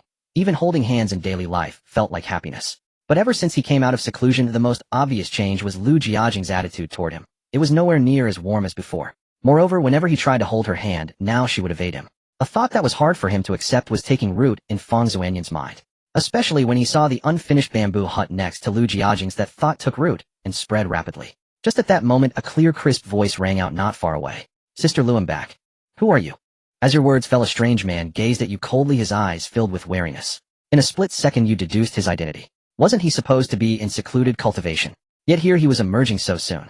He appeared to have broken through to the Xiantian realm, but his foundation was feeble, lacking the refinement of the prior 4 stages. At best a junior contender. You put on an innocent look and smiled at Fang Xianyan. You must be Sister Lu's Dao companion, right? Just as she said, you're truly impressive. Fang Xianyan was taken aback. Impressive? Was that meant for him?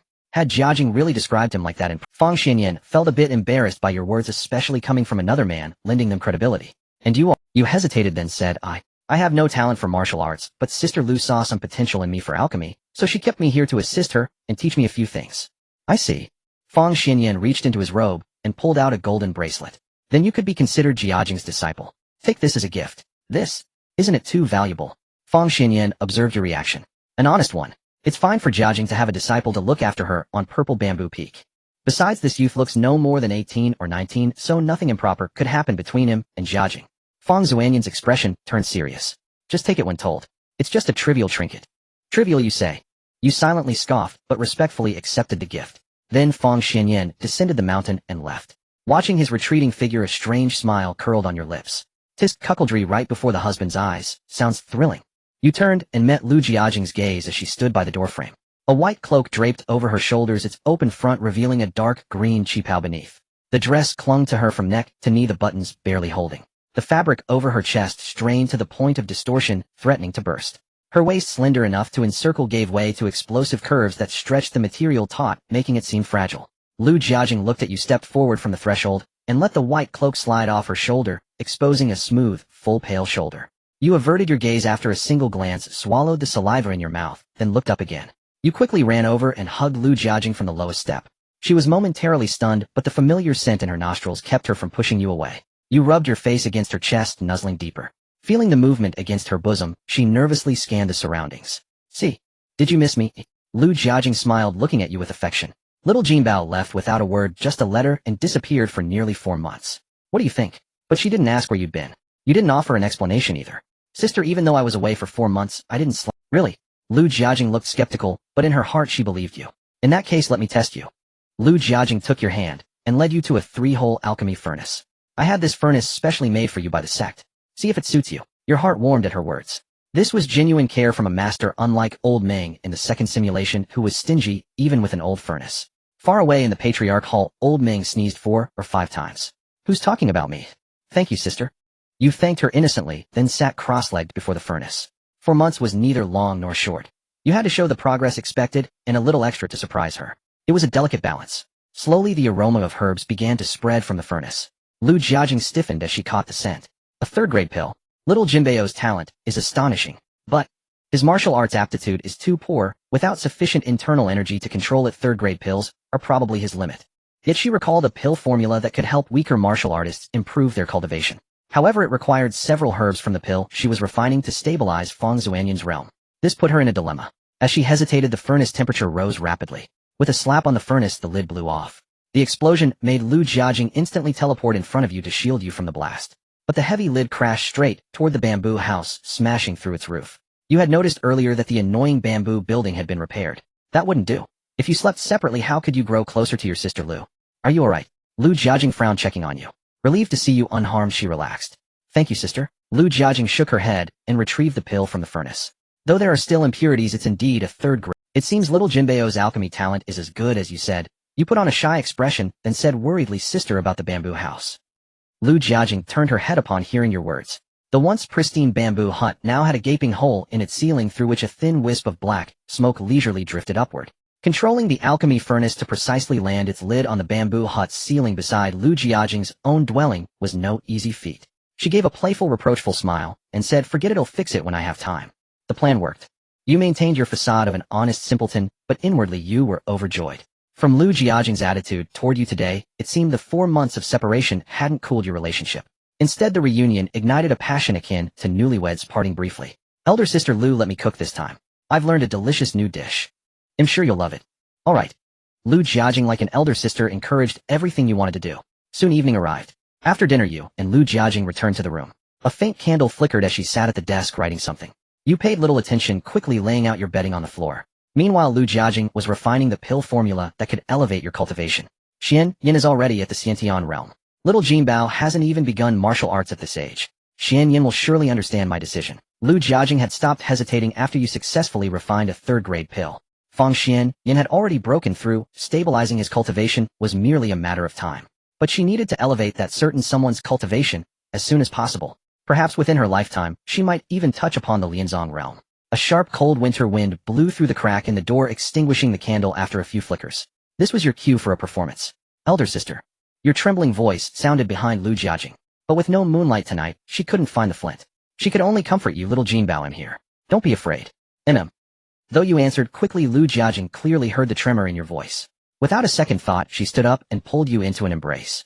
It's okay, I'm here. Don't be scared. In the darkness, Lu Jiajing didn't notice your eager, greedy movements. She only felt your rapid breathing and mistook it for trembling. She led you to the table, finally found the flint, and relit the candle. You looked helpless and pitiful like a child. Soft-hearted Lu Jiajing pulled you onto the same bench to sit beside her. With her warmth and fragrance so close, you grew bolder. After a moment of thought, you decided to escalate the situation. A light drizzle began gradually intensifying as the cold seeped through the bamboo hut's gaps. You shivered involuntarily, and despite your best efforts to suppress it, Lu Jiajing, sitting close, noticed. Purple Bamboo Peak was quite high. It was always colder there than elsewhere. As the Yirand approached, the chill deepened. She glanced at the bedding you had laid out on the floor, pursed her lips, and said nothing. After she perfected the pill formula, you obediently lay down on the floor.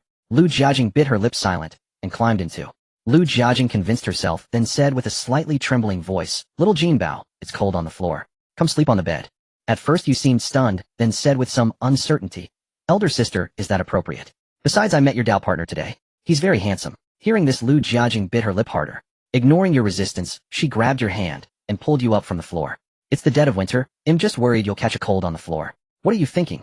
You obediently murmured and, oh, tucked in the blanket and made no inappropriate moves. After all, you were awake. Now, once you fell asleep, you could blame any indiscretions on your poor sleeping posture. As someone who never takes the blame, some preparation was necessary. That night, Lu Jiajing fell into a deep sleep burdened with complex emotions. Of course, a Xiantian realm martial artist sleeping so soundly was partly your doing. The next morning, when Lu Jiajing finished tidying up and emerged from the room, you promptly served her a bowl of kanji, made with your special recipe. Now that you had reached foundation establishment on your journey, the recipe's effects far surpassed those from 4 months ago. Little Jinbao, why aren't you drinking any? Startled by her question, your mind raced. I already had some while cooking. You go ahead, elder sister. Lu Jiajing said nothing more, blew on the hot kanji, and drank it down in small sips. You, on the other hand, breathed a sigh of relief. Even a fierce tiger doesn't devour its own cubs, let alone a living human like you.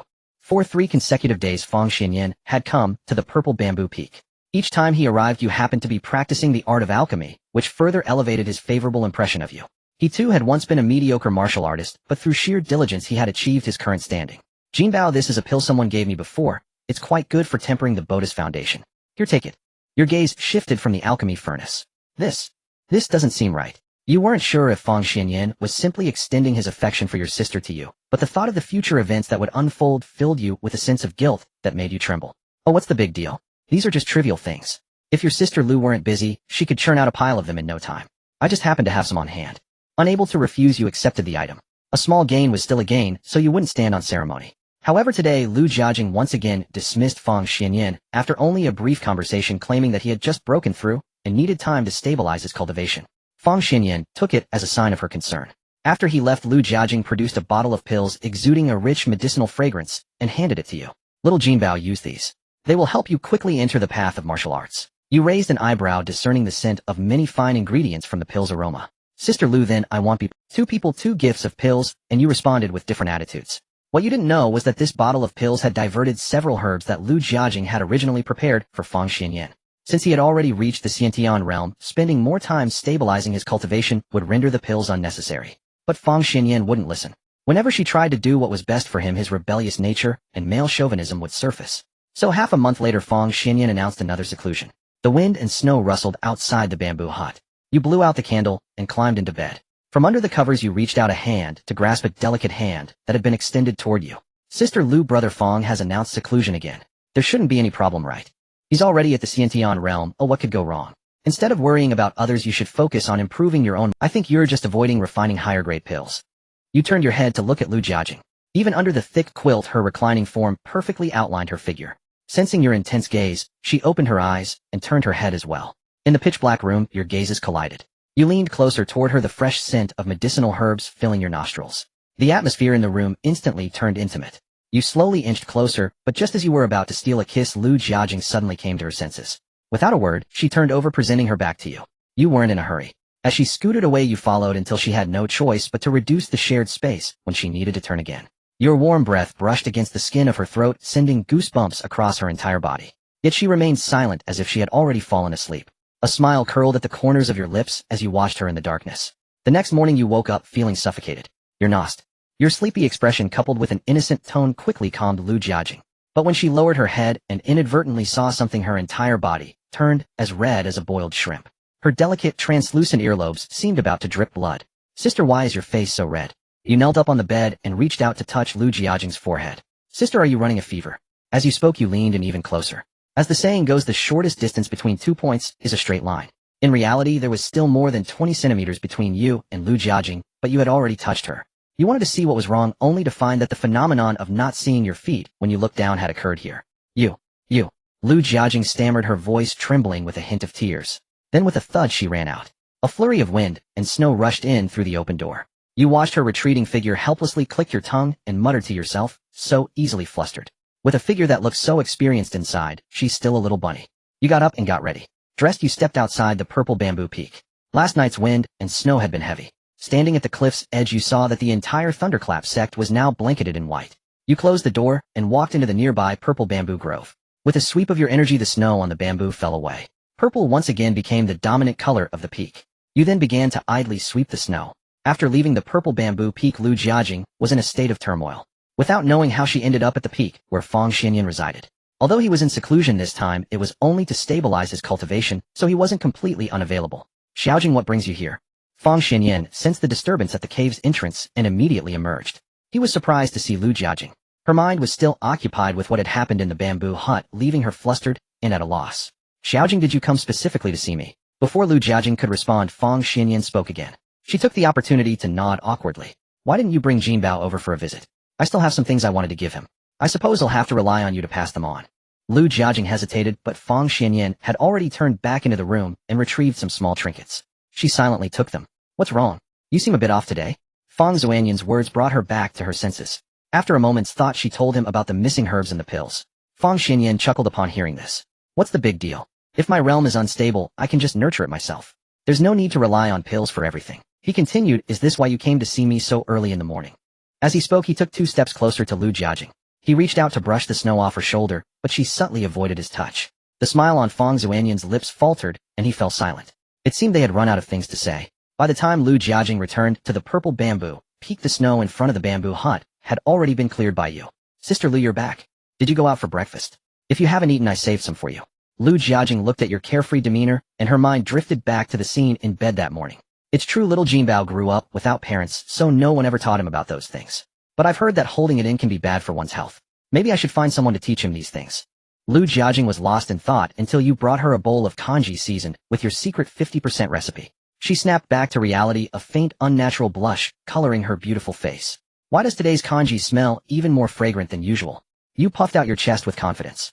I saw you weren't feeling well today, so I added a little extra of my secret recipe. Half the bowl was the secret recipe. How could it not be fragrant? It was your foundation establishment spiritual liquid, unique in this world.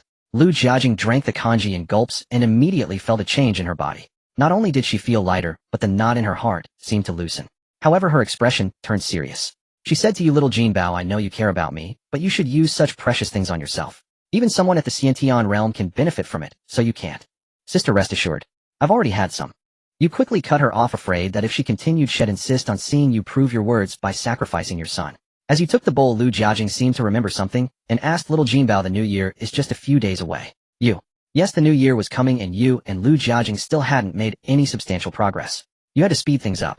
Seeing your silence, Lu Jiajing's heart tightened, and she quickly added, spend the new year on the mountain. They'll be with you, Uitll be fine. In her heart, you were still the little brother who had grown up without parents, enduring countless hardships. But what troubled you was precisely that. It was true you had no parents, but the endless hardships part was debatable. The hardship of being bettered in was real, but could you tell her that? A hint of joy appeared on your face as you nodded, but inwardly, you were already planning how to spend the new year. Family would definitely be involved. It was truly a headache. As the days passed, the intimacy between you and Lu Jiajing grew. One day in particular, you were so close with zero tolerance that a flustered and furious Lu Jiajing nearly made you cut your losses to survive. Fortunately, you had a quick wit. In your sleep, you held her tightly, muttering, sleep, talk, to guide her. Lu Jiajing endured the torment, trembling all over, but she also noticed that the cold poison in her body seemed to ease, and her hands and feet were no longer so icy. The little fire dragon scraped its scales against the walls of the cold pond cavern for a while before finally falling asleep. You then opened your eyes and met the gaze of the still embarrassed Lu Jiajing.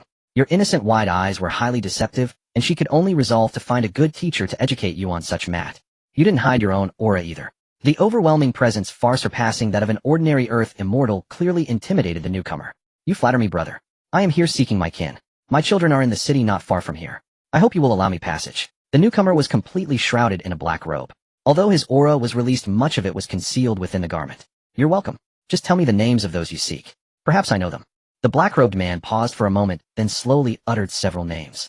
Among them were 2 you knew very well, Qi Xian and Qi Shang, the former crown prince of Great Qi. You let out a hearty laugh. What a coincidence, fellow Taoist. I happen to know 2 of them. Please come with me, and let me play the part of a good host.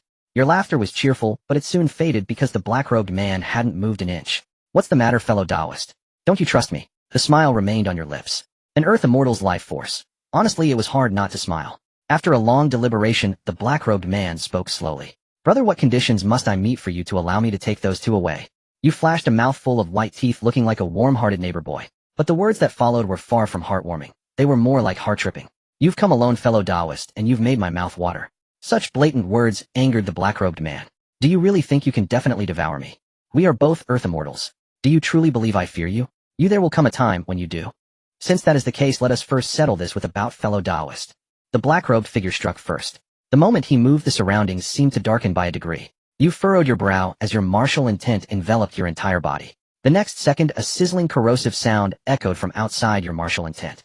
Such a strange martial intent. Poison, corrosion, or something else entirely. You pondered inwardly, yet your hands never ceased their motion. You grasped a long spear brought from the great snow mountain. A true man must engage in close-quarters combat, with real steel and true spear. What meaning lies in those flashy, ornate techniques that cannot even fell an opponent? Your profound martial intent shrouded your entire form, forcibly pushing through the visibly darkened environment as you charged at the black-robed figure. Though this realm lacked spiritual energy, your physical foundation was deeply rooted. The golden strength rune still hung on your status panel. Let us see how swiftly you could end a battle between those of the same cultivation realm. The long spear didn't even leave a residual shadow, it was as if it teleported. From the moment you raised your hand, the black-robed figure had no time to react before being pierced. The struck area instantly tore open a massive gash.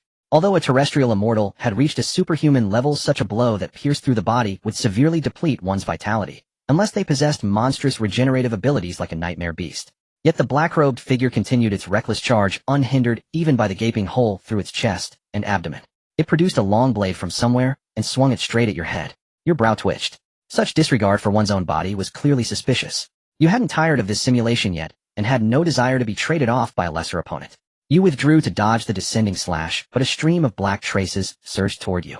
With microscopic observation, you realized those black specks were insects small. You merely sighed in wonder.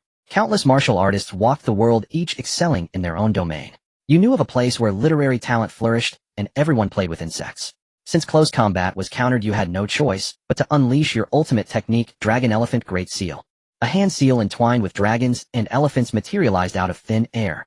This great seal was infused with your profound understanding of the martial path. The black-robed figure fell silent. As a terrestrial immortal, it was clear that your comprehension and expansion of martial intent far surpassed its own, making resistance nearly impossible. The mighty hand seal swept up gales and sand, slamming the black-robed figure hard into the ground. When the seal dissipated, only a black robe remained. Yet you remained vigilant. A terrestrial immortal could not be killed so easily. It hadn't even borrowed the heavenly Tao's will. As you suspected, a tide of black insects quickly gathered, reforming beneath the tattered robe.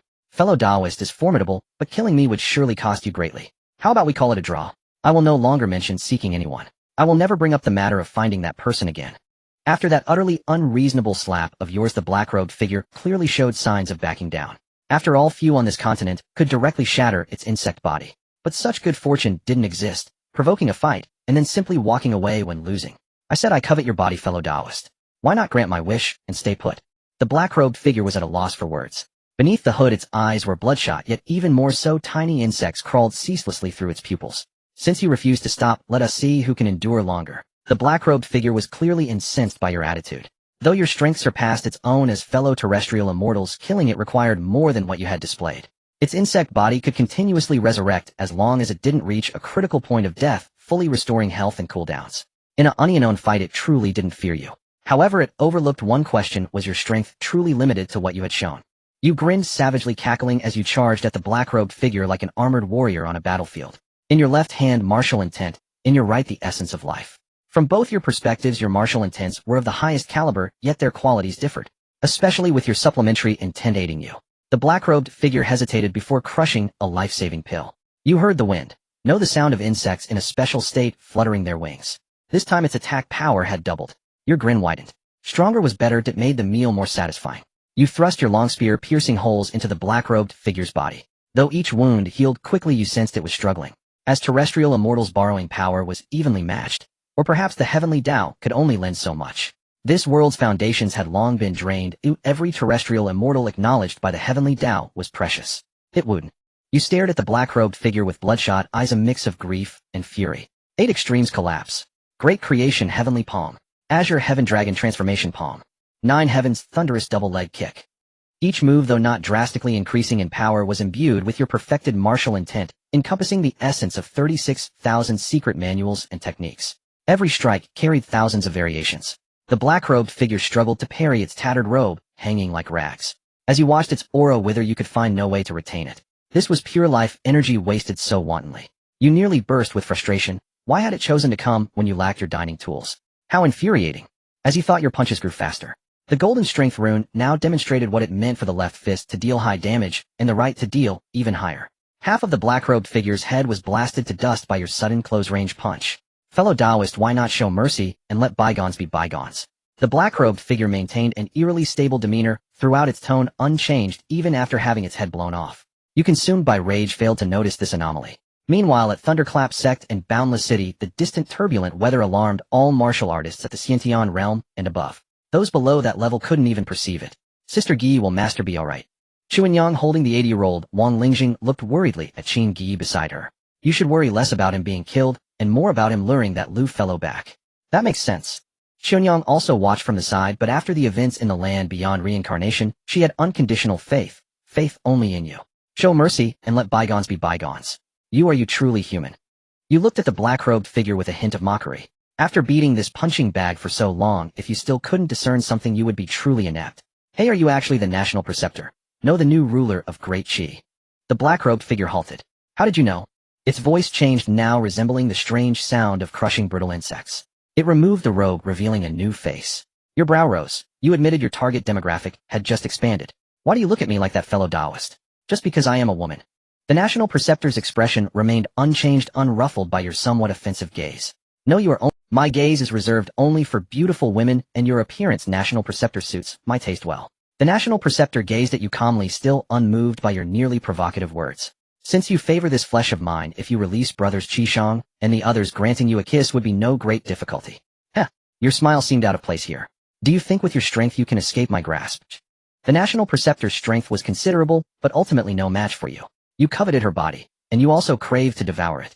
This was only the third time you had encountered a terrestrial immortal across several simulations. Who knew when you'd see one again? Though if you sought out this National Preceptor in every simulation to leech off her, would that count as exploiting a glitch? You considered yourself quite adept at unorthodox methods, otherwise you wouldn't have fathered a son with the heterodox Jade Rune. Why not tell me why you insist on finding brothers Qishang? The National Preceptor remained calm and still. It seems you are unwilling to answer my question. She watched you quietly, then slowly spoke. If you wish to know, come find me first. With that, the National Preceptor began to dissipate, transforming into tiny insects that tried to flee swiftly. But this posed no challenge to you. A wild, arrogant smile curled at your lips. Since that's the case, let this costly puppet body of yours stay here. Martial aspect. You extended your hands, interlocking your fingers. With a loud cry, a martial phantom materialized between heaven and earth. This phantom stood as tall as the sky and as wide as the earth, as if to encompass all space before you. This was a sealing technique you devised by combining soul manipulation methods from the Taishu Nurturing Alchemy Cauldron Classic Foundation chapter with your martial intent. When did you think of it? Just now. The martial aspect was formless, formlessness was all forms. Thus the martial aspect could manifest as anything, including this square massive box before you. As your hands gradually parted, the phantom expanded until it encompassed all the escaping insects within it. Then the vast phantom began to shrink. Countless insects clung to its edges, enough to dizzy anyone with trypophobia. Finally, it condensed into a square, coffin's-sized transparent box. Any last words? You said calmly to the National Preceptor, who had reverted to human form. Though it's just a puppet body, losing it must— You wouldn't want to suffer a double loss, would you, National Preceptor? The National Preceptor maintained that same serene expression, making it hard for you not to suspect some hidden trick. After a long pause, finding no way to break the coffin, she resignedly said slowly, fellow Taoist is very strong. You nodded in agreement. This was undeniable, you were indeed formidable.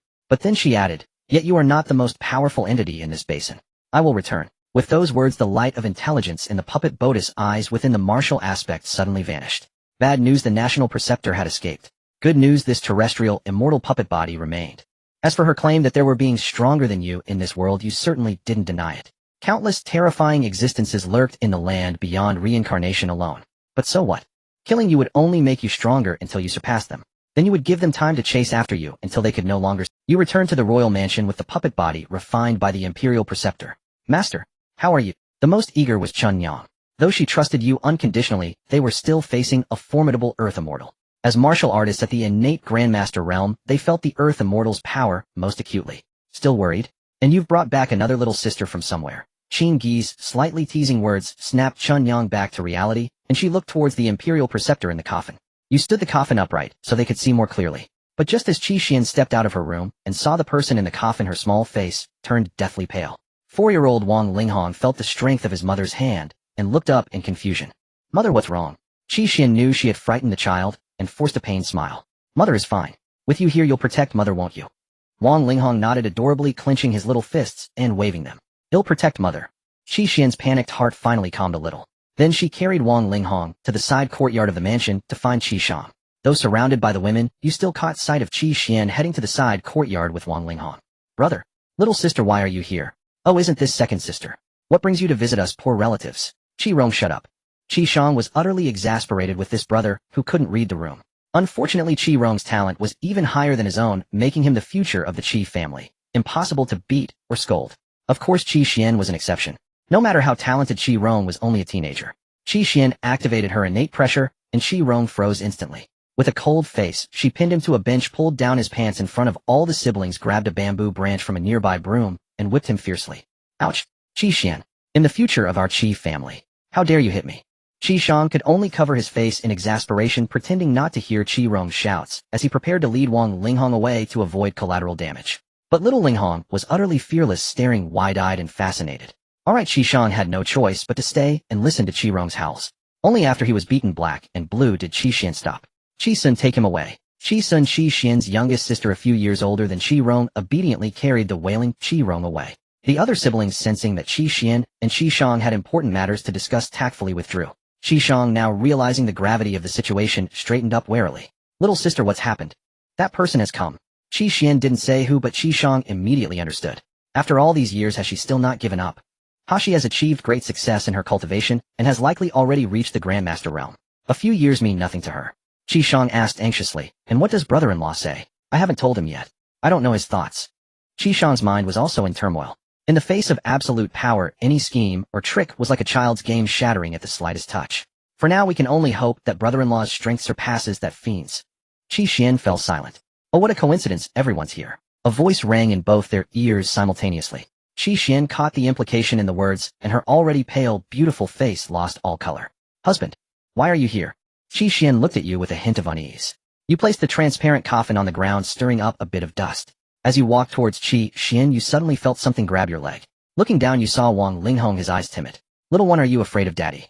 You crouched down to meet Wang Linghong's gaze. The sudden scene made Qi Xian tremble, and Qi Shang beside her was too scared to speak. Husband, this has nothing to do with the child. You looked up at Qi Xian. Are you afraid of me too? You were a bit baffled. Just because someone came, your father-son and husband-wife relationships were on the verge of collapse. What are you afraid of?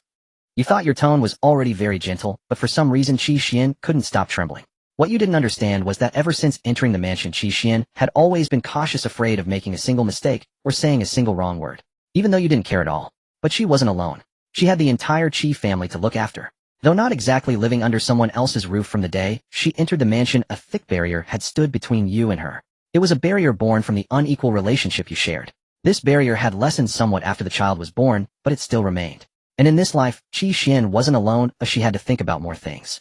And the more she thought, the more she overthought. This was a habit deeply ingrained in her after years in the mansion. It reached its peak with the arrival of the great Qi Imperial Preceptor. Your mood inexplicably grew irritable. Wang Linghong had brought you a rare too. Qi Shang stammered, Senior, this is our great Qi Imperial Preceptor. Are you sure?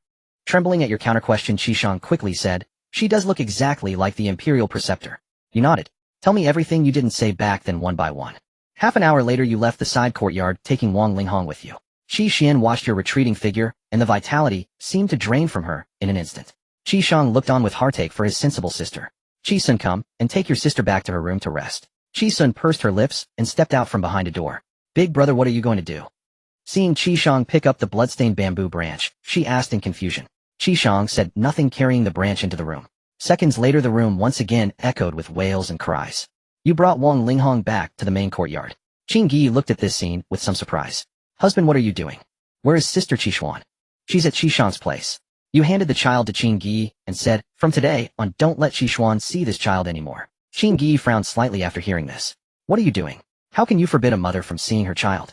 You took a deep breath, pointing at the women and children in the courtyard. Look at the others. Would any of them fear me like she? Even this little child has been taught by her to fear me. If she continues like this, what will become of him? Qing Yi was momentarily speechless, then explained, she's just under a lot of pressure. You laughed. In all of Wuliang City, isn't she second only to me? Have I ever been unfair to her? Where does her pressure come from? After you said this, you saw Wang Linghong trembling and burrowing into Qing Yi's arms, which only fueled your anger. If it weren't for the fact that this boy's traits were displayed on your panel, you would have truly doubted whether he was even your son. How could he be so timid and cowardly? But have you considered that she didn't come to the prince's mansion alone? Besides her, there are other sisters in the mansion who brought their entire families to live here. That's the source of the pressure. Are you saying that my kindness to her, loving her, and her family also counts as pressure? Qin Gi blinked, her fan-like lashes trembling slightly. Perhaps she feels that your relationship is unequal. What do you mean? You frowned at these words, even the nameless fire within you subsiding a bit. Whether in status or circumstances, she is not your equal. Do you understand now? Do you remember why Sister Qishuan entered the mansion back then? You rubbed your nose. I coerced her. Qin Gi gave you a sharp glare. Who would state such things so bluntly? When she entered the mansion, she needed something from you. That was the beginning of this unequal relationship. Compared to your simple infatuation with the sister's beauty, your relationship with her is more like a benefactor, and you understand. Your eyes narrowed slightly. It did seem somewhat similar. Then you heard Qin Gi continue, the second point is what I just mentioned, the issue of the rest of the Qi family living in the mansion. Doesn't this resemble hostages left in a foreign state? You stroked your smooth chin, your expression beginning to turn awkward. Am I really that bad? And wasn't it them who originally insisted on living in the mansion? I've been providing them with fine food and lodging. Am I wrong in that? After all, Sister Qishuan was once a princess. Perhaps she overthinks things. Alright, everything's out in the open now. You know what to do, don't you? Qin Gi picked up the little one. Come say goodbye to Daddy. She took the child's hand and waved it at you, then carried him away. You stood there for a quarter of an hour, slowly sorting through everything Qin Gi had said. Girls truly had delicate minds. You would never have thought of so much on your own. You already had super strength and super handsomeness. Wouldn't asking for super wisdom be too greedy? Qianyang, come here. Qianyang stopped what she was doing and ran over, wiping the sweat from her face. Master, what do you need me to do? Lend me that sword. Qianyang obediently unbuckled the sword from her waist and handed it to you with both hands. You took the sword and plunged it into the body of the national preceptor inside the coffin. The abundant life energy of the earth immortal realm poured into your body without reservation. Indeed, those of the same realm tasted the best. But you stopped after consuming 2/3, returning the sword to Qianyang. Handle the rest yourself. Qianyang naturally understood what you meant. Without hesitation, she raised the sword and thrust it into the national preceptor's body.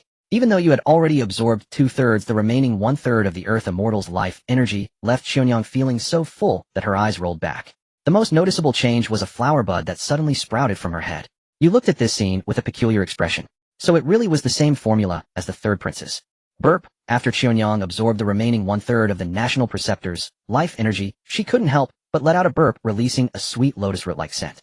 When she realized what had happened, her fair little face flushed crimson. Meanwhile, the lotus bud retracted. Master, be good. Go cultivate. Oh. After disposing of the national preceptor's physical remains, you thought it over and decided to head back to the side courtyard. But as you approached, you heard a wailing sound. Curious, you looked over and saw Qishang beating a 13 or 14-year-old boy with a bamboo stick. Qishang, you called out, and Qishang immediately trembled. He hurriedly dropped the bamboo stick and ran out. Forefather, your orders. Having just heard Qin Gi's words, you were now sensitive to Qishang's form of address. Call Qishuan. I have something to discuss with you both. You tried to use as gentle a tone as possible, but Qishang still shuddered at your words. Why? Yes. In the side courtyard, there were few people around, only Qi Sun watering the flowers and plants in a corner, showing little curiosity about your conversation. When Qishuan was brought out, her eyes were swollen like bean curds, clearly from crying. You pursed your lips, feeling an inexplicable guilt. After all, she was your wife, your intimate partner, yet you had failed to notice such an obvious rift over the years. Fortunately, Qin Gi had enlightened you today, so you decided to clear everything up. But the first words you spoke made the siblings sweat profusely, at a loss and deeply shaken. Qishang, from now on, take your younger siblings and move out. Qishang, from now on, you shall move out with your younger siblings and reside elsewhere. The scene fell into an abrupt silence. Qishang and Qi Xian, the two siblings, stared wide-eyed at you, their faces etched with disbelief. You frowned, slightly puzzled. What? Did I not make myself clear? Qi Xian's already swollen eyes reddened once more. Senior, have we done something wrong? Please speak plainly, and we will mend our ways. My lord. Qi Xian murmured, tears streaming down her face as she gazed at you, her eyes brimming with indescribable emotions. You paused for a moment, then quickly explained, forgive me for not being clear. Wuliang City is no longer what it once was. If you find it uncomfortable within the manor, you may seek a separate residence outside and establish your own household. Of course, Qi Xian will remain in the manor. Qishang grasped your intent, yet his eyes still held a trace of caution. Senior, you truly aren't driving us away. Rest assured, with Qi Xian here, I would never do such a thing. Besides, you are also Ling Hong's maternal uncle. There's no need to be so overly cautious. As long as you don't use my name to stir up trouble, I can handle all other matters. Qishang stared at you in astonishment. Not only was he being allowed to leave the royal manor and establish his own household, but it was also the first time you had acknowledged him as Wang Ling Hong's uncle. With this bond, no major issues would arise for at least 300 years. If there's nothing else, summon a few servants and begin packing. I wish to speak further with Qi Xian. Qi Shang nodded hastily and departed. It seemed he had long contemplated this matter.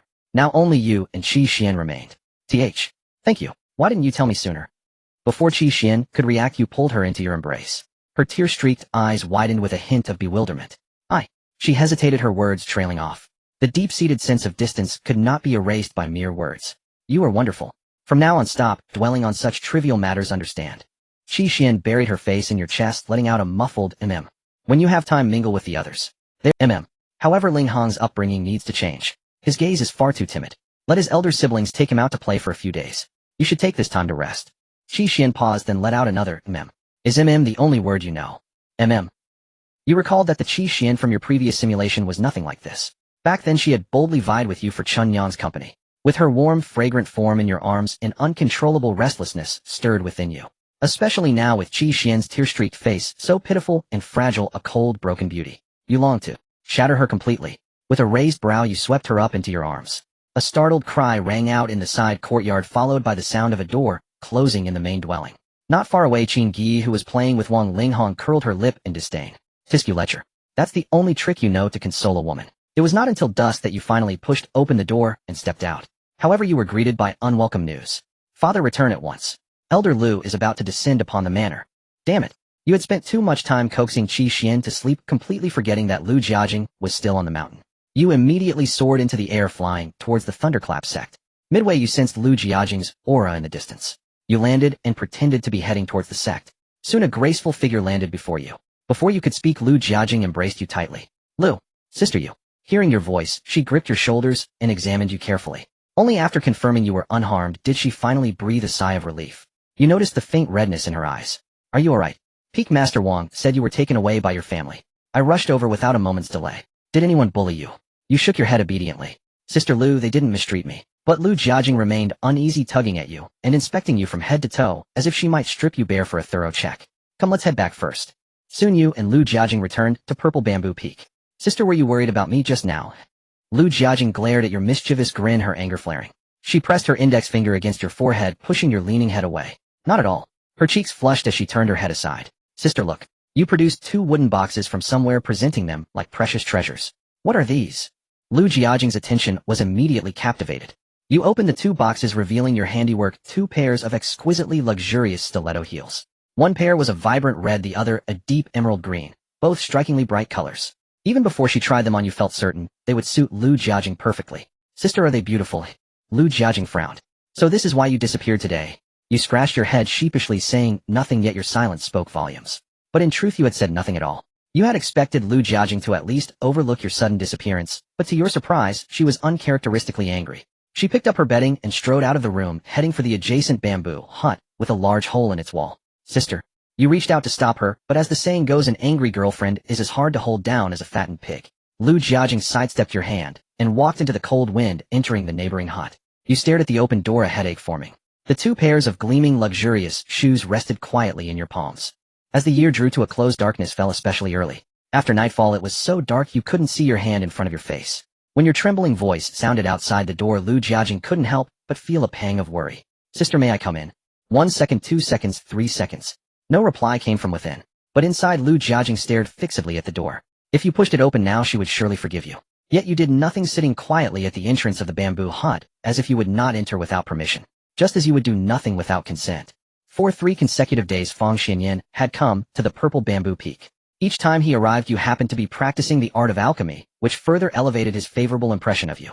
He too had once been a mediocre martial artist, but through sheer diligence he had achieved his current standing. Jinbao, this is a pill. Sister, may I come in? You sat by the door and asked again. Lu Jiajing's expression was vacant, lost in thought. About a quarter of an hour later the door was pulled open. Lu Jiajing immediately saw you curled into a ball by the door. Come in. She coldly tossed out 2 words before walking back. You obediently rose from the floor, entered the room, and latched the door. Lu Jiajing had already slipped back under the covers. She said nothing, simply patted the side of the bed calmly. Once again you complied. As you lifted the quilt, the chill winter wind seeped in through the gap. Usually when you slept together, each had their own blanket. But tonight there was only one. In the darkness a smile tugged at the corner of your mouth, hard to suppress. You quickly shed your shoes and climbed into bed. Lu Jiajing had been lying on her side, but once you were under the covers, she turned onto her back. You however lay on your side, gazing at her. Your burning stare was undimmed by the pitch-black darkness, making your eyes gleam brightly. Lu Jiajing awkwardly pulled the quilt higher. Her flushed cheeks and earlobes betrayed her inner turmoil. This was sharing a bed under one large quilt, something she had never done, not even why. As you spoke, your warm breath uncontrollably brushed against the cool nape of Lu Jiajing's neck. In the winter chill, the sensation was especially pronounced. Lu Jiajing remained silent, as if pretending to be asleep. But less than a minute had passed since she opened the door. You weren't that foolish. You inched closer to her, your warmth spreading through the quilt. Sister, are you still angry with me? This time you drew even nearer, your hot breath deliberately targeting her already burning earlobe. You? Lu Jiajing's voice was flustered as she spoke. But you persisted, pressing closer until your skin finally touched. Your warm, yang-infused skin met her cool, smooth flesh, bringing her an inexplicable sense of contentment. Sister, since you're not angry, can you hold me? Lu Jiajing gritted her teeth. Don't push your luck. She had seen through you. You were far from the innocent you appeared to be. You were a wolf in sheep's clothing. Sleep. If you say another word, I'll kick you off the bed. You remained silent, but let your actions speak. You reached out and wrapped an arm around Lu Jiajing's waist. The moment you touched her supple, boneless waist, you felt her body stiffen. With a gentle pull, you turned her to face you. Your eyes sparkled in the dark, piercing her even as she dared not open hers. Darkness couldn't hinder your sight. Seeing her flushed cheeks, you pulled her even closer. Now you were pressed tightly together. You? Lu Jiajing was both shy and vexed, but she couldn't utter a word. Your body was so warm that it eased the pain from the cold poison within her. What does sister want to say? You leaned in, resting your forehead against hers. An atmosphere of ambiguous intimacy swelled in the small space. You? Don't move your hands. Lu Jiajing felt a ticklish sensation at her waist, a faint electric current spreading through her body. It was a novel experience she had never known. She didn't understand what was happening to her. You hadn't known each other long, yet she worried when you were gone, thought of you when alone, and even saw your face while refining pills. Fine, she had to admit you were devastatingly handsome. But this relationship was advancing far too quickly. Your hand remained stubbornly on her waist. Sister, a coquettish whisper brushed against her ear. Lu Jiajing trembled again. Go to sleep. But sister hasn't held me yet. Lu Jiajing was tempted to kick you off the bed, but she held back. Fine. It's not like we haven't hugged before. It's just on the bed this time. She reached out, sliding her arm under yours, removing the last barrier between her chest and you. A smile curled your lips as you pulled her even tighter. The night passed without words. When you woke, Lu Jiajing was still dreaming, her usually bewitching face softened into a childlike innocence. A grin spread across your face. Though at your cultivation level sleep wasn't necessary, you still loved it, especially with her warm, fragrant body in your arms. Yet your thoughts drifted to the high heels from last night. Not just the heels. Her current clothes were too modest. Though you had no paper, your mind was already designing outfits for her. Your initial idea, a purple halter-neck cheapao, accentuating her figure perfectly. Her creamy arms and delicate shoulders could be bared, perhaps with a backless design. To avoid exposure, a fur-lined robe made of purple mink or fox fur would do. Thinking this, you glanced down at Lu Jiajing. One look and your eyes were drawn into an abyss. As the sister still want to lays in bed. Lu Jiajing's ears suddenly caught your voice. She remained motionless like a startled quail. Yet the flush creeping down to her neck fully revealed her emotions. Even her smooth shoulders were tinged with a faint pink, making it hard to resist the urge to caress them. In truth, you did not resist. The moment your hand touched her shoulder, an electric sensation spread from point to surface, causing her to tremble briefly. Sensing the movement in your arms, you lowered your head slightly. What a captivating picture of a bow tie sanger. Lu Jiajing gritted her teeth, her cheeks puffed out. Wang Jinbao. Is this how you respect your master? These words were nearly ground out through her teeth. However, this time Lu Jiajing was clearly all bark and no bite. Otherwise, she wouldn't have just spoken without even struggling. Sister, you like me too, don't you? The tone of the last words lifted slightly, like irrepressible surprise. But you keenly sensed that Lu Jiajing's mood was somewhat off. Her moral compass didn't support such an unorthodox act, yet it faintly revealed a hint of inner conflict. The affection was genuine, but nominally you were still master and disciple. Moreover, the fact that Lu Jiajing and Fang Xinyan were Dao partners was known throughout the sect. Even without marital intimacy, the title existed. If she agreed to your request, it wouldn't be good for you. It would harm you. This was something you, under the alias Wang Jinbao, would inevitably face. Lu Jiajing raised her hand, but you held her tightly. The more she struggled, the closer she became entwined with you. Besides, it was morning. Even slight movements made it hard for you to restrain yourself. Lu Jiajing's expression froze as she looked at you in disbelief. You? Put it away quickly. Her face, once like a peach blossom, was now completely flushed. Can it even be put back, sister? I just wait for it to subside on its own. Lu Jiajing glared at you through gritted teeth. It was time to give you a vivid biology lesson.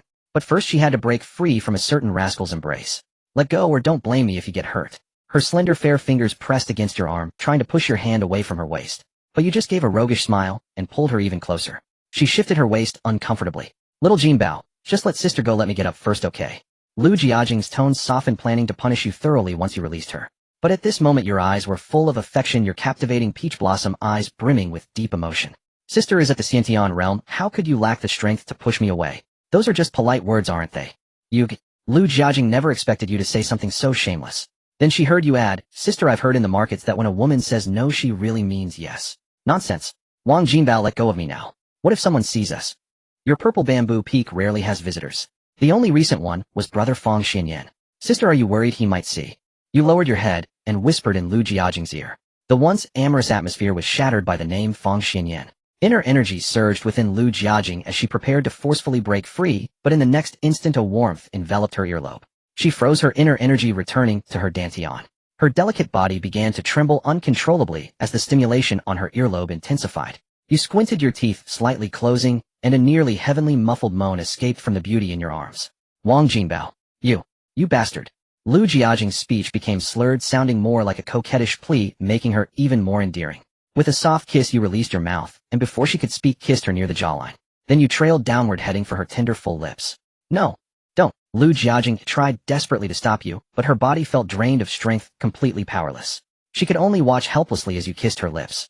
Her eyes widened in disbelief mixed with complex emotions she herself didn't understand. She clenched her teeth tightly, refusing to let you cross the line. But was that possible? Like an invincible general you effortlessly pried open Lu Jiajing's tightly shut teeth. However, a slight sting came from your tongue.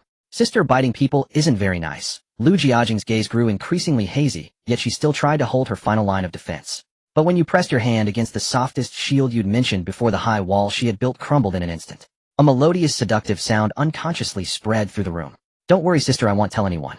This is a secret just between us. Lu Jiajing's resistance had shrunk to less than 1%. Her jet-black lustrous hair spread like a waterfall across the bed. You turned over and sat up, looking down at her from above. Time seemed to stand still in that moment. 2 hours later, the bamboo door creaked open. With reddened eyes, Lu Jiajing pushed you out of the hut. You rubbed your nose and obediently left. Having drawn blood today, you needed to nourish her well, so you decided she could simply leave and find another place to retire, but you were just an ordinary person without inner energy. As she pondered, she suddenly sensed something.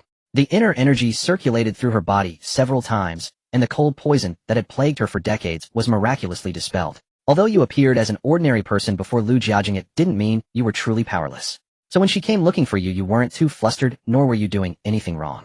Jinbao, let me see you quickly. You looked slightly surprised. Now? But we're outside. So what? Hurry up, don't dawdle. Lu Jiajing urged impatiently. Fine. You put down what you were holding and went straight to unbuckle your belt. What are you doing? Didn't sister say not to dawdle outside? Lu Jiajing's face flushed red. She made a move to hit your head, but you dodged nimbly. She hadn't really intended to strike. Still joking. Do you know how dangerous you are right now? Lu Jiajing's expression turned serious as she placed her hand on your lower abdomen. A stream of pure inner energy tried to enter your body. You sighed helplessly and relaxed your defenses, allowing her energy to flow in.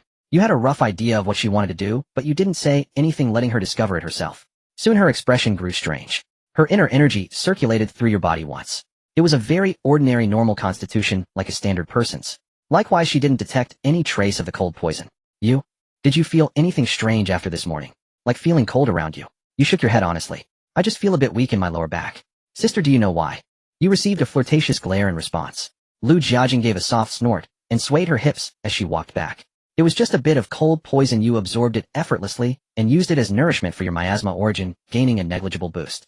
The chicken soup simmered on the stove as you trotted back into the bamboo hut. What are you doing? Lu Jiajing was studying a pill recipe and looked up as you rushed in, thinking something was wrong. What she feared most was that you, young and insatiable, might be after another round. After all, lasting 2 hours the first time wasn't something just anyone could do.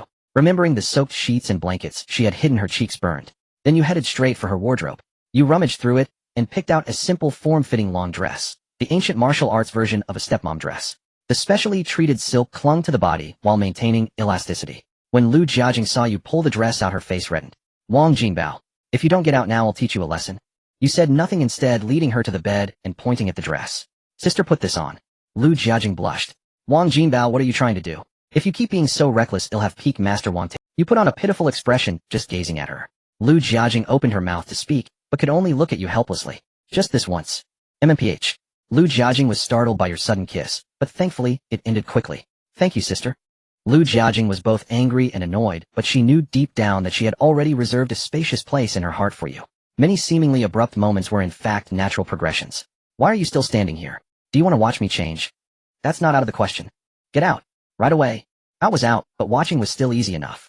You declared that Lu Jiajing was the most perfectly proportioned beauty you had ever seen in all your lives, maintaining harmony without looking jarring. A few minutes later she called softly from the room, "I'm done changing. Whatever else you want, say it quickly. Don't delay my pill refining." The simple form-fitting dress clung tightly to Lu Jiajing's body. She bashfully raised her hand to shield her overwhelmingly prominent chest, but it only added a layer of shameful allure. The slight curve of her lower belly was clearly outlined her navel like a black abyss or a relentless vertical eye staring at you, the lecher with gleaming eyes. Below the dress was stretched taut by her firm full buttocks, the smooth silk cascading like a waterfall to her ankles. Lu Jiajing's lips were slightly parted at a loss under your burning gaze. The warm breath she exhaled formed a thick white mist in the air. Her two slender, rounded fair arms were exposed. As you drew closer, goosebumps erupted across her skin. "Are you done? Sister, sit down." You suppressed your urgency and guided her back to the bed. You picked up the dark green stiletto heels that had been left in the room overnight. They had a strappy design extending to her calf, and the over 10 centimeter slender heel was specially lengthened for Lu Jiajing. She sat on the bed, arms crossed over her chest, making her already ample bosom seem ready to burst. You grabbed her ankle. You could clearly feel her tremble slightly, her breathing growing heavier. You, hurry up. Lu Jiajing's low voice betrayed her impatience. But it had the opposite effect. You traced along her little toe, caressing each one in turn. She trembled even more violently, even more intensely than this morning. Your brow arched. "So Sister Lu's weak spot is here." You spoke with a tone that was 3 parts teasing, 3 parts mischief, and 4 parts amusement. "I don't know what you're talking about. Whatever you're doing, hurry up." The more she tried to feign composure, the less you hurried. From between her toes to the top of her foot, Lu Jiajing's emotions felt like a roller coaster, forcing her to bite her lip to keep from crying out. "Sister's feet are so cold. Let me rub them for you." "Don't, MMPH." Before Lu Jiajing could finish, the strange sensation on her foot had already traveled through the nerves on her skin to her cerebral cortex. Especially at the Xiantian realm, her sensitivity far exceeded ordinary people, and she was now even more overwhelmed, tilting her head back and sinking into an unknown state of rapture. You watched as Lu Jiajing's entire body tensed like a drawn bow, wondering if you had taken the teasing a bit too far. "Sister." You carefully transferred some life energy to her. Lu Jiajing, whose mind had gone blank, gradually calmed down. Her cheeks flushed as she looked at you, her eyes still clouded with lingering daze. "It's fine as long as you're okay." You breathed a sigh of relief and stopped teasing her, helping her put on the high heels. The rest could wait until tonight. After a long while, Lu Jiajing finally fully recovered from that chaotic state. Realizing her earlier embarrassing demeanor, even her eyes reddened. Your words might be weak, but your lips were skilled. For instance, you directly silenced her, interrupting her spellcasting. After a few seconds, you let go. "Don't. MMPH. You interrupted again. "Let me speak." "MMPH. You interrupted once more. "Wang Jinbao, you shameless scoundrel." You smiled indifferently. Wang Jinbao's shamelessness had nothing to do with you, Wang Fusheng. Lu Jiajing panted as she looked at you, her chest heaving tumultuously with each breath. "Sister, get up and try them on." Lu Jiajing had already sensed the unique texture on her feet, but hadn't had time to admire them before you silenced her. Now she finally had a moment to appreciate the gift you had specially prepared for her. The emerald green straps wound from her ankle up to her calf, leaving slight marks, but not tight. The hollow shoe body had several thin straps of the same hue binding her feet, while the front was wrapped in a shiny leather that seemed tanned from beast hide. Though it didn't perfectly match her plain, white-fitted long dress, it suited her perfectly. Just as Lu Jiajing was about to speak, you draped a white fur cloak over her shoulders. "Sister, don't catch a cold." A warmth filled Lu Jiajing's heart. Just as she was about to say something kind, she heard you say, "If you catch a cold, your breasts will shrink." Wang Jinbao. Lu Jiajing watched your retreating figure as you dashed out the door, grinding her teeth in anger. Then with a hint of delight, she lowered her head to admire the beautiful shoes. For someone as tall and curvaceous as her high heels created an effect greater than the sum of their parts. You peeked through the door, observing Lu Jiajing's expression, and thought about making beautiful things for all your wives at home. Just as you were envisioning a group of beauties walking the runway for you, an urgent telepathic message came from the foot of the mountain. "Ancestor, disaster strikes. The capital of Great Yin has been breached." You frowned. How could this be so fast? Wasn't it only the end of the 37th year? You remembered that in your second simulation, Great Yin was still thriving at this time. What had you changed in this life? Right? That Great Yin prince, Yin Xingjiao, who had mastered the grafting artistic conception. A single flap of a butterfly's wings had caused such a massive reaction, driving an entire nation to premature destruction. What's the rush? If Great Yin falls, so be it. Does the new emperor dare to provoke me? Indeed. Meng Fanxing hurriedly explained. The new emperor will ascend the throne in 3 months. The envoy sent by the new dynasty said. Said what? All land under heaven belongs to the king, all subjects on the shores are his servants. As long as it's within the realm, boundless city, including Thunderclap sect, is his subject, his vassal. After saying this, Meng Fanxing fell silent. The corners of your mouth twitched uncontrollably. You had long wanted to be an emperor, but were always bogged down by trivial matters. This new emperor suited your tastes perfectly. Sister Lu, I'm going down the mountain. Lu Jiajing clicked her heels as she rushed out of the bamboo house. Where are you going? Need me to come with you? I know you're clingy, sister, but do you have to be this clingy? Lu Jiajing spat at you, then turned her waist and went back inside. You brought the simmered chicken soup to the window of the bamboo house. Sister, drink it while it's hot. It's good for replenishing blood. 2 blushes flew to Lu Jiajing's cheeks. Then you went down the mountain where Wang Fusheng was waiting. Enough talk. Take me to that new emperor's dog. Old Ming nodded, swallowing the words he was about to say. Envoy Lu, sorry to keep you waiting. When you saw Envoy Lu, you were momentarily stunned. You hadn't expected a mere messenger to be a grandmaster. Though only an old model grandmaster that was still a grandmaster. In fact, it wasn't that the messenger was a grandmaster, but that only a grandmaster was qualified to deliver messages for you. Envoy Lu, seeing your youthful face, hesitated, but showed no arrogance. May I ask if you are the boundless venerable who spread the 5-fold refinement method? That's me. Envoy Liu's face lit up with joy. Thank you, boundless venerable, for the grace of transmitting the method. If not for the secret technique you shared, we couldn't have won this war so quickly. You glared at Wang Fusheng, your meaning clear. How did old Ming's relayed words differ from what this man said? Spare me the flattery. I just want to know why you're here. Without a righteous cause, your desire to become emperor was already tangled before it began. To repay your great kindness, His Majesty sent us to invite you to the capital. You waved your hand dismissively. Not interested. I don't want to get involved in your tedious power struggles. Envoy Lu said urgently. Venerable, please hear me out. His Majesty isn't asking you to participate in these matters. He only hopes you can come to the capital to teach and spread the Tao. He invites you to take the post of Imperial Preceptor, second only to the Emperor above all. You replied expressionlessly, second only to the Emperor. The Emperor isn't worthy to be above me. Your tone turned cold. Envoy Lu tried to speak again, but you released the pressure of an Earth Immortal. Before he could react, the immense force forced him to his knees. Facing the might of an Earth Immortal, even a Grandmaster could only grovel at your feet, trembling, not daring to utter a word. Go back and tell the Emperor if he wants to thank me, the best way is to remove Boundless City from his maps, and never disturb me again. Yes. I will surely convey your request to His Majesty. Please do not blame us for our presumptuous visit. You waved your hand again. Envoy Lu swiftly left with his men. There was no face-slapping, but well, you had still made a show of power. Just not aimed at Envoy Lu and his party. You glanced at Wang Fusheng, who was stunned. He knew you were powerful, but not to this extent. Ancestor. Enough, no need for more words. Geniuses had their own methods. The effect of the refinement method in the hands of a true genius couldn't be compared to that of ordinary people. You once thought old Ming was talented, but now you saw him as merely average. Still, you continued to treat him as an important guide. However, a question occurred to you. What about that one-armed swordsman who had offended both sides in Longxiao Prefecture? You hadn't heard news of him in a long time. With that thought, you flashed and found Envoy Lu again. Envoy Lu was startled, then ecstatic. Venerable, have you changed your mind? No. Envoy Liu's disappointment was visible, but he still spoke respectfully. Venerable, is there anything you need me to do? His Majesty has ordered that we are at your disposal. You grew curious about this new emperor. Curious about what he had told Envoy Lu to inspire such deference. I came to ask about someone. That one-armed swordsman who made a name for himself in Longxiao Prefecture. Do you know his current situation? Envoy Lu frowned, thinking. Are you referring to the left-hand Grandmaster swordsman? He nodded. That should be him. To answer you, Venerable, that one-armed swordsman's surname is Wang, given name Wuling. As I recall, several years ago, after assassinating a former dynasty general, he retired. Are you looking for him, senior? Your heart jolted at the name. Wang Lingwu, Wang Wuling. How similar the two names were.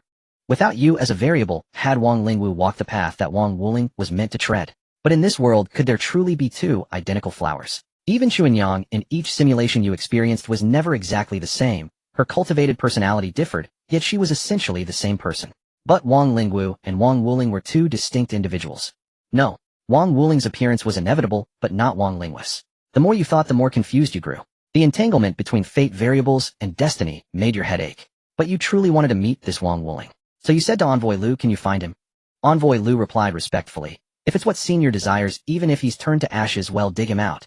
You nodded, acknowledging their method of painting rosy pictures. At least the sentiment was there, spoken with such fervor. Anyone listening would think you were the emperor. After leaving, Envoy Lu immediately had someone summon a carrier pigeon, wrote down your request, and sent it ahead to the new dynasty's palace. With that matter settled, you returned to the Wang residence. The moment you arrived, you saw Qin Gidi pulling Qi Xian aside, speaking about something. After clearing things up, Qi Xian's mood had visibly improved, and the melancholy aura around her was slowly dissipating. What are you talking about, laughing so happily? Your sudden appearance didn't startle Qin Gidi, but Qi Xian hurriedly tried to rise and bow upon seeing you. You pressed her back into her seat. Why so nervous? It's not like I'm going to eat you. Though I could let you eat me. Qi Xian's face flushed. In front of so many eyes in the courtyard heard you. but no one spoke up. Qin Gidi looked at the hesitant Qi Xian and couldn't bear to watch. Using her martial will, she compelled Qi Xian to lunge toward you, and her warm glossy lips happened to land. Your voice carried. Over half of the dozen or so wives in the courtyard heard you, but no one spoke up. Qin Gidi looked at the hesitant Qi Xian and couldn't bear to watch. Using her martial will, she compelled Qi Xian to lunge toward you, and her warm glossy lips happened to land squarely on yours. A soft murmur rippled through the courtyard, and Qi Xian's face flushed crimson. Yet she understood that everyone was creating an opportunity for her to bond with you. With eyes like autumn waters, she gazed at you affectionately, her cheeks blazing, looking at you with anticipation. Husband, a soft tender tone escaped Qi Xian's lips. You grinned, crouched down, and in full view of everyone hoisted her over your shoulder. Off we go. 2 hours later you pushed open the door and stepped out. Qi Xian, exhausted, was already fast asleep. Qin Gidi looked at you with displeasure. That woman is so hard to handle, always away from home. Are you losing your touch now? You raised an eyebrow, moving behind Qin Gidi faster than she could react. A broad, slender hand smacked down on her plump, pert backside. Whether I've lost my touch isn't something you decide with words. You smiled, playfully stepping forward to press against Qin Gidi. Her once smooth silk dress instantly wrinkled in several places. Humph. Last time it wasn't us who fled in defeat. Your expression stiffened. Fighting over 40 women alone and lasting that long. Wasn't that a victory? You'd have to teach Qin Gidi a lesson, make her understand who truly ruled this household. But this world's heaven doesn't seem to have much luck left. Otherwise it wouldn't have been so drained of spiritual energy. Let the pregnant ones rest well. You'll have to take— But this world's heaven doesn't seem to have much luck left. Otherwise it wouldn't have been so drained of spiritual energy. Let the pregnant ones rest well. You'll have to take care of the household. Qin Gidi pinched the hand resting on her waist and said with a hint of reproach, it's not hard work. Just— You were momentarily speechless. You kissed Qin Gidi on the cheek. Soon. Once I add another sister for you, well, go to Great Qin. This was a promise you had made to Qin Gidi long ago, to take her and your child to pay respects at her parents' graves, and also to see how Qin Shang was managing the duke's estate. Of course that didn't rule out your desire to meet the fellow villager and slap his father's face. Taking advantage of your free time, you retrieved 2 bolts of fine fabric from the manor storehouse, preparing a specially designed garment for both Qin Gi and Lu Jiajing. The one for Lu Jiajing was a deep emerald green, while Qin Gi's was a dark blue-black. Though they were wedded women, you never forced them to conform to the mold of demure ladies or mere homemakers. Qin Gi, for instance, though no longer leading armies, still discussed military affairs with Qi Xian and personally laid the foundation for your children's cultivation training. Clad in a tailored dark blue-black tunic and culottes, she appeared crisp and agile, as if she had stepped into a modern neo-Chinese ensemble. The corners of your mouth lifted slightly as you asked, well, not bad taste, would you say? Qin Gi nodded, a satisfied expression spreading across her face. Not bad at all. I didn't know you had such skill. But— Qin Gi looked at you, hesitating, as if she had more to say. But what? Qin Gi shot you an exasperated look, then gently pinched your waist. Aren't you afraid the sisters will start fighting over a single dress? No, they can't beat you. Oh, you wicked man, so you're dumb hot potato. Soon, however, Qin Gi felt as if the garment she wore had become a hot potato. Soon, however, a thought struck her, and she eyed you with suspicion. Wang Fusheng, are you trying to deflect blame? You only wanted to make a dress for that Lu woman, didn't you? Your expression froze, and you suddenly felt a cold sweat trickle down your back. Haha. You let out a dry laugh, quickly extricating yourself from behind Qin Gi. Gi, I know you're the best. I have things to attend to, will be off now. With a whoosh you vanished from the manor. Qin Gi rolled her eyes heavenward. Truly, he always left a mess for her to clean up. You meandered back to the Thunderbolt sect, casually crafting a wooden box by the roadside to store the dress. You were already anticipating the sight of Lu Jiajing wearing this garment, paired with high heels. Sister, I'm back. Lu Jiajing shot up from inside the room. Through the propped-open window, she watched you, her expression shifting slightly at the sight of the wooden box in your hands. What have you brought this time? You trotted into the room and pulled Lu Jiajing over to the bedside. Tada! Does sister like it? You opened the box, revealing the exquisitely crafted garment within. Lu Jiajing ran her hand over the fabric surface, then posed a question that caught you off guard. This cloth is of such fine quality, it must have cost a fortune. Your alchemy isn't stable yet. Take this money and use it first. With that, Lu Jiajing pulled out a thick stack of banknotes and pressed them into your hand. Good heavens, over 1 million taels of silver notes weighed heavily in your palm. Sister, there's no need. I have money. Take it. Lu Jiajing's voice grew firmer. If you still want me to wear this dress, you must accept this money. Hearing this, you felt you had truly found the right sister. Very well, from now on I'll use sister's money to buy you all sorts of beautiful clothes. As for whether those clothes would carry an intimate allure, that was anyone's guess. Soon evening arrived. Lu Jiajing stood outside the door, hesitating whether to enter. Before she could deliberate further, the door was suddenly pushed open. Sister Lu, the wind and snow outside are fierce. Standing here any longer, you'll catch a chill. Lu Jiajing's face flushed crimson as she lowered her head and stepped inside. The alluring fragrance that brushed past you carried a hint of wind and snow. On the bed lay the fitted snug garment. Sister Lu, please try it on. If it doesn't fit, I'll alter it. Lu Jiajing kept her head down, her hands fidgeting and rubbing against her lower abdomen, though she couldn't see them herself. You go out first. How can that be? As the designer of this entire outfit, I know best how to wear it. What if sister puts it on wrong? I can offer guidance, can I? Lu Jiajing's expression soured, tinged with anger. I'm not so helpless that I can't even dress myself, Wang Jinbao. If you push any further. After a long moment, you released Lu Jiajing's warm, smooth lips and said slowly, Sister Lu, this is what it means to push further. The rising inflection at the end of your words like a tiny tail tickled Lu Jiajing's heart. The scorching breath you exhaled formed a visible spiral of white mist in the air. 1,000 thoughts raced through Lu Jiajing's mind before she seemed to reach a decision. An illusory intent surged toward you. Your heart skipped a beat, thinking Lu Jiajing had seen through your disguise. Since that was the case, you decided to drop the pretense altogether. But, my. Lu Jiajing looked at you with confusion, puzzled as to why her innate intent hadn't pulled you in. Though she had only recently entered the innate realm, surely she could still move an ordinary person, couldn't she? Who are you? Lu Jiajing's expression shifted instantly as she assumed a combat stance, every muscle in her lithe, yet supple body tensing. Her pristine white dress strained faintly, emitting the sound of fabric being stretched. Only then did you realize you had overthought things earlier. But now that you had been found out, there was no point in hiding any longer. Sister Lu, you may call me by my real name, Wang Fusheng. Lu Jiajing furrowed her brow as she looked at you. The name sounded familiar, but she couldn't quite place it at the moment. Without the need for a disguise, things became much easier. At Lu Jiajing's question, you flickered and appeared before her, effortlessly breaking through her protective inner energy and pulling her into your arms. Lu Jiajing let out a startled cry, but it died halfway. After another long while, you released her lips and replied, It seems sister still doesn't understand me. What I've always wanted is sister herself. Lu Jiajing had no chance to fight back in your arms, her inner energy completely compressed within her dantian. At that moment, she was no different from a lamb to the slaughter of fish on the chopping block. What have you done to Wang Jinbao? Lu Jiajing asked through gritted teeth, her eyes rimmed with red. Your expression froze at the question. Sister sure cares about that fellow. But unfortunately, Jinbao is dead. Hey, don't get angry just yet. How long has he been dead? Let me think. About 37 years, wasn't it? Lu Jiajing's expression went blank.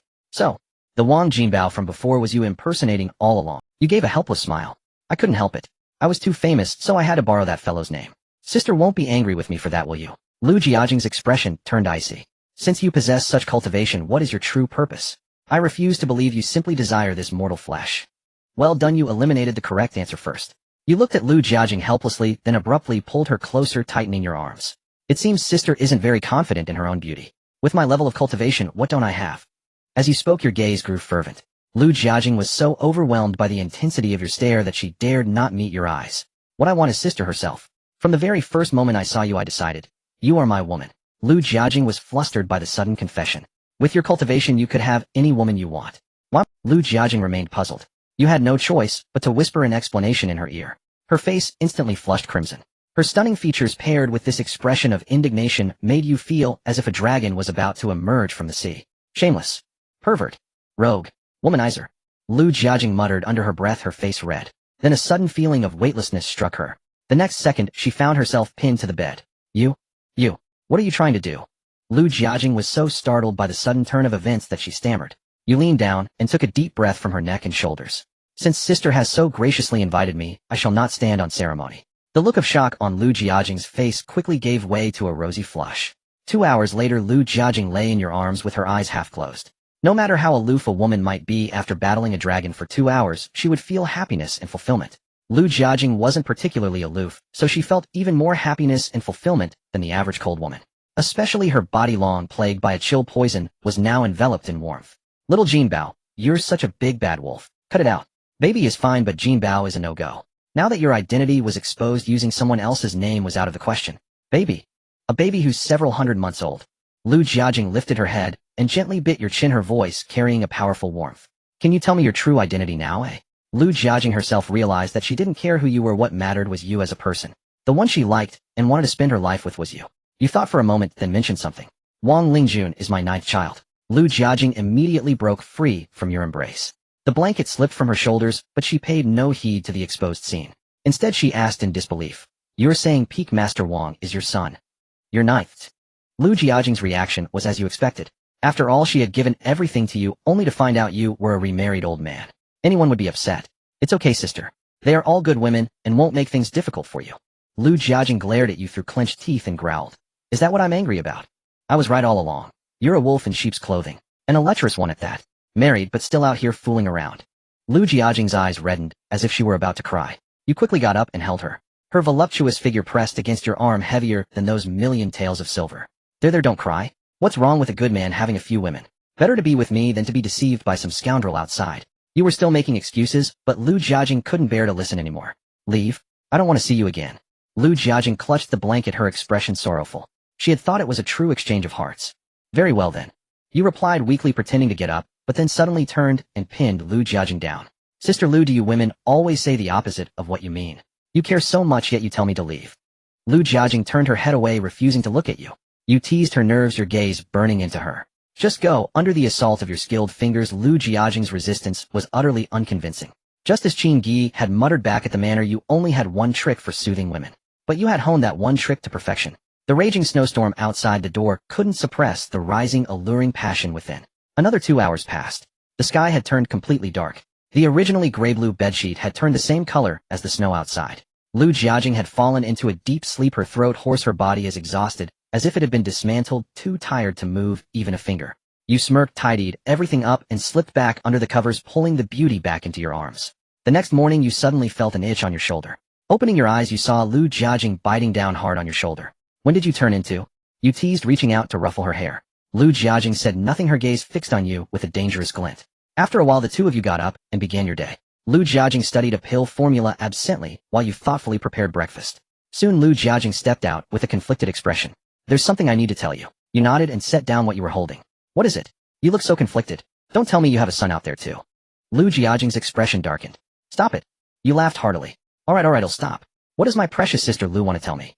You flashed behind Lu Jiajing, wrapping your arms around her slender, supple waist and pulling her into your embrace. Lu Jiajing bit her lip and spoke slowly. It's about me and Fang Xinyan. He and I are actually in a cooperative relationship. After speaking, Lu Jiajing raised her head, wanting to see your reaction. Your expression remained quite calm, as you had known from the very beginning that Lu Jiajing's primordial aim was still intact. You could also tell before that Lu Jiajing and Fang Xinyan were not as close as imagined, nor were they the fairy tale couple outsiders perceived them to be. The world is unsettled now, especially for someone like me. Your hand. You chuckled and picked up the conversation. Especially in these times, a beautiful woman like you is easy prey for scoundrels like me. Has sister finally realized her own beauty? Then why did she deny it so vehemently yesterday? You pressed against Lu Jiajing's back, speaking close to her ear. The warm breath hit her crystal-clear earlobe, making it even more tempting and luscious. Sister is still so shy, we've been so open with each other. Enough. Lu Jiajing's face flushed as she broke free from your arm, shot you a glare, and walked straight back to her room. A slight smile tugged at the corner of your mouth. She had come out specifically to explain this matter to you, which had brightened your otherwise dull mood. At lunch, Lu Jiajing asked you another question. It's 2 days until New Year's. Are you going back? You set down your chopsticks, looking at Lu Jiajing with a teasing grin. What does sister want to spend some time alone with me? Lu Jiajing cast you a captivating glance. As a father and husband, since you can reunite with your wife and children, why wouldn't you go back? You sensed there was more to her words. So you asked, why don't you come back with me? After all what? After all, everyone already knows about you. At this, Lu Jiajing blushed for no reason again. When did that happen? She forced herself to remain calm and asked. The first time I left, my little apprentice disappeared. That time I went to find her. Oh right, she's also one of my wives. Hearing this, Lu Jiajing's eyes widened in shock. You're so— Lu Jiajing calmed her heaving chest, her gaze toward you now tinged with disdain. That's settled then. There's hardly anyone on the mountain anyway, so this New Year come back with me and get to know the place. Lu Jiajing thought for a moment and then nodded. This step had to be taken eventually. It was only a matter of time. Should I prepare anything? No need. We have everything at home, and there are too many people to prepare gifts for each one. Lu Jiajing picked up her bowl and chopsticks again. Time passed quickly, and soon it was New Year's Eve. Not only the prince's mansion, but the entire Wuliang city, including the Thunderbolt sect, was immersed in a lively and festive atmosphere. It's crooked. Oh, why can't you even paste a couplet properly? Lu Jiajing stood behind you with her hands on her hips. These past few days, to make it up to her, you hadn't left the mountain. You even wrote the couplets yourself. Under her supervision, you finally managed to paste them correctly, and then the two of you prepared to descend the mountain. As you were leaving the sect, you happened to run into Old Meng waiting at the foot of the mountain. Seeing his smile, you felt you had forgotten something. Right, the new disciple he had taken on. You still hadn't taken her away. After some thought, you decided against it. Compared to Lu Jiajing, that girl stood beside her like a mere maid.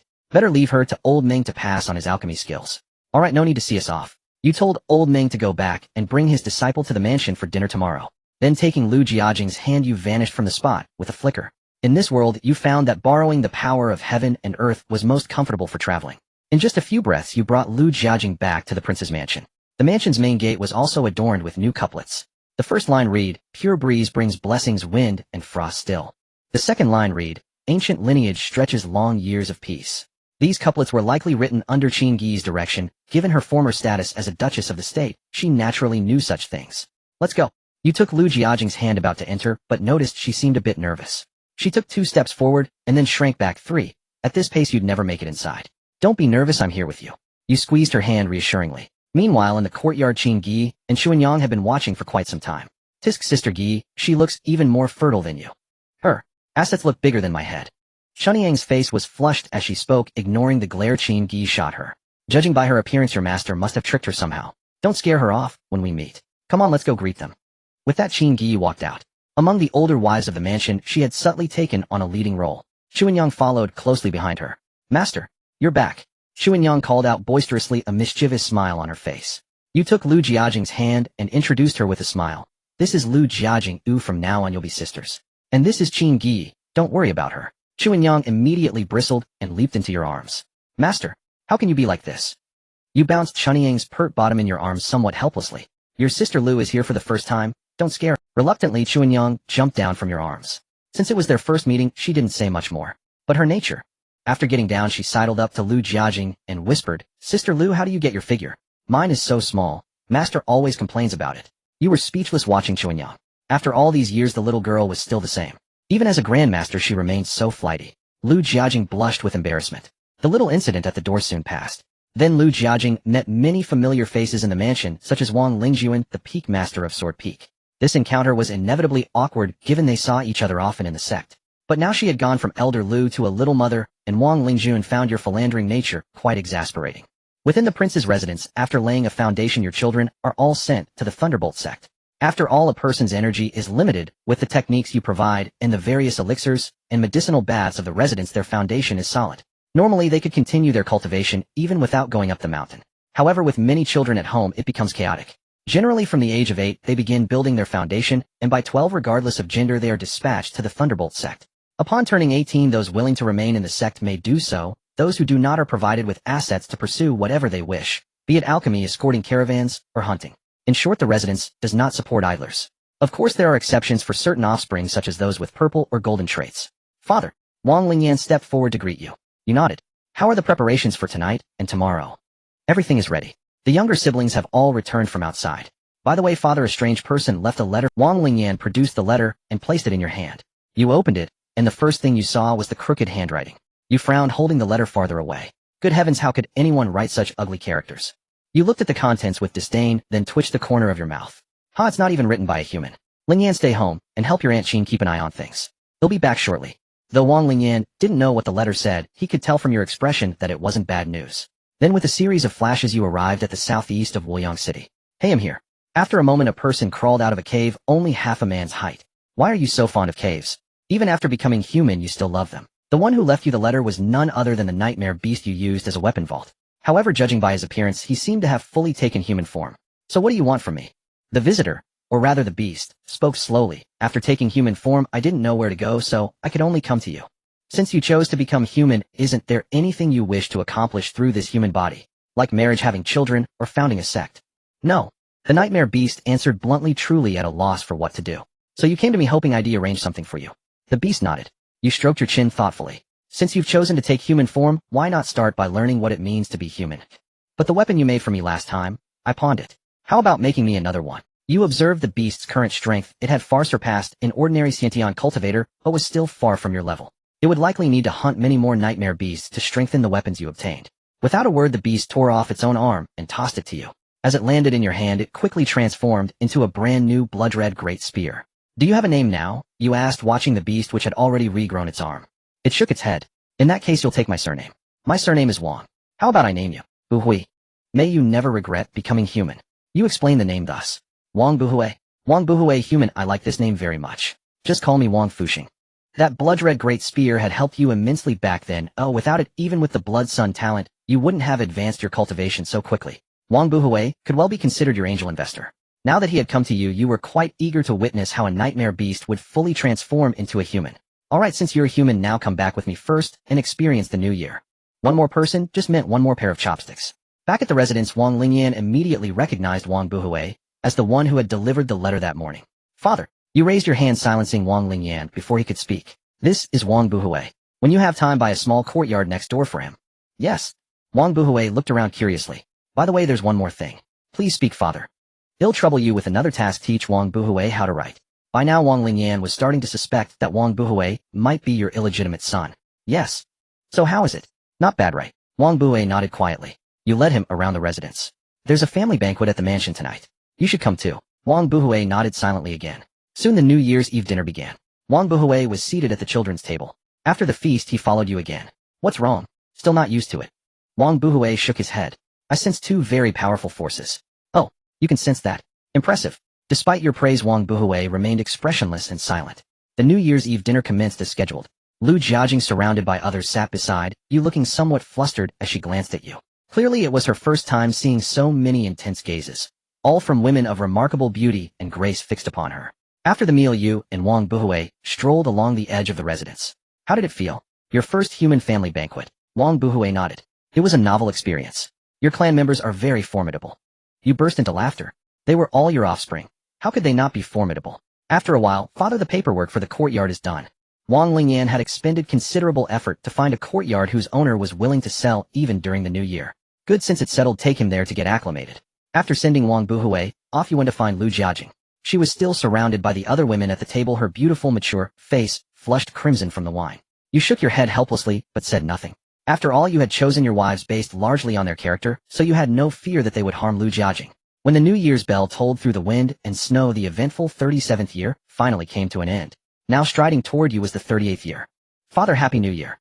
The children bowed to you one by one, and you handed each of them a red envelope wrapped with a spirit stone. Father, what is this?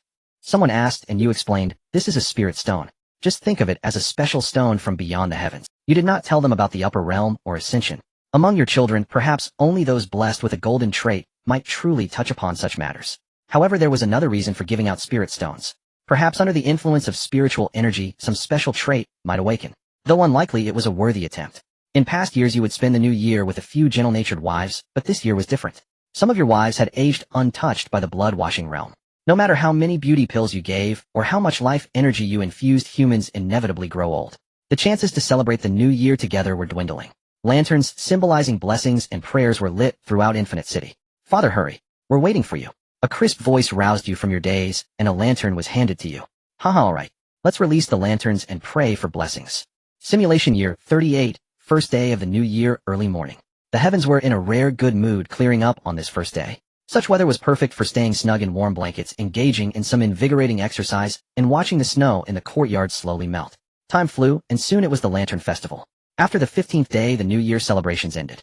As previously agreed with Qin Gi, you would set out for Great Qin once the festival was over. According to your plan, those to be taken along included Qi Xin Qin Gi and Lu Jiajing. Perhaps you would also bring Xion Yang, as she needed ample blood energy to enhance her strength, and with you watching over her, it should be much safer. When you informed the women, only Lu Jiajing seemed hesitant. What if someone sees us? Won't it affect your reputation? You laughed heartily. What reputation? At worst they'll think I'm even more charming. In this world the strong reign supreme. Even without inner strength, if a man's wife is taken, people only say the man is inadequate, not the one who stole her away. However, to prevent your dear brother Fong from acting rashly, you decided to settle matters before leaving. On the 16th day of the first month you set out with Lu Jiajing, Qin Gi, Qi, Xin, Xionyang, and Wang Buhui. Bringing Wang Buhui along was also to prevent him from accidentally destroying Infinite City. Chun Yang could only weep as she watched you leave with the other sisters. You had other reasons for not taking her. Her parents were still alive. You hadn't forgotten the experiment to break fate. With Chun Yang present, would fate still function as usual without you, the variable? Ling, you'll be away for a while. Keep an eye on household affairs, and don't let your second senior sister do as she pleases. Yes, father, I will. See me off here. After leaving Infinite City, you sensed several tails following from afar. Based on their aura and inner energy patterns, they were likely from the ancient 100 Clans alliance again. These people truly never gave up. A sinister smile curled at the corner of your mouth. Yi, take them ahead. They'll go see who's so bold. What? Before the women could react, you had vanished. Oh, quite the leisurely fellows, aren't you? Your sudden appearance startled the 100 Clans members, and a figure in the distance had already fled several kilometers. They trembled like chickens before a hawk. Speak. Why are you following me? Be venerable, we mean no harm. Yes, no harm at all. You flashed a sinister grin. Why should I believe you? Because you tailed me without permission. Because you've been lurking 100 miles away watching Infinite City.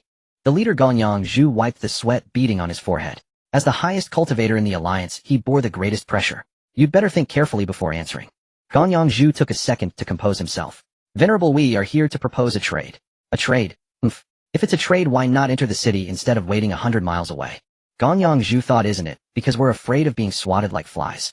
Speak your purpose honestly, and I'm— Ganyang Zhu wiped his sweat again. Venerable, we come in good faith. If you agree, the 100 clans will immediately offer 500 spirit stones. 500 spirit stones. Surely the Venerable knows their value.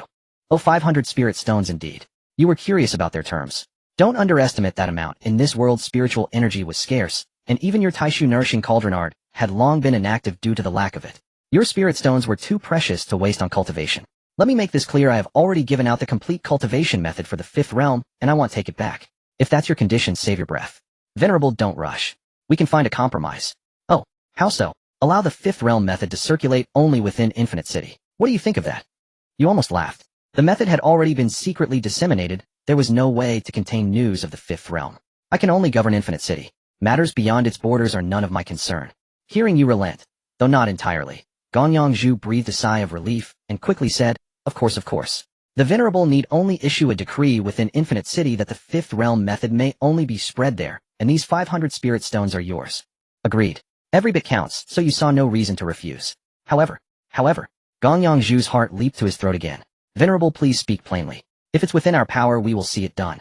Finally, in this other world you uttered that timeless adage. You'll have to pay more. For some reason Ganyang Zhu visibly flinched. Venerable, name your price. 500 spirit stones, not one less. But I want 500 every year. Ganyang Zhu's face twisted in bitterness. Venerable, 500 is already the limit the 100 Clans Alliance can muster. 500 annually. That's no way to negotiate. Oh, very well. No deal, no harm done. He'll be away for a while. Remember to look after Infinite City. If anything happens, he'll hold the 100 Clans Alliance accountable. Understood. Ganyang Zhu dared not refuse. When he looked up again, you had vanished. Senior Gonyang, why agree? Didn't the Alliance allocate 5,000 spirit stones? We could have stalled for 10 years. Ganyang Zhu shot the speaker a glare. Easy for him to say. If he gave it all away, how could he embezzle any? Those were spirit stones. Precious relics from ancient times. Even for a grandmaster who hadn't earned heaven's recognition to become an earth immortal venerable, they could still grow stronger. Simply preserving the energy within had cost the 100 Clans Alliance dearly. Though the deal hadn't gone through, a foothold had been established. Ganyang Zhu remained optimistic. From his observations of the Alliance, he might still squeeze out more spirit stones. If he could take the lion's share, it would be a sure profit. With that thought, Ganyang Zhu waved his hand. Let's go. Leave a few to watch Infinite City, the rest return. Of course, he needed to find a good place to hide those 5,000 spirit stones. Meanwhile, after you returned, Qin Gi asked curiously, who was it? The same people as before. You nodded and relayed the 100 Clans' request. Spirit stones. The pretty stones you gave the children half a month ago. Qin Gi had a vivid memory of those stones. Yes, but their offer was too low. Not worth it. On the first day accommodating Xionyang's pace, you traveled less than 800 miles. Along the way, you captured a few insignificant nightmare beasts. When you asked Wang Fusheng how he felt, he replied indifferently, I have already taken human form. The past can no longer bind me. His answer surprised you. Given his origins, his coldness was unexpected. Master, where are we going? Xionyang asked, unable to contain her curiosity as she studied the map. It seemed you weren't heading directly to Great Qin. You explained, first to Great Qi to resolve a major concern for your sister Qi Xian. Then we'll journey to the far north to find a remnant celestial soul. A celestial soul. Is it related to the celestial realm? Yes, the soul of a celestial being who was captured. Hearing this, the women's expression shifted. The last celestial being had existed 8,000 years ago. Could a celestial survive that long? As night fell, you sent Wang Fusheng 10 miles away to keep watch. With the vast wilderness and frost-covered earth, your unrestrained, mischievous side emerged fully after dark. Qin Gi at the Grandmaster realm, Lu Jiajing and Qi Xian at the Xiantian realm, and Xionyang at the Lianzong realm. The image of 4 women serving 1 man was enough to quicken the pulse. Lu Jiajing was the most embarrassed. The other 3 were captivated by her extraordinarily voluptuous figure. Even the reserved Qi Xian found herself nibbling on a milk papaya with relish. Xionyang, the lightest of them, boldly played stacking games with Lu Jiajing once she was in high spirits. Soon Lu Jiajing was besieged by the 4, crying out in mock distress. The next morning, Lu Jiajing had yet to recover. Her fair skin was marked with traces left by all of you. As you set out again, Wang Fusheng approached you. What's the meaning of all that? Moi. Well, you sharp-eared brat, you were eavesdropping. My hearing is good. They'll go farther next time. So what's the point? Just momentary pleasure. Wang Bui's expression was earnest, as if he genuinely wanted to know. You thought for a moment. Pleasure is just a bonus. Procreation is my true goal. Procreation? Wang Buhui looked puzzled. Humans are so strange. Producing offspring requires two. You. What kind of talk is that?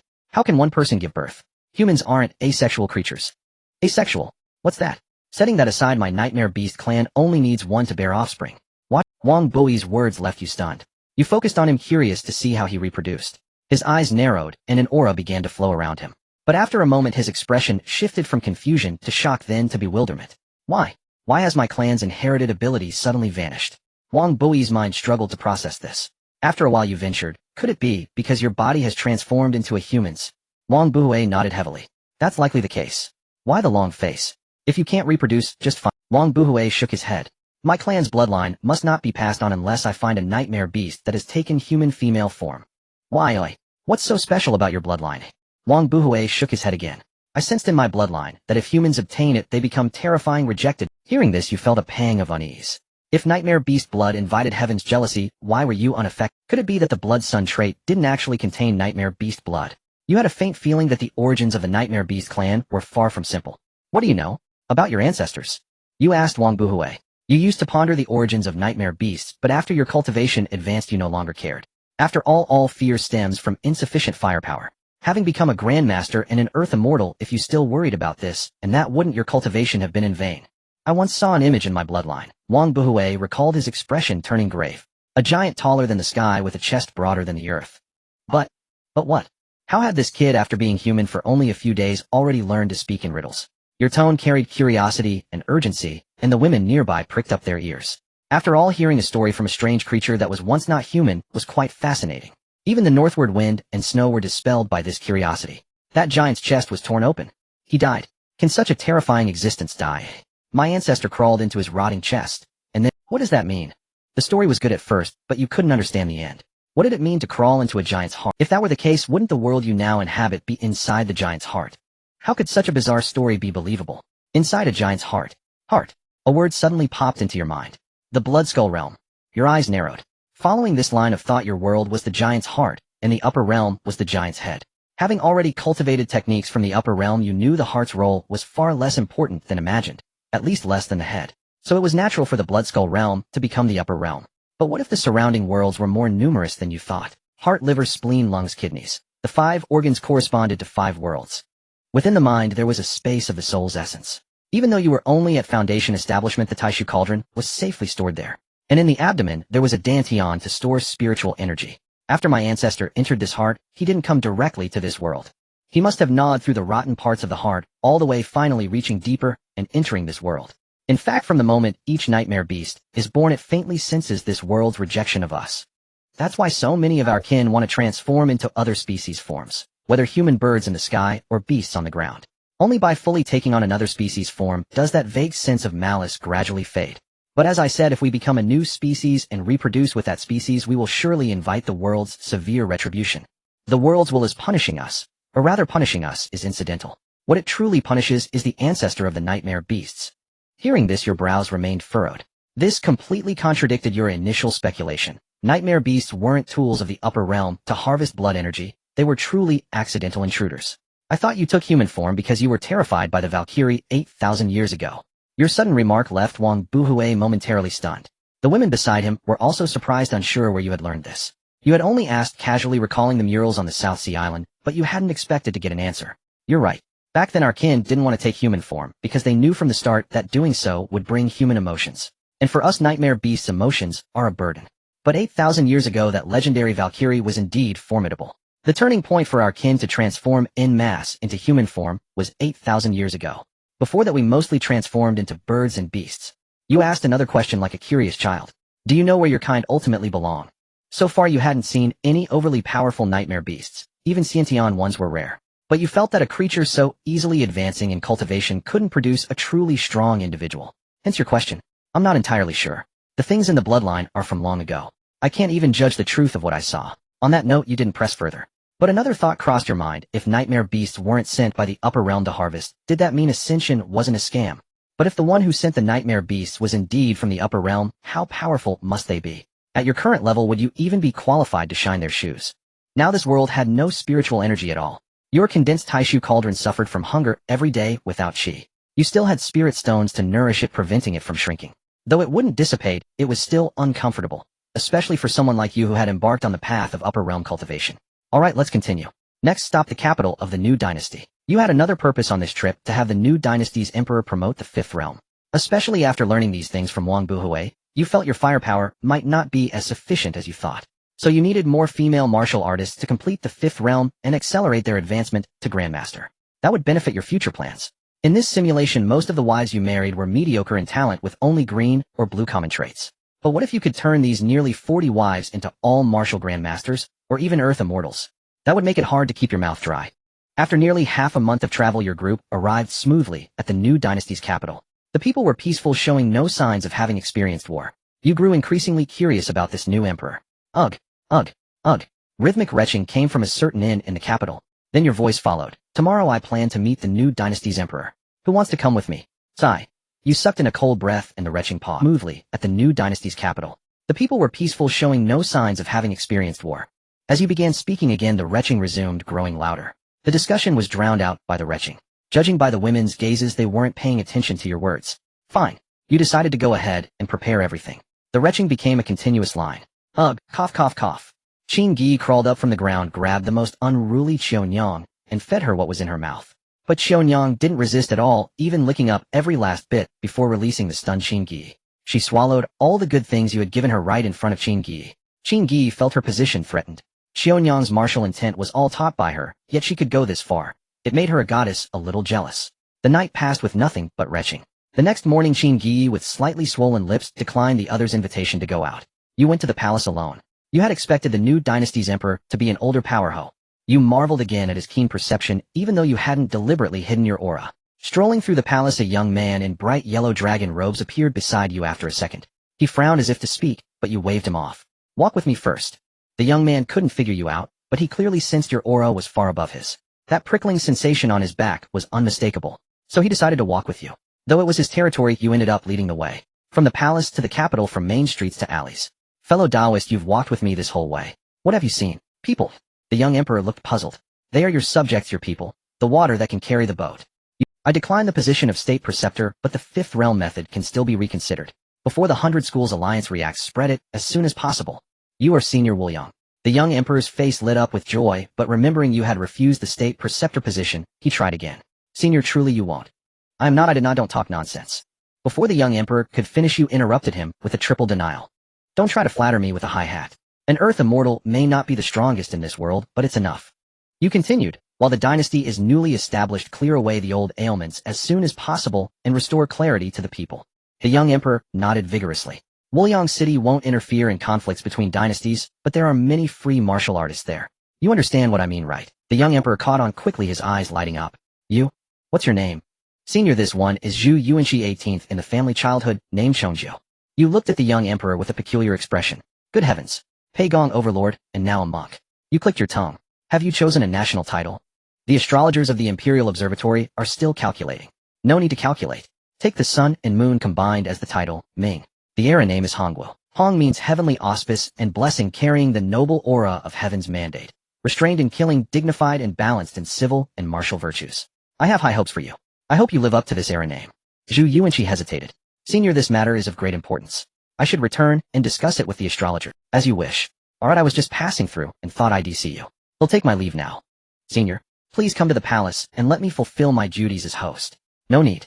Remember what I said today. Spread the fifth realm cultivation method as far as possible. Alright. If fate allows, we'll meet again. Walk with me a little more. Zhu Yuanqi's appearance merely gave you a possibility to try. You weren't a great sage, saving the world was beyond you, but moving your lips was within your ability. What it would eventually become, you didn't know, because you found the women watching a street performance. But they were watching the show while others watched them. Ah, this unstoppable jealousy. You'd have to encase them all in iron armor. Husband, are you done with your business? You nodded. You stayed in the new dynasty's capital for 3 more days. No, it shouldn't be called the new dynasty now. The national title was set. Ming was perfectly fine. As a descendant of the great Ming that once drew all nations to court, you had high hopes for Zhu Yuanxi. On the panel, you didn't notice the variable, quietly changed color from white to green, though it remained buried among the numerous green traits. Leaving the capital, you continued north. The land of great Qi was now in sight, and the closer you got, the more complex Xian's emotions became. After all, it was the land that raised her, now fallen into others' hands. As she sank into sorrow, a large hand pulled her close. Don't be sad. I'm here. You moved from the front of the group to Qi Xian's side, using normal means to comfort her for once. Great Qi's foundation wasn't low. If you could take down that state preceptor, there might be a chance to restore the kingdom. Then with the power of a nation you could gather all the beautiful female grandmasters under heaven. The thought was exhilarating. Husband, you're hurting me. You successfully entered Da Qi. Compared to the previous simulation, this version of Da Qi appears even more miserable. You traveled less than 1,000 miles and encountered over 100 robbery incidents. To put it into perspective, there was a bandit nest every 10 kilometers. Goodness, if it were an ordinary merchant convoy, they'd probably lose their entire capital on this trip. Upon seeing this scene, Qi Xian's expression turned even more somber. Soon you arrived at the nearest county city where you and Qi Xian had once met. Now returning to this familiar place, the atmosphere was much heavier. This grand county city, once the most prosperous, is now barely filled with residents. Compared to the last simulation, the population has directly halved. Not long after you realized why. A group of officials boldly patrolled the streets, capturing people without needing any justification. If there were no substantial benefits, they would simply take you away, no negotiation. You stopped the crowd that was about to take action, saying, "It's impossible to save everyone." You suddenly turned the topic to the seemingly inconspicuous Wang Fusheng, and the other women looked at her in surprise. "They are feeding my kin and I can smell it." In fact, you sensed it too. The blood child brought a faint ripple of energy, allowing you to immediately detect the presence of a nightmare beast mixed in. Let's go see what the situation is. What are you people doing here? As soon as you arrived, several martial artist officials cautiously approached. Their fierce gazes were especially intense upon seeing the several women behind you, their eyes sparkling with greed. "Kid, do you know this place has been marked as a forbidden zone?" The officials continued, "If you are sensible, you should." Several officials turned to blood mist and vanished into the heavens before they could react. You couldn't even be bothered to draw your blood spear. You then refocused your attention on Wang Fusheng. Ask it if it came out on its own or was forced out. Wang Fusheng maintained a calm expression. "It came out on its own." How sensible of it. Soon a liquid resembling blood began to seep from the ground. Except for you and Wang Fusheng, the others stepped back. Quickly the nightmare beast formed into a creature that resembled neither a human nor a dog. Is there really such a species in this world? A creature with a human head and a dog body. Wang Fusheng explained, "It was too greedy, wanting to merge the advantages of two races, which is why it turned out this way." "Woof, you all are my kin." "Woof." You showed a few black lines on your face. Wang Fusheng still wore that expressionless face. "How did you end up here? Why do you appear in the center of a human city?" Wang Fusheng asked the nightmare beast.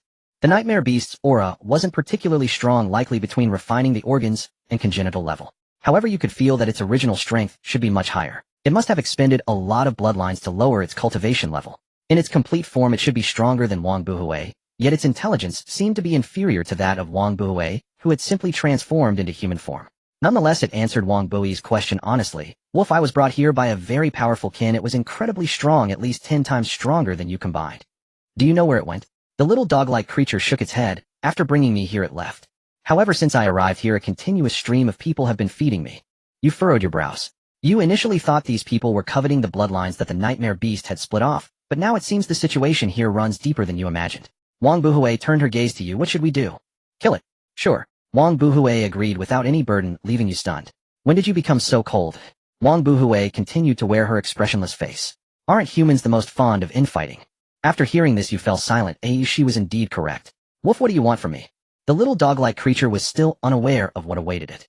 After leaving the county city, everyone appeared somewhat melancholic. The nightmare beasts had openly appeared in the city and were even being fed by the officials. The influence of the mastermind behind this is unimaginable. You toyed with the spear in your hand, which had begun to grow stronger again, and felt a sense of attachment. You genuinely liked this weapon. You resumed. You shed your clothes as well, not even leaving your undergarments, and plunged into the lake. Lu Jiajing coiled her hair up with a hairpin and also entered the water. The scene instantly became lively. "Xian, why haven't you come down yet?"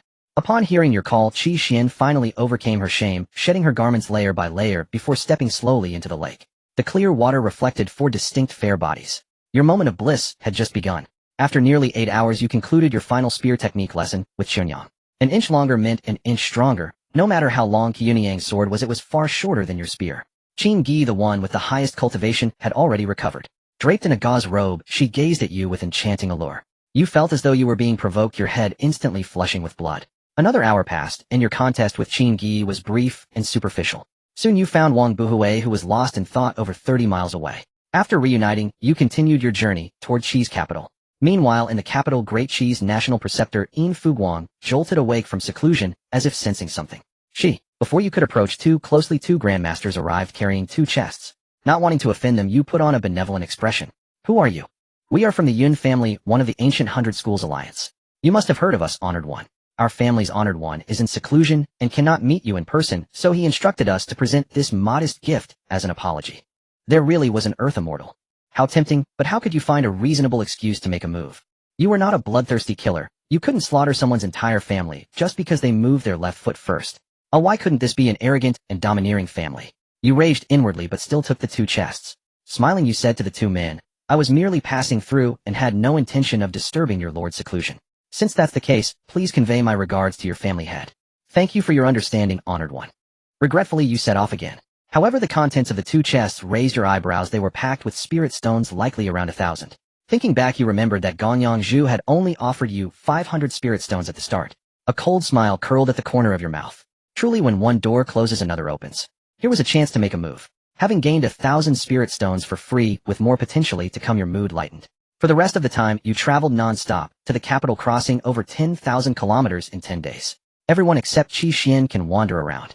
Xian, come with me. The capital of Qi was not as lively as expected. Instead, it was filled with a deathly stillness. Not only that, but the city's population was barely half of Great Ming's capital. Considering that Great Ming had just been established after war, this was striking. Clearly, there was a predator in this capital, as well, likely of a high realm. You and Qi Xian returned to your room. Xian, tell me everything you know about Yin Fuguang. Qi Xian paused, then recounted everything she knew in detail. Based on the earlier situation, you deduced that Yin Fuguang's martial intent might be twofold. The first was likely parasitism or manipulation, the second remained unclear. But one thing was certain: below the Heavenly Man realm you were invincible. Even against a Heavenly Man, if you used all your spirit stones to power the Tai Su Nourishing Cauldron Art's offensive techniques, even a Heavenly Man would suffer. The winter in Qi's capital was far colder than in Great Ming. The city was littered with frozen corpses of commoners.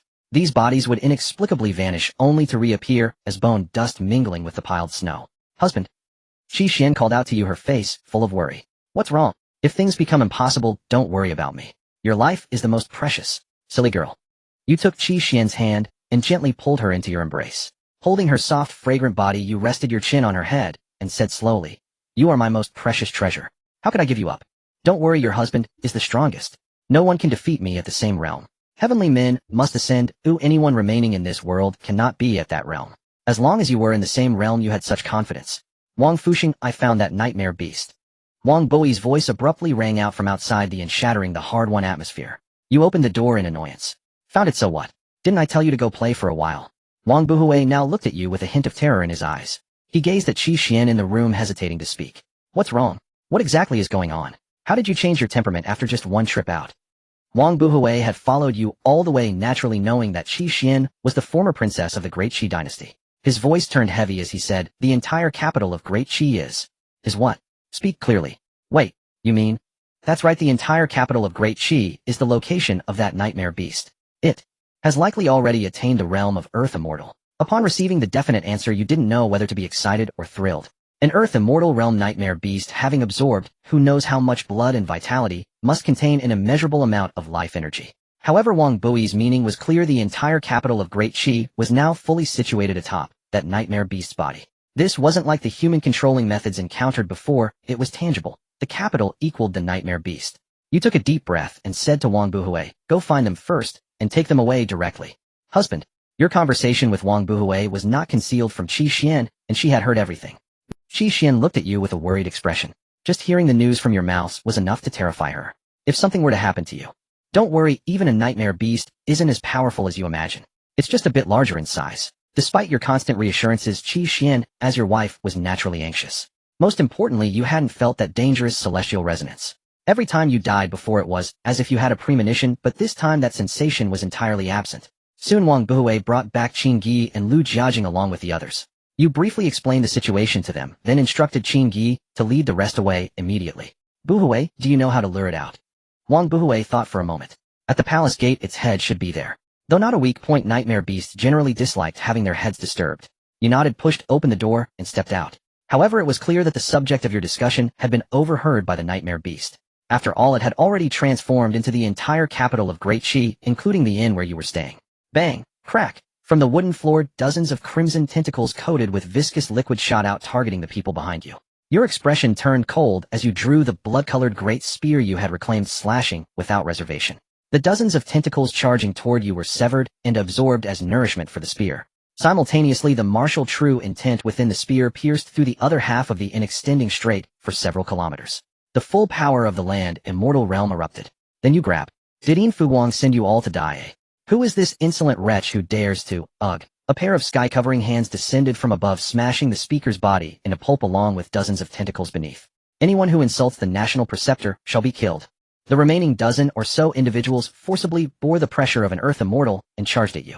You felt a strange sense of oddity. You hadn't concealed your Earth Immortal aura, so why were these people still rushing at you like madmen? With a casual slap, you sent a Zongshur flying. The formidable martial true intent erupted from you as the center. A group of insignificant beings below the Earth Immortal realm exploded one by one.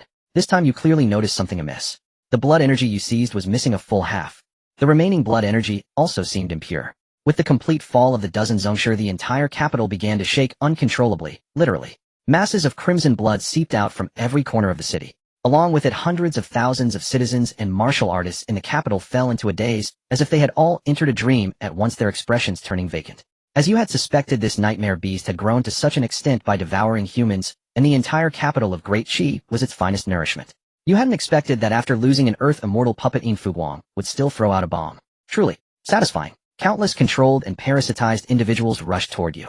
Their realms might not have been high, but they were sufficient, especially with the Earth Immortal realm nightmare beast constantly using blood wheels to elevate their cultivation. When their cultivation grew, they in turn nourished the beast. It was a risk-free trade, even more cunning than you. However, at this moment, these people suited your constitution perfectly, gentle and harmless. With a single move of your spear, countless individuals were turned into blood mist by the martial true intent on the spearhead, which you then absorbed.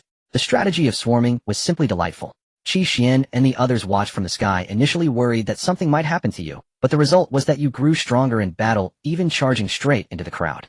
Countless life energies flowed steadily into your body like gentle streams. In the span of a tea break, nearly 10,000 people had become your. Its horns extended dozens of meters, and its body continued to grow. When a red ox hundreds of meters tall appeared before you, you were utterly stunned. Wang Buhui, this move is very cool. Can you do it? You glanced at Wang Buhui and the others who had already left the capital and were watching from afar outside the city wall. The oppressive aura of this 100 turtle red ox far surpassed that of the hundreds of thousands of human puppets. Husband focus on the enemy. Compared to what she had felt outside the city last time, Qin Gi could sense much more now. Qi Xian at the Xiantian realm felt it less acutely. As the saying goes, those below Zongshur see Earth Immortals like the moon in water, those at Zongshur see them like mayflies gazing at the sky. When the 100-Zhong Red Ox took a step, the entire capital trembled and rows of buildings were easily destroyed. Moo! Its massive roar, even just a subconscious action, was enough to become a sonic attack that could tear apart a Zongshur. The sound waves whipped up a fierce wind, making your clothes rustle. Then the 100-Zhong Red Ox charged at you, its enormous hoof lifting into the air, carrying immense force as it stomped down toward your head. Well done!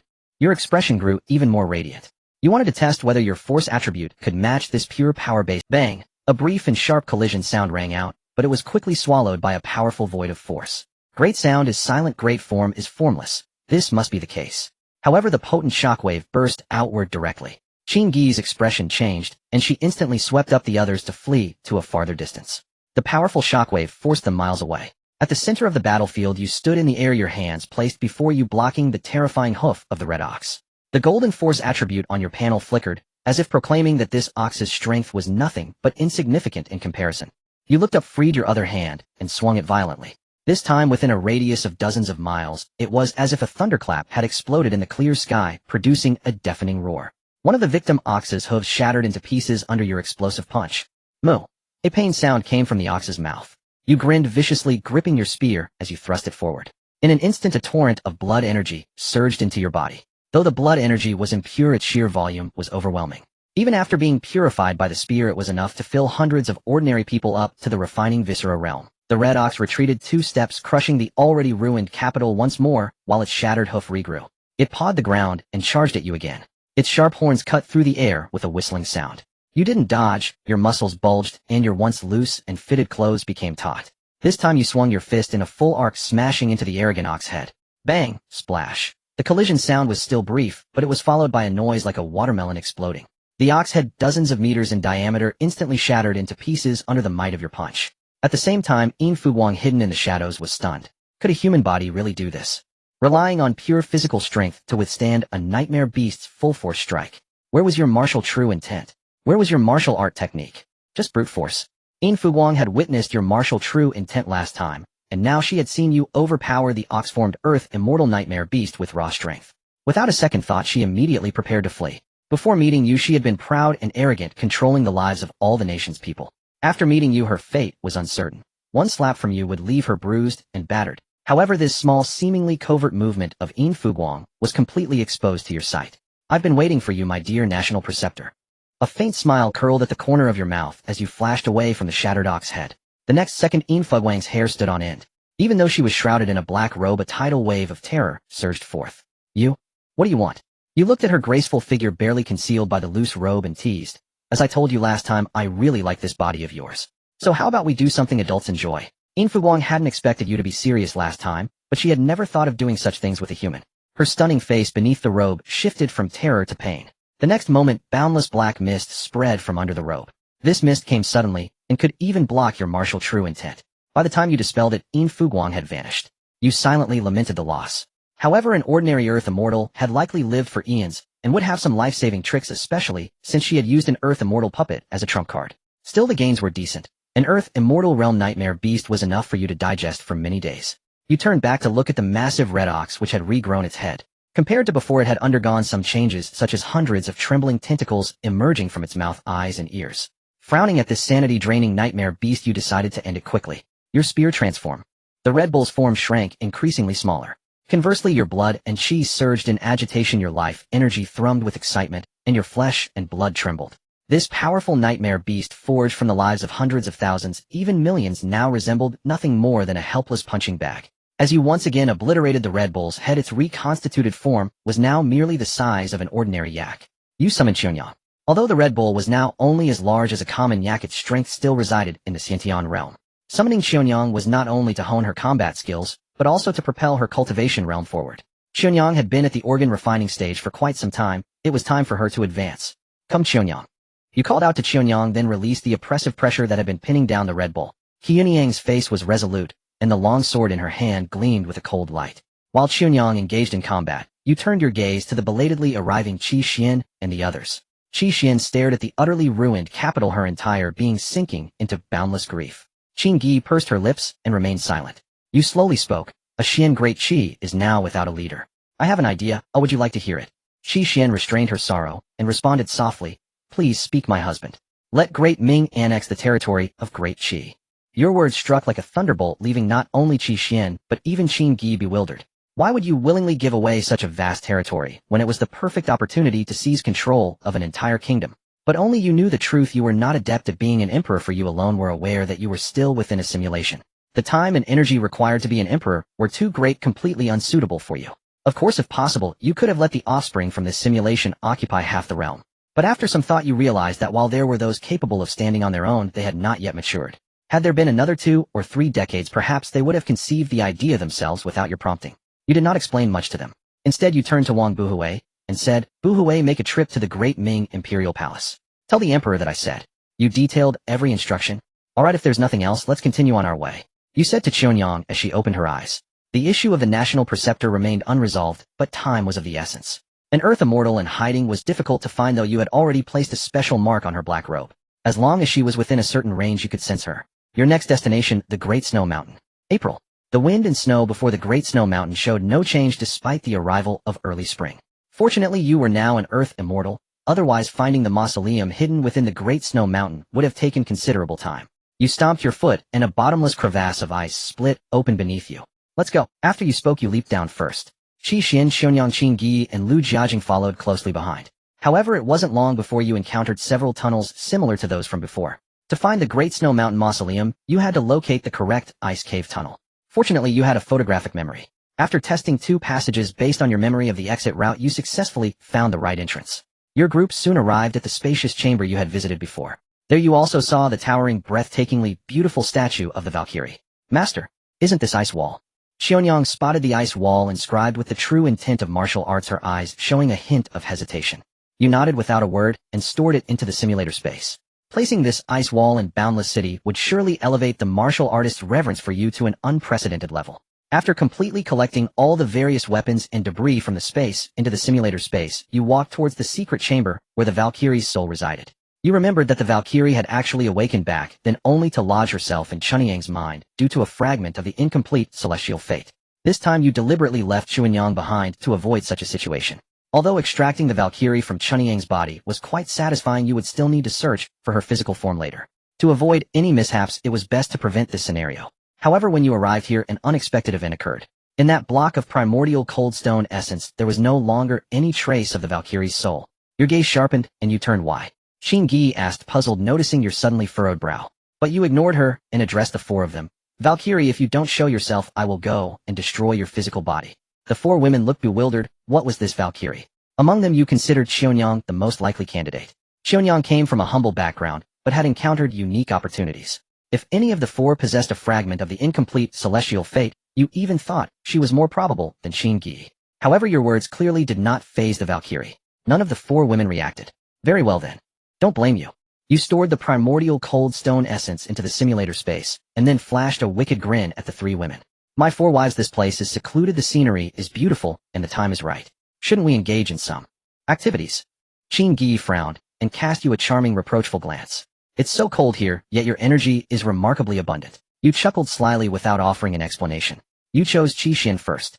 Among the four, you deemed her the least likely candidate for the Valkyrie. Her cultivation was unremarkable, and she had no special encounters. Moreover, having just experienced a tumultuous shift in her state of mind, Qi Xin was the most suitable to be soothed to sleep. You laid down a soft couch covered in pristine white fox fur on the ground. With a gentle flick of your finger, Qi Xin's garments all fell to the floor.